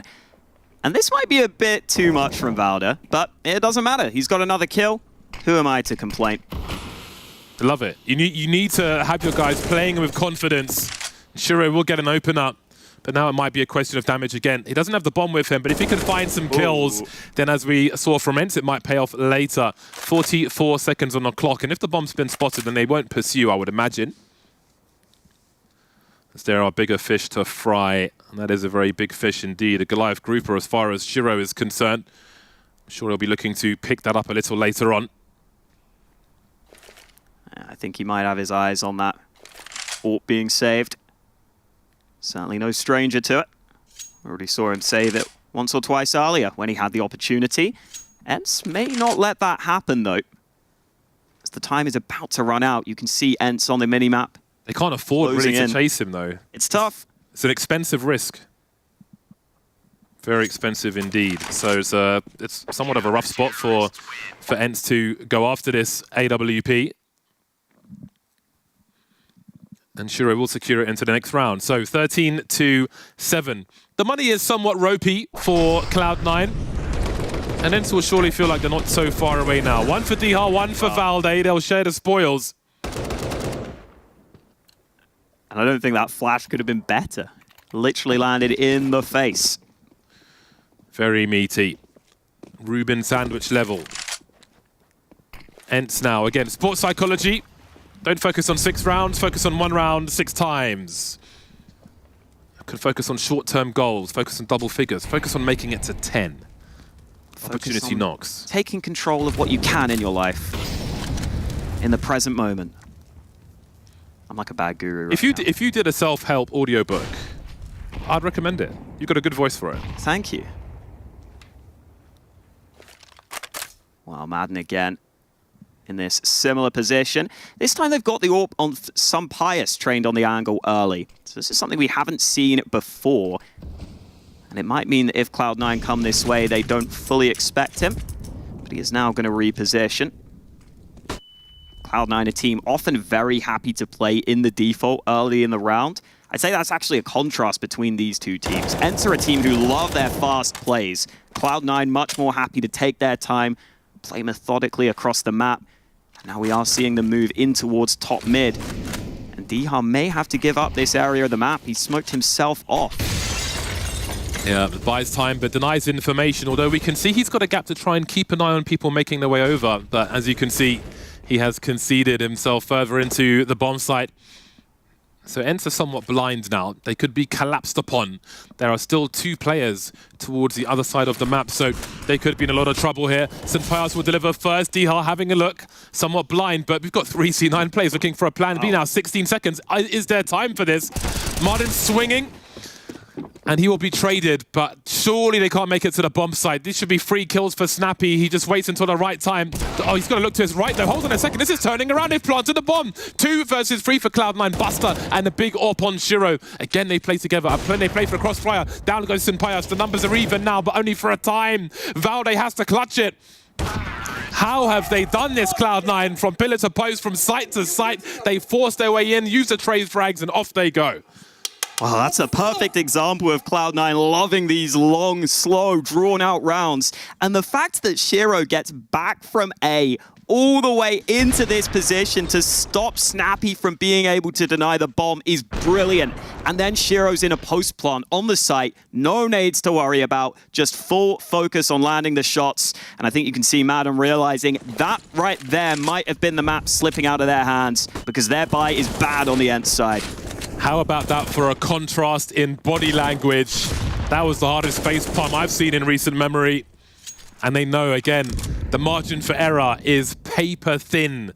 ENCE with half the score of their opponent. Cloud9, 2 rounds away from their opponent's map pick. The implications are not comfortable for ENCE. Nothing is a guarantee, though, including the map win for Cloud9. But look at what ENCE have to fight with. It is rough.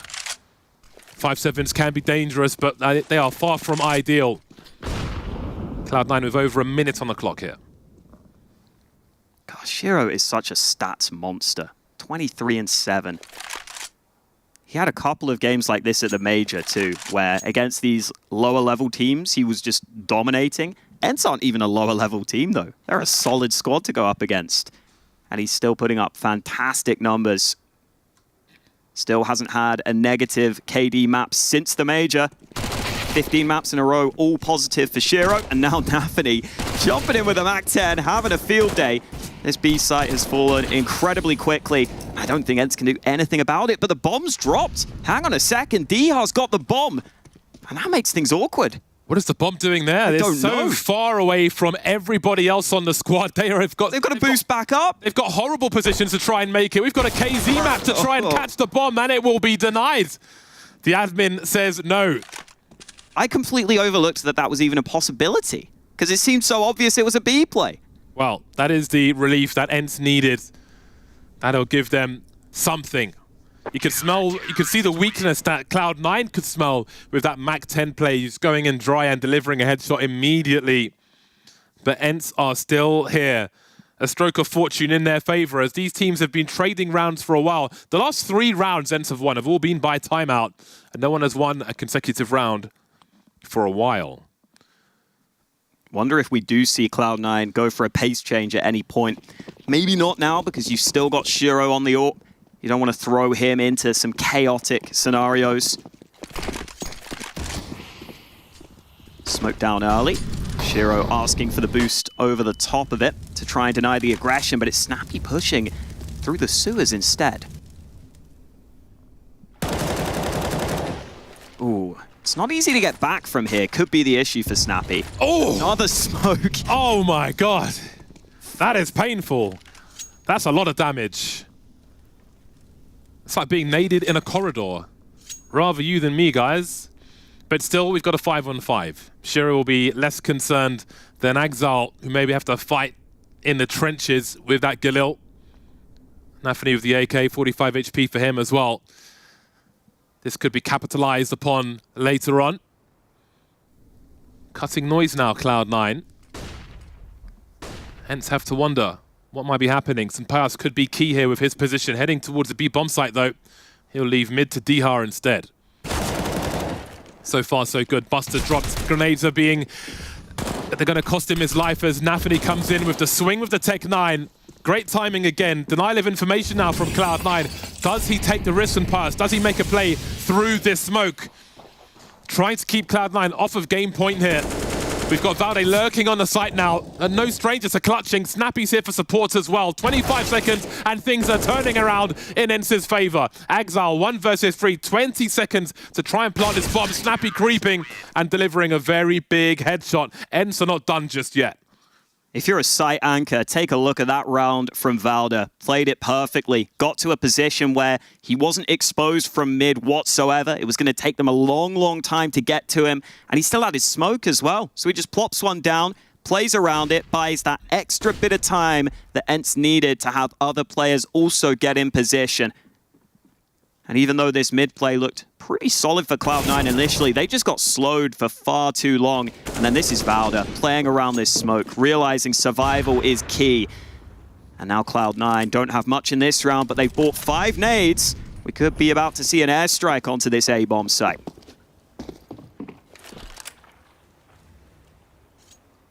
Five high explosive grenades. You got to have a plan for them, right? If you've got 3 Glocks in there. Minimal noise being offered. Sand cues from all of one player, but all 5 are here. And there's an update from the B stream in the meantime. Magic's in the clutch here, 1 versus 3. Looking good for NIP, though, to 2-0. And that confirms it. 2-0 win for NIP, despite bringing Config in. Yeah, the interview with Alexi B earlier was very interesting indeed. More on that later as slowly Cloud9 are creeping in. They have an idea of where the airstrike wants to go. And that's it. The third one will do the job. That's a bomb plant surely secured as the ants are running around. It's almost like a game of lemmings now, but they're not trying to save them, ants. They're trying to eliminate them instead. An AK's been collected by Shiro, and now the round might be dangerous. Maybe it won't be, though, as he will be taken down by Diha. 4 versus 3. Nafany collected the rifle. Rifle lost. And now it's just down to Hobbit. They'll take 2 players and plant the bomb, so they've done enough to push forward. But now ENCE make it to 10 rounds. Double figures. Psychologically, this is a barrier broken down. Yeah, not a bad round for them all in all. You get the nade stack onto the site. Seems like they kind of started to figure out where Valde was playing around this site, so they could land all these nades, get the bomb down, but the post plant was always going to be the tricky part. No nades and not much to work with, allowed ENCE to really rip through them. Now it is a full buy for Cloud9 though. This is what they've been waiting for to try and close out this map. It has been a bit of a comeback from ENCE. 4 of the last 6 rounds for ENCE. 3 rounds in a row for them now. Momentum maybe starting to build, but this is a big round for both squads, not just ENCE. Cloud9 have had ropey buys for a while, but now Shiro is back with the scope, and that means pain for anybody walking into it. Valde getting dropped is a big opening kill as well. Valde tried to go for the secondary AWP in this round and take an early fight, take initiative. Unfortunately, he gets bested at the start of the round. And now you got to wonder whether this A site is just going to be bombarded. It's only Diha here, smoked down. He's had a good game, but he just gets run over way too quick. And there is no response for ENCE. This has to be 15 for Cloud9. There's nothing ENCE can do. Yeah, they can't afford to lose all their stuff. They've been forced out of the bomb site already. Stand and fall. Make your way over, face the smokes. And all the rifles. I think Buster is maybe disposing of this AWP. So now ENCE's backs are truly against the wall. Just made it to 10. That's enough pressure for Cloud9 to find a way to make it to 15. They've had momentum in this half. ENCE, they need to find it again and find it immediately. Otherwise, they're done for on Anubis. See what they can muster up. That was a round where it literally just came down to that first fight and then the follow-up from Cloud9 into that A bomb site. ENCE decided to take a bit of a risk by leaving Diha here alone, and he simply could not respond quickly enough. Clearly not his standard position. Normally it's Valde playing on that A site. So we'll see if ENCE decide to just take it more chill in this round, try and not give away that early opening that was easily found by Cloud9 in the previous. Shiro is the kind of AWPer that would rather let the action come to him. 24 kills for Shiro at present. But Diha's been catching up. 23 kills for him now, and he'll need plenty more to keep ENCE alive in this game of Anubis. If you're joining us late, it's the pick of ENCE. But Cloud9 had the lion's share of the rounds in the first half. ENCE on a catch-up, and it is possible, but he can't make any more mistakes. Sunpaya's trying to get away, but he'll be denied. The numbers game being abused by the T side of Cloud9 into the bomb site. They go. 4 versus 3 now, as ENCE try to make some space for themselves. Yeah, they try and switch it up and put the AWP here instead, but it doesn't make a difference. Thankfully, Valde fights ahead of the smoke, but he will be traded. And now ENCE have to figure out, can they use this utility to try and get back in? They have to try this. Kit on Snappy's back, a couple of pieces of utility, but Cloud9 are just tucking tail and not giving up anything for free. Finally, Diha rounds the corner, but 2 players below him. Not easy to clear and not easy to deal with Shiro. Cloud9 take it 16-10, showing us that their Anubis is not to be trifled with. Utterly monstrous performance from Shiro. You heard the scope at the end, and it was an absolute decapitation after that. Came in flaming hot in the first half and continued through most of the second. Cloud9 show they have answers on Anubis. Pick it if you dare. That was a very strong performance from Cloud9 in the opening map of the series. They will move on to their pick of Inferno afterwards, but what do ENCE make of a game like that? I don't know. They're going to have to figure it out because they've got their opponent's map pick coming up, and it was just such a slow start from ENCE. That was the problem. Never got anything going on that T side. Yeah, it was really, really rough on the T side, trying to make the comeback in that second half. It was hard, but they just couldn't take it all the way over the line. Got it close, but Cloud9 looked so strong in that game of Anubis. Definitely one for everybody to study, whether you're in the server or not. That was a very strong performance from Cloud9, and we did ask if Shiro can be the hero for Cloud9. He certainly was, but let's not forget Exile. He had an outstanding performance from the get-go, understood the urgency and delivered when he needed to. 16-10 for Cloud9 over ENCE in the first map of our series.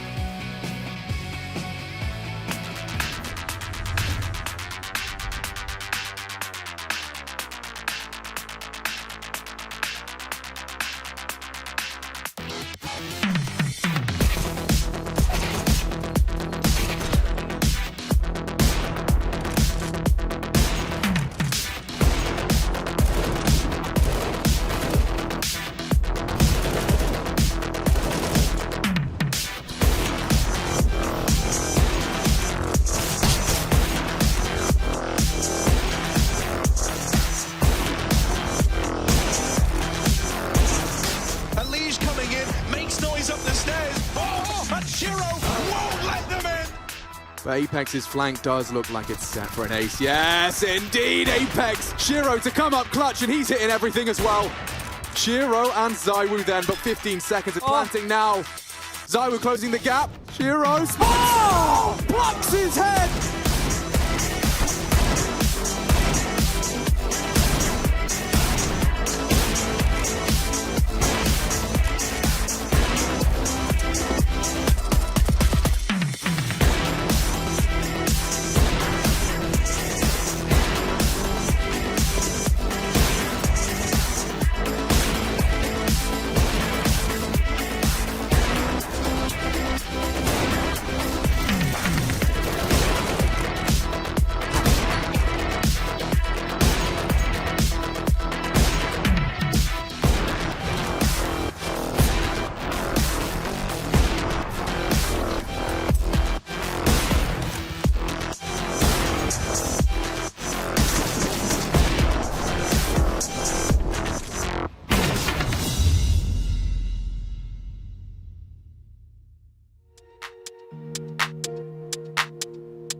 Ich sitz auf meiner Fensterbank, die Nacht zieht vorbei.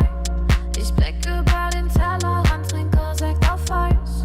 Ein Teufel und ein Engel tanzen auf dem Parkett. Vielleicht sind wir unsterblich, müssen nie wieder weg. Ich sitz auf meiner Fensterbank, die Nacht zieht vorbei. Ich blick über den Tellerrand, trinke Sekt auf Eis. Ein Teufel und ein Engel tanzen auf dem Parkett. Vielleicht sind wir unsterblich, müssen nie wieder weg. Backpack, Kippen und Drinks gegen Tristess. Großstadtbild, komm mir nicht weg. Kopfwag, mach kein Pisstest, nein. Ich will nicht auf deine Party gehen, nein. Engel und Teufel tanzen Schwansee. Von deinen Lippen tropft der Chardonnay. Ich küss ihn weg, bevor du schlafen gehst. Sitz auf meiner Fensterbank.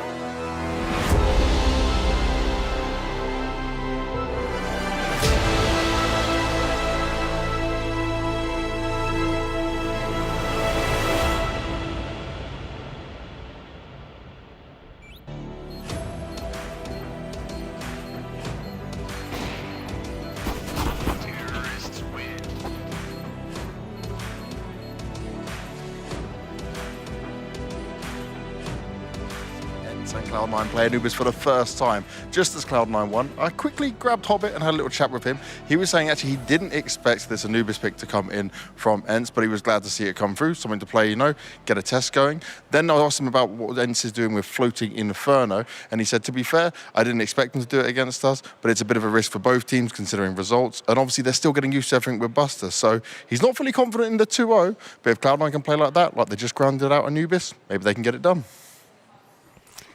Thank you very much for that insight, Banks. I mean, Hobbit saying he wasn't fully prepared, fully expecting that Anubis pick to come out. I feel like that first half definitely looked like Cloud9 were in full control. I can appreciate a ballsy pick coming out of ENCE, but when you want to walk the walk, you have to talk the talk as well. Yeah, absolutely. And it's great for Cloud9 to be tested on Anubis early on in this tournament. We know people will probably challenge them a little bit, but it's a harsh reminder of how strong they can look on the CT side of any map, truly. It was the same when Ancient when it came out. It wasn't necessarily their pick, but you had to actually have the balls to pick against them and survive their CT side. And here, this is where they made all the difference. Yeah, I am cautiously excited about this new Cloud9 lineup, right? And it has nothing to do with Buster and it had nothing to do with Inters.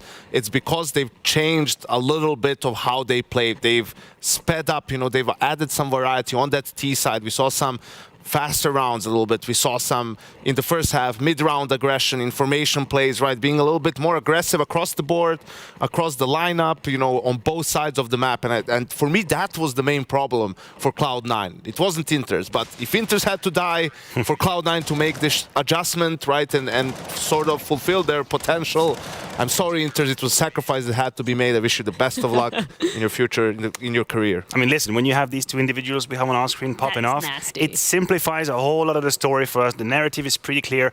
Both Axile and Shiro were lights out on the CT side. Axile looked on the A side. You had Shiro who was roaming around with the AWP, and he is that guaranteed punishment. And to try to be funny and funky with some of the positions they were taking, you lack a flash, you're dead. Shiro is winning for you, you're dead. That's it. And even on the T side, I mean, I appreciate that you're encouraging about Cloud9. I thought it wasn't exactly that different, but they just had a whole lot of rounds to play with, and they punished mistakes. Valde peeks it with an AWP, Shiro is waiting for it, just opens arm. Valde's dead. 2v4 situation with 12 seconds left. Shiro gets 3. That simplifies a whole lot of Counter-Strike when you have a player who can do that. Yeah, particularly when you're coming into that second half, 12-3 up already, Janko. That gives you a hell of a lot of runway to play with if you're Cloud9. Yeah, it changes the way you approach it as well, right? You know how many rounds you have to work with. You can take your time to some extent. But still, I think for Cloud9, if it weren't for that round from Shiro with the AWP when they were on a sort of a half buy. If it weren't for that double entry from Hobbit when they bought out with, they spent all their money, there was a way for ENCE to get some more momentum going, and well, then Cloud9 would have really been put to the test. So for ENCE, I think this is just sort of what you can expect if you don't hit the ground running against Cloud9. Madden and Valde both a little bit quiet individually, but I think it's also because Cloud9 was making the game uncomfortable for them. It wasn't really easy to play. And that really started off with Axel in that first half as well. The fact that he's come into this new year looking really hot, obviously in that first best of one that he was gracing the stage with as well. It's great to see, what was it, the third, fourth best player in the world? Really living up to his name. Yeah, he's up there right now. I know statistically the best rifle in the world. I know this proves a whole lot of conversation out there. But Janko said something about not being too passive, and that's what I like from Axel as well. I don't want to see him being just standard and stable in the position and let the action be away from him. I want him to go ahead and try to get that action, trying to grab a little bit of map control, just like you play chess, just one or two cases forward. He did that on the A side a couple of times. He wasn't on side, he was right by the entrance. He gets the double kill, he pulls back, then he goes and helps middle. You need to have that movement. You can't have just them play much like in the ground shock kind of Counter-Strike. I don't want to see that. I want to see movement. And I think if you look at last year, the second half of it, the major specifically, you could notice, and Shiro was even vocal about it, like he understood the team was struggling and he took more responsibility, right? He was more aggressive in that tournament. He played extremely well, yes. And that's something that you'd wish from Exile as well at certain times. Like you pointed out, it seemed like last year the only time he did it was against FaZe. Just had an amazing game against them, right? But I hope that he kind of understood that as well, that we have to remember these are still very young guys, very young human beings. So that's something that you learn as you mature as a person and over the course of a time, how to lead a little bit better and take some extra responsibility. It almost feels like Shiro did that step, but Axel is yet to be there. I think if you keep an eye on Cloud9 when they're playing, here we're very lucky with the setup. We can also just walk around, creep behind the teams and all. Shiro has moments. Not that we do. The language. We're not creeps. I'm sneaking. I'm having a look at how the teams are playing. I don't speak Russian, but I can guarantee you Shiro has a voice. And he tells what the hell is going on. He's coming in, he's talking way more. That's something that we could help or hope to see Axel do as well, take that kind of spot, because he's got the level for it. Like, he should be involved in that way. I do want to get your thoughts, gentlemen, on this second map. It is going to be Cloud9's pick coming into things, and that is going to be Inferno, which, Janko, you were putting forward an interesting case, because we did actually see ENCE playing this a few times earlier on. Yeah, I think this is a little bit of a trap card from ENCE. I don't think you're going to see the same things you saw in that online cup from them, but that won't matter if they don't step up a little bit individually, and don't gift away some of those rounds like they did. If you do that, I think that's too much rope that you give to Cloud9. But if they can clean up their game a little bit, maybe this was just a warm-up map for them. Maybe they were just slow on the first map. I don't think they've ever played Anubis officially, no. So it's always different when you have to play it in an official game on LAN. It's not the same like in practice. So I think we'll see. I'm hoping because of the performance in their opening game as well that they're better than what we've seen on Anubis, and that they can take it into a third map. Well, this has gone the way of Cloud9's ENCE's pick coming into things, and now we're moving on to Cloud9's territory of Inferno. But a quick break before the action does ensue, and we're going to see if Cloud9 can do this in 2.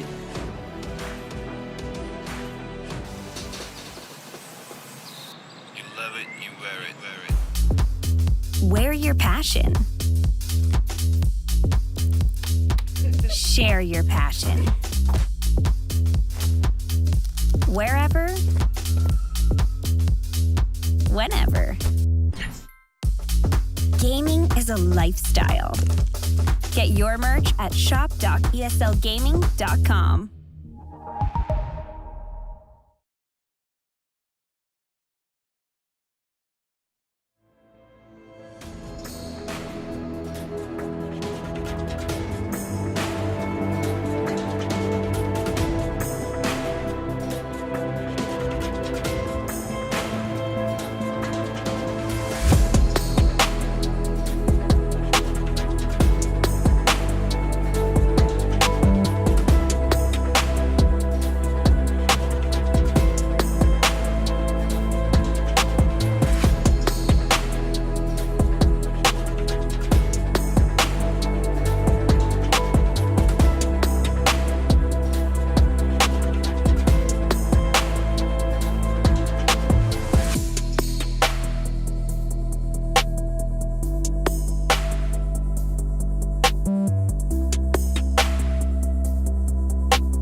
Our best of 3 returns. We return to the Hall of Heroes. This layout is utterly amazing. All the portraits on the walls, all the players who are here, all the players who have come and gone.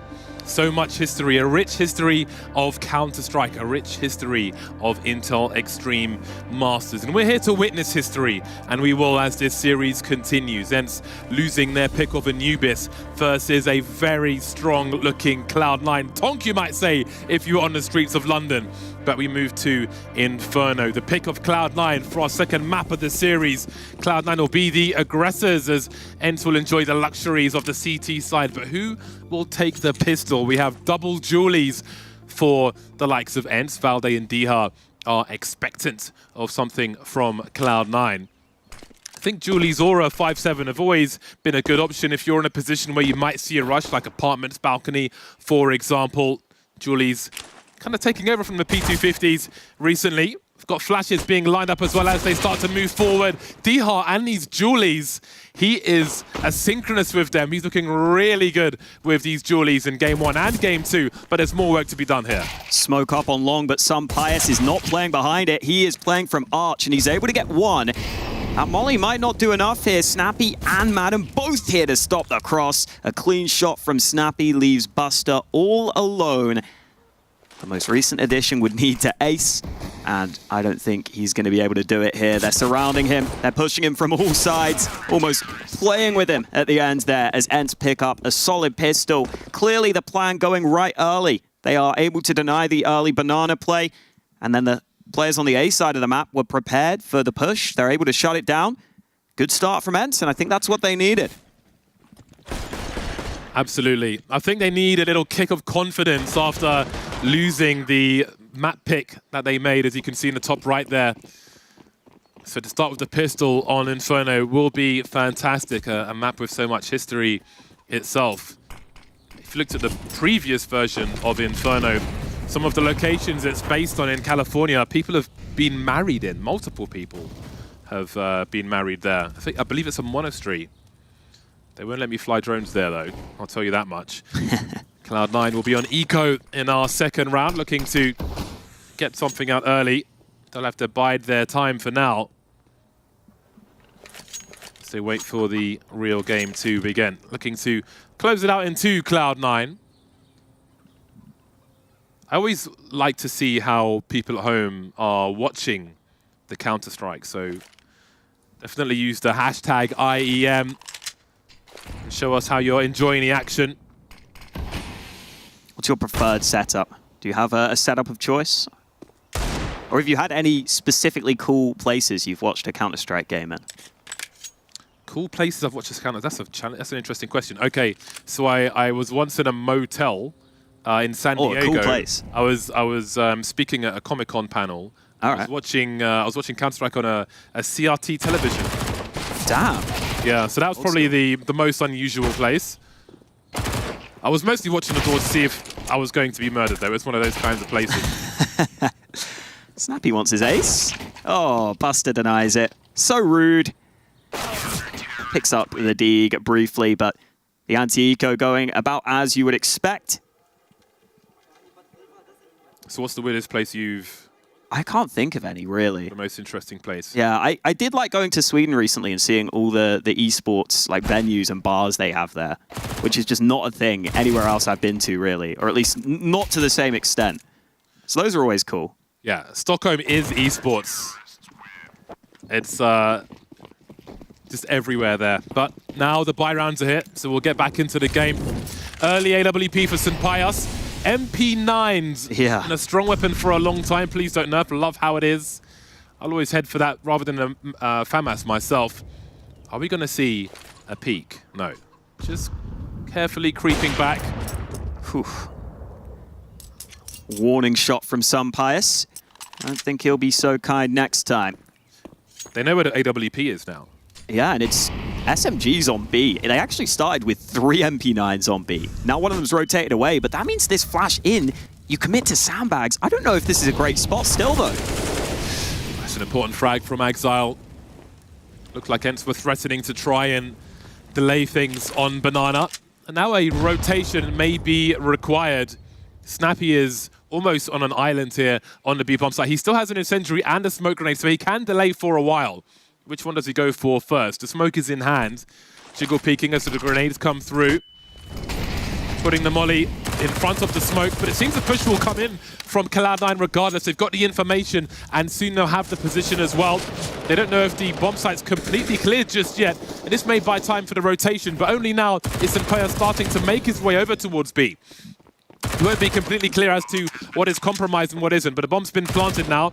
I'm sure he's not going to fully commit this AWP, especially with Snappy falling. They'll have to hold on to the remainder of what they have here, Ents. Especially when Pyjamas invests so heavily into the AWP compared to the rest of the team. You want to make sure he can stick with that. So save call made. Cloud9 off to a good start into their T-side gun rounds. This is a map that has been kind to Cloud9. It's been good for them. Even at the major, when they lost against Mouse, this was the map they were able to win in that quarterfinal. So you can see why they would pick it. It's been a real strength for them. And there you go. They can make eye contact again briefly. Awkward eye contact between rounds. You a fan of awkward eye contact, or do you just avoid it at all times? Yeah, it depends how I'm feeling on the day. Depends who it is as well. If it's you, James, always awkward eye contact. You've got such kind eyes. Wow. It's the nicest compliment I've ever had. 2-1. The score is close. The rounds are early, but the series is not. We're in a second game. Again, if you missed the first one, Cloud9 came in strong. They came in like a titan. Ents, though, will have the lead for the time being. Senpai forced away from his angle. Does he dare go back? He does. Goes for the flick. Nothing doing there, though. Nervous territory on Banana as the grenades continue to be exchanged.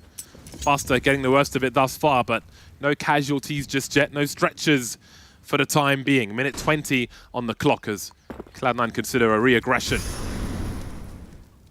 They're also poking and probing towards top mid. And because Cloud9 was so active on Banana, the rotate from Madden took a while to get here, but he's finally in position now towards Arch. So he can get that info. He's about to be smoked off, though, and this wrap to the A site looks pretty solid right now, if you can get through this smoke. How does Marden activate here from that library position? How does he help his teammates? 48 seconds on the clock, a fourth man making his way towards the A bomb site, towards the choke point at the very least. That molly is extinguished by the smoke. That will be a problem. That was surely to buy them some time, and Marden will deliver from that library position. Down goes Shiro. Now there are problems for Cloud9, but there are still 30 seconds on the clock for C9 to deliver, but only 2 players remaining. As we see the kill feed being lit up, Dihar still in the pit position, limiting the support that Buster has, trying to find a way to plant this bomb safely. He'll do what he can, but he is on an island. Buster, 9 HP, trying to find a way to do something here for Cloud9. There's 1 kill. Now it's a 2 versus 2. Where is Hobbit in the meantime? Last seen in the apartments, but where is he now? He's shift walking towards Long. This angle surely won't favor him. Hold on a second. Pyjamas, the spatial awareness will deliver that final frag, and Ents will survive a difficult test on A. Oh, it's so awkward for Buster. When he spots that shadow, he starts spraying. He thinks he's got the drop on his opponent, but he didn't realize his opponent was actually up above. He was seeing the shadow from the elevated angle. And unfortunately for him, that caught him out. This was that smoke fading and Madden coming in behind it. It's awkward for Cloud9. They were looking for this wrap. They split onto the A site, but it almost looked like they weren't sure what side they wanted to take contact from. I think they were hoping the long players could wrap quicker, but like you said, that molly and library didn't go into position. It made it really awkward for those long players to make their move up. And so Ents able to get up to a 3-1 lead. They still have to face a buy, though. Early smoke towards Banana. Senpai forced from his angle. But it seems that Ents are massively concerned with the position towards Long at present. Not expecting Cloud9 to make a play, as we can see from the radar. He's just fully committing towards the B bomb site. Could this be some kind of information from demos, from habits, from behaviors, where they offer those early grenades but don't press through? Not even breach top mid yet, Cloud9. So is this some kind of hard read from Ents, expecting the B bomb site with the grenades we've seen towards A? They got a flash in from Snappy at the ready. And Axel forced off, maybe lucky to be alive there, as they saw him for a split second. And now Cloud9 have to consider, do they want to go back towards Banana, or do they think there is this opening? They've seen the presence on B. They're just going to creep up A long. Now, what do they read of what ENCE have been doing? St. Pius lurking in spawn. He's found a second one, but there will be a trade from Shiro. A fast trade, no less. The bomb, I don't think, has been seen. I don't think it was seen on Banana. I could be wrong here. But the CTs are split either way. 2 per bomb site. Exile with a fantastic angle. Martin walks to his demise, leaving Snappy with a lot to do. Time may be on his side, though. 20 seconds as the bomb starts to make its way towards the bomb site, and surely he is waiting for that objective. But the smoke dissipates at the time to allow Exile to get another kill. And now ENCE are out of position. They are double OP as far as the A bomb site is concerned. I can't see them making their way towards B anytime soon here. Really cool reaction from Cloud9. You saw them instantly realize there's been a flash into Banana. We see a couple of players. Let's go ahead and take where we think is weak. And they figured A long would be the position that was open. Still, St. Pius was able to bring it back to get 2 kills. But it didn't matter in the long run because they got that trade eventually. Shiro landing the all-important shot with the AWP, and then Axel just made this patient play. Figured, I'm going to try and creep in, see if I can just find a fight. Once the fight came to him, he made them pay. And it is Cloud9 with their second round on the board. That's a really interesting round to have so early into the half as well. In terms of the grenades Cloud9 threw earlier, the response from ENCE.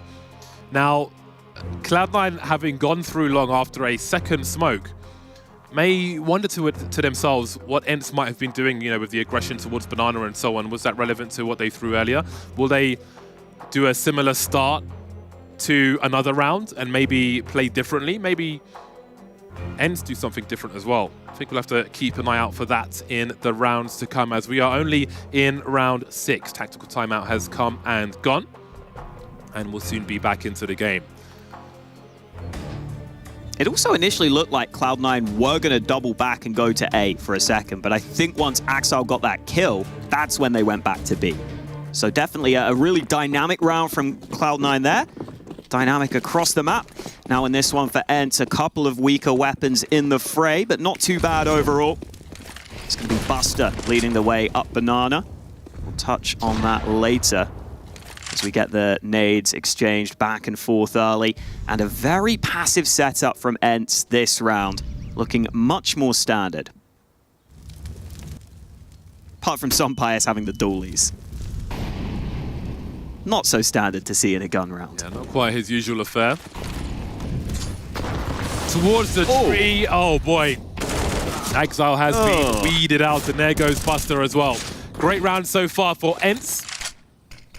This is the kind of action we need to see from them if they are to take it to a third round. And they are ready for a response on the other side of the map as well. Nafany absolutely drilled like it's home improvement. 5 versus 2 now for ENCE. This is comfortable. This is the big lazy boy chair. They're in the driving seat. They're happy. Hobbit and Shiro have a long 45 seconds ahead of them. Always nice when your first kill is Exile as well. Yeah, he was instrumental for Cloud9 in the first map of this series. Looks to be coming into this one hot as well with 3 early kills.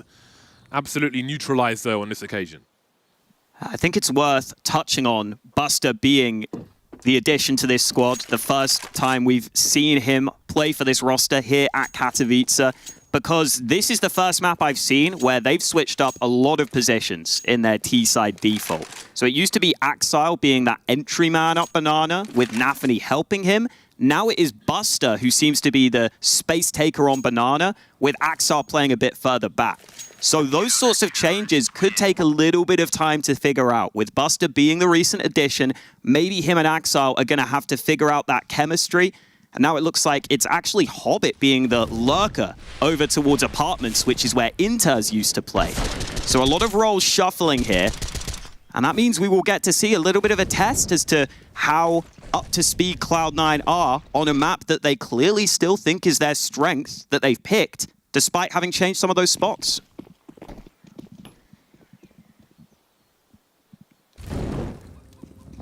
4-2 for ENCE. Obstacle avoidance on Banana. There is fire everywhere. On the CT side. Yeah, that's always an indication of the success you're having, isn't it?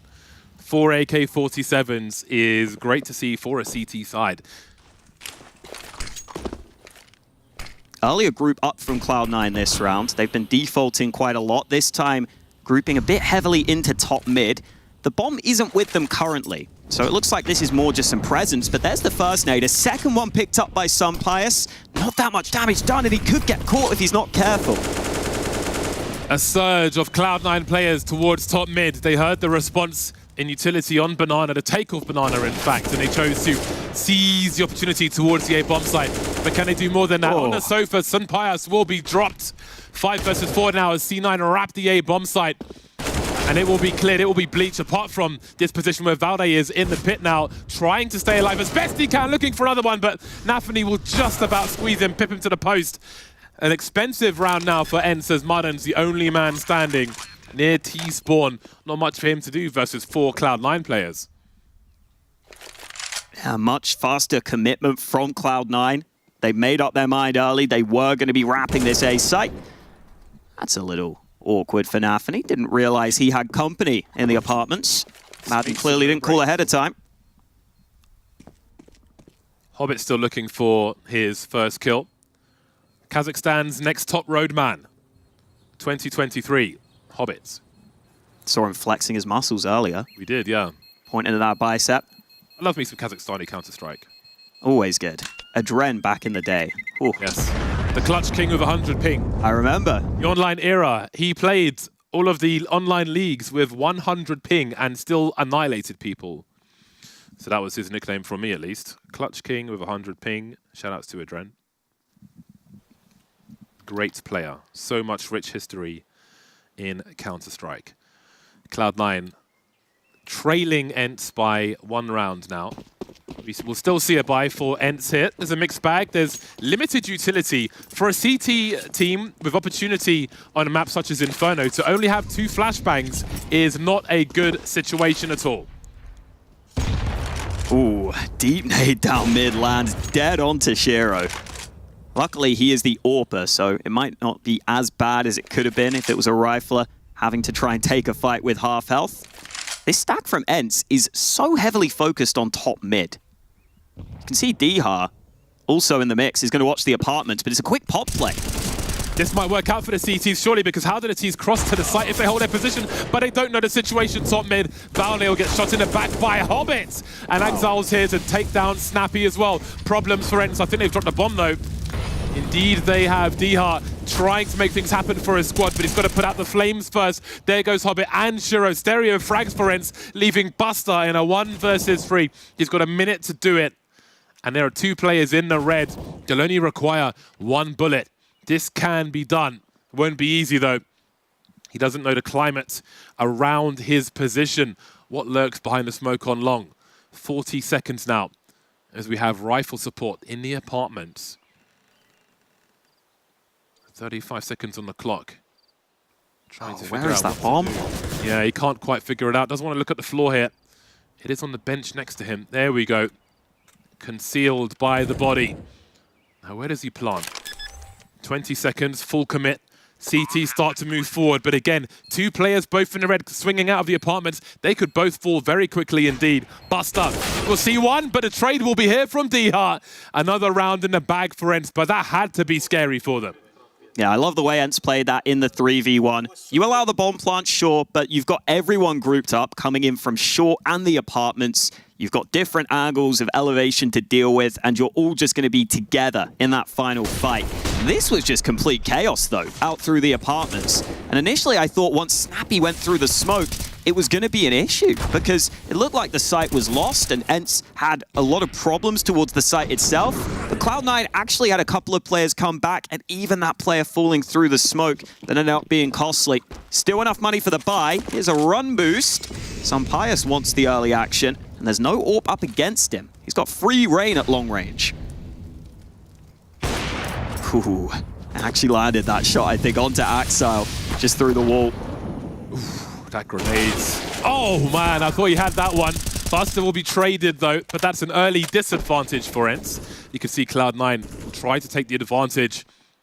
Fishing for a second frag. We'll see St. Pyjamas is rotating over.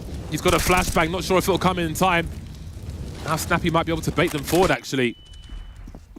St. Pyjamas will post up, looking for a jump or a boost. Completely rotating position. Confident in St. Pyjamas now, posted up with the AWP. Hasn't been seen yet towards the B-bomb site.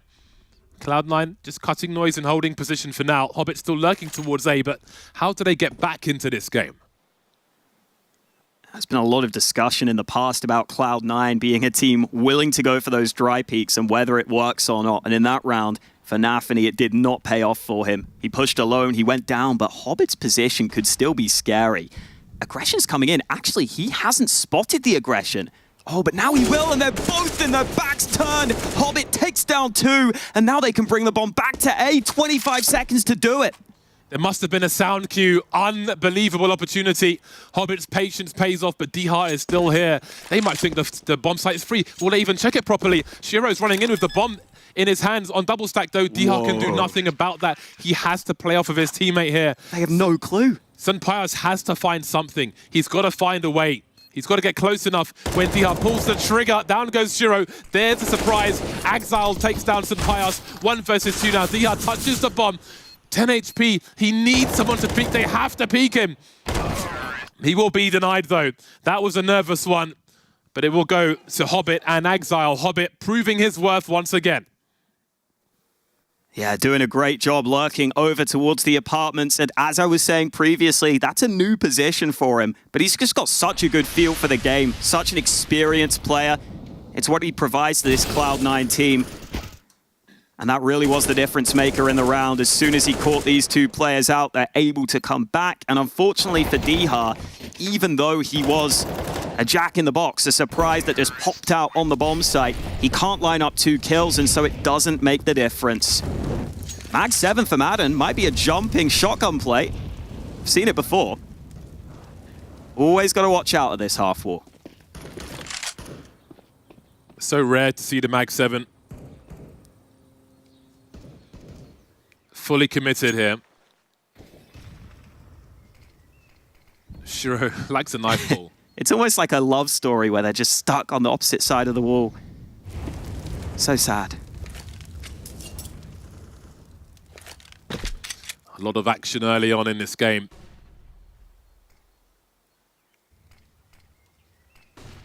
It is this weaker buy for ENCE, though. The Mag 7 is part of a buy where they go for the investment, but they don't get much for it. So they are going to need something special in this round. See if this boost is accounted for. Well, doesn't need to be. That timing is brutal. Just as they move away, he sees it up close though. It is still dangerous. And there will be a trade, also information. D-Heart will have his head popped off, and there goes Martin as well. Mag 7, we hardly knew yet. 2 MP9s remain though, and they could be dangerous. Make it 1. Valde, one of the more awkward clutch attempts for him. 1 versus 4 on the site with an MP9. Holding an off angle, hello to Hobbit. Finds himself 2. Can he get to the AK? I don't think he can. Rings the bell, but can't do the rest. Difficult for ENCE. They were broken the round prior, and they're broken somewhat more now. Still in eco territory as Cloud9 tie the score. A nice isolation of those fights from Valda, and that damage is decent. It's just a shame for ENCE that they themselves are going to be out of cash after this round. I think he had enough for maybe 3 kills with the MP9. That's how many bullets you got, really. But when 4 players are swarming you, no shot, no hope in hell. And I think Cloud9 realized that was the last of it for ENCE. They've got the Mac 10s out. I'm sure they will be looking to make some money. Oh, boy. You love to see a big damage grenade. All that red. A sea of red, if you will. While this eco goes on, I just need to say that I really want to see Shiro with a beard. Damn. One day. Yeah. Like a beard out of like the Revenant movie or something. Just a fat, chunky beard, you know? I feel like he'd grow more of like a long and wispy beard, almost. But maybe one day he'll get the full resonant going. I wouldn't mind it. Cloud9 will soon be taking the lead in this series. Again, if you didn't manage to see the first map of this series, the pick of ENCE was Anubis. I believe the second one we have seen in Katowice so far. And we saw a very strong Cloud9. Standout performances from the likes of Exile and, of course, Shiro. Both teams fighting tooth and nail for these early rounds on Inferno as well. Got a tactical timeout from ENCE as they discuss the way forward. Yeah, how many rounds do you think ENCE need out of this CT half here? I mean, ideally, you'd probably want like 8. And so that's not going to be easy. I think as long as you keep it fairly balanced, you're open to it on Inferno. I think the question for ENCE is, are they going to be able to make it chaotic in the second half? Because Cloud9's CT sides are generally really solid. Or at least they have been on past iterations of this roster. So if they have a way to make it chaotic on T side, you know, maybe they can get away with it. But that's not easy to do on Inferno. I think we're in a tough spot here, just in general, on this map.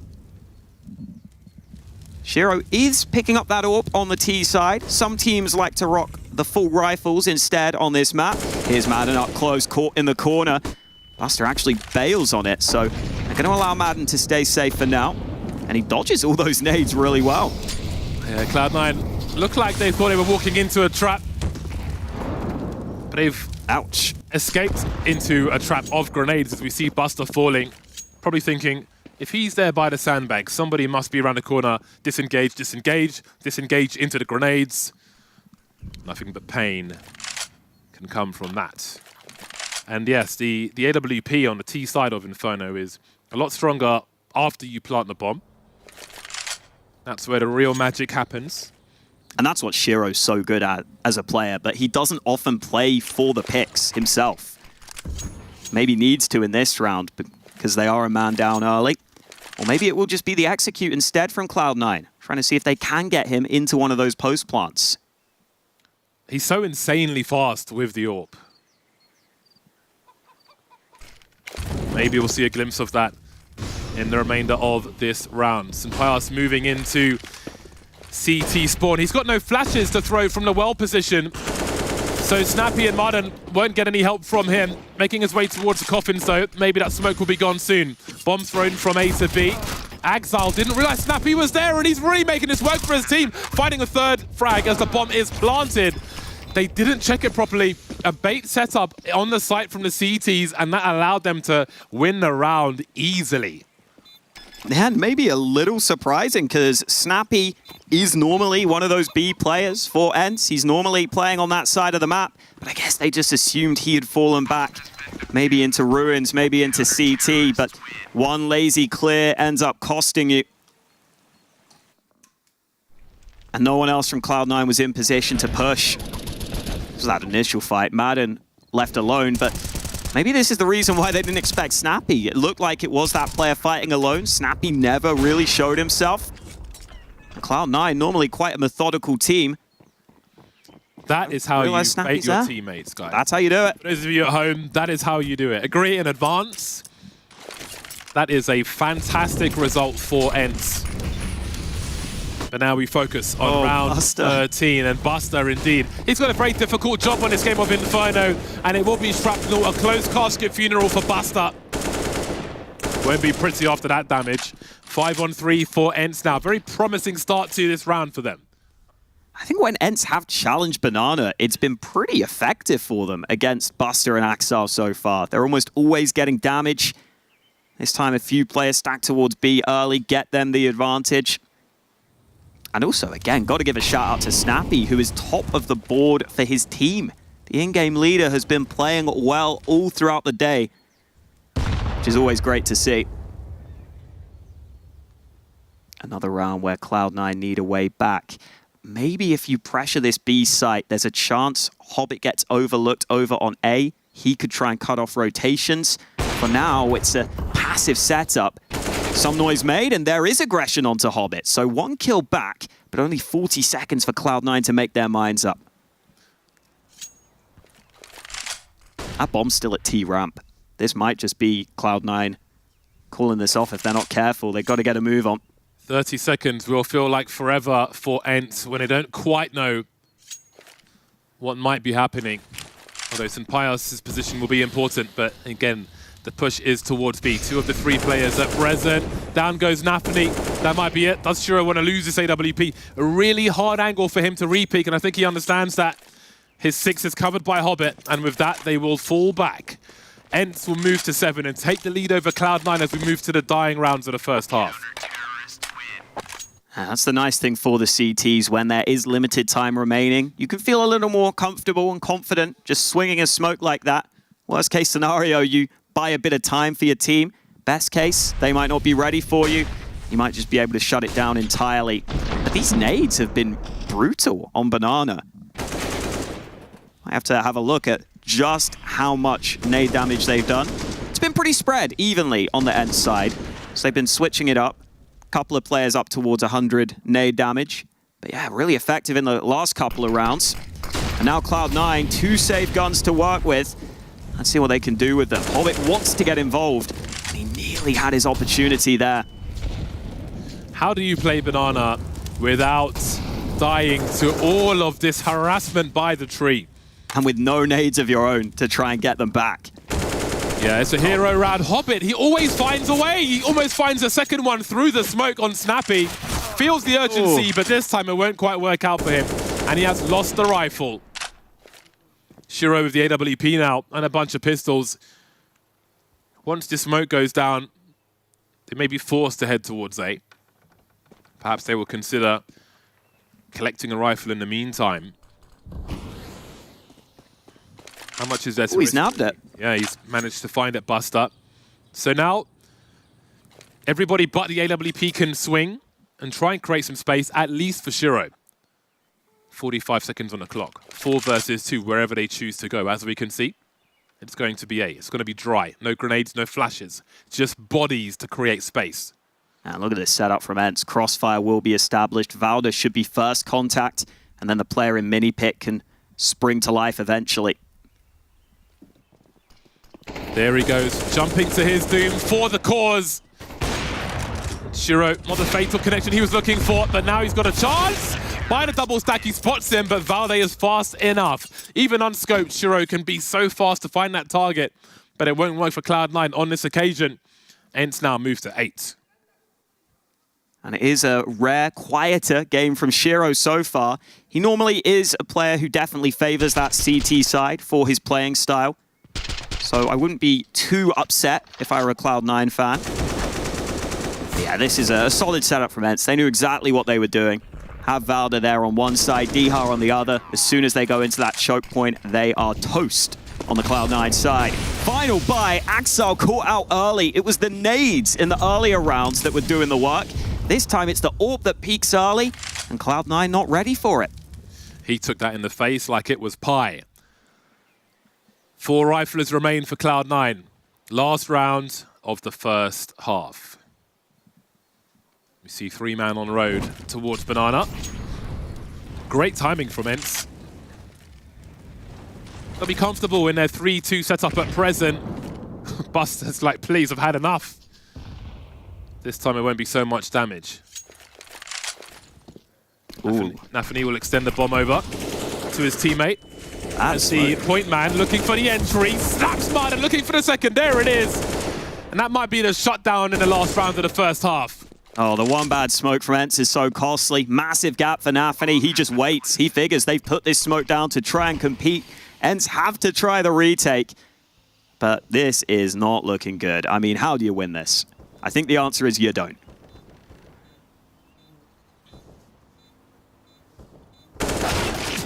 Oh, even with the patience from Valda, Shiro just swings him, and the nade won't do enough.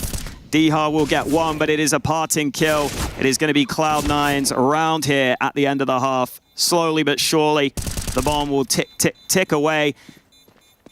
And it will be a pretty close half here. 8-7 on the board. Still anyone's game here on Inferno. ENCE putting up a fight, but there's more work to do for them into the second half. Indeed, there is. That was a very strong game from both sides. And again, ENCE on the back foot, not having won their pick of Anubis first, coming into Inferno, needing to deliver, winning the pistol at the end, but it was definitely a stressful half for both sides.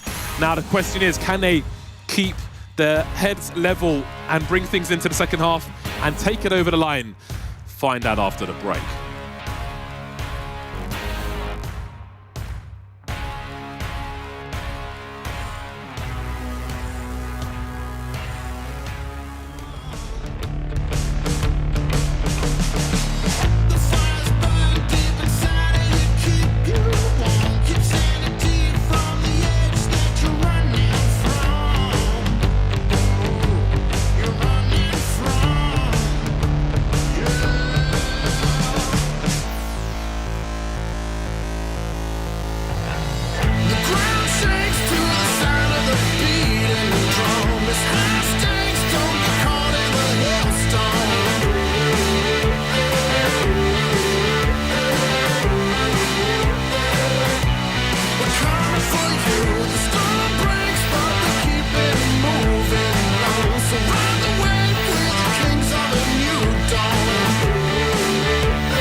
A much closer first half, this time from ENCE. However, on Anubis, it was their T side that was the issue. They only got 3 rounds in total. Now they've got to show us their T side of Inferno can do a little better. They do have the lead right now, but still incredibly close between these two teams. As for Cloud9, they want to show that they are a real contender here, and by winning this series, that's what they would be proving. Underway into the second half, a lot of utility at the ready, but a shot from some bias. Shut it down, Shiro no less. Where are you going? Why are you running? That is quite the way to start the pistol round. Ooh. Oh my God, somebody call an ambulance. Snappy even forgot his Glock at the start of the round. And some Pius is getting kills before Snappy's even got his gun in his hands. With an entry like that, you should just drop all the Glocks, man. Play the noughts and the crosses, because that is a wrap. Or is it? He plucked him out of the air as well. Players. I know, he really did. Wild. Man said, pull. Oh, this setup doesn't look great for Cloud9. Nafany's the only player really towards apartments. Axal's a little isolated on long, and he's about to be smoked off. Here come the ENCE players. The numbers game being abused, but Snappy will be enough. Adding to his tally, began this round as the top fragger on Inferno. 15, now 16 kills is Snappy, and nobody really is close. Moving to the T side, he gets to be the aggressor now, and I'm sure he'll add to the tally. Cloud9, might be a case of saving the Kevlar here. Don't throw the good money after the bad. I gotta say, I'm happy for Snappy. I love seeing him perform like this individually, but Dinko and I have the same fantasy team exactly, except he has Snappy, I have Config. I thought Config would do better than Snappy, right? Not so far at this tournament. Snappy's been fragging. Shouldn't have underestimated him. He is doing a fantastic job thus far on Inferno, and it's certainly necessary considering how close the score is. A little less close now that ENCE have converted the pistol. Oh, please. I need to see that again. That was so nasty. Man, that was like a slap in the face. Shiro's like, oh, I wonder what's happening down the other side of it. Boom! That was like shooting a bird with a rocket. Like, what is going on? Oh! He pre-aimed it. He didn't even need to move his crosshair. He just clicked. Oh, that must feel good. When you read someone that hard, you say, yeah, I know he's jumping. I know he's trying to avoid the headshot. I'm going to give it to him anyway. Well, there's a force buy for Cloud9. Let's not get ahead of ourselves. There's your gun, Hobbit. There it is. FAMAS into his hands. Not too much utility for the CTs, so delaying a push won't be their best bet. They're going to have to show solid holds between them. Oh. Careful. Hobbit hopping over to the other side. Now, is there a play here for Cloud9? They have a third player towards this B-bomb site. They have some utility in hand as well. Uh-oh. Ooh. That cannot have been intentional. That is quite the gap we have there. Now ENCE will start creeping. Oh, well, that one is as rough as sandpaper, let's say. Hobbit falls to his death. The grenades will be nice, though. And there are players still here that can do some fragging. Shiro's on the way over. He's got a HG grenade as well. That starts to go flying. Nothing doing, though. 5 versus 3 as they look to plant the bomb, but there are many angles now without these smoke grenades. Nafany just waiting for a peek, and he will find it, but not what he's looking for. Some Pyjamas with a headshot. Shiro and Exile remain, one of which with the FAMAS is still on the A bomb site, so it will be a difficult start to Inferno's CT side for Cloud9. Yeah, it's been a little quiet for Cloud9 in recent rounds. Haven't seen their individuals step up massively. Even in the rounds they've won, it's kind of felt like the cooling got them into some pretty good positions, but I can't remember too many rounds where we've had an Axile or a Shiro really show up and just take over a round. Oh, Snappy drops. Axile hears it. It is the MAC-10 in pit, so I assume Axile will have this every day of the week. Very difficult start on the CT side for Cloud9. And there is promise for ENCE. Hobbit seems to have taken leave of his senses there, showing to way too many people. Vertigo will be the third map, should we get there. ENCE will try to make it happen.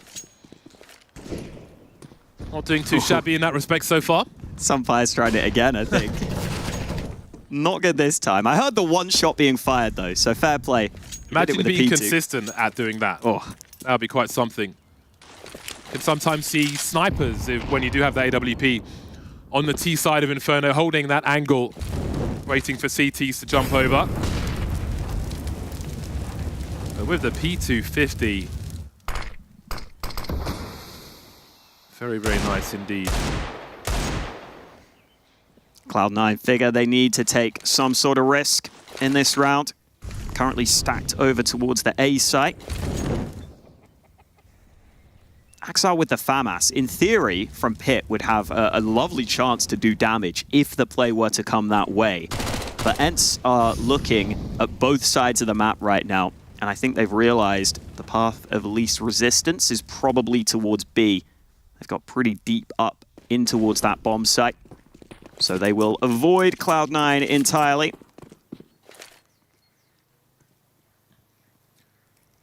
And even if you get D-High, it's the MAC-10.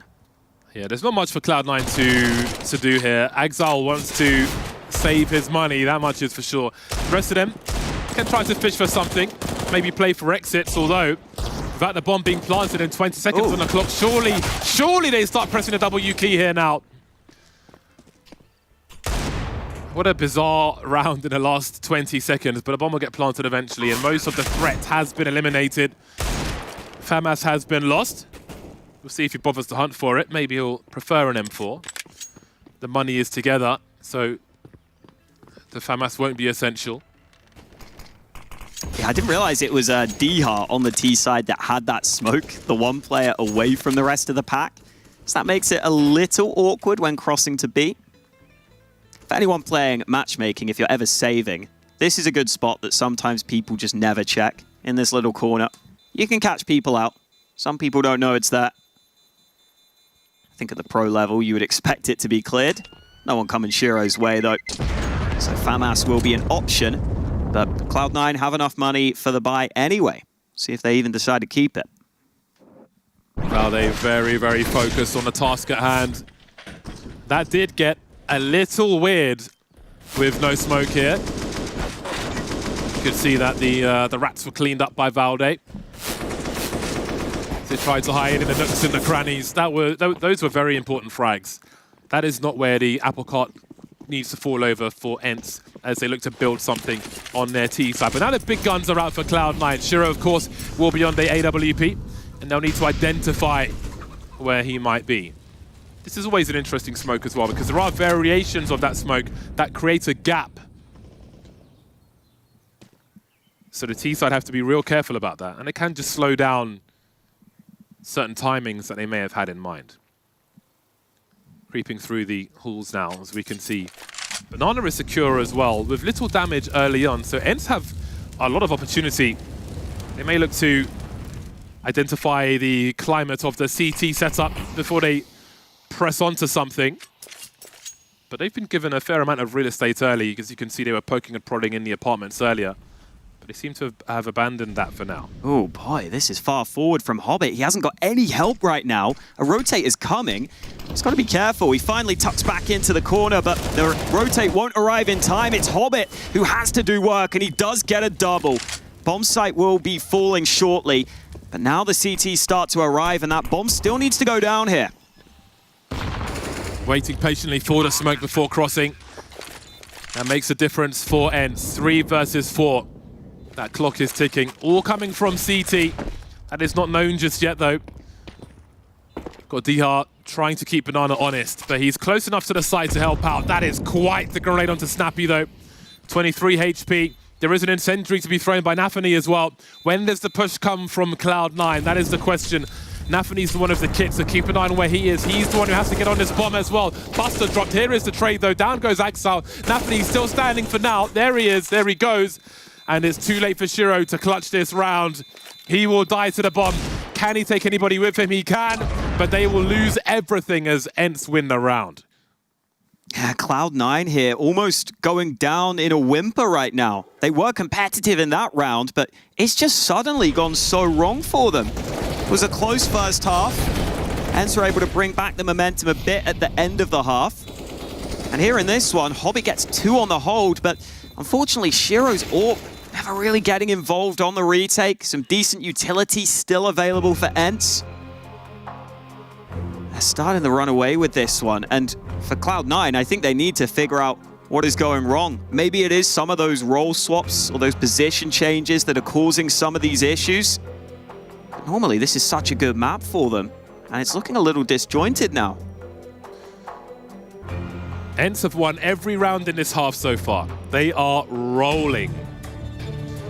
Cloud9, it's their turn to face a fat deficit now, 7-12. As the pressure will start to rise, they'd love to close this in 2. They won their opponent's pick. This is their chance to capitalize on that. But that chance is starting to dwindle. What can we see from them here? They've got 4 players early towards the A bomb site. Will we see aggression in the apartments? We can see Exile and Buster towards the pit. But maybe they just read a slow start from ENCE as far as B is concerned. Shiro with the AWP will be given something by St. Pyjamas. Considering the smoke, will deliver it. Now what is the read from ENCE? Did they expect him to be here alone? Will they take a risk? At least with Mudden. In he goes, all the way towards CT in silence. Shiro's screwed. How do you ever read this?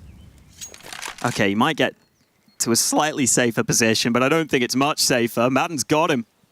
This is a free round.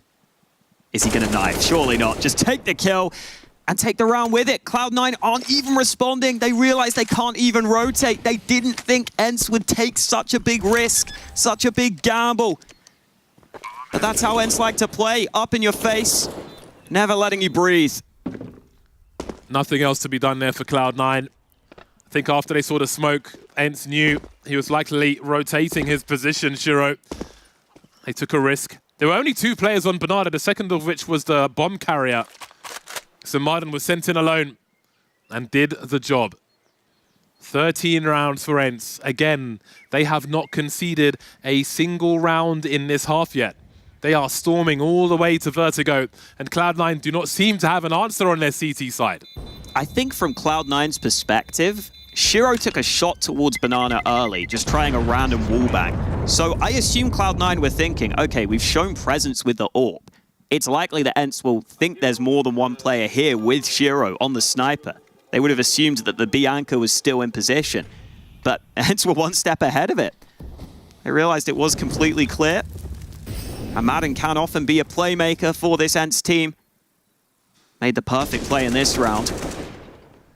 Only upside for Cloud9 is you can save those guns easily, so you get another gun round. But this is starting to get desperate. Still just no CT rounds, none to speak of.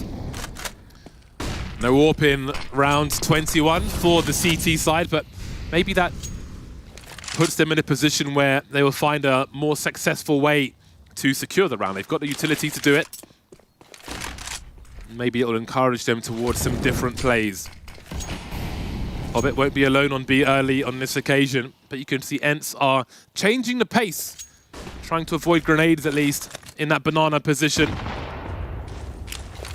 500 HP with almost a minute remaining. You don't see that very often for a T side on Inferno. But what is their ultimate plan? They're deep in apartments. They've taken some presence now in Banana and look to take more. Also happy to move into top mid. ENCE leaving their options open. That smoke will force ENCE back. If ENCE have another successful B play here, this B site has been a problem. And it is a position where Buster has come in and he started to play instead of Inters, who was playing over on A previously. So more role changes. Let's see what Buster and Hobbit can do combined, because it is this B site tested again. Smokes into position. Still a lurk from Snappy. ENCE happy to take their time and see what Snappy can perhaps do. They're taking maybe too much time though. 20 seconds, Nafany hasn't budged. He takes out that lurker, and now the play ready, but Diha hard clears and Hobbit has to fight. He just about gets out of there alive, and now Nafany arrives. Smoke faded, bomb needs to go down, but they're getting all the frags they need. The bomb will get planted, and Cloud9's final 2 players are nowhere to be seen. Cavalry was on the way, but the horses were put down. And it will be double figures, double the score of Cloud9 for ENCE as they move to 14 to the 7 of Cloud9. They did what they could. I was wondering if Hobbit would even have time to get a reload in with the FAMAS. He had a teammate come to his rescue, but it was not enough. No answers for Cloud9, only questions, painful ones, as ENCE get yet another round on their T side. Beautiful stuff from ENCE. And again, even moving to a third map after losing your first, building confidence all the way. And I have to stress the point that this is the first map we've seen from Cloud9 where they've changed a lot of those roles. I think that's been a huge part to play, because they've got a different setup now. They've got a different, chemistry on this B site, and that takes a while to figure out. You see here, they go for that boost back from CT at just the wrong time. ENCE are abusing this B site right now. So many rounds have successfully ended towards B. Cloud9 might just have to take a pragmatic approach to try and stop that right here, because what they've been trying has not been working.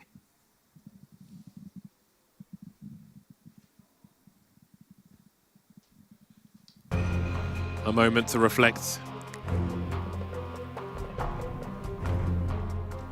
Cloud9 need to figure things out very, very quickly, because we have a number of problems here. The ship is leaking, the ship is sinking, the ship will soon run aground on Inferno. unless they can do something to turn this ship around. Cloud9, they have offered no solutions in any round versus ENCE thus far, and ENCE are 2 rounds away from a 3rd map, from revenge after losing their own pick. Modern moving up in Banana. 3 starting early for Cloud9 on the B bomb site, so we do see a change there. More than 1 round, Hobbit was alone. Or Shiro. Now they start with 3, but no damage done early. Looks like they've got more nades reinforced on this B site this time. I think they left a couple behind them, and Hobbit still has a full set. And you can even see Shiro potentially hand-delivering more utility. So it looks like Cloud9 think further utility at B could be the solution. Problem is, ENCE realize Cloud9 have just taken a timeout. So they're thinking to themselves, maybe Cloud9 will switch something up. Maybe it is time to test this A site instead. Cloud9 get back into position in time. Nades start to come up, and it is a very passive setup from the CTs, not fighting for top mid, instead playing back and losing the early fight. Big numbers here for ENCE. I was going to ask if 3 was enough for Cloud9, but now it's 2. They've got problems. I'm not sure they can find a crossfire hero either, but they will get some kills. A grenade and a rifle frag from Exile. He's got more to do, but he won't be able to do it. Shiro will finish Valde off though. The bomb's been dropped, collected now, and dropped again. Cloud9 are holding on to this round at least. St. Pyjamas in a 1 versus 2, 18 seconds, and he may choose to disengage.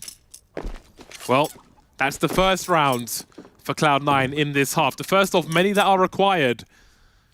So we'll see if they can find any momentum, but that was so awkward for Cloud9, so dangerous, especially after losing their first player on the A-bomb site. 3 from Shiro to help them move to 8. And I was waiting to see another one of those multi-kills from the stars of Cloud9, because that's what was quite effective for them on the first map. They just had players getting multi-kills almost every round. Their stars were showing up. This time it's Shiro who delivers. Mr. Consistent for Cloud9 with an important triple kill. And it was a good rotation as well to work with Shiro. He knew he could fight towards long. That's the first step on the road to recovery.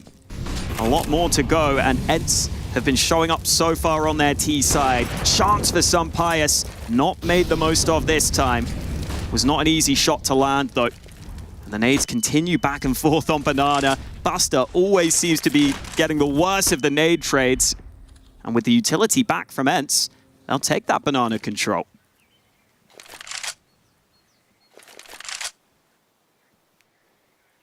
Just a smoke grenade for Hobbit. That and a HE grenade on the B-bomb site. That may encourage a rotation later on. Or perhaps now. You can see Shiro moving over. If he has to hold at that roll position, he will have a flashbang. He can drop at the back of the site. HE proved fruitful, but there's still a minute on the clock.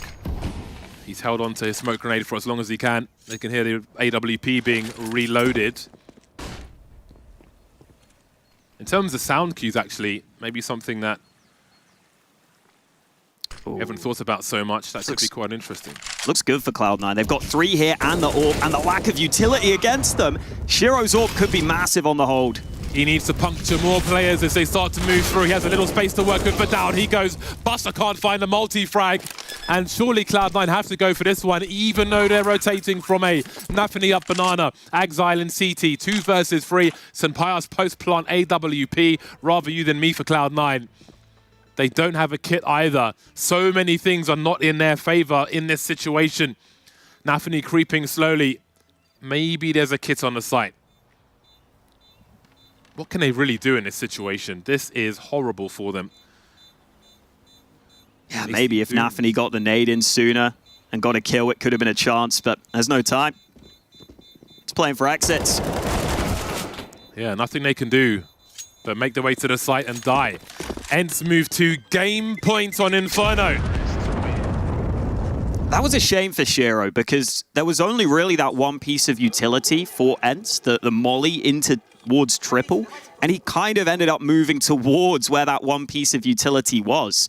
If he was playing a different position, I think he could have had a real field day there with the AWP because there weren't the flashes in play for ENCE. It wouldn't have been easy to cut off that AWP angle, but he missed the second shot as well, and that meant he was encroached upon. Saw Shiro very vocal there, and I don't blame him. Cloud9 have not been getting it going. Seeing what they can do here, this time on Banana. Madden trapped in the corner. Hobbit hard swings him, and even though he's blind, he hits the all-important headshot.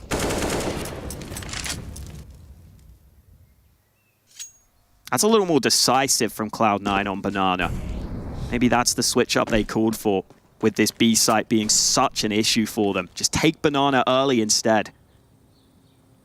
Oh. Would have been a painful jiggle, but Hobbit manages to escape.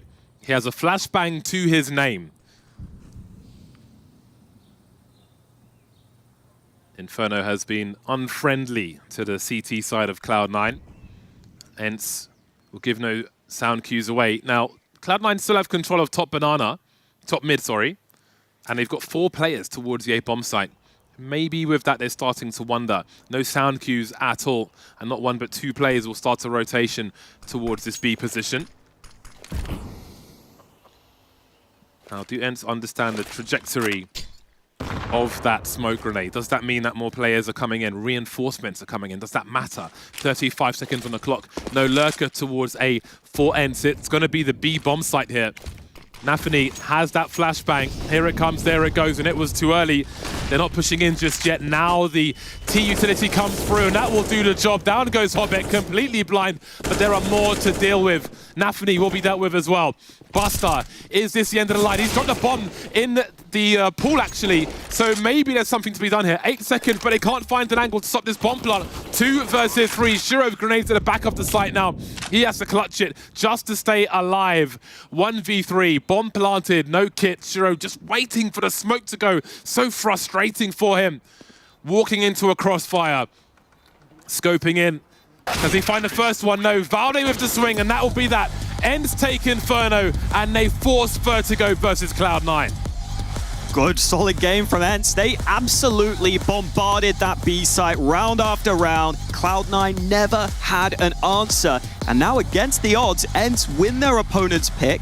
We get traded map picks against each team, and we get to decide a map in this series, which I wasn't expecting. Indeed we do, and that will come soon. But first, it is break time and review. A great showing from ENCE, enacting revenge, taking Cloud9's pick. We'll see what they can do when it gets to Vertigo.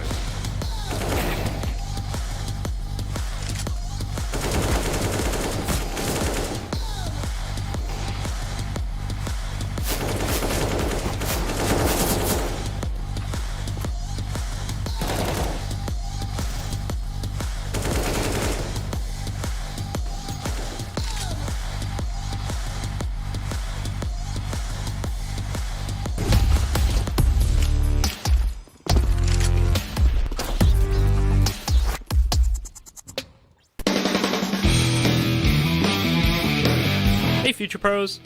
Retaking the B site on Inferno can be pretty tough. However, the molly or incendiary I'll show you all today will help clear out one of the little hidey holes a T could be in. To throw this molly, secure runes first. Then get into the corner next to the sandbags. Aim up and place your crosshair in the midsection of the ruined roof between these 2 points. Get your crosshair in line with this kink in the scaffolding, then simply running jump throw the molly. As you can see here, this T did smoke the molly, but from this angle you can see that the molly does in fact completely coat the area in flames. Good luck and happy retaking.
Well, look how the turntables. Cloud9 brought this in, thought it would be a punish, but unfortunately, the only team they would burn out would be themselves. This used to be a permaban for the side of ENCE, but Matthew, clearly they've been doing their homework, because man, that CT side from Cloud9, one solitary round. That was dire. No, that was very, very dire for Cloud9, but I think we can take the flip side of that and praise Snappy for a whole complete package of a game. Not only individually doing God's work for his team, but also the calling.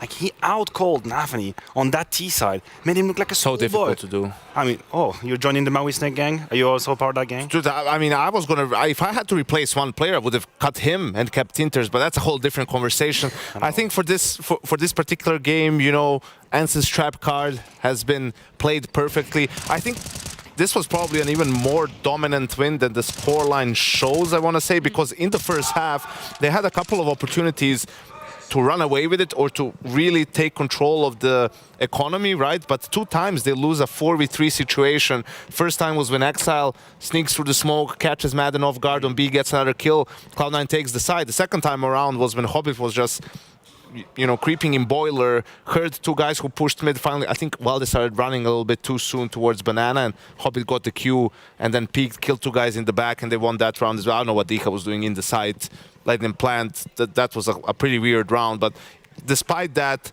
and still managed to win the half, right? Win the second half, pistol, and then just keep rolling from that point on. You know, it was all bomb explosions the first 6-7 rounds that they won, so that also adds to your economy, right? You get 250 more. That's not a big difference, but considering the opponents are saving, you save your guns too and don't have to reinvest as much. And truly, for ENCE, it was just B-site simulator over and over and over again. And it was frustrating to watch because it felt like Cloud9 weren't reading that they were just going to go back to that site and give it one more shot. Yeah, listen, I'll give it to Snappy. The first 2 hits that they get on the B side is just a very good intuition, a very good idea. Coming in, there is the pop flash in the smoke with 3 players that catches Hobby completely off guard. Cloud9 had the idea of leaving him alone. They pay the price for it.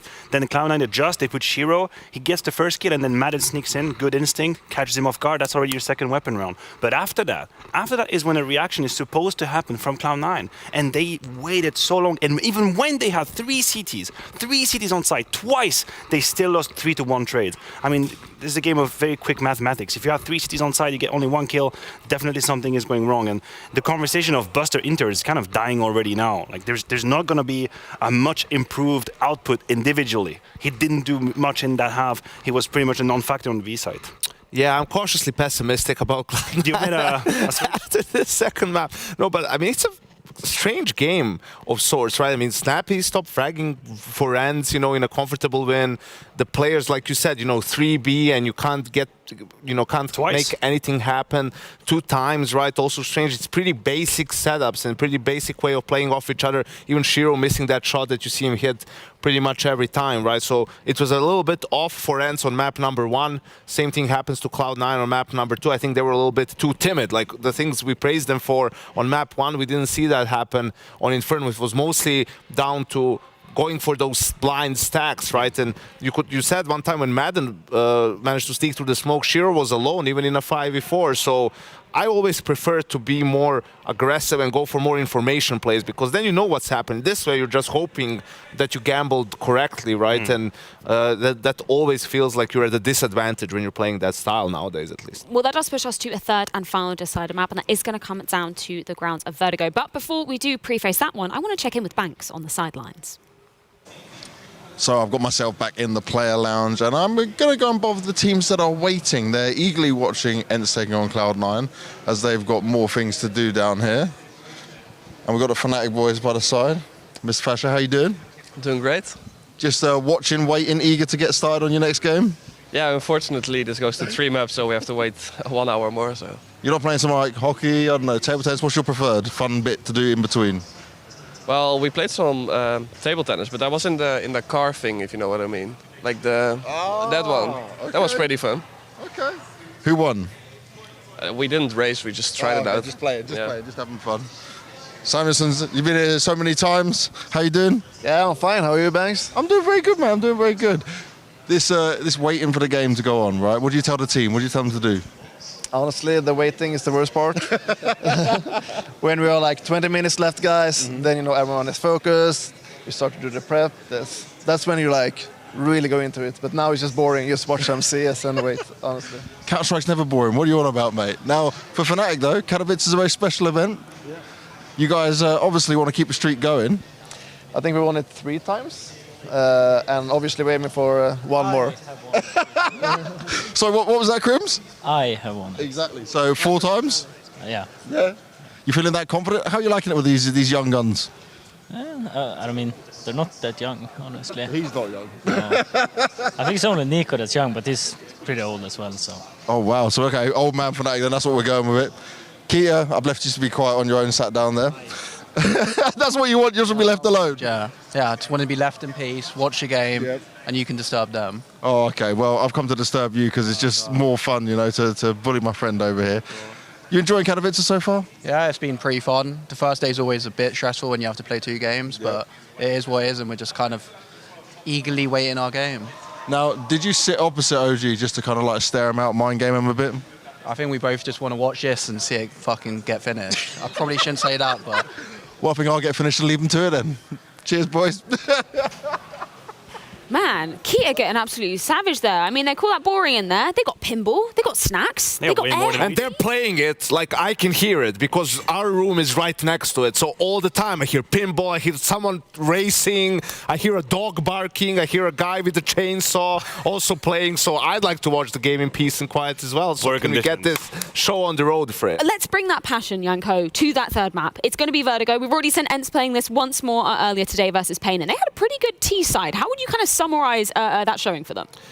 I've changed sides so many times for this matchup already, so I'm going back to my original, thought process. I think obviously Pain was outmatched in that game versus ENCE, but it was a lot of basic stuff and just solid play. You could tell some players had a good game in terms of he got kills in probably every way an op can get it, like defending the post plant, just dry peeking, taking space, trading kills, right, all the ways. And I think it was just good default fundamental play, which is the way to beat Cloud9 as well here. And it was across the board. I think the top fragger had 17 kills and the bottom fragger for ENCE had 14 kills. Like, it was pretty even across the board. So if they can replicate that sort of a performance, if it's a true team effort, I have them taking the series. Damn.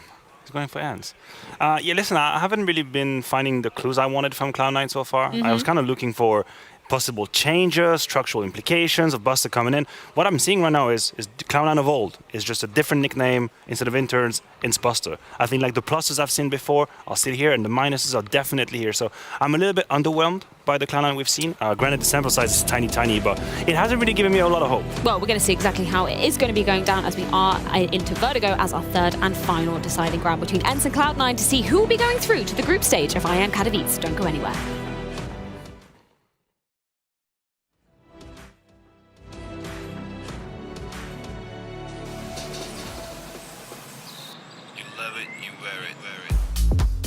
Wear your passion. Share your passion. Wherever, whenever. Gaming is a lifestyle. Get your merch at shop.eslgaming.com.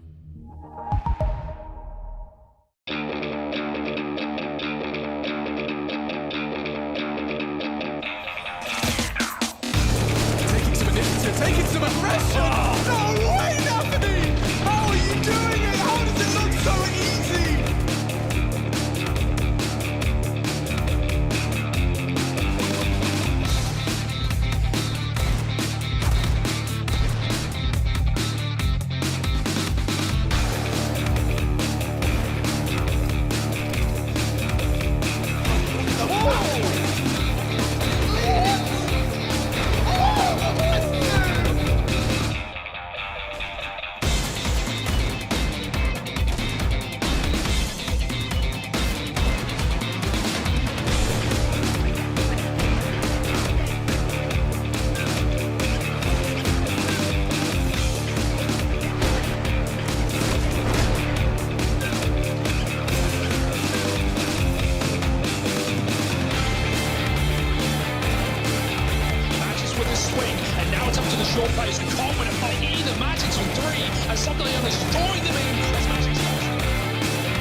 Diplomacy has failed. We go down to the blades to decide who starts where as we are now on the deciding map of Vertigo. So let's see how things will run down in that respect. And judge the skins as well, because that's always important, Hawker.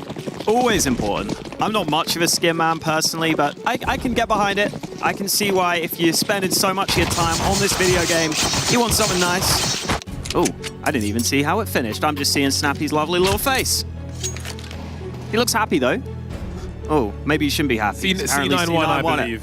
Yeah, so we are in the deciding map of this series. I went for a bathroom break. I saw Cloud9. They were they had like whelp expressions on their faces with regards to that last map of the series. Of course, they had stormed ENCE on Anubis to take ENCE's pick, and the same was done to them on Inferno.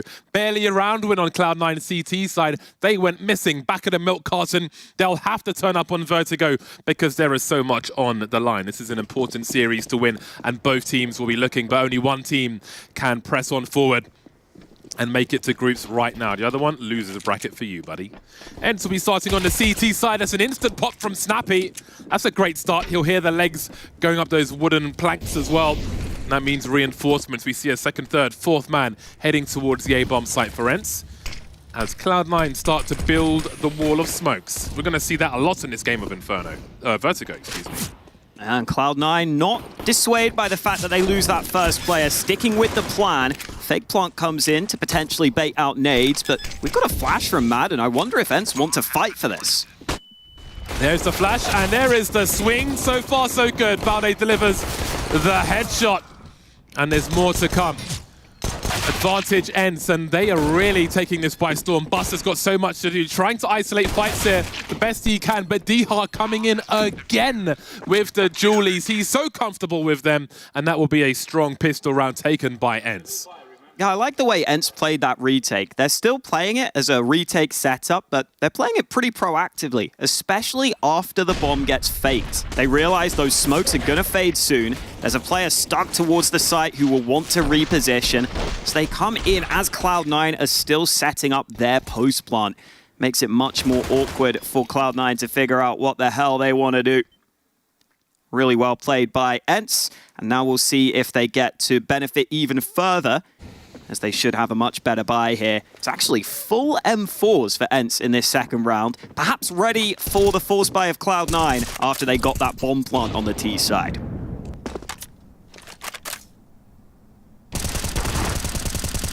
Oi. Could be in some trouble there as the numbers come through. Oh, there's big trouble now.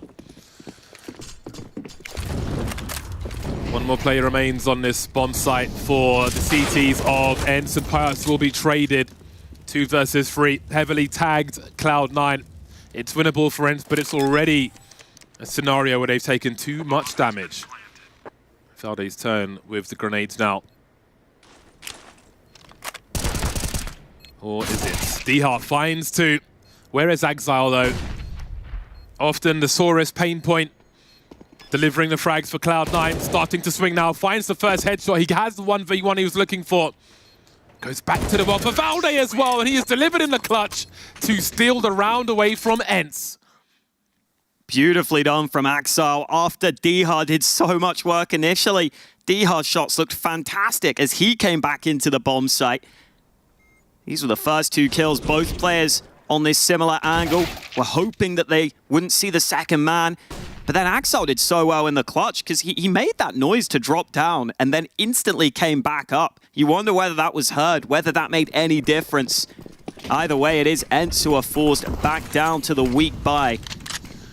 Great understanding of the attempted bait setup there. Just questioning why he'd be standing there rather than deeper, more concealed. Important second frag with nothing for granted. Maybe warm up those nades a bit. Buster, sure Cloud9 will get him up to speed. Yeah, rough start then for ENCE. Reset after winning the pistol, trying to turn things back in their favor now. Very dangerous weapons they have in this mid position.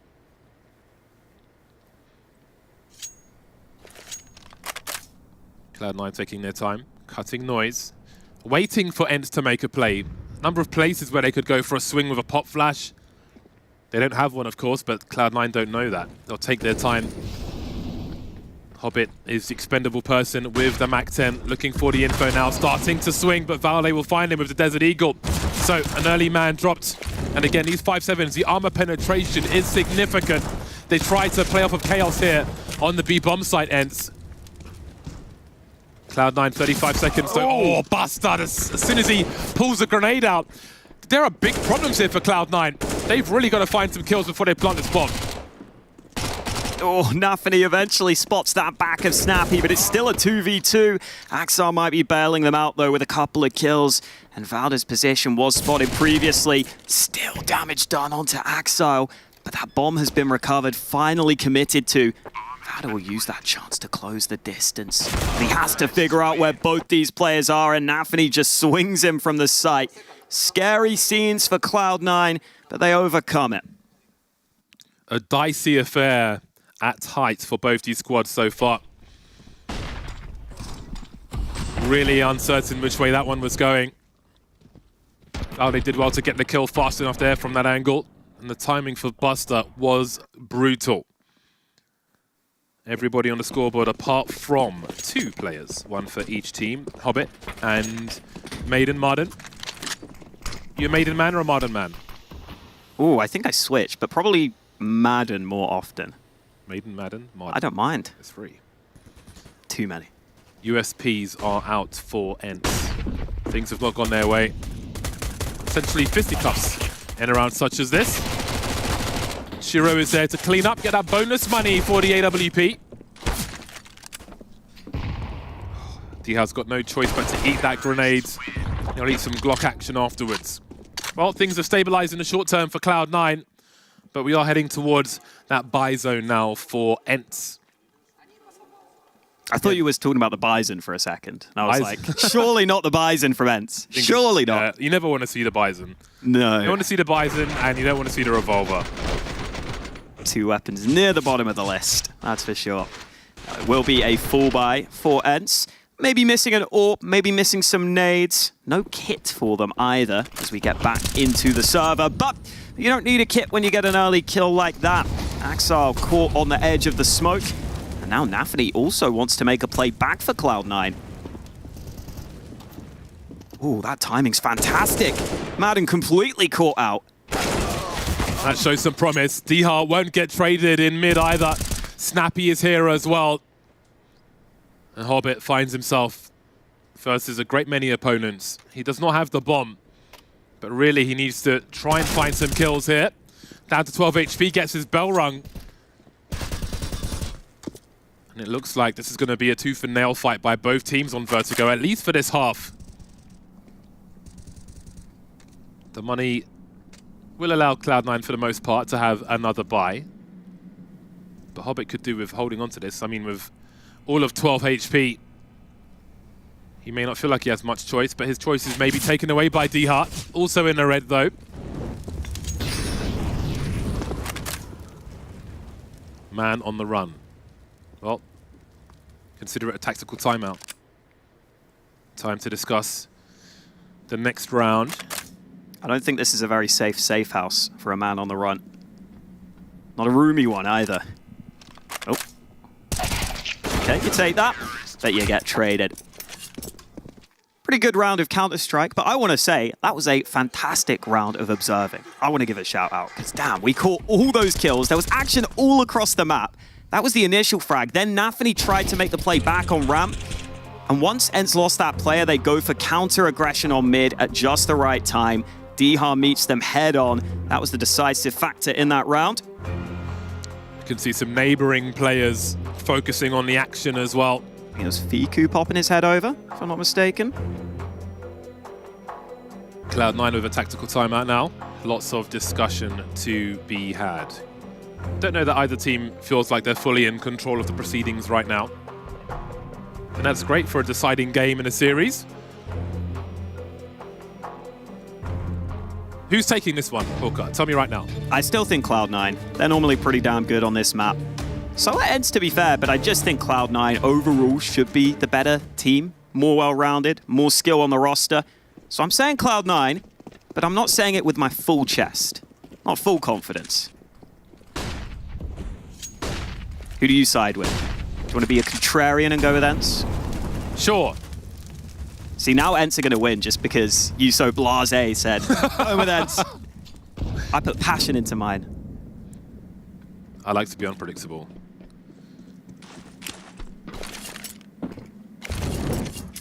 ENCE mounting a defense around the ramp. Marden's in position. Should a swing come in? And indeed it does. He finds two 1v1s. Very nice indeed for him. He's got flashbang support as well, trying to disengage, but Shiro will get something from this. A minute 10 on the clock. Only 3 Cloud9 players. They know there's heavy presence towards the A-bomb site for ENCE, but there's not a lot they can do about it without giving the whole game away with sound cues. It's almost like Snappy had to sacrifice his life for Madden to get away safely, and now they double up on short. That could be awkward for Cloud9 here. If some CT aggression comes at the right time, as Cloud9 are trying to move towards the site, that could be pretty pivotal. You can see nades in hand right now. They're moving up towards the site itself, but they haven't cleared out that short position whatsoever. Shiro again. He reappears. They ready for another, though. Throws the bomb to a teammate to try and find more, but Pyjamas will punish him as he tries to reposition. Valde standing on top of these players now. Will find an angle and exile, and it's going to be hard for Buster to clutch this one. 20 seconds, 1 versus 3. Valde will deny him anything more in the round as well, and that is a tied score. 3-3 now as Cloud9 find their economy in the bin. Solid ramp work from ENCE. And initially, Nafany was really well known on this map for making ramp his own position. He even has a smoke named after him towards ramp on Vertigo. It was a map that he was initially very aggressive on up this ramp. But as the map has evolved, the CTs have got way better at fighting for that ramp control. And you saw there, Nafany went for one of those early plays, got shut down quickly. And Snappy's got a lot to get excited about right now, especially in this round, where Cloud9 are bringing a knife, not to a gunfight, but a missile fight, honestly. This is terrible for them. Maybe a run boost. I feel like you've got to have some fun in these rounds. If you're not having fun in these rounds, what are you doing, you know? Yeah, this is an unhappy situation when you've got mostly a bunch of Glocks and you're just running at people with rifles. Not my idea of fun. Not quite a party. Oh, pop. Not quite a party at all. Well, that will be ENCE in the lead now, 4-3. A nice round for them to build a little economy. Stone faces on Cloud9. They had an opportunity to avoid Vertigo altogether, and it was taken away from them. It was stripped away from them, confiscated, forcing them to this third map. The AKs will be out for Cloud9 in round number 8, and they are off to the races. They may have enough utility. MP9 for Marden, as we can see. But they won't be shy of aggression, these CTs. A different approach on this occasion, but Nafany's a leg man, and that means that Marden's gone. Yeah, Madden chose to stick with that MP9. They could have dropped him a rifle, but they wanted to make that play. Nafany snuffs it out on this occasion, and Nafany gets another. This is so key to Cloud9's game plan. He finds 2 openers, and even though one gets brought back, Snappy will try and tuck back to the site itself. Defensive smoke deployed, and Cloud9 will take a second to breathe because they've got that man advantage they were looking for, and they can wait for the action to come to them. Hobbit's so good at that as well. Still just giving the rope for his opponent to hang themselves.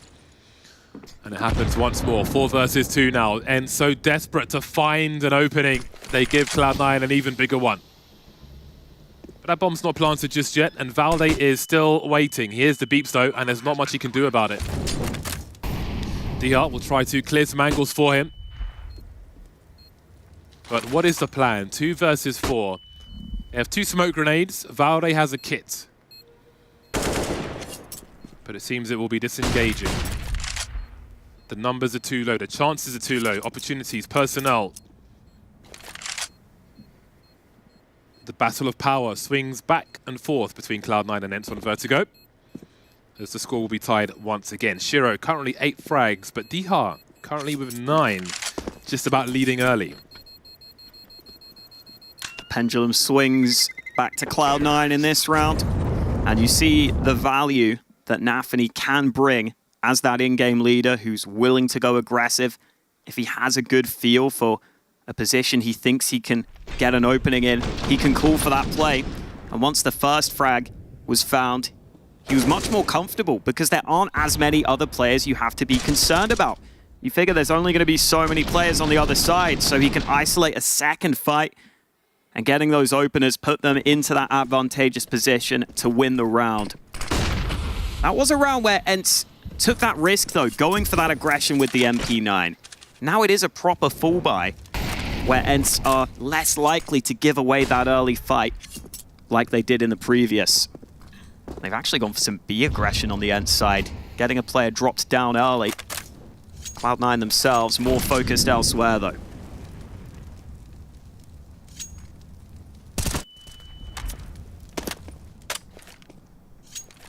Quite a few players going up that ladder. Looks likely to be some sort of mid-call from Cloud9 here while faking some ramp presence. Look at this denial of information. They don't have the angles to understand if anybody is by that ramp. And now we've got 3 men moving through mid. Maybe at best 2 were seen on the kill cam there as Dihar needs some help. That's a bomb dropped by Snappy. A crucial frag. Valde holds his position as well. And ENCE find themselves at a man advantage. Shiro collects the bomb, but he's got to run through smoke and hope for the best. Denied by Valde, who's in a great position. He's got a wall to his right-hand side and teammates in tow. 4 versus 2 for ENCE as they look to take the lead once again. Agzal's got something to say about it though. Valde's done all he has to do in this round now. Hobbit starting to creep forward. 30 seconds on the clock to try and rescue this bomb. He may be betrayed by his shadow. Throwing a Molotov, using great angles as well. Down goes Snappy. Hobbit, such experience on his shoulders. They make it a 2 versus 2. They turned it around. They've got the advantage now. Agzal dropping some Pyjamas. Madden's in the clutch. How did this happen? 1v1.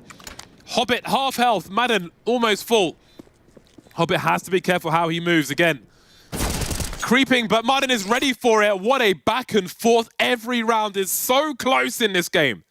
I think you can see ENCE aren't really celebrating. They're more just relieved that they were able to close that one out eventually, because Cloud9 almost bring it back from an impossible position, it seemed. And I was about to give ENCE credit for looking so calm throughout this. You see, once this bomb gets dropped by Valde, you think, okay, the bomb's gone tumbling, but they try and force through the molly initially. They lose a couple of players. Luckily for Madden, he's able to save his team, bail them out. That was so nervous. You can see that is a relief, an absolute relief. What a turnaround. Cloud9 showing sparks of brilliance. Doesn't matter how many are left, they can really make it dangerous.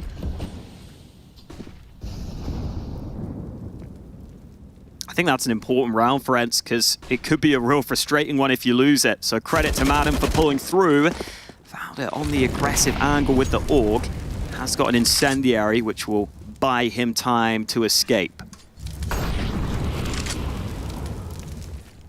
It has been nice seeing ENCE not really scared at all of Cloud9, playing with a lot of confidence here. Pyjamas showing that with the swing. Snappy here to help, and Pyjamas lands the close range shot. So even though one is brought back from Cloud9, they lose the early trade, and wow, Pyjamas gets swung on. I thought that was his fight all day long. It was a Galil. Agzal is ready with the Galil. I always wonder how many people practice with the FAMAS, with the Galil. Agzal looks like he practices with everything. He has been important today, but his work is not done by any means. 47 seconds on the clock. May feel like an eon for ENCE with 3 players remaining. See the boost looking for info, but Dihar is playing from further away. Oh, that's not a flash. That is not a flash at all. It's a very expensive flashbang, and it doesn't go pop in the same way. Dihar's got time to throw fireworks mid-round. 26 seconds on the clock. Dihar slightly on fire now, forced back further. But there is a flank on the way from Valde with the AUG no less. That scope could be glorious. Won't even need it for Hobbit though. Bombs planted just in time. Valde at the back. At least one at the front. That is a huge frag. Of course, it's Axal with the clutch frag, but Martin will replace Valde. Almost a bait set up there. And now Buster's in a 1 versus 2. Won't work out for him as Dihar comes through and ENCE will extend their lead. Axal showing us glimpses of his ability, but it's not enough to carry Cloud9 through. Lovely flank coming in from ENCE as they get into position. Even though Axal lands the shot, it doesn't make the difference. And yeah, ENCE look very comfortable right now, which is honestly a great sign because Cloud9 are a team who coming into this tournament would have been considered as one of the sort of top teams, certainly at this stage of the tournament. We didn't need the replay. But I've never seen injury thrown like that before. I know, right? Never. First time for everything. Man's excited for the new year. Let's kick it off in style. Oh, dear. Yeah, that's a nice entry from Buster. Lots of urgency to be had here, but there's already a molly in that connected position. But maybe that's enough. They can settle on that. Fall back. Try and poke for some weakness elsewhere. Minute 30 on the clock for Cloud9. As we can see, they've got a Galil, an AWP, and Tech9 Pistoleros to swing. Attention seekers.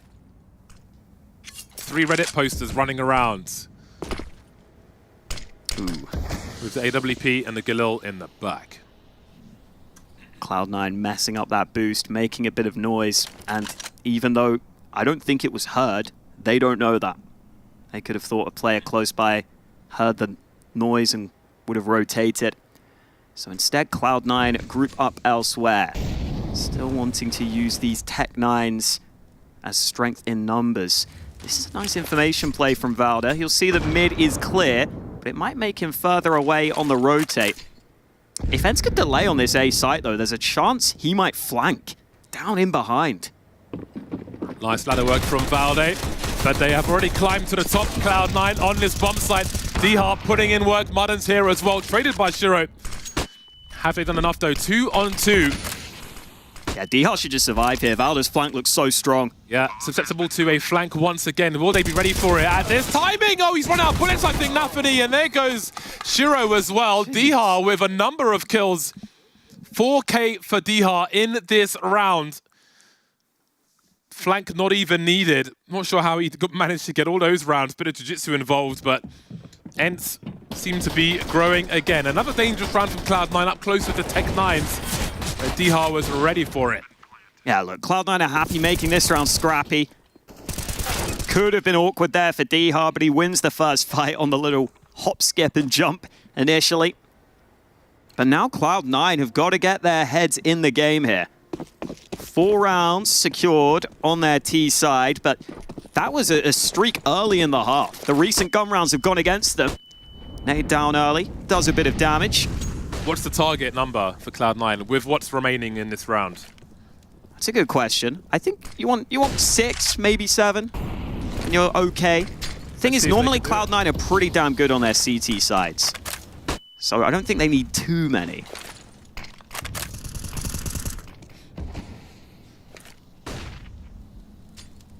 Cloud9 bunched together like penguins in the winter.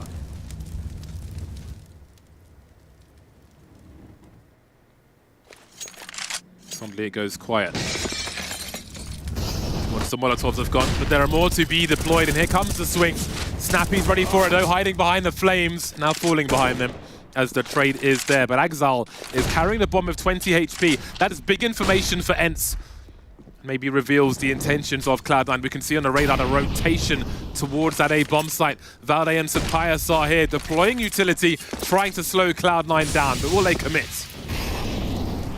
Molly goes into short. They're trying to flush out some of these positions. Mountain caught in transition, and that could be the cue for Cloud9 to commit to this bomb site. Valde tries to move forward, but more utility damage lands. 30 seconds remaining. Smokes are up towards the site, but Pyjamas sees above them. It's a beautiful shot from Pyjamas. Flames all through the round. Valde's dropped a bomb once again. That's full rotation now if it hasn't happened already. Shiro with 3 HP is surely soon to be gone.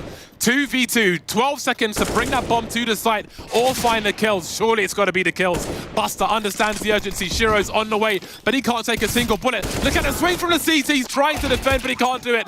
Bombs planted. The frag is there immediately.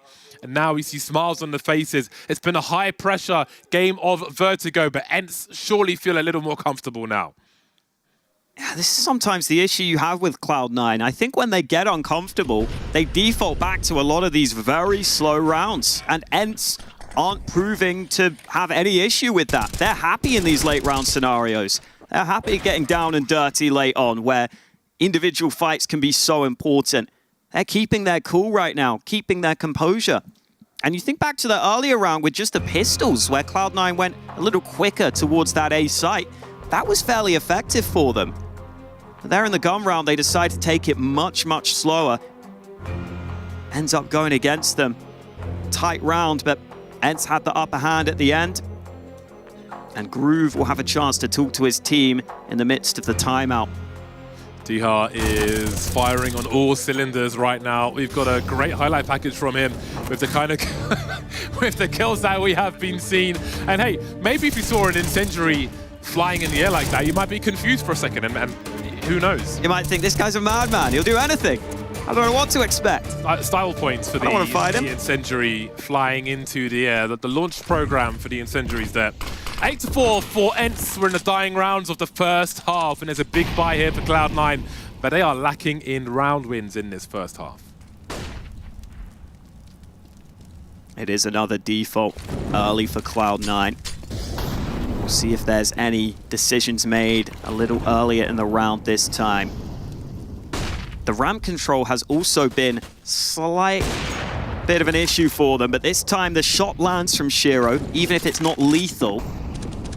Now Nafany is moving up ramp alone. He might not have spotted. He snuck in towards short here. Oh, they don't know he's here. Easy kill for Nafany. He makes it a second, and that's what Cloud9 have been missing. The early ramp fights go his way, and this has to be a Cloud9 round now. This is a very important situation because have a look at the money for ENCE. If they lose everything trying to hold on to this round, then they would be in a dire situation, and that could really allow Cloud9 to make their way back into this half and suddenly win a number of rounds. I think you got to save. Yeah, we can see Modern disengaging. Like, this is, if they lose this round, they might lose 4 rounds. Because, I mean, if they lose all their equipment in this round, they might lose 4 rounds because of it. So that really compounds the problem for them. So that's a really smart decision, in my opinion, that they just disengage and give up the bomb site entirely. A couple of gun rounds Cloud9 have won, have really come from Nafany getting those ramp entries. Can be such a pivotal part of the T-side game plan. And credit to him in this round, got into the unexpected position and overlooked that opportunity. Cloud9 find the round off the back of it.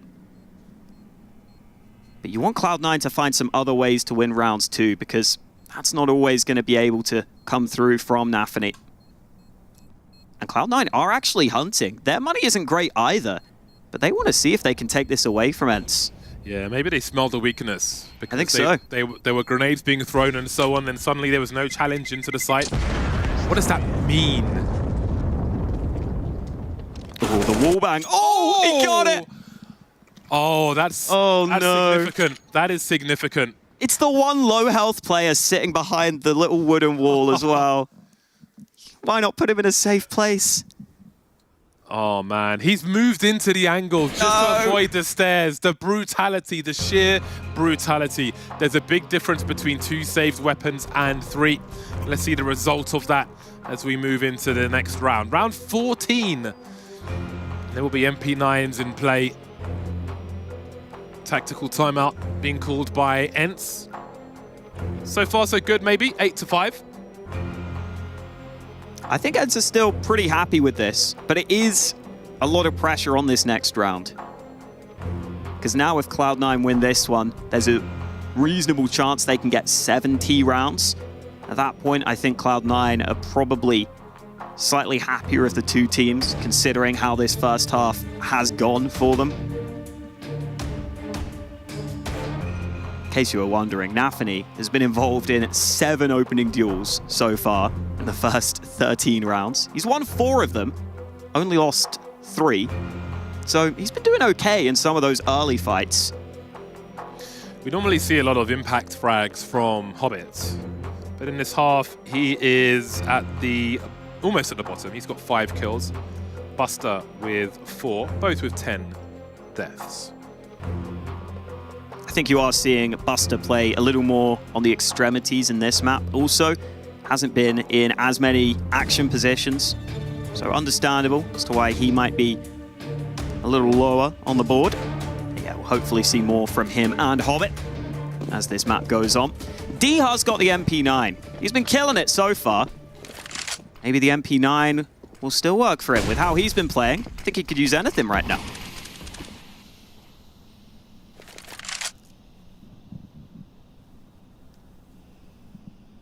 CT's changing their setup. Everyone holding on to their grenades. Look how much utility we have at minute 30 in the hole versus some of the engagements we've seen when both teams have been aggressive on the ramp. Can't play predictably. Will they expect this though? Shu on head, CT on head. Hobbit creeping around. He's crouching though. Trying to be as small as possible. Exile maybe the first to engage. He's carrying the bomb. There we go. They're able to get out of there as well. There's no response.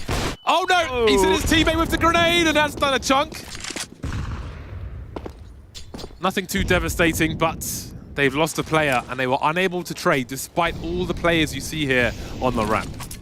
Yeah, I like Nafany trying to be first contact. You could see the pre-aim wasn't in that position, but the adjustment was good. There's a flash in, though, and Cloud9 wait for it. Those re-aggressions from ENCE onto ramp have not been effective, and now Snappy needs help. He has an MP9 right now, committed to the site. Valda is arriving, but it's 2 MP9s remaining for ENCE. They're going to need a lot of firepower from Valda to win this. Snappy is stuck in position, and here comes the swing, doing his best. He's seen the bomb at the very least, but look at these frags coming through for Cloud9, lighting up the bomb site, taking the round, trying to squeeze that bonus money from the plant, but it's 6 rounds for Cloud9, trying to keep things as close as possible as we head towards halftime. There's 1 round to go, though. I like what Valdo was trying there. He tries to swing towards ramp itself so he can clear out that side of the push and then be focused back towards short. It could have worked if he wins his 1v1 fight, but unfortunately for him, he loses it. And that allows these short players to just get all the kills required. Last round of the half, bad buy for ENCE. It's the MP9s that are going to have to do it for him. Oh, Snappy just swung to his left. Wasn't expecting Nafany to be there so fast. And this is a lightning round in itself. Look what's left for ENCE. Not many people and not many weapons. Only 1 primary weapon between the 2 players in the hands of Diha. The MP9 barely in position. He's managed to make his way forward though, but to not much avail at all. Did Nafany just spot something there? Either way, Exile will clean up, he'll bleach the floors. St. Pius now with a Desert Eagle, 1 versus 5. This would be quite the highlights. Cloud9 not going to make any assumptions, not going to take this for granted. They'll be careful, regardless of how many players remain. And tried what they could. Bit of aggression, but Nafany winning quite a few ramp fights here towards the end of the half has been a pretty big difference maker in getting them a few more rounds on the board. And this one about to be confirmed. Sunpius might get 1 exit kill, but that's all she wrote. 8-7 half. We'll see who makes it through from the play, and one of these teams will be making it through. But first, our final break.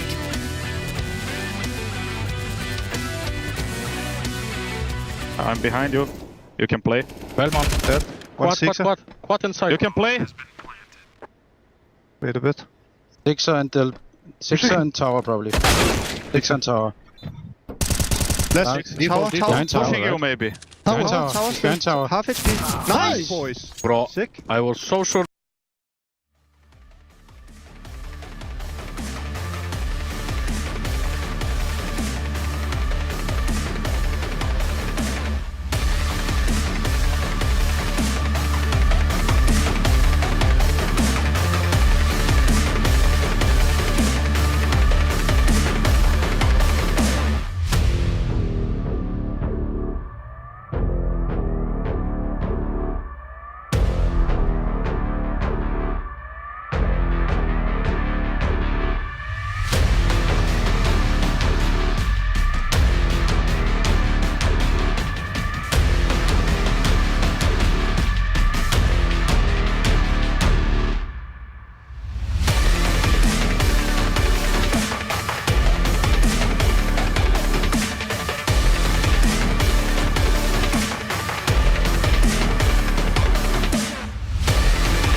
Another close half between Cloud9 and ENCE, but over on Inferno, it was that CT side that was so poor for Cloud9. They only got a single round on their CT half.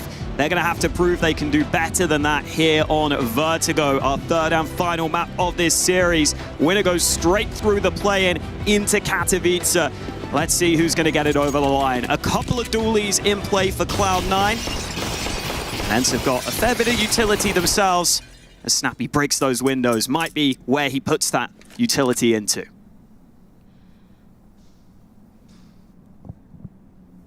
One round separates these squads. Urgency rises round after round here.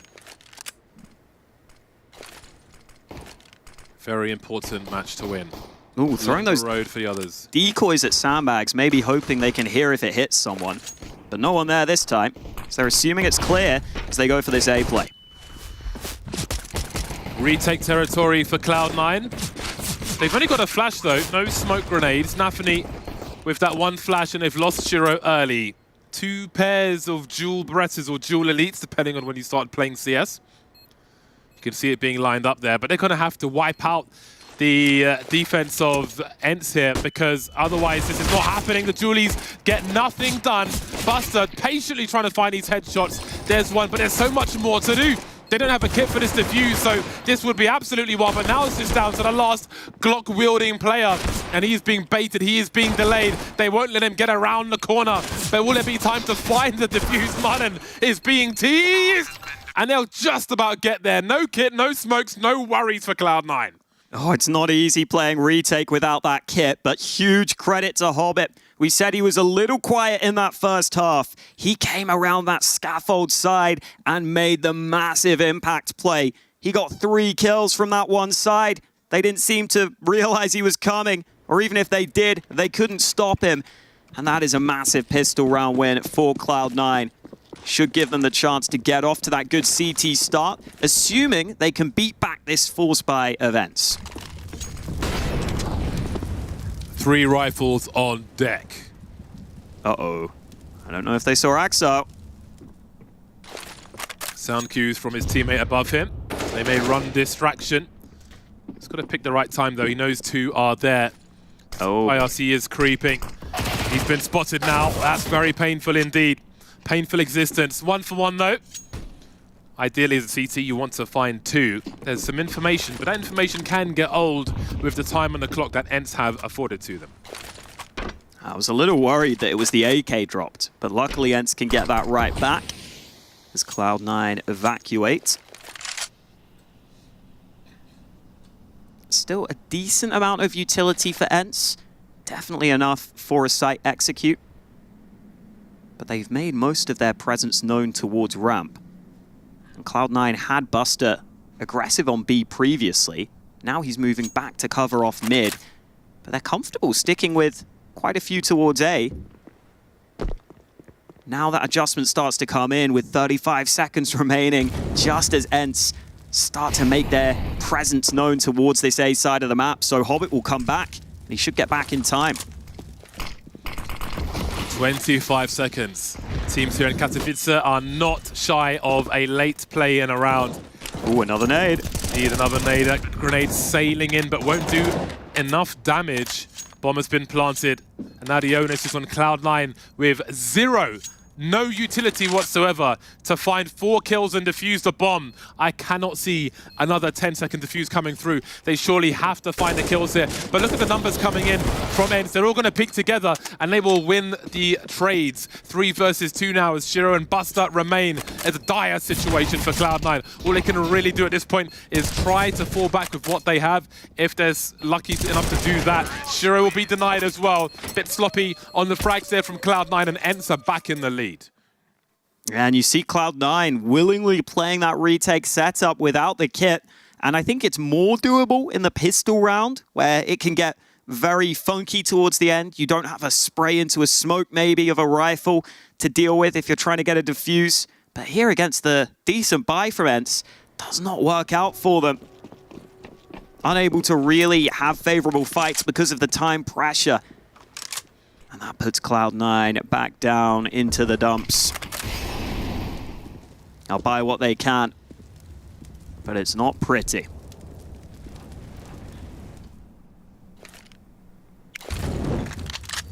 Yeah, this is a hideous buy.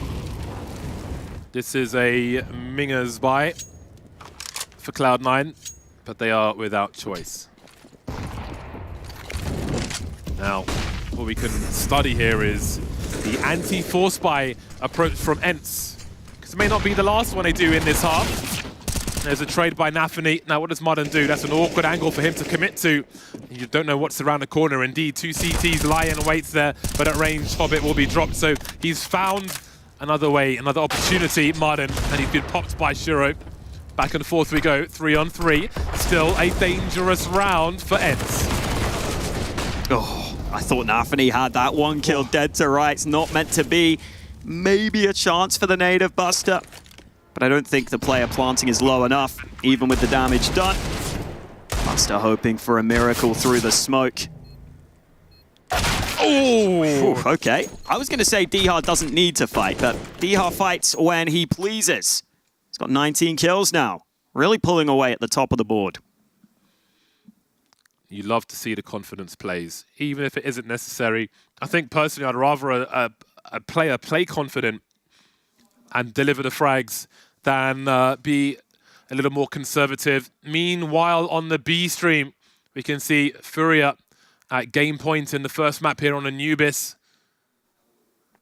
In a 3v2 situation. Big games all across the board here in Katowice. Yeah, we got to see Big on Anubis earlier. Clearly happy to have it in there, Paul. Furia matching them on this one, though. Currently besting them by the looks of things. I'm glad we have this, because Cloud9 have got nothing to do in this round with 5 USPs. Why not watch a bit of Furia Big instead? Oh, it's quite tense as well. It's a nervous 2 versus 2. Oh, the swing, the trade. Ooh, Favin's got the clutch attempt. He plants in the open. Damn. Oh, and that smoke is so nice. He might have that. He may indeed. Meanwhile, the eco is going as expected. Nothing doing there for Cloud9. Favin's a madman. He's sitting in the smoke. This is wild. Gun mode. Surely the AWP wins here. Don't blink. Don't blink when the smoke fades. Oh, there we go. It was always going to happen. Had to do it to him. Nice. Good stuff. Coming in from Furia. Nice to see. Off the back of their performance over at Rio. Back into the action, though.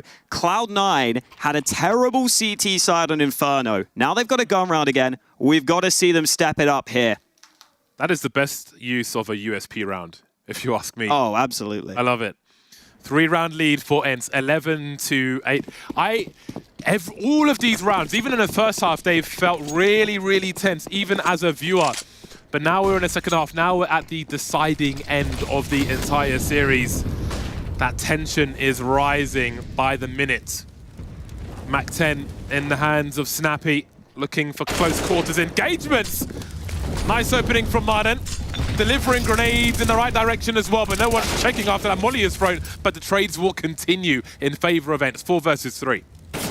Nafany wasn't comfortable swinging. He knew there could be a player close on scaffold.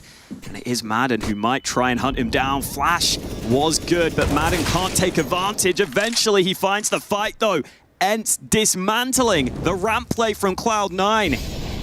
A 4v2 looking so good for ENCE. If they just stick together and trade effectively, this should be their round all day long. Plenty of time to cut noise and chill. Yeah, Valda's going to investigate B. He'll see it's clear, slowly but surely. Going to try and keep people entertained here. But have a look at that forward play from Cloud9. There's a chance of a potential rotation here if they read what is happening. Valde's been quiet this whole time, though. Maybe Buster and Hobbit will stick together. But if this bomb gets planted on B, what will their decision be? They're starting to move around, but not quite rotate. 23 seconds. We've seen so many late rounds, and this can be the advantage of it. Bomb suddenly on the B bomb site, and Madden still waiting here to punish them for their insolence. Does he check to his hard left? He doesn't, and down he goes. Well, it's another round in the bag for ENCE, though. After winning the pistol, Cloud9 have gone missing. This will be 4 rounds in a row for ENCE. Let's not forget the string they had in the second half of the last map as well. This is surely a concerning factor for Cloud9 as ENCE continue to pull away on the deciding half of the series. And it does look like this is another map where the spots have changed significantly for Cloud9. Axile, for the longest time, was the B anchor of this team. Now it's looking like Buster has taken that position, or I think it's Hobbit, sorry. No, Buster has taken that position. Hobbit's now playing mid. There's just been a lot of changes from what I'm seeing on certain maps. And I'm wondering if that is making a difference to the chemistry, communication for Cloud9. Getting on the same page, because these CT sides have been lackluster on these last 2 maps. The body language is lackluster as well. Cloud9 have a high bar of expectation for themselves, but they're not really meeting that at the moment. Okay, now Axile is back to B anchor. So maybe they are going back to what they know. Or maybe it's just because they have the 2 rifles in this round. Who the hell knows? That may be the case. D-Hot's feeling it right now, man. He really is. You love to see the confidence. Just run with the momentum. Snappy's here as well, but Buster's found 2 now with this rifle. Shiro outmaneuvered there by Marden. But it's still competitive, 2 versus 2. This could be the round for Cloud9. Buster creeping with the AK, catching Marden completely off guard. What happened there? St. Pyjamas through the smoke, and a round's been stolen by Cloud9. That's more like it. Cloud9 made this move, bringing Buster for Inters for that firepower. We were waiting to see what Buster would bring. That's a round where he alone makes a massive difference for Cloud9. Getting those initial 2 trade kills on the B play and helping out at the end. And that's a round that Cloud9 may not have expected to win, but it could be massive. I mean, these 2 entries look so good for ENCE. I think they've got it in the bag. Yeah, definitely a slip up from ENCE. But the question for Cloud9 is, they needed rounds, they still need rounds. But that isn't a round, that's not like a scenario they can expect to replicate in the rounds to come. They've got 2 pistols. They are maybe playing a different setup because of what they're lacking in that round, lacking util, lacking primary weapons. So now they come back to a full buy. Now Shiro's back on the AWP. How do they get back to winning ways in this scenario? That's the question. Because finding success here, I think, is how they find success and take the map. Otherwise, ENCE may just run them over for the rest of this half. Yeah, that leaves them a little more comfortable at least. And it is a rare, quieter game from Shiro. Currently not with a positive KD, but he's got that AWP, so maybe that can change. Early ramp play will be coming in. Madden happy to go through the smoke. Couple of players on the other side. Oh, those nades are nice. Madden decides he has to duck away from them. And some Pyjamas will follow suit. So some solid ramp control early from Cloud9 this time. Ramp urgency raising again. Nafany's gone to the point of no return. Shiro is here though to warn them away, pre-firing. But again, that magazine's a lot smaller now, but he still finds a headshot through the wall on Martin. What in the blazes is that? Buster here as well, and Cloud9 suddenly are firmly in control. Wow, such a sick shot. D-Hard dinked and decides that's not a fight he wants. And this is now back to the setup Cloud9 used to play. Buster has just filled in for Inters at mid. Axile's back to... What the hell? Okay. I thought we were about to see a knife kill. I didn't even clock that Buster was above him. But there we go. Cloud9 bringing it back to what they know and getting double digits to show for it. Shiro have lots to say at the end of the round there. Rallying the troops to get refocus into this one. They've made it to 10 now. Fancy meeting you here. Hello. Put you where you belong, in the trash. Instant focus. On to the next round from Shiro. Well then, there's momentum that some will be looking for Cloud9. But again, it has been a line share to ENCE in this half. And Dihar has been instrumental in that. 20 frags for the likes of Dihar, and I'm sure he's not done yet. He flashes in, Axel fighting forward with Buster. The nade helps out, but the nades are traded. One for both teams. Now the question is, do ENCE want to commit? They don't have a massive look to go up to the bomb site right now. They haven't got players up on the stairs, but they have all 4 Ts in this area of the map.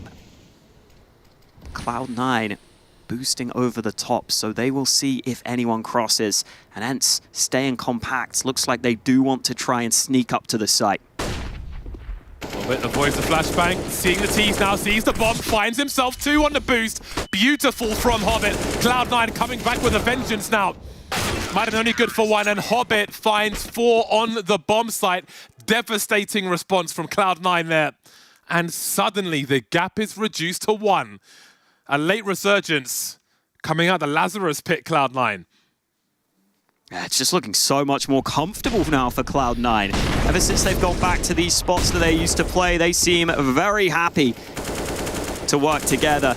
Some lovely team play to get Hobbit up over the top. Figured that it might be a play back in. And now ENCE's money is weak in this round. With the pistols, do we see them up the pace?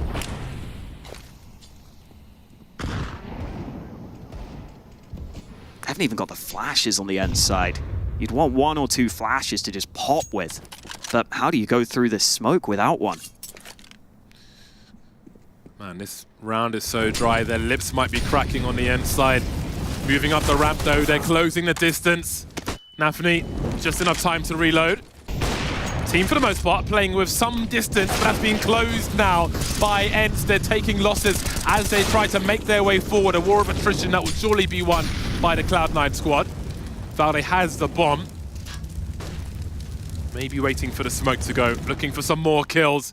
Teased through the corner of the smokers. Foster is lurking. And now the score is tied. And this is a big test for ENCE. Over on Inferno, it just all went right for them. They never had to adjust. They never had to adapt. Now Cloud9 have showed some real resistance here on Vertigo. The question is asked of ENCE whether they can find a different solution, whether they can find a different answer. Still plenty of play left for both teams in this map as we are all tied up. Maximum loss bonus for ENCE. If they plant the bomb, they can bring the AKs out in the next round. If they don't plant the bomb, life will be much more difficult. Cloud9 have built themselves at least 1 more or less full buy if they lose most of their bits and bobs. ENCE playing to the limits of their economy, but they've got themselves quite a lot of tools here. 5 AKs on deck and plenty of grenades. Plenty of opportunity. No AWP though for the T side. Let's see what the approach to ramp is on this occasion by both squads. Valde with the early smoke and flashes at the ready if needed. Shiro just playing from sandbags with the sniper. There is a player about to creep round this corner and Shiro spots him. Madden's been going for that aggressive play a couple of times. Cloud9 clearly wise to his tricks, but Hobbit has been caught out himself. And now Cloud9 may just have to give up on ramp. As soon as you lose 1 player, those crossfires are nowhere near as strong. And ENCE look like they want to commit to this. They're using some utility onto this A site. Yeah, and Cloud9 can hear this, but I was going to say it might be limited in how far they can fall back, but there's so much being thrown onto this bomb site. How do you even comment for this action? Shiro has the angle, no comms needed, just AWP flicks. 2 remain for ENCE now as they look to lose the lead here. Shiro creating some space for himself. They could creep through that though. Diha on the site now looking for 2, unable to find it. Snappy in a 1 versus 3. Moving around the ramp, that bomb is fully committed, which means he is as well. Spotted at the back, tagged down to 30. Life just gets more and more difficult for Snappy and for ENCE as they lose the lead. Yeah, that was an attempt at the faster play from ENCE, but you see the power of that CT smoke. Shiro's holding an angle where there's a smoke on his right side. He basically just needs to hold the line, and it's quite hard to flash him when he's in that position. There's the shoulder spotted initially, but this is that angle I was talking about. Really hard for ENCE to overcome this. They can't trade, they can't come in from short because Shiro's teammate was holding. And again, when you put Shiro in spots like that, that's when he's at his best, holding those angles, locking it down, and putting ENCE back down to a weak buy. Oh, the bait. Buster collects 2 heads for the shelf. congratulations, you're famous. 5 on 3. More Tech 9s in the hands of ENCE, but there are less and less hands. This is looking real rough for ENCE now. Again, if they don't plant the bomb, you will see rounds like this. If they do plant the bomb, at a minimum, they'll get the AKs out. So if you don't get to that part of the round, that has to be the first condition, the minimum condition for these rounds. Otherwise, every round is basically worth 2 unless they can find a stroke of luck with something like this. Oh, hello. Hello. Nafany spots Valda from above. Figures he'll have a spam into the smoke. Hobbit will take that one. Nafany and Hobbit both falling. Great work from some Pius. Oh, he wants that gun. He is going to get it. And maybe there's some opportunities left in this round for ENCE. They surely need at least one more kill before planting the bomb, but they've lost the bomb. At least it's on the high ground. St. Pius gets there just in time to drop Axile. He has time for this. He's got 30 seconds. And what will he choose to do? He'll cut noise. He could be on the rotation. I think that will soon be found. But he'll give himself an opportunity. He might get a 1 versus 1 here, but it might be against Shiro. And that may prove to be painful. We'll see who gets to where first. He needs to use a smoke here. I think he will. Try and get onto the site with it. Oh, planting in the smoke. He actually fake plants it. Didn't even have the time, but he gets run down either way. Cloud9 up to 14. And I have to give credit to Buster. Brought into the team to bring more firepower than Inters. He is top fragging with 21 kills, proving his worth on this team, and he was set up perfectly in this round for those opening 2 frags. Bust the bus. Oh, I think the nade smoke is what allowed him to see the player there. Throwing the nade onto the position sometimes makes people visible behind the smokes. Some funky physics. Either way, getting that kill onto that position. And now ENCE will have that full buy that they were waiting for. No more excuses. Final timeout taken. What can they cook up to come back into this one? Because Cloud9 have taken over. They've won the last 6 rounds, and ENCE have had no answers. Once again, at a absolute minimum, ENCE must plant the bomb to have a full buy at 12:15, should that be the case. If they don't do that, life is going to be even more difficult. But let's see what happens in this one. Maybe it doesn't get that far. Oh, Diha's beating them. They don't realize Diha's so far up. He double entries onto the B site, and that might be the round right there and then. Rotate arriving. Finally, Hobbit puts a stop to the bleeding, but it's still Cloud9 down a man. Considering their options now, seems that nobody else was close enough to Diha. Just went for a jog. I love it from Diha, though. He's been the one winning them rounds. Take initiative. Make the play if you've got the timing window. Snappy offering utility towards B just to keep people there a little longer. But have a look at this position on A. It's Shiro, but he misses a flick. Huge headshot from St. Pius. A brave peek and a great result for ENCE. 4 versus 2. There is life in ENCE yet. Pressure is high for them now as they press on to this A bomb site. St. Pius finds another one, and that has to be the round over. Big step up from ENCE in this one. Individuals making the difference. That swing from some Pius, so risky to swing into that angle against the AWP. Feels so favorable for the sniper, but not meant to beat. And now Hobbit caught out at the end, unable to save himself. This was that timing window. Molly goes down, but Diha just beats it. Gets straight up towards the site. Buster was hoping to swing to trade his teammate, but once he goes down, it is a massive problem for Cloud9 and one they couldn't overcome. ENCE finally stopped the win streak. 6 in a row for Cloud9, beaten back by ENCE. Let's see if they can keep that up though, because I don't think Diha can find a way to do that every round. So many impact frags there. St. Pius' entry on A as well. Shiro can easily dismantle that round if they pursue, and he delivers that first kill. Everybody turning up for ENCE now. Winner goes to groups. Loser chooses a longer path or is forced to one. Now, how long do they hold this position for? Got Snappy creeping around. Molly will be avoided. That grenade will not. Still, Nafany waits. 1 minute on the clock. I don't think they've seen a T just yet, but soon they will see many if they can find the right angle. I feel like I'm in a maths class right now. So many players coming their way. Finally, Snappy will say hello and goodbye in this round as Cloud9 look for match point. They've got the opening frag, but Hobbit has been dropped. Starting to swing now around the side our end. Shiro delivers as that flashbang pops. Bomb spotted, full rotation on the way. Axal has to get here ASAP.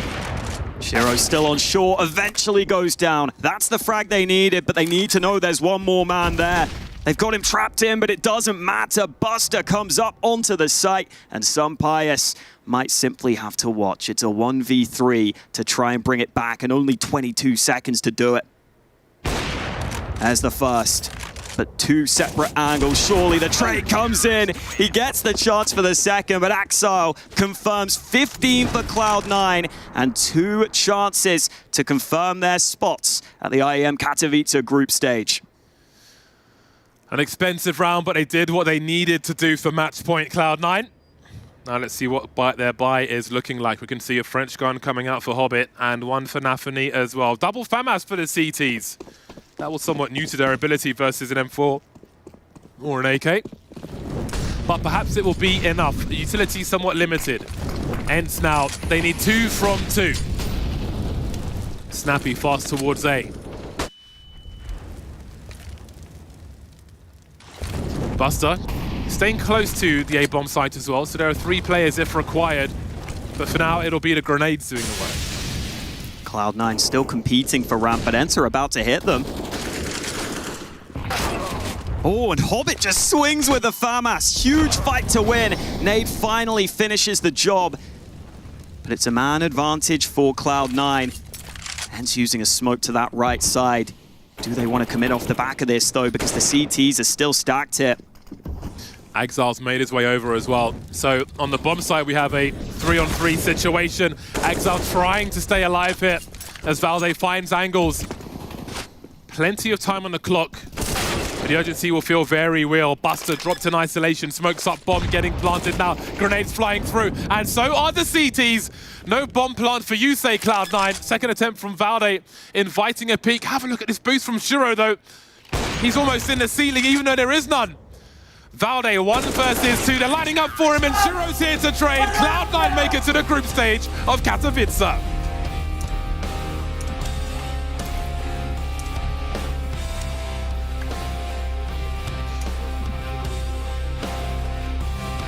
Very tough game of Vertigo from both squads. From start to finish, it was very, very tense indeed.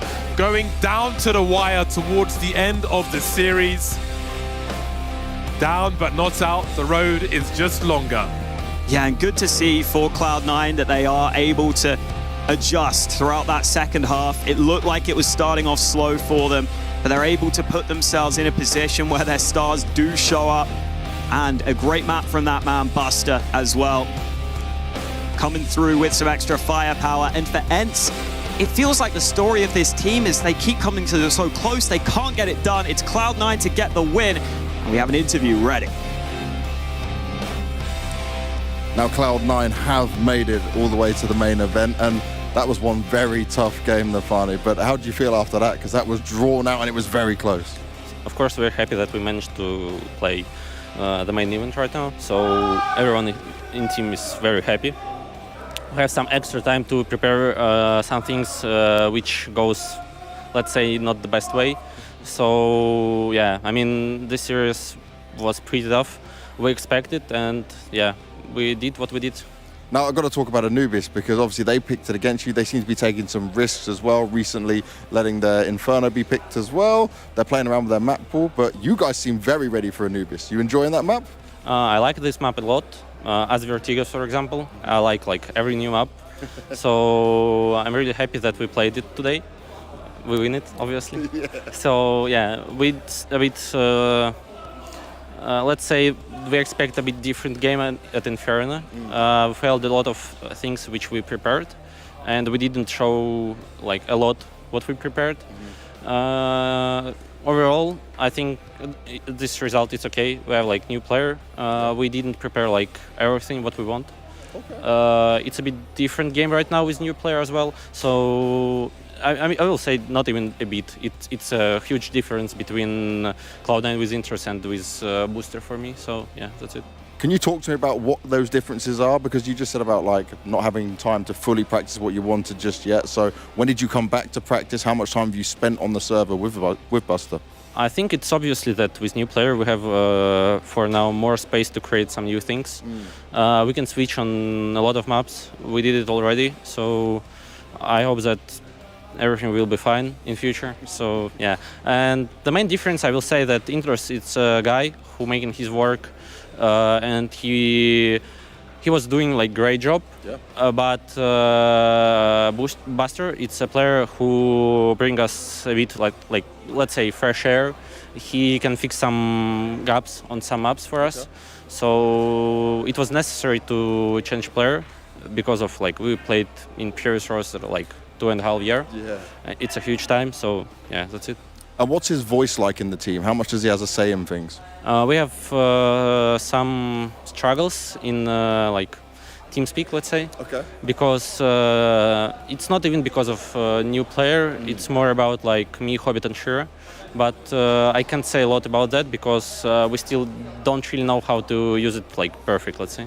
Okay, well we're learning, but you made it to the main event, and that's the main thing. Nafani, thank you very much, man. Well done. Thank you.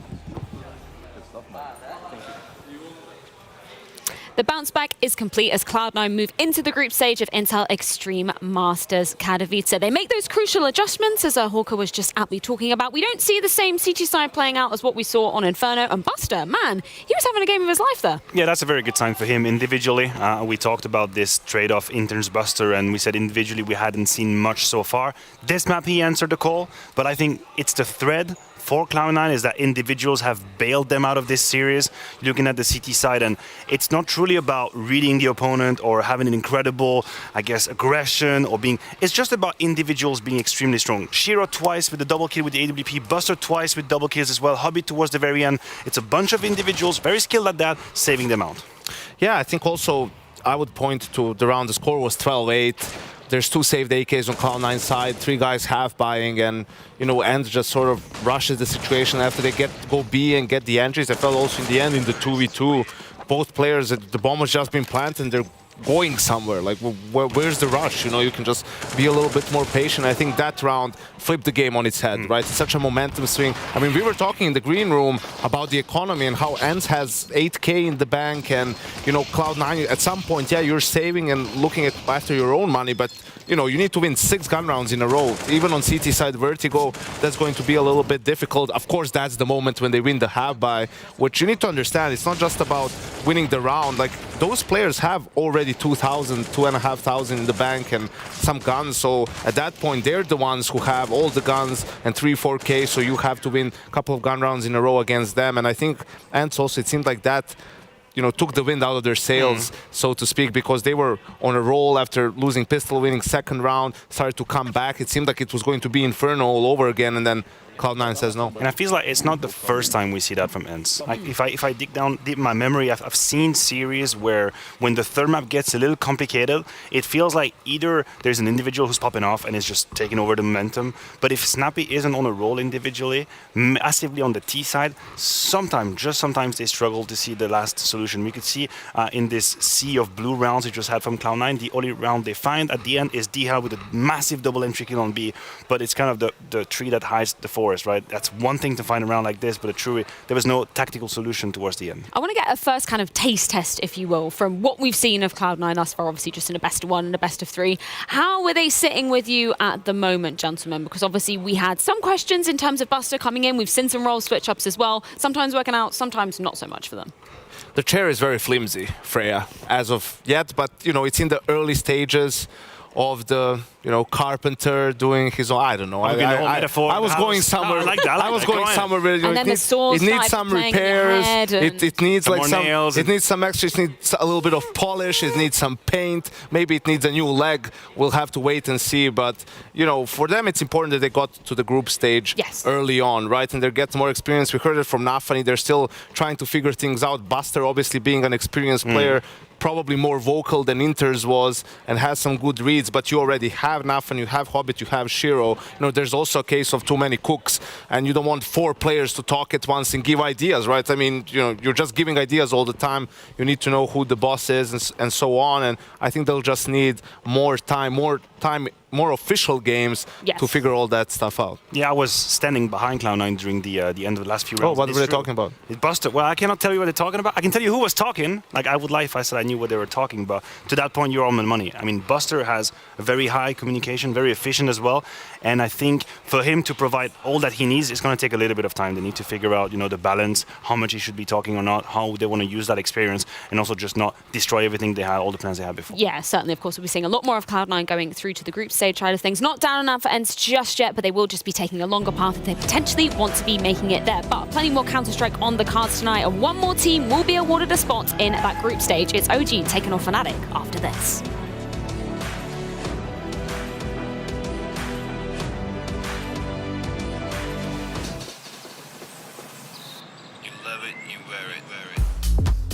Wear your passion. Share your passion. Wherever, whenever. Gaming is a lifestyle. Get your merch at shop.eslgaming.com.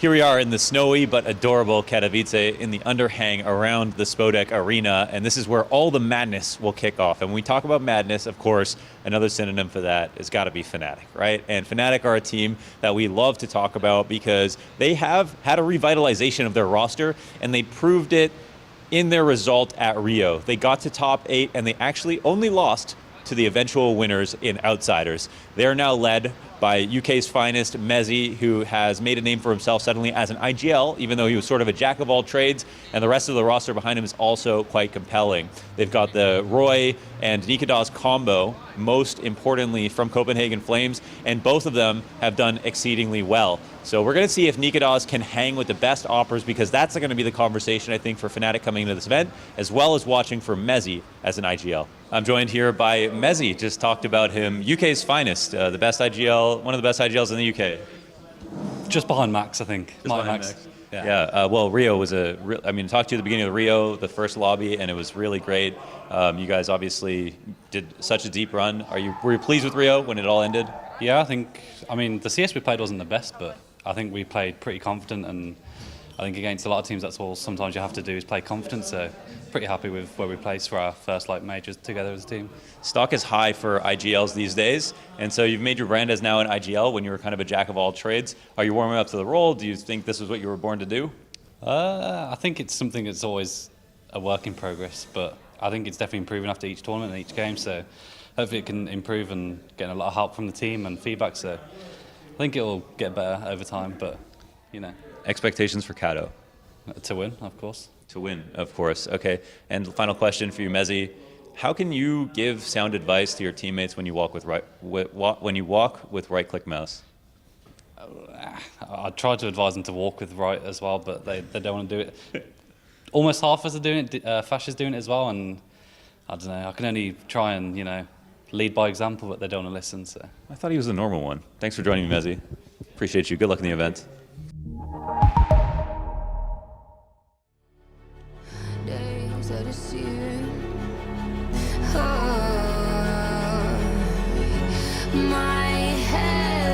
Here we are in the snowy but adorable.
NIP and Cloud9 skipping right through to the group stage of IEM Katowice. Now it's time to find out the next team that will be joining them. That will fall to either OG or Fnatic in our final series of the night on the A-Stream side of things. Two teams that got W's this morning, but quite different routes of getting there.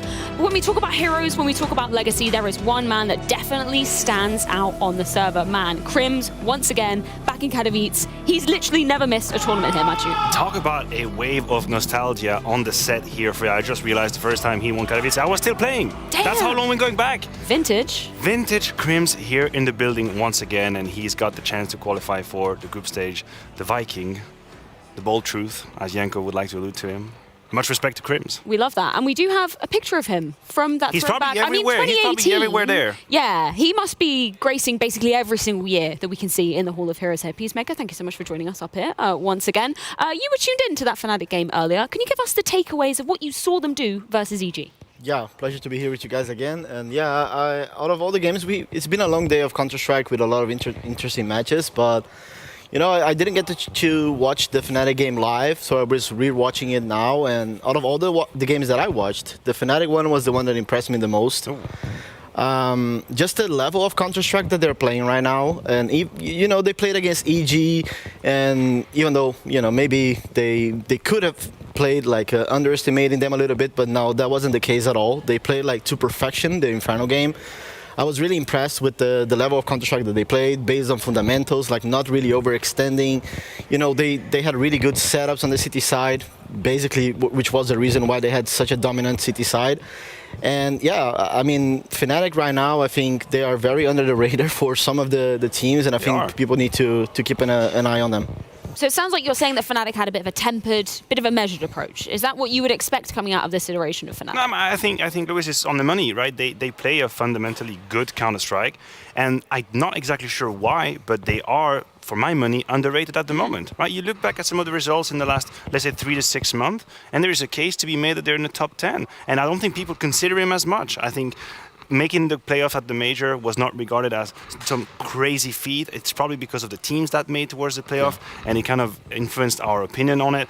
But they win the ELISA, they make Big look like a bunch of fools, honestly. They don't even make it to double digit on any map. So this is a Fnatic that is looking to punch upwards, and I think we are in the best theater for them to do that, to establish that they're more than a gatekeeper team, but they can actually have deep runs. But the road ahead is very long. Yeah, very long and potentially very bumpy. Of course, OG are going to be their next opponents. For them, it was a bumpy start to the tournament. It's fair to say that, going to OT versus Sprout. They do manage to live that one out on that ground of Inferno. But as somebody that we are continuing to always put under the spotlight, Peacemaker, it has to be Dexter coming into things, because when he was brought into the team, we were so hyped for what he could potentially be delivering, particularly when we saw him on that Sprout team, obviously making it all the way to the playoffs of the major. Are you satisfied with what you've seen from him so far? Is that from the first game, you think, these numbers? Yeah. 18, 17, that's just relatively tempered. Yeah. That was a Sprout game, probably. Yeah, exactly. But actually, I was impressed by the fact that the other players were stepping up. You know, we saw Fico playing really well in that game, Neofrag as well, Flames had a huge game.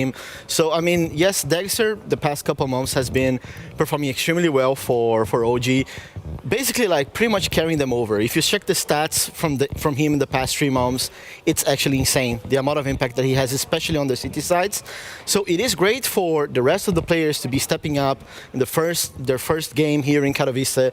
And yeah, that's exactly what they needed, because so before this event, they have been a little bit inconsistent in terms of like the individual performance and some of the results. So great start from them. Look, I join you. I think Dexter is delivering. I think he's been keeping good on his promises when he joined OG.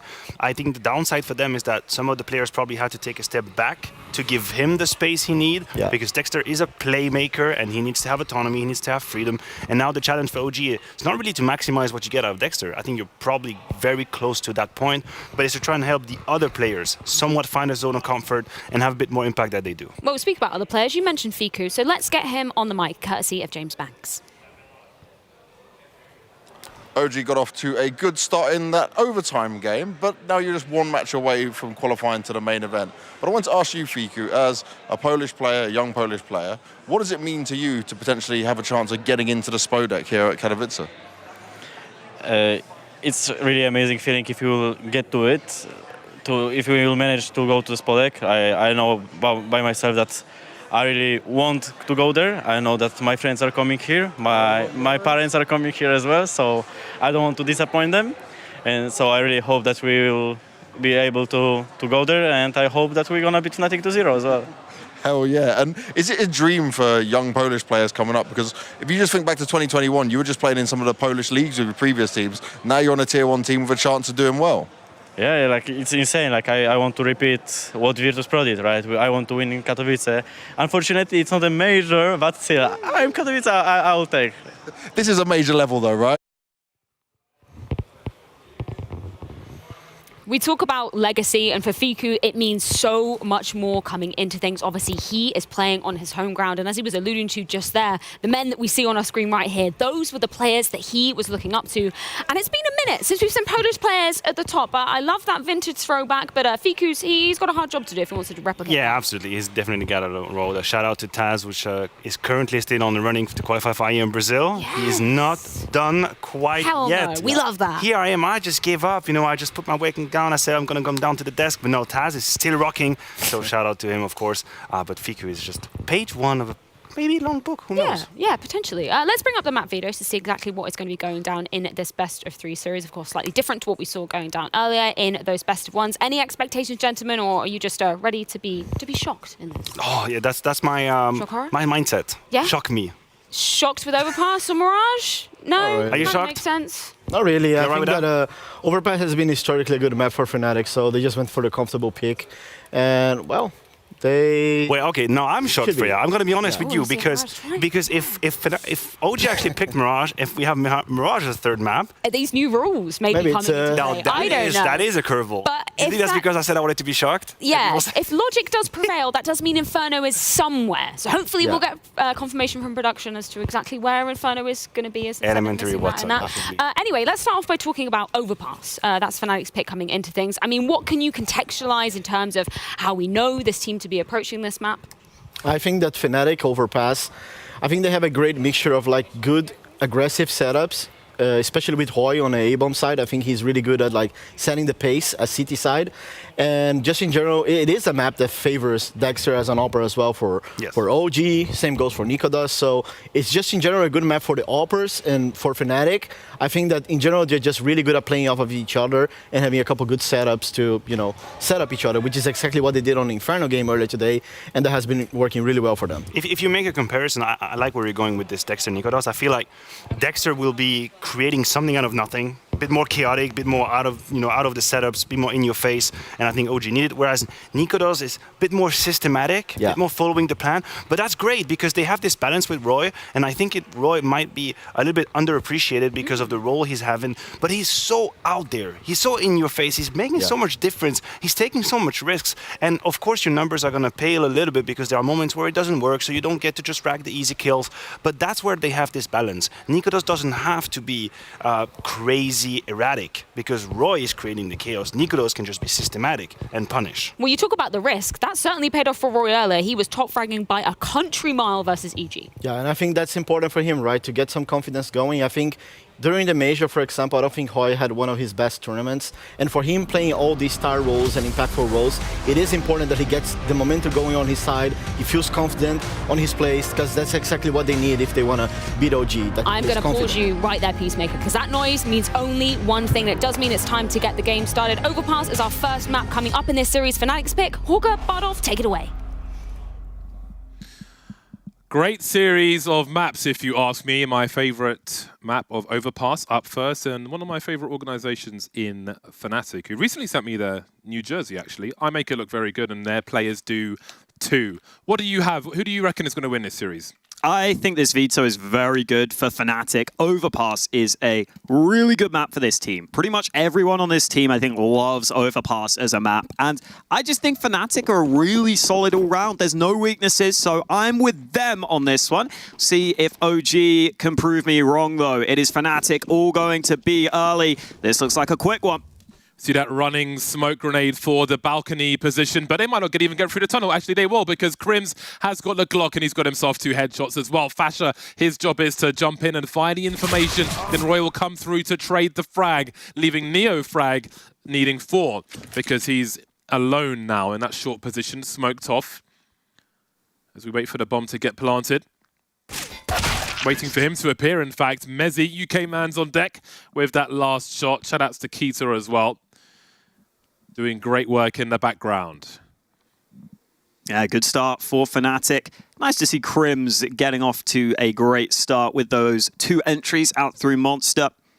And I think for Mezzi as a player, he was always someone who was very methodical. Even when he was coming up on the UK teams, I casted him a few times, and he was clearly taking the game very seriously, much more so than a lot of the other players. Always very thorough with the way he plays, and I think that suits Overpass to a T as an in-game leader. There's lots of nade protocols, there's lots of map control you've got to go for.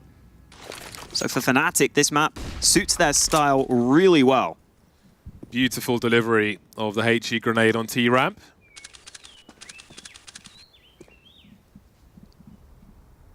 Fnatic with plenty of time to play with. They are in anti-force buy territory here. Maybe a smoke for the toilets. Indeed it will be.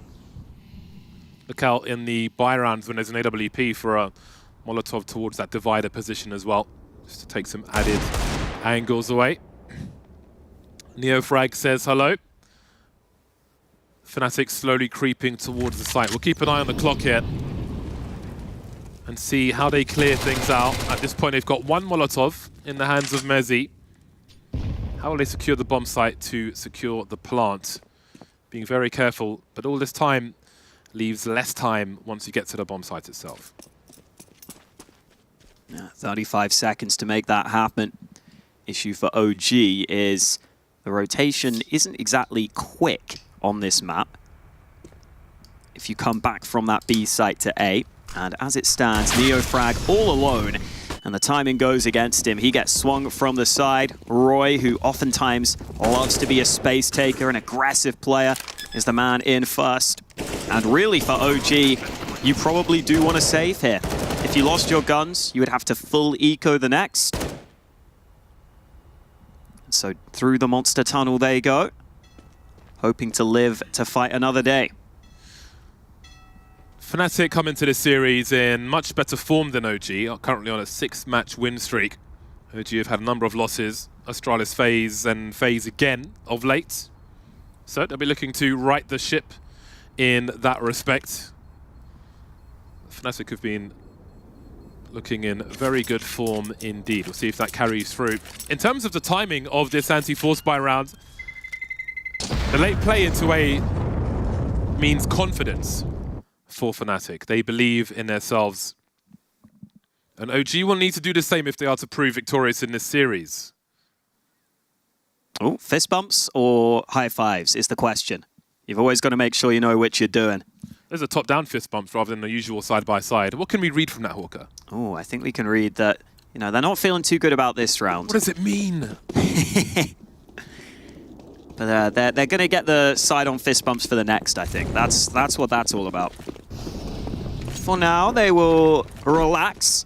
And yeah, definitely a good end to the year for Fnatic. Making the major playoffs massive for this team, even if they did get pretty one-handedly beaten in the major playoffs. But Fnatic, for the longest time, were struggling so much as an organization. So it's been a real revelation bringing this roster together. And then towards the end of the year after the major, they won that Elisa event you were talking about where they went on a nice win streak. So they'll be looking to bring that into Katowice here, starting in the play-in. Sneak out through Monster. Contact for Mezzi. He spotted a fair few players there, so I think he realizes best not to poke the bear anymore. You don't want to poke the beehive or the bees will come at you. Very disciplined Counter-Strike we've seen from Fnatic. Again, with so much time on the clock, engaging the bomb site, then choosing to move elsewhere. But OG are being proactive. And Fnatic are essentially rotating into the stack now. Neofrag will be the early warning system. Once they engage him, I wonder what the response will be afterwards from Fnatic. Will they continue on their ways towards the A bomb site? He goes deep. Not much else he's expected to do there in that situation. 26 seconds on the clock. No utility for OG, just the weapons and their bodies that they are carrying through. Crims will have to protect this weapon. He may have a good chance of doing so, considering these CTs that are in the red, but the problems are compounding now. 12 seconds on the clock, and there's 2 more to find. A bomb carrier's been dropped. Nikodos is in trouble. 7 seconds. He has to find a kill here, surely. And it's going to be a robbery. The patient counter-strike has bit them in the butt, and a round will be robbed by the likes of OG. Just playing that clock a little bit too much, and soon your friend becomes your enemy. Crims looking down on Crims in the Hall of Heroes. A very tenured player, but that round did not go according to plan. OG played this lovely. I think they obviously get a bit fortunate that they get the stack right, but the timing on this aggression into A short was just brilliant. It makes it so awkward for Fnatic. They are stopped, they're stalled. The long players couldn't really get involved. It just made it so difficult for Fnatic, and it was a similar round to the previous, except this time the resistance was there. And now we get full buys for both teams into round 4. Oh, Dexter had a really good opportunity there. You can't afford to miss those shots too often, and Roy makes them pay. Opener arm towards A. And he's even going to sneak through the smoke. Roy taking a lot of space over towards the A side of the map, but his team will go back to B. Dexter managing to escape that long position. Made his way towards the bogs, aka the toilets. 1 minute on the clock. Fiku lining up the molly for the high and low ground. He may not get any sound cues from that, as Fnatic seem to be walking in dry. Nikodos outside Monster for the time being. Mezzi's made his way into the middle of the B bomb site, and he can't find a single person. What's going on here then? What does this mean? What is the meaning of this? 4 CTs alive. Have they full stacked the A bomb site? He must be asking himself. They get a free plant on B. Do OG even chase after this round? Yeah, probably better to just call it off. You've got the AWP that you would rather save. It's not exactly great in retake scenarios, and your money isn't good either. So the guess or the gamble was wrong this time. It was an educated guess from OG that doesn't work out for them. And this is how OG will play quite often as a team. I think they're much more willing to take risks than a lot of other squads. They'll switch their setups. They'll go for these slightly riskier stacks. I think they especially do it in games where they're on their opponent's pick, because they're really just trying to throw Fnatic off guard and realizing, hey, if we just play Fnatic at their own game, on overpass, on their pick, it's not going to go well. So they'll throw in these rounds where they take a bit of a risk. Unfortunately, though, sometimes the risk won't pay off. The replay is just Mezzi walking into B and being like, yo. So many angles to cover at the same time. Come through, guys, come through. Yeah, I guess no one's here, lads. If that was matchmaking, you wouldn't trust your teammate. You'd say, no. Yeah. It can't be clear. You haven't checked this at all, have you? Saw some of the OG lads a few months ago in Copenhagen. Very nice, kind bunch of souls. But we're hoping to see some nastiness on the server. 2 behind at present, 4 saving after stealing around. Very interesting start to this game of Overpass. Opening game of the series. Picked by Fnatic, as the HUD will tell you in the top left. Now, what is the plan for Fiku? There's actually 2 types of monster smokes. One leaves a slight gap to the left-hand side, in terms of the ones you throw from spawn. So if somebody on the T side creeps too close to it, then you can see a bit of leg. Roy is again hard lurking on long. So that could get interesting if Neofrag starts to hear that. He did throw a flash earlier, but I don't think OG are budging too heavily yet. In fact, Flames will come back down towards B, but here is Roy, maybe looking to activate. They're not looking at long right now. They're looking occasionally on a timing, but if Roy activates at the right time, he could throw this round into disarray. Is he looking for rotation, though, or an opportunist frag to pull people towards the A bomb site? Because I can't see the B guys making their way back towards A. 31 seconds and still no concerns towards long. They have no idea how many players there might be here. They're still sticking with the B setup, OG, though. They've read this. Down go both the A players, and now the flank can be done. They're going to lose absolutely everything. Shut down by Fnatic, finding all the gaps. Playing the long game, Fnatic. Again, the discipline, the patience pays off once more. I think Peacemaker pointed it out perfectly in the pregame. Roy is so damn good on this A side of the map, on both sides, T and CT. He can do so much work there. In fact, when Mezzy used to play as more of a star rifler, he himself would play that spot really effectively. But as the in-game leader of the team, he realized Roy is way better at this role. He's just incredible. If you're OG now on the CT side and you're willing to play a setup with some added risk, some increased risk like that, where, for example, nobody is watching long at all. Does a round like that, where you get utterly dismantled by the one hole in your defense, does a round like that condition you to spread yourself thinner and cover everything as per normal, or do you continue to play your own game? It's tough. I think they will continue to leave gaps open. That's just how OG seem to play as a team, especially on their opponent's pick, that they just take some calculated risks. But I also wouldn't be surprised to see a bit more aggression at times from OG, because these late round scenarios are getting uncomfortable for them. And this is a round where they have gone for a big risk. Not many weapons for them, scouting some Deegs, so they decide to stack A. And this could get a little hairy for Fnatic if they're not careful. Numbers towards long dealt with, however, although we have Dexter further back with the scout. Support is on the way, if you can call it that. A man of a USP. Support is no longer on the way. Yeah, I don't think he's a supporter. He's more like a supporter, like a fan. Happy to be here. Exactly. Ooh, those scouts are always scary at the pro level. At any point, a headshot could be delivered.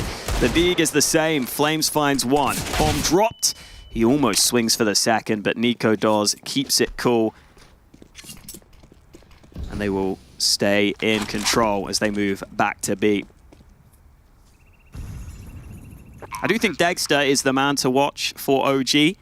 Was a little quiet in the opening matchup for them here against Sprout, but normally he is a true standout AWPer for this team.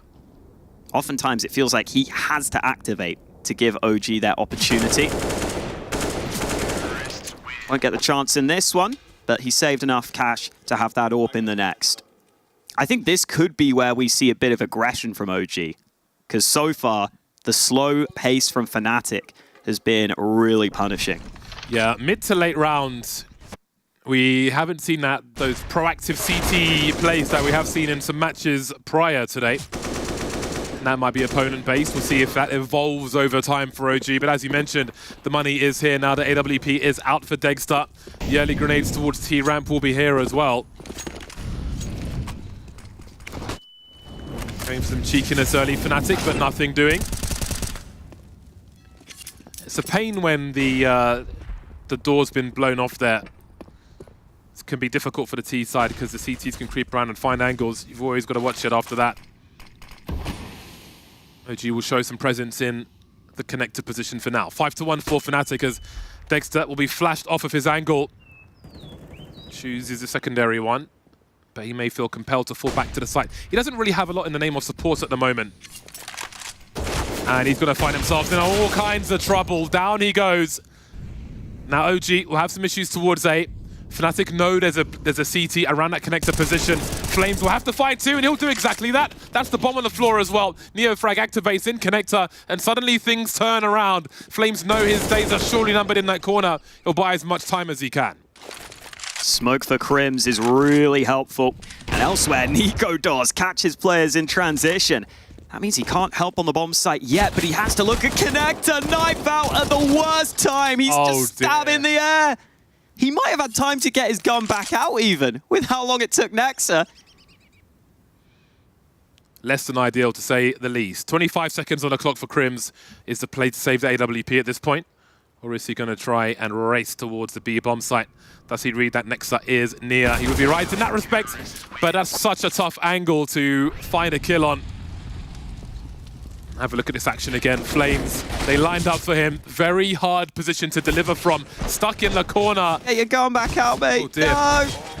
So sometimes there can be some issues with mouse wheels, for example. It may have been that, it may not have been that, where sometimes like you roll your mouse, but it doesn't quite click to the next notch, and then you press mouse 1, and then that notch comes through and changes your weapon. Rarer and rarer that happens. Maybe it was that, maybe it wasn't. But your bayonet flying around is the last thing you want to see in a situation such as that. Swing and a miss on that one. But good to see something go in the way of OG, even after losing that first player. I think for Fnatic, they were assuming they could up tempo towards A after getting that opening pick, but Flames did a good job at arriving on the rotate. And because Fnatic thought it might be a little clearer, they just go for pace rather than utility. And that's what allows the lineup from Flames on that nice shadow angle. Nice to see OG finding some success. Let's see if they can keep it up. Fast play from Fasher up to Connector. Got to be careful with that jump peak. See those shots landed occasionally, but not this time. Yeah, it seems that from round to round, both teams will have some urgency to try and control Connector. If Fnatic want to take short B, then the door being blown off is a larger issue, of course. So you'll need to invest in a man or more in that Connector position to keep your teammates safe.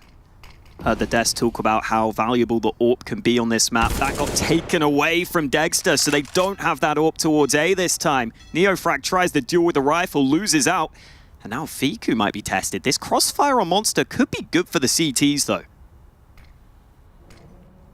Oh, another smoke. They're going to try and beat it. Looking for the continuation spray, but his teammate is there. Only good for one. That's the bomb to be collected now as the last two players for OG consider their options. They are not on the B bomb site, neither of them. Flames and Dexter, Connector and Heaven respectively. You can see Dexter looking for opportunity, looking for someone to cross that pillar. And it will be Nikodos, the last one he wanted to see, the man of the AWP. Yeah, it's tough there for Dexter. He doesn't have the AWP, so he's maybe not as ready for the rotation paths, but being in Heaven there against the AWP and Nikodos, never ideal. They're taking their time to get this bomb down. Come on, Crims. Let's do it.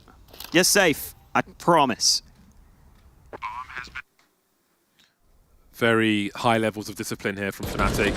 You can see he was going for the continuation spray with that M4A4, but the bullets will deny him. Abusing the numbers game on the T side. You can often find an AWP just holding the right side of that pillar as well as a push comes in. Something to look out for. Teammates focusing on the left, securing angles on short B, etc. But for now, Flames will be hiding in the playground, trying to take this rifle into the next round. Fnatic move to 6. Early success for Fnatic.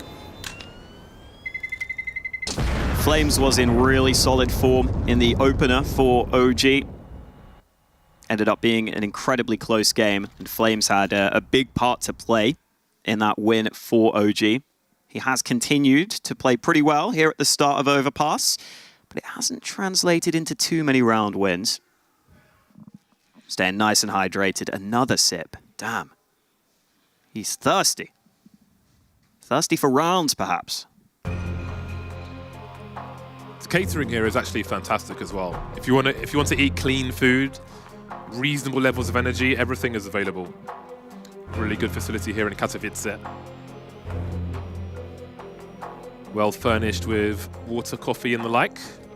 Saw a banana in the background even. Ooh, potassium. Gotta get it in you. Neon banana coloured mouse. 6-2. Fnatic are in the driving seat for the time being.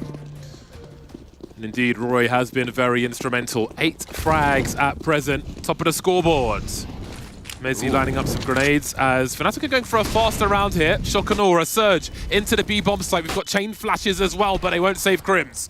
Fiku and Flames will look to do what they can, and they'll both come in for some kills here. The trades will work as well. The bomb's in the water now. Neofrag won't be able to do much. Nikodos in a very awkward position with an AWP. Nexus picked up an AK. May have been a sound cue there for Nikodos, but there are 3 players to find in total. Flames boosted up now as Nikodos creeps around the pillar, trying to show some elbow and find some information, trying to survive if he can. There is the peak as well, leaving Mezzi now 1 versus 3. Plenty of time for him to work. He's got the AK. Does he have the headshots though? Can he isolate the fights? We've got two players moving through the water as Mezzi tries to hold on to the lead here, but he won't be able to do so. Won't find the angle.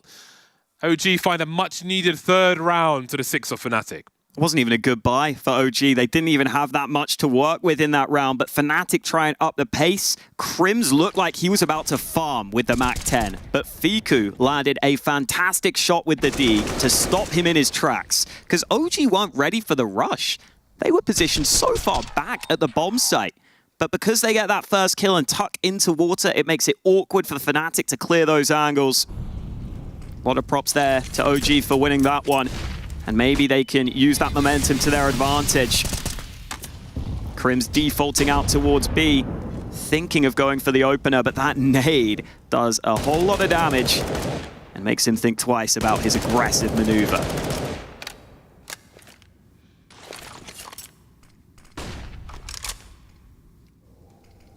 Now, how long will OG hold this formation for? If Fnatic go back to the late rounds, they will be somewhat devoid of information towards A. You definitely see some teams start out with 4 CTs on B just to try and stop that rush, because it's so much harder to rush that A bomb site. You normally have to give the game away with utility, and then that rotate can arrive. It looks like that's the case here. Flames joining back up with Dexter at A, and in fact, Neofrag will follow suit, so now it's a more A-heavy setup for OG. Ouch. Yeah, Dexter starting cold with the AWP. Another awkward situation around the toilets with Diop, where that can create massive issues now. How proactive will OG be to try and find a way back into this? That's a difficult frag for Neofrag to land, but he will be traded. Flames now looking for the multi-frag. Fasher doesn't realize he just ran into someone, and there might be a chance for 2, but here's a third player as well. They're lining up! He won't get he just about gets 1. It could have been 2. 3 would have been immense, but 1 isn't enough. That's quite simple. Next to with the grenades. Oh dear, we've got 2 frags, and Fiku finds a 1v1. There is a chance. Difficult CT half for OG, but this could certainly help if Fiku can find the last man. Pulling a grenade out, spots him by the dice. He's gambling, and he will win the round for his team. What a nervous situation for OG. A round win, though, is a round win. Chaos. Pure chaos in that round. Even in the 1v1, Fiku pulls out the flash out of nowhere. I was not expecting that, and yet he still wins it. I think for Fnatic, the standard setup for OG is Dexter and Neofrag on A. So they got those 2 kills, and they clearly just assumed that was it. They didn't realize Flames would be rotated and in such an advanced position. Flames flubs the spray, but it still doesn't matter because the rest of OG are able to rotate. And even though Fiku awkwardly pulled out the flash, he makes up for it with the headshot and puts Fnatic back down to pistols. Yeah, that's so important, especially with how few players they survived with OG. Ooh. This is the scenario they needed, but they must be successful in this scenario, and that's not a guarantee. Look at all this damage onto OG. It was nades onto Flames. I think Fiku just took a shot through the monster smoke or something. It's not an ideal start, gotta say. The stake has been battered, but OG will try and stay off the plate if they can. Many Desert Eagles lurking around for Fnatic. Flames. Wow. Very passive with the AWP. Yeah, he imagine takes because of the HP, right? Yeah, from Dexter on low health, but it's a very passive A setup. Thankfully, reinforcements will arrive in time. 50 seconds, so much time for Fnatic, who are enjoying a slow pace, a snail's pace in some of these rounds. But those are often the most terrifying rounds, where you're just waiting for that execute to come in. Not quite an execute though, more of an execution one way or another with these Desert Eagles, and next to no utility. No sound cues given away. Time's ticking. There is the flash. Neofrag needs more than 1. He will just about deliver 1. Slightly delay the bomb, making its way over. Swing from the truck. Nexa says hello. They're lining up for Nexa. There might be rifles to collect here. Flames has a very important angle, though. They can't cross to the truck without going past him, but Dexter will make things even better. Nikados now. 2 players in the red. The high health Dexter will be the one to deliver that final frag. Uncomfortable for OG. Many of these rounds have been, but they're closing the gap now. Yeah, it's a little labored. Even when Neofrag gets the initial double kill, the spray to the body was maybe longer than you would have wanted. But they allow the bomb plant and still stay in control of the round. Fnatic will be back to their bye now, though. I would like to see Dexter maybe take more initiative now that he's going to have the AWP back in his hands. He's missed a couple of shots early. Hasn't really been playing his A game so far. But on the CT side of Overpass, that AWP is critical to controlling the A side of the map, around the bathrooms, maybe even peeking in towards Fountain, in towards mid occasionally. If you don't have your AWP playing well, it can be really hard on that side of the map. So we get a timeout ahead of another gun round upcoming. I do like this Fnatic jersey, I've got to say, James. I can imagine you rocking it. Yeah, it's pretty cool. I think the jersey games have leveled up slowly over time. Ooh, here's a flash. The aggression hasn't been spotted. He didn't see the player behind the fountain, so Neofrag pops his head up. An early advantage for OG. Lightning fast out towards the fountain. Dexter back on the AWP, of course. Look at this. Yeah, Nikador's creeping through B as well. On the pillar once again, just like Mezzi was. He'll be spotted, though. What a tight angle from Nexa. And he's got support by the barrels as well. Cutting the site in half with the smoke grenade. They don't know what lies on the other side. Now, what will Fnatic choose to do? Looks like they're going to go for that boost and maybe try and find something towards the barrels. Maybe not with a bomb, Mezzi.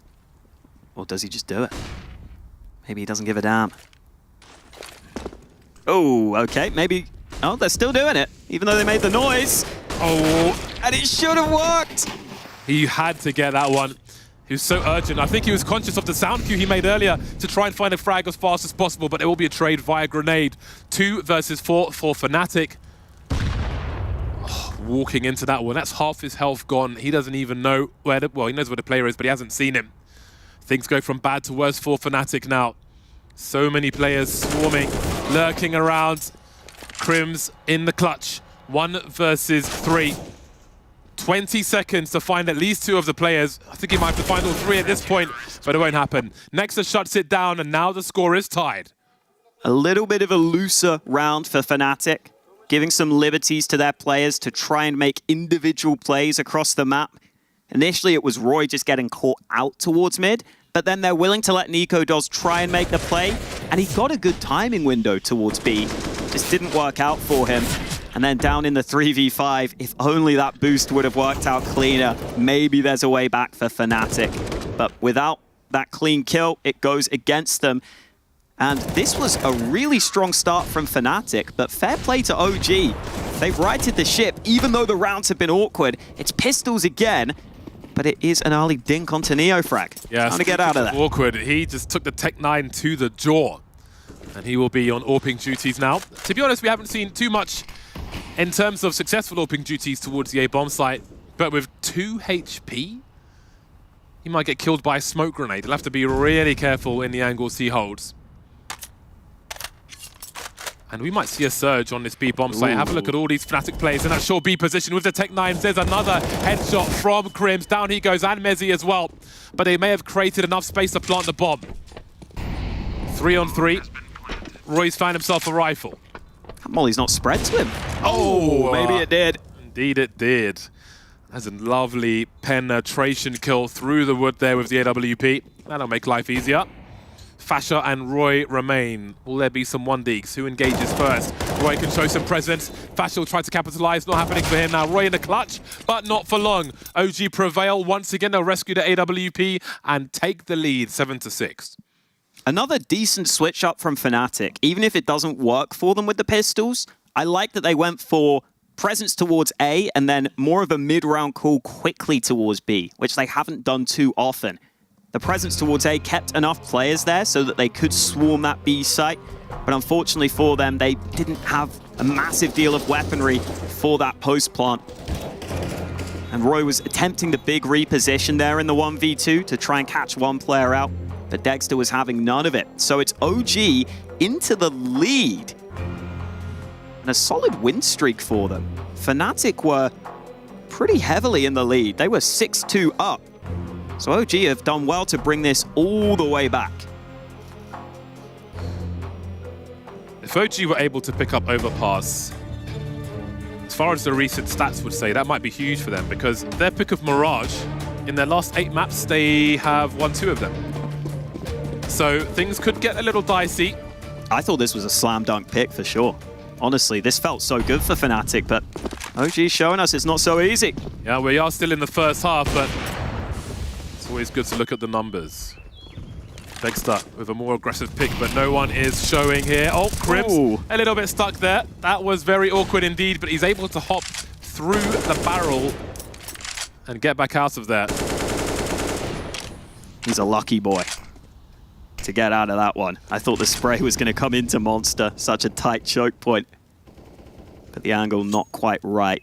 Roy made this play earlier, this time a flash through towards bathrooms. Neofrag was looking in that direction, but he ends up taking a ton of damage from Roy. And Roy's just sneaking in. He's so sticky in the bathrooms right now. Heading towards the minute mark. Surely that scope was heard, but the confidence, the flick from Nikodos, such an aggressive peek.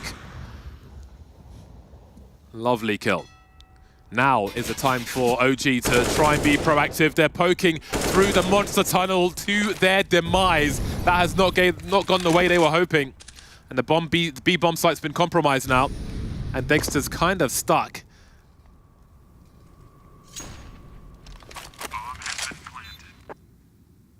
Bomb down safely. Not much OG can do, and they could do with saving for the last round. A couple of players shortchanged. I think for OG, this is an example of them trying to take a bit of that initiative. We saw it towards Monster. They hadn't really run that play before, but Fnatic were so well prepared for it. 2 players holding, and now Dexter is about to be run down. I don't see him saving, especially not if he's going to miss that shot. Second player running at him. Oh, he hits a second, but for some reason looks at the floor to his demise. Might have been out of ammo, honestly, at that point. And so the AWP stolen away from OG. In theory, Dexter could rebuy it into the last round of the half. But his teammates are also a little low on cash. Doesn't matter though, Dexter wants that AWP. Dexter's going to buy it up. Such an aggressive peek. The shadow disadvantage as well. Crouch peeking like the pre-nerf AWP and still proving successful there. Well then, into the last round of the first half we go. Oh, he was out of ammo. That's why he gets run down. Brave New World now. Who will take the lead into the second half? We'll soon find out. We've got CTs lurking around that short B position. Crims with some flashbang support, creeping around the smoke. He's got the AK. Dexter starting to fall back now. Oh, Nexa with the double ding, the ding and the dong. That's goodbye to Crims. First time we've really seen this B short aggression. And Crims almost looked like he wasn't expecting it. Didn't react quickly when Nexa appeared on his screen. Now we'll see if Fnatic can find a pick back. Nikodos would love to find an angle here. But I think OG realized they don't have to give this away. The bomb for Fnatic still back towards B. So they are taking their sweet time here before making up their minds. And if they were to go back to B, it's an MP9 and then the M4 Unicorn of Nexa. excuse me, it's True. a Unicorn MP9. Oh. I mean, +2 damage per bullet. Oh. Nexa's dropped in short B though, and the numbers will be abused now. Surely they will flow into the B bomb site. Fiku's here with 5 HP. Fiku's not here now. He's been deleted. That's the bomb site lost. OG have to go for it, of course, as it is the last round of the first half. Jumping grenades towards short. Nikodos won't be too disturbed by that. 73 HP and an AWP for him. Has angles on the connector door. Holding down 2 jobs though, as we can see. Down goes Dexter. Flames and Neofrag remain. Nikolos has been dropped, maybe from the left while looking towards the right, but they're still in good form here. Fnatic to secure this last round, or are they? Down to the 2-1-2 now. Neofrag with the FAMAS won't be enough, and it will be Fnatic at halftime with 8 rounds on the board. Can they take this? Can they take the first map, or will OG steal it away from them? Find out after the break.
Over on the B stream, we've got Furia taking on Big. Now, Big have been playing a bit of Anubis. They've been looking like a very hot team on it, but Furia, they came out swinging.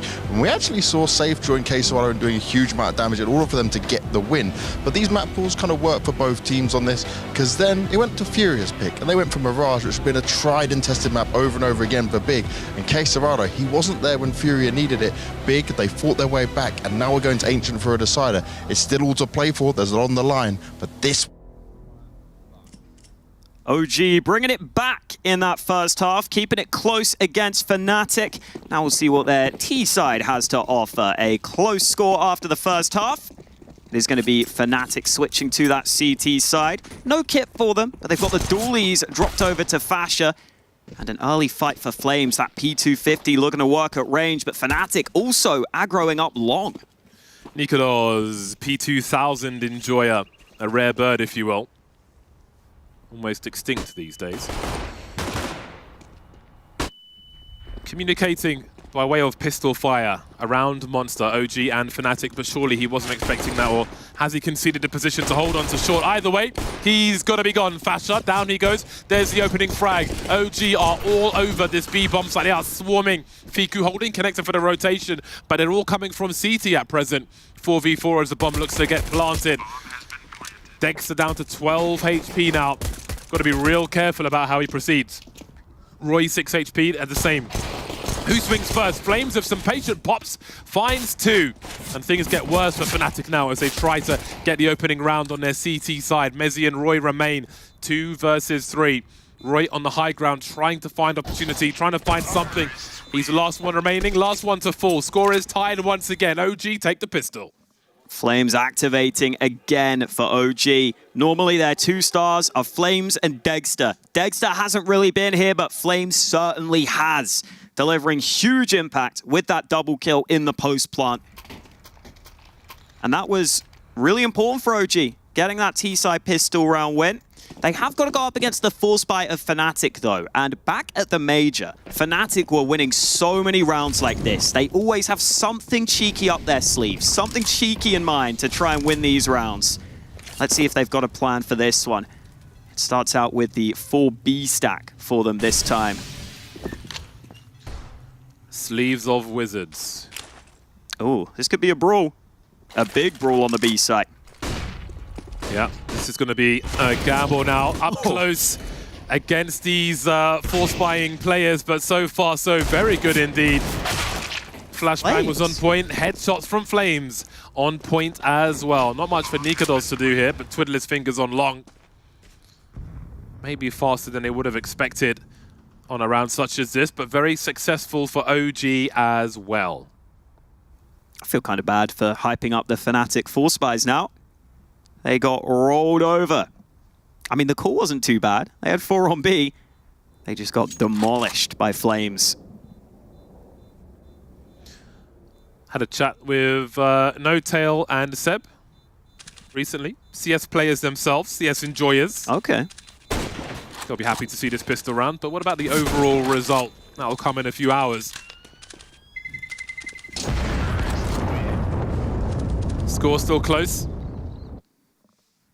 Let's see what Fnatic have in mind once they get to their buy on the CT side. That's not quite yet. 2,500 average for them. So maybe it'll be Nikados with the scout trying to find something. Perhaps a run down the long position. Again, we see Flames with this Galil. We've seen a lot of Galil frags today. A lot of good Galil frags. Not just made it there eventually, but sharp, precise Galil frags. Yeah, they're getting good with the Galils these days. I think you have to. It's quite a cost-effective weapon now. I wonder if Maniac's good with the Galil. Because the spray pattern is essentially the Titan logo, but kind of upside down. Sure. So I feel like he should be good with it. I'm pretty sure that's how science works. Absolutely. 3 grenades in the hands of Fnatic, but they may have to wait a while to use them because OG are being pretty careful with their approach. Clearing connector for now.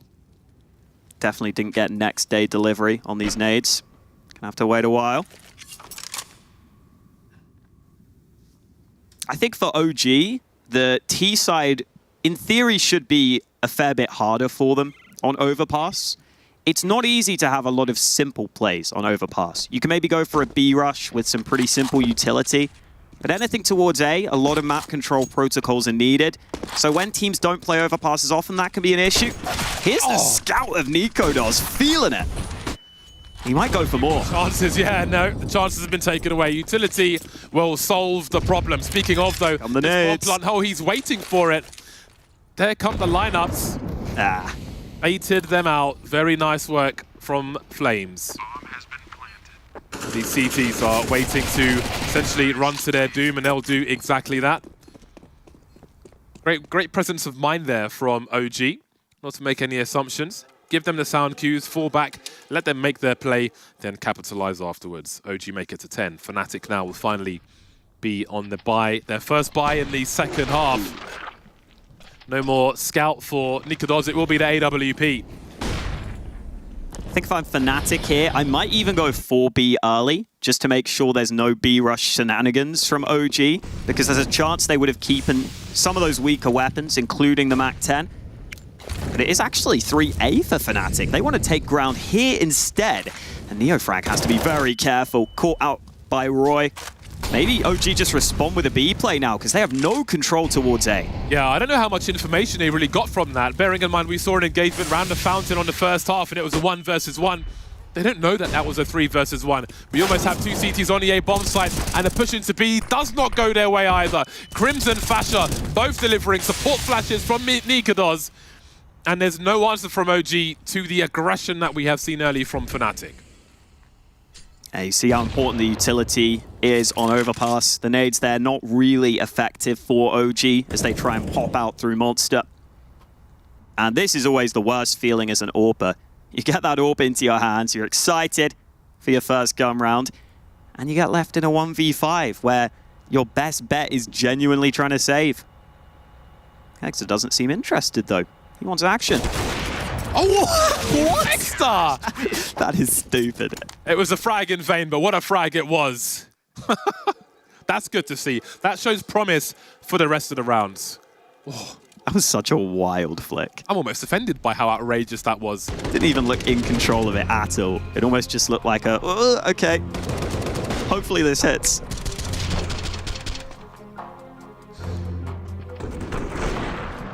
Bang.